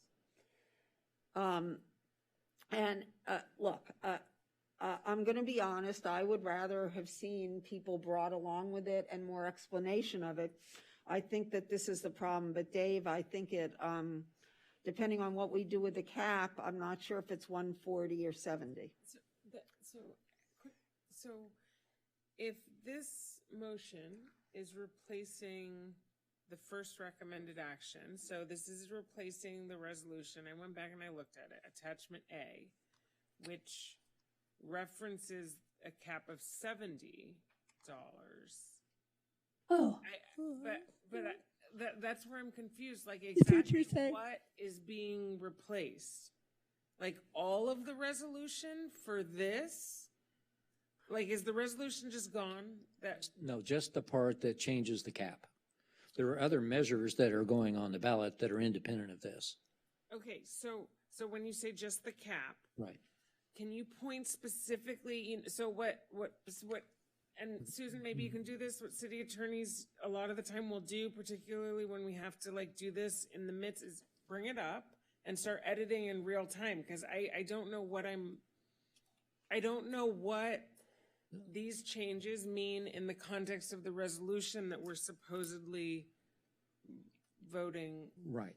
So Taking the action on. you have 3 recommended actions. Well, I'm looking at the first one, attachment A, the first resolution, attachment A. Okay. Right. But I'm saying that it's summarized in the agenda titles. Under recommended action 1, that concerns changing the 6% cap to 3%. Okay. This would replace that with this methodology. But in which section? So if you look on page 9 of the staff report, and it talks about section 1805A. So if you go to page 9 of the staff report, Okay, so not in the resolution. Go back to the staff report. it's an exhibit to the resolution. So exhibit 1 to the resolution. Okay. Hang on. And it's actually on page 9 of the staff report. Okay, so I'm going into the staff report. Not attachment C, just the full staff report. Right. I Okay, can page actually 9. show you. Yes, it's Okay. exhibit 1. It actually City shows. Clerk, can we put it up on the screen?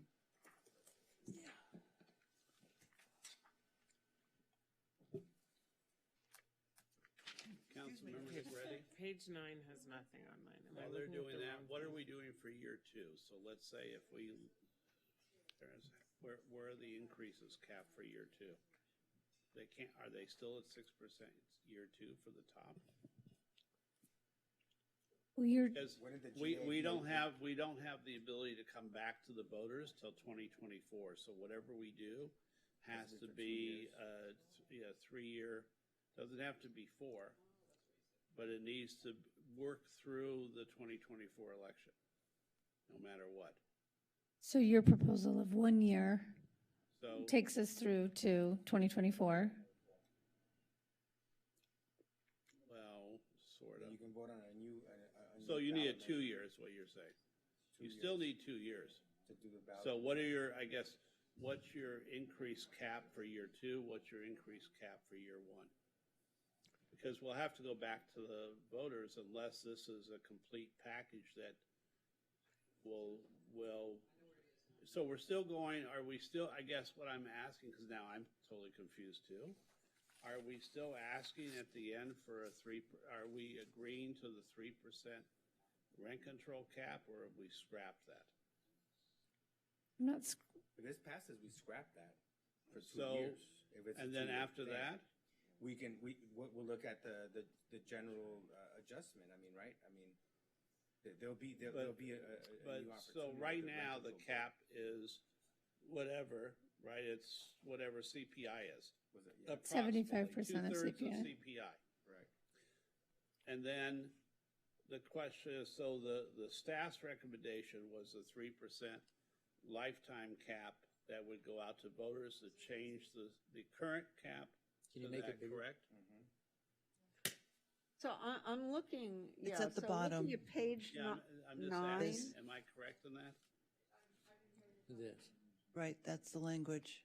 That's We current. were- is it a 3% lifetime cap? That's what What's the That's what the rent control board was asking. No, does hers replace subparagraphs 3 and 4?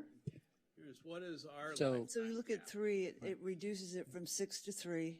So- That's a paragraph 3, that's the permanent. This change from 6 to 3 would be eliminated. This paragraph would come out entirely, paragraph 4, and be replaced with Councilmember DeGrette's proposal. So. That's the way I understand it.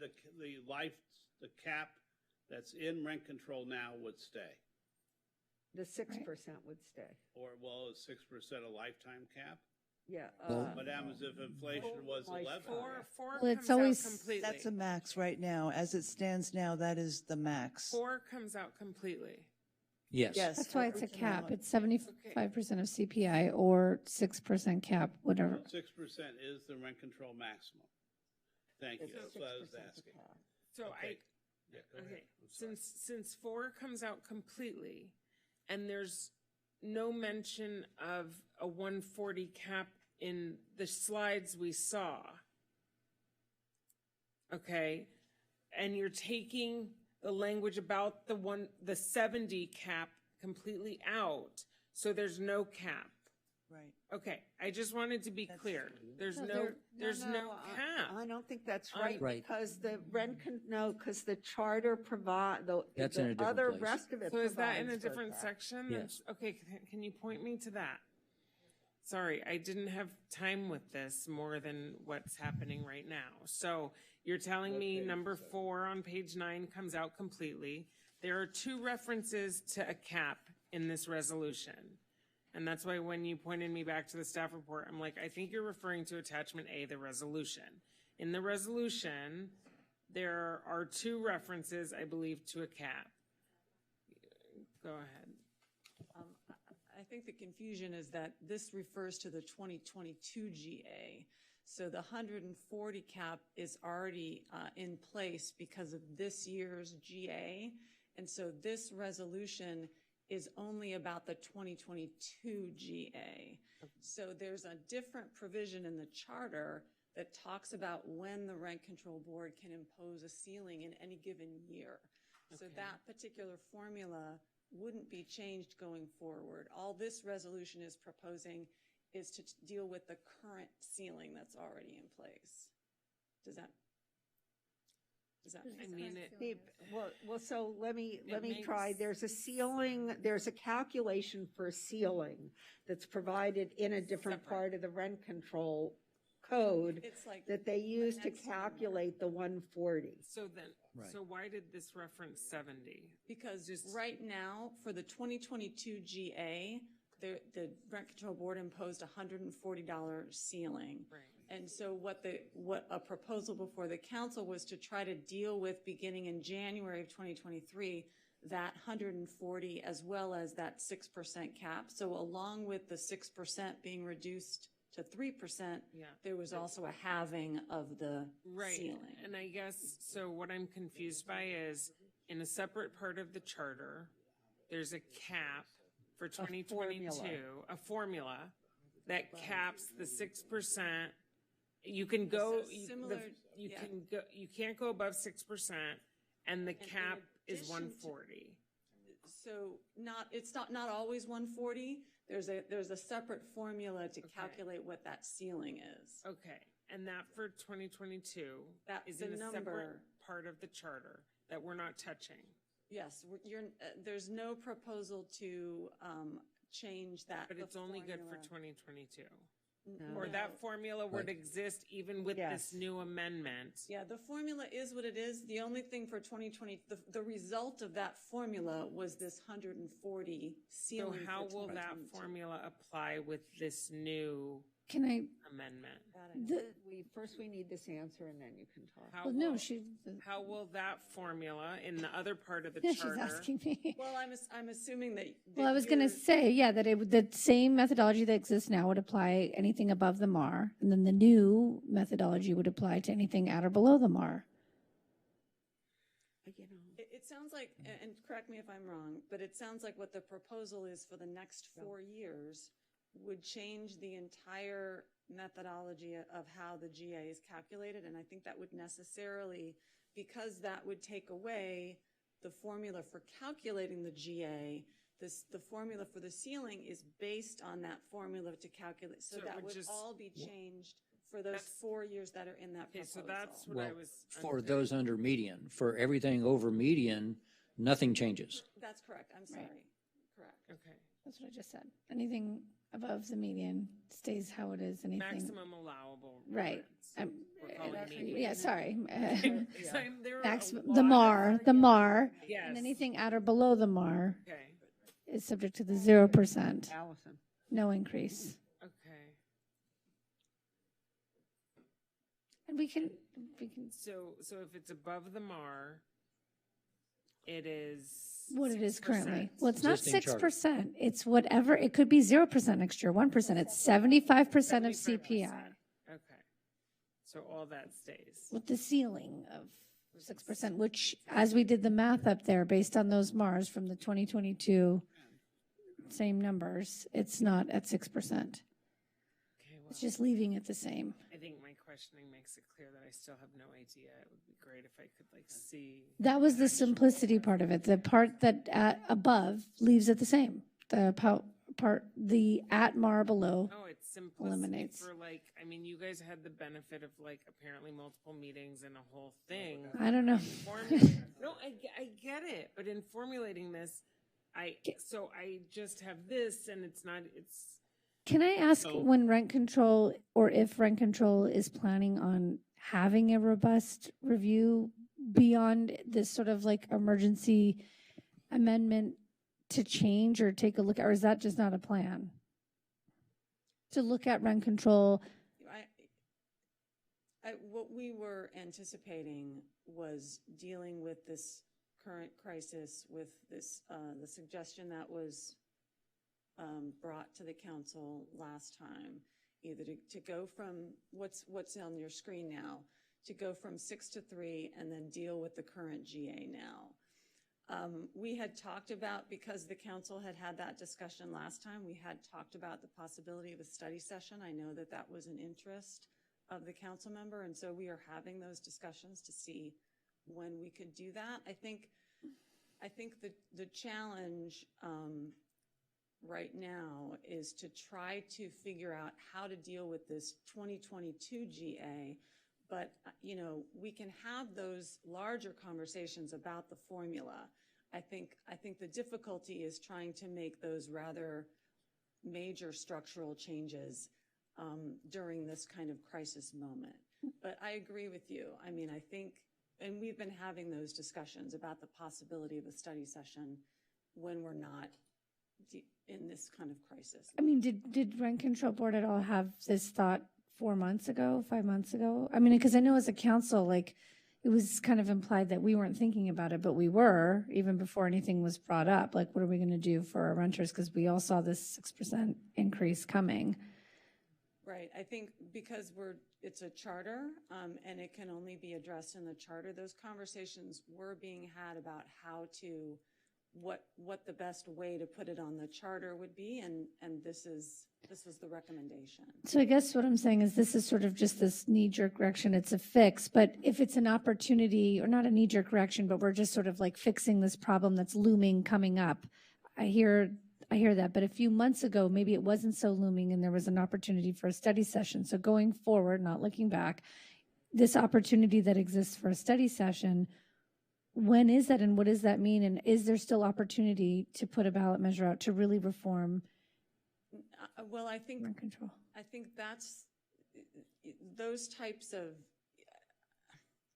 I guess it depends on the purpose of the study session. So the rent control board was not looking at major structural changes because the only issue that they were dealing with was this 6% cap. I hear you. And so that's why there wasn't what you are referring to. But if you want to have those types of discussions, that's obviously that's going to be a much longer discussion. I understand that. I guess I was looking at not just the urgent need of people now, but the long-term preservation of our diversity, really keeping people in their apartments, really keeping people in their homes, right? That's was the purpose of looking at it differently and saying, if this is our only opportunity to take a look at it, how do we really preserve that? So that's why I'm asking you. It sounds like, unfortunately, we're in this position and we don't have another opportunity to really make this change. Sorry, maybe Councilmember Davis has an idea. No, I don't. So, but Ms. Reagan, can you come back for a second? I know one of the discussions we've had is that there is this process for landlords who feel they're not getting a fair rent of return. It's my understanding that's a somewhat lengthy process. I mean, can you describe that process for me? It's 3:36 in the morning, but it's my understanding that it requires a lot of financial information and things like that. It's not like you walk in and say, hey, I'm not getting a fair rate of return. Can I get my rents increased? And the rent control board goes, sure, no problem. Right. Well, I mean, the way that this formula was set was developed over years and years and years, lengthy process, and it was set as a percentage of CPI to try to encompass as many owners as possible to make sure to make that balance between a fair return and affordable rents. There are going to be some individual landlords who are probably not going to fit. I don't think anybody's listening, so you can just talk to me. Okay. Listening. But yes, so the rent increase petition process is quite involved because the landlord needs to show that they have all of these capital expenses, the expenses versus their income balances out to a certain formula. And so they have to present all kinds of evidence of those expenditures and in a petition process. And so I have a couple of questions. And the first one is, so for some landlords who might feel that the 0% rent increase does not give them a fair rate of return, so yeah, we've only had 3 petitions in the past, but that's because presumably our system has given landlords a fair rate of return. If you're a landlord and you've got people who are in that bottom 50% of the median MAR, then you could, in theory, see more petitions for a fair rate of return. Is that correct? I mean, because 0 rent increase in a time of 8 or 9% inflation, I suspect you're going to have some landlords who are going to go, holy cow, this isn't working for me. Yeah, I think we can almost guarantee that. And I think, as you pointed out earlier, it's the unknown, it's the unintended consequences that are unknowable with this type of a. Okay, and then the other question I have, and I don't know that anyone has an answer to this. I think that's fine. So maybe this is more of a statement than a question, which is one of the things we've done, and certainly in the time I've been on the council, is really try and tighten up tenant protections, because one of the things we've learned is that people who are paying the lowest rents are the most vulnerable to tenant harassment and other things like that. My concern, because we know with Costa-Hawkins that if you can get the low-paying tenant out, you get to readjust to market rate, and then vacancy recontrol or rent recontrol comes in. So again, talking about unintended consequences, is it possible that for those people who are getting 0% rent increase, those housing providers who are getting 0%, are we not creating a perverse incentive for them to try and harass the tenant? I mean, especially if we're going to, 1 year, 2 year, but certainly 4 years. If someone says, if I can get this tenant out, I get to go from a 0% rent increase to a 6% rent increase, because now they're above the 50% of the MAR, right? So now I have a real incentive as a landlord to say, let's get that person out. I'm going to go in their house. I'm going to, I got to come in and fix the plumbing. Oh, I'm sorry, you don't have a floor anymore.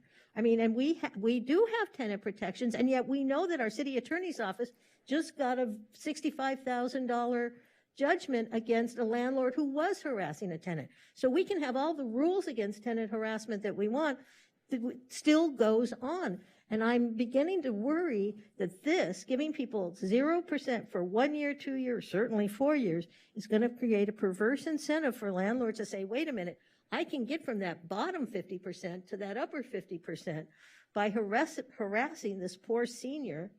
And we know we're not yet at the point where we're able to give all of our tenants legal representation in court. So that's not really a question, I guess. But again, I just feel like there are these potential unintended consequences, and I don't think anybody is doing this with that intention. But because this is being done on the fly, I am just really concerned about what the effect on tenants would be, so I'm. I'm sorry to interrupt, but I just spoke to the city manager who an hour ago asked me if we should continue this.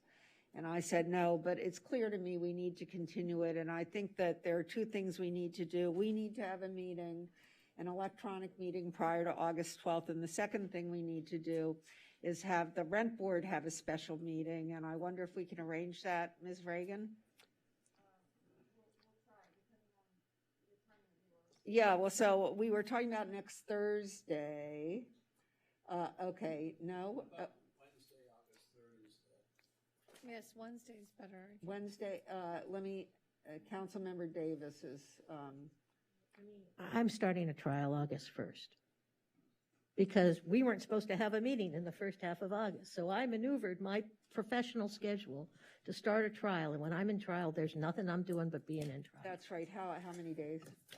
Well, it's supposed to go 2 weeks, but, you know, I mean, look, we can't build this all around me. I mean, this is, you know, go Okay, ahead well, and so, schedule it but and I I'll think try there are and make two it things work. that happen. I think we should have a meeting, but I also think the rent board should have a meeting because they know this better than we do. I mean, we're sort of winging it.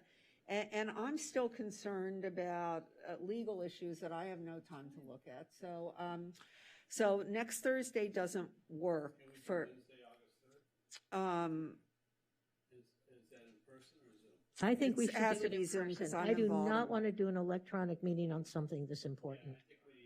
I do not want to do the slings and arrows of people not being able to call in and us getting texts about, I just got cut off. I'm sorry, but I think we need to do it in person so that people know they can come and say their piece. Yes, you can, because I can actually probably get back by then. If we do it on the 10th, can we get it in by the 12th if we finish? Yes. Wait, what did you say? I'm out of town from the 5th. Did you just change the date? As long as a decision is made, yes. Wait, I can't. No, here, but so I have to Councilmember call Negretti can't do it. Someone can zoom in. Look, I'm trying to be, so I'm leaving on a 4 p.m. flight tomorrow. I don't have a return yet, so except that I need to be there, look, I mean, I need to be there at least a week.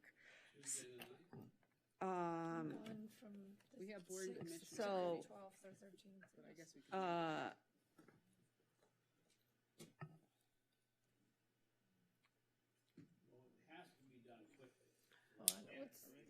How about, when are you leaving, Councilmember Negretti?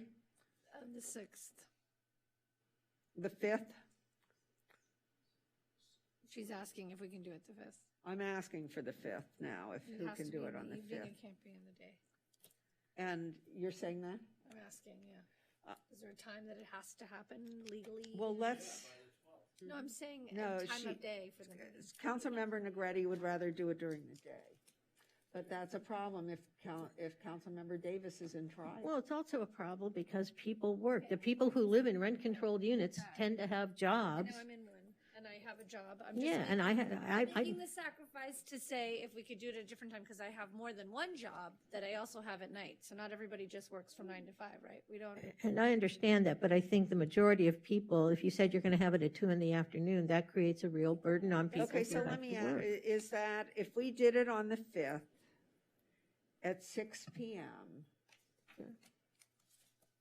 does that work for everybody on the dais? We all make it, Phil. Yeah. Okay, thank you.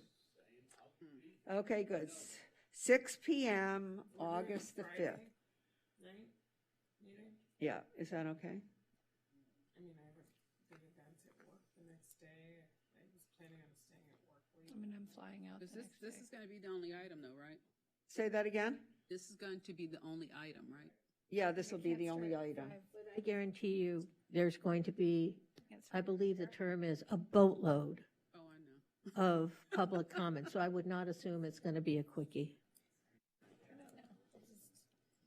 Is there a process? No, I mean, Thursday the 4th wasn't enough time for. What?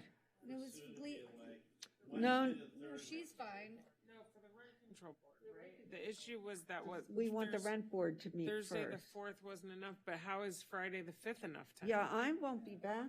I don't know what I mean, Oh, when are you back? well, I don't have a return, but I'm not just flying out tomorrow to come back. Oh, wait, that's a week away. Sorry, I'm a little confused about my weeks. It's a little late. Yeah, I can be back. As long as I have a week with my mother, I'm fine. Thursday well, you can't do Thursday, right, Lana? So aren't we on Friday the I have 5th? a meeting Thursday night. Friday the 5th. I can do the 3rd, 4th. Those are easier for me. So if we did it on the 3rd, Ms. Reagan, I'm sorry, I'm in the wrong month now, so August the 3rd, Wednesday would be perfect. so it sounds as if it might be better for the rent board if we did it on the 5th, if that's okay? This is the most important decision. I'm supposed to be. Okay, so the 5th at 6 o'clock, Christine? Okay, the 5th at 6 o'clock, please. Phil's supposed to be out of town. The 4th through 6th. Well, no, wait, the 4th I can. Can any one council member call in? Or is that not a possibility anymore? No. It is. Not? Yeah, yes, you can do the traditional Brown Act remote. Notice, yeah. A majority of the council has to be here physically, but up to 3 could call in if it's noticed on the agenda. And you're in a public place where you participate, where others can overhear what you're saying and participate at that location. So they would do the whole the old Right, teleconferencing way? has to be a public place. Right. The traditional way of remoting. Okay, the 5th at 6 p.m. Like posted on your hotel room door. Lana's face says it all. It's a renaissance. If we can, well, but you would have to chair it, that's the problem. Her face just said it all. Okay, so the 5th at 6 p.m., we'll continue this item. Let's take Councilmember Brock. If in this ensuing week, we could have the two makers of Your mic's off. this motion actually work Your with mic. staff. Your mic is off. Oh, I'm sorry. Well, You said that twice to me.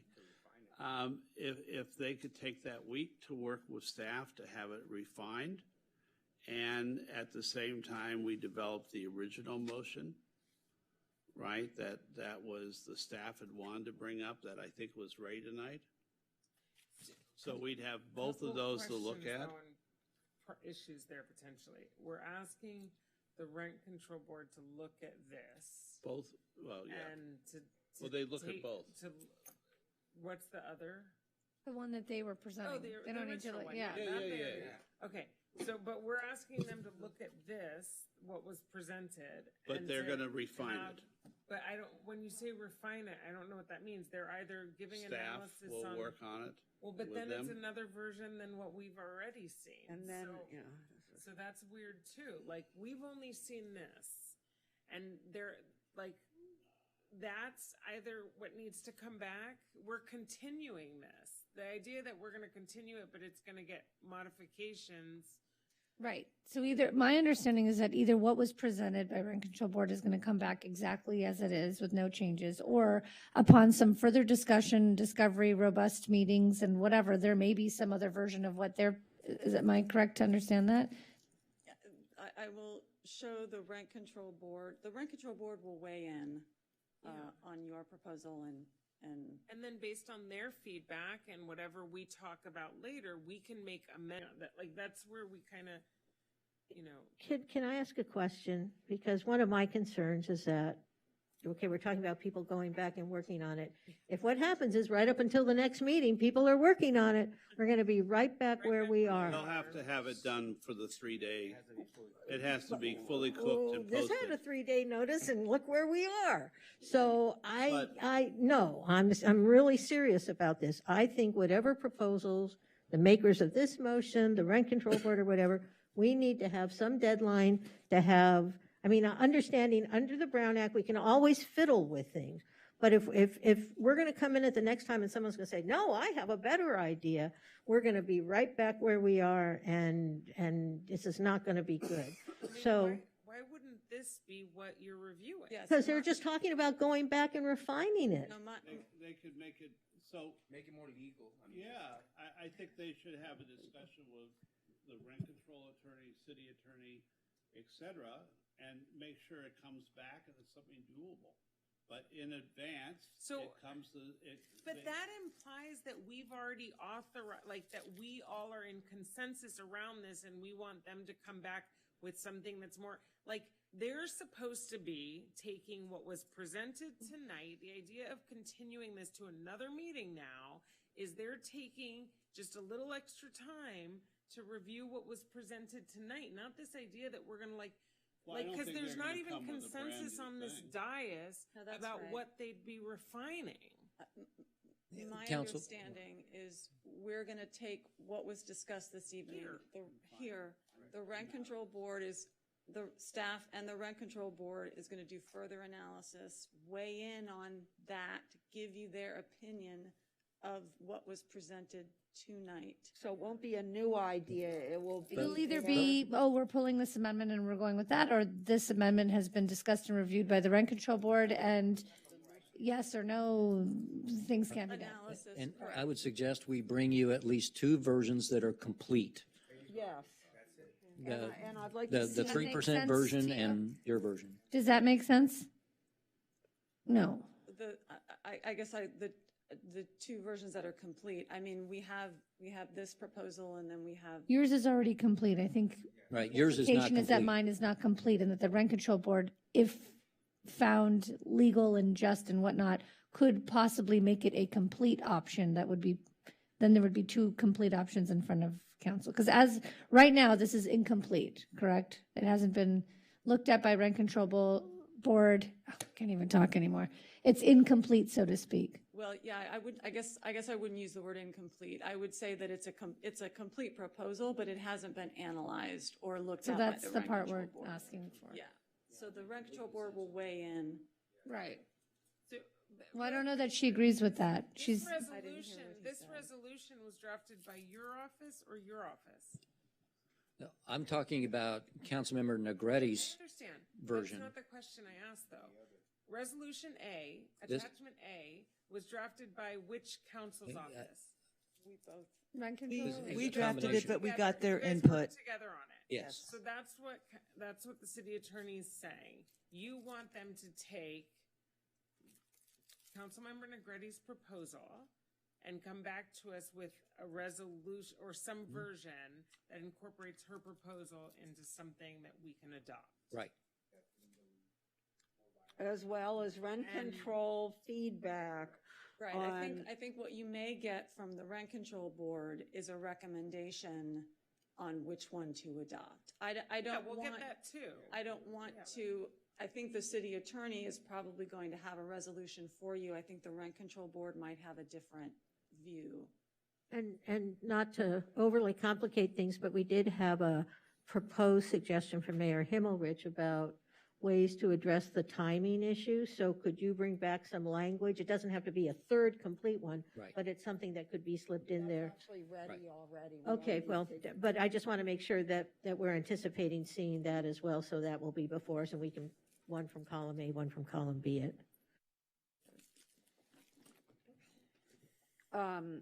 Okay, so that is 11D, is that right? Did you vote on that? So we're, no. I move that we continue the hearing on 11B until August. I thought we voted on No, we that. didn't. I move that we continue the hearing on 11D to August 5th at 6 PM. Is that what we said? I second. Yeah, good. By acclamation, aye? Aye. Good, okay, so we're meeting on August 6th.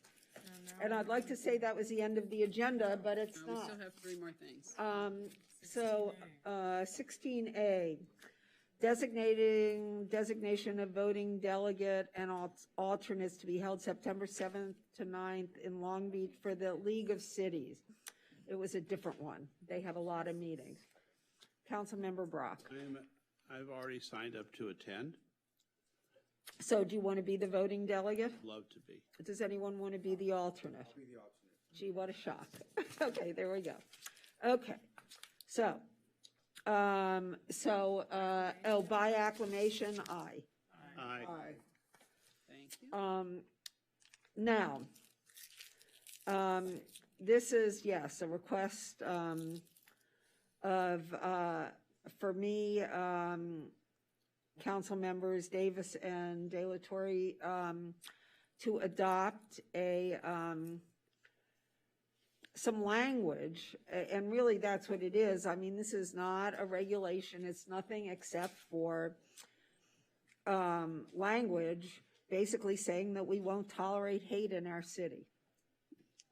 Council member, after the year and a half I've had, I have to say I think this is appropriate.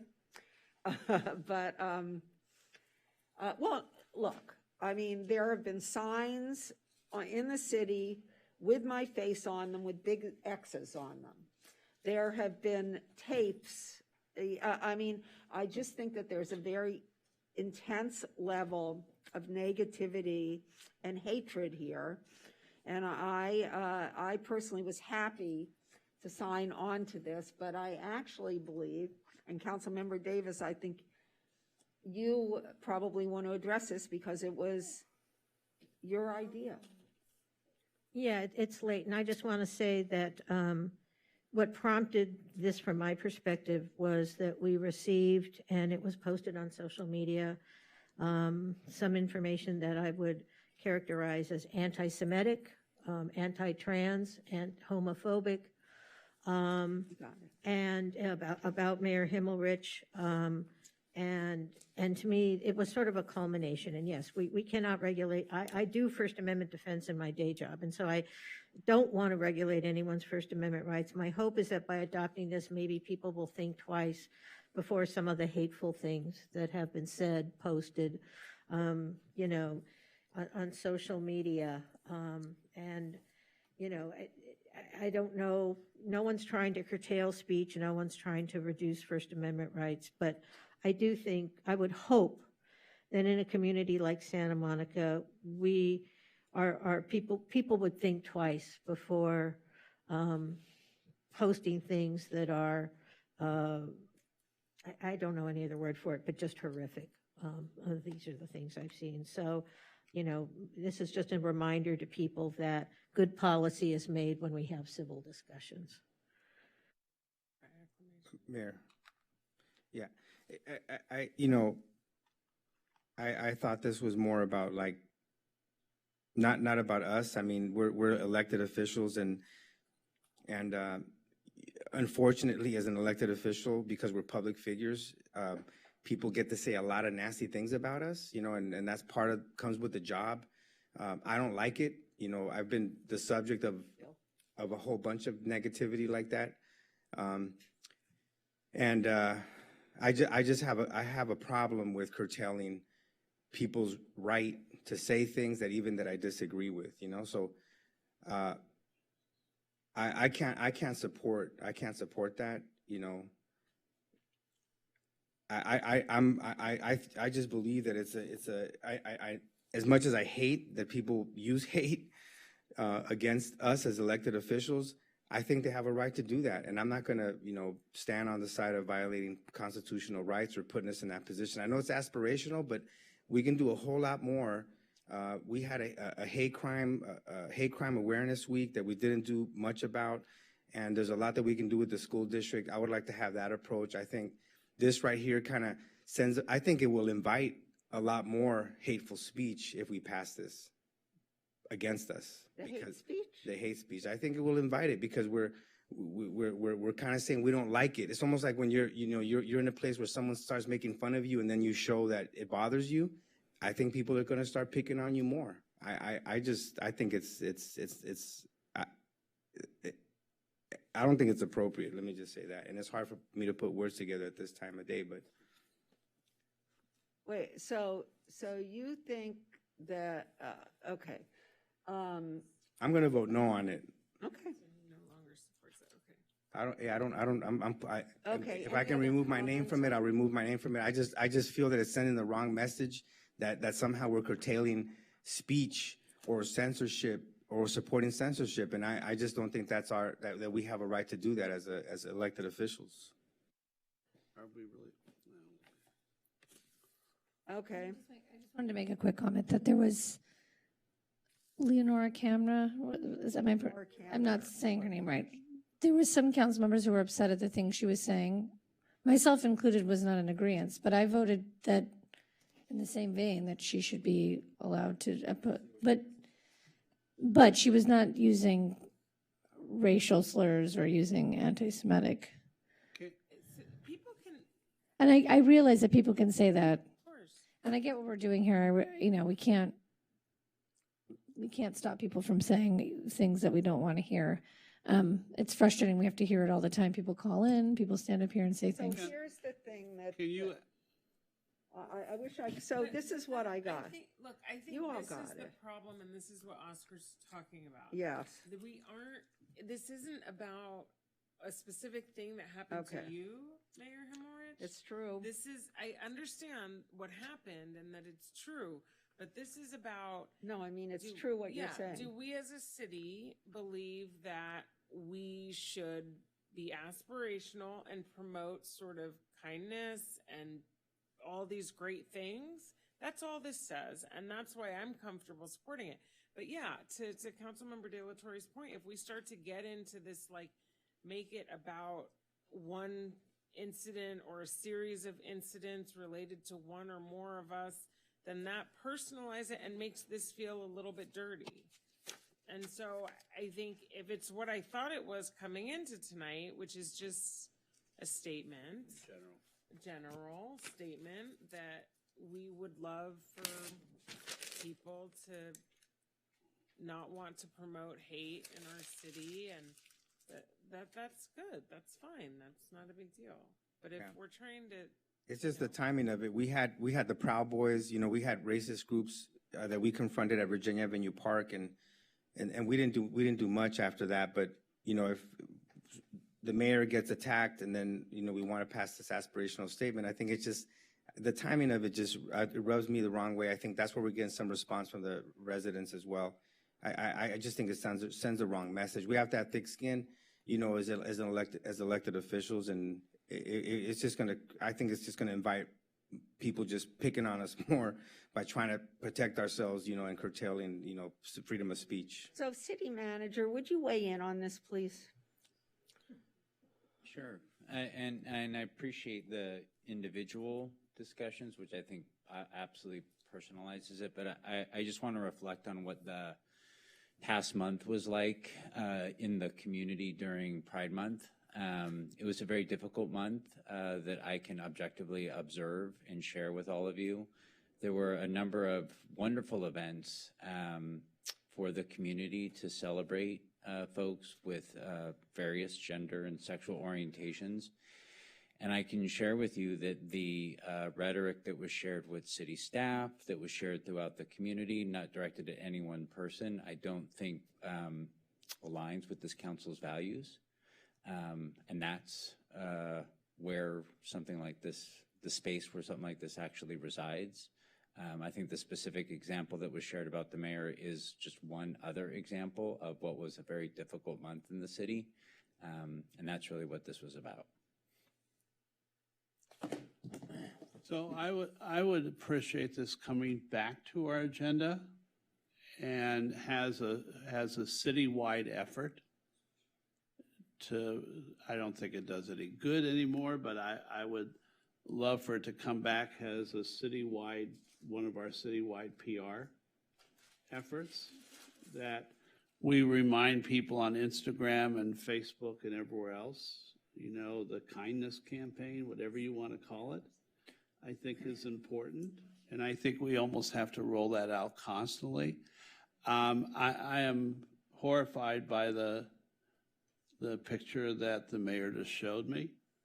And I believe that we, as a body, have to try, and as a city, try and make sure that we are somewhat kind to each other, even though we're not always kind on this dais. But in the city, I think we need to. And that extends to trying to make sure that our public safety personnel are and all of our city staff I think Oscar would say, get some love. And that we promote that as part of our PR efforts. I'm not sure we can't really dictate that from here, but as a city, I think maybe all of us need to make sure we're kind to one another, and that we, as a people in the city, try and do our best to walk the walk of what we want to see. Can I say something? Because I appreciate wanting to bring this back. We can certainly bring back whatever you want. I will tell you, during Pride Month, a number of our employees were attacked verbally about various things that were happening. We know, for example, we've had public safety officers have their sexual orientation thrown up in their face. So if we don't do this tonight, that's fine. But I think this is something that is important to our employees. It's important to our community. When I was mayor, we had the first sort of really serious Pride celebration, and one of the things we did was drag queen reading hour. We did it again this year. I erased the emails that I got because they were not directed towards me as an elected official. They were directed towards our library staff. They were directed towards people who identify differently than I do sexually and present differently. They were directed to other members of the community. And so I'm fine for saying let's have an effort, but I think if we don't adopt this tonight, the message we're sending to our employees who endured some really horrible things during Pride Month. This isn't about the mayor, this isn't about me or any of us sitting up here, but the members of our community, and particularly our employees, this is important to them, and it's important for them to know that we, as a council, are not trying to regulate speech, but that we support freedom of speech, but that we support rational discussions about the issues that are facing the community. And I think not adopting this tonight, and I don't know if there's votes to adopt it or not, sends the exact opposite message, which is, go ahead, your target. So I'll move this item. Second. Oh. I'll second. Okay. By acclamation? Aye. Aye. And Nays? I'm sorry, who was the seconder? Lana. Negretti. I'm abstaining. And one abstention. So by De La Torre. Councilmember McCowan is Last going. item. Yes. So so their Santa Monica Travel and Tourism, along with chefs and the Peer Corp and our sister cities organization are headed to London in 11 hours.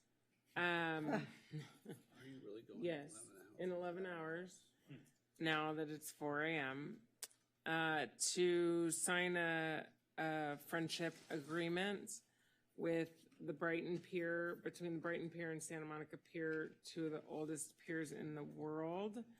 And they've been there for a month doing a ton of promotion to bring back some of our international tourism. And one of our residents who does a ton for our Sister Cities organization is joining, and this is to cover flight costs for that person and their ability to participate. So that's what this was all about, and that's it. 3,500. So I move the item. Second. And I just want you to know that I told this person that the Sister Cities program needs to become self-supporting. All right, that's true. So in the future, but for this one, okay? We'll let it slide. Don't you agree? Yes, I agree. Okay. Okay, so this is money. I have to do a roll call vote. Councilmember Para? Yes. Councilmember Davis? Yes. Councilmember Negrete? Yes. Mayor Pro Tem McCowen? Yes. Councilmember Brock? Yes. Councilmember De La Torre? Yes. And Mayor Himmelrich? Yes. And we're That done. passes unanimously here. There. And this meeting is adjourned. Our next meeting is August 5th at 6 p.m. Good morning, everybody.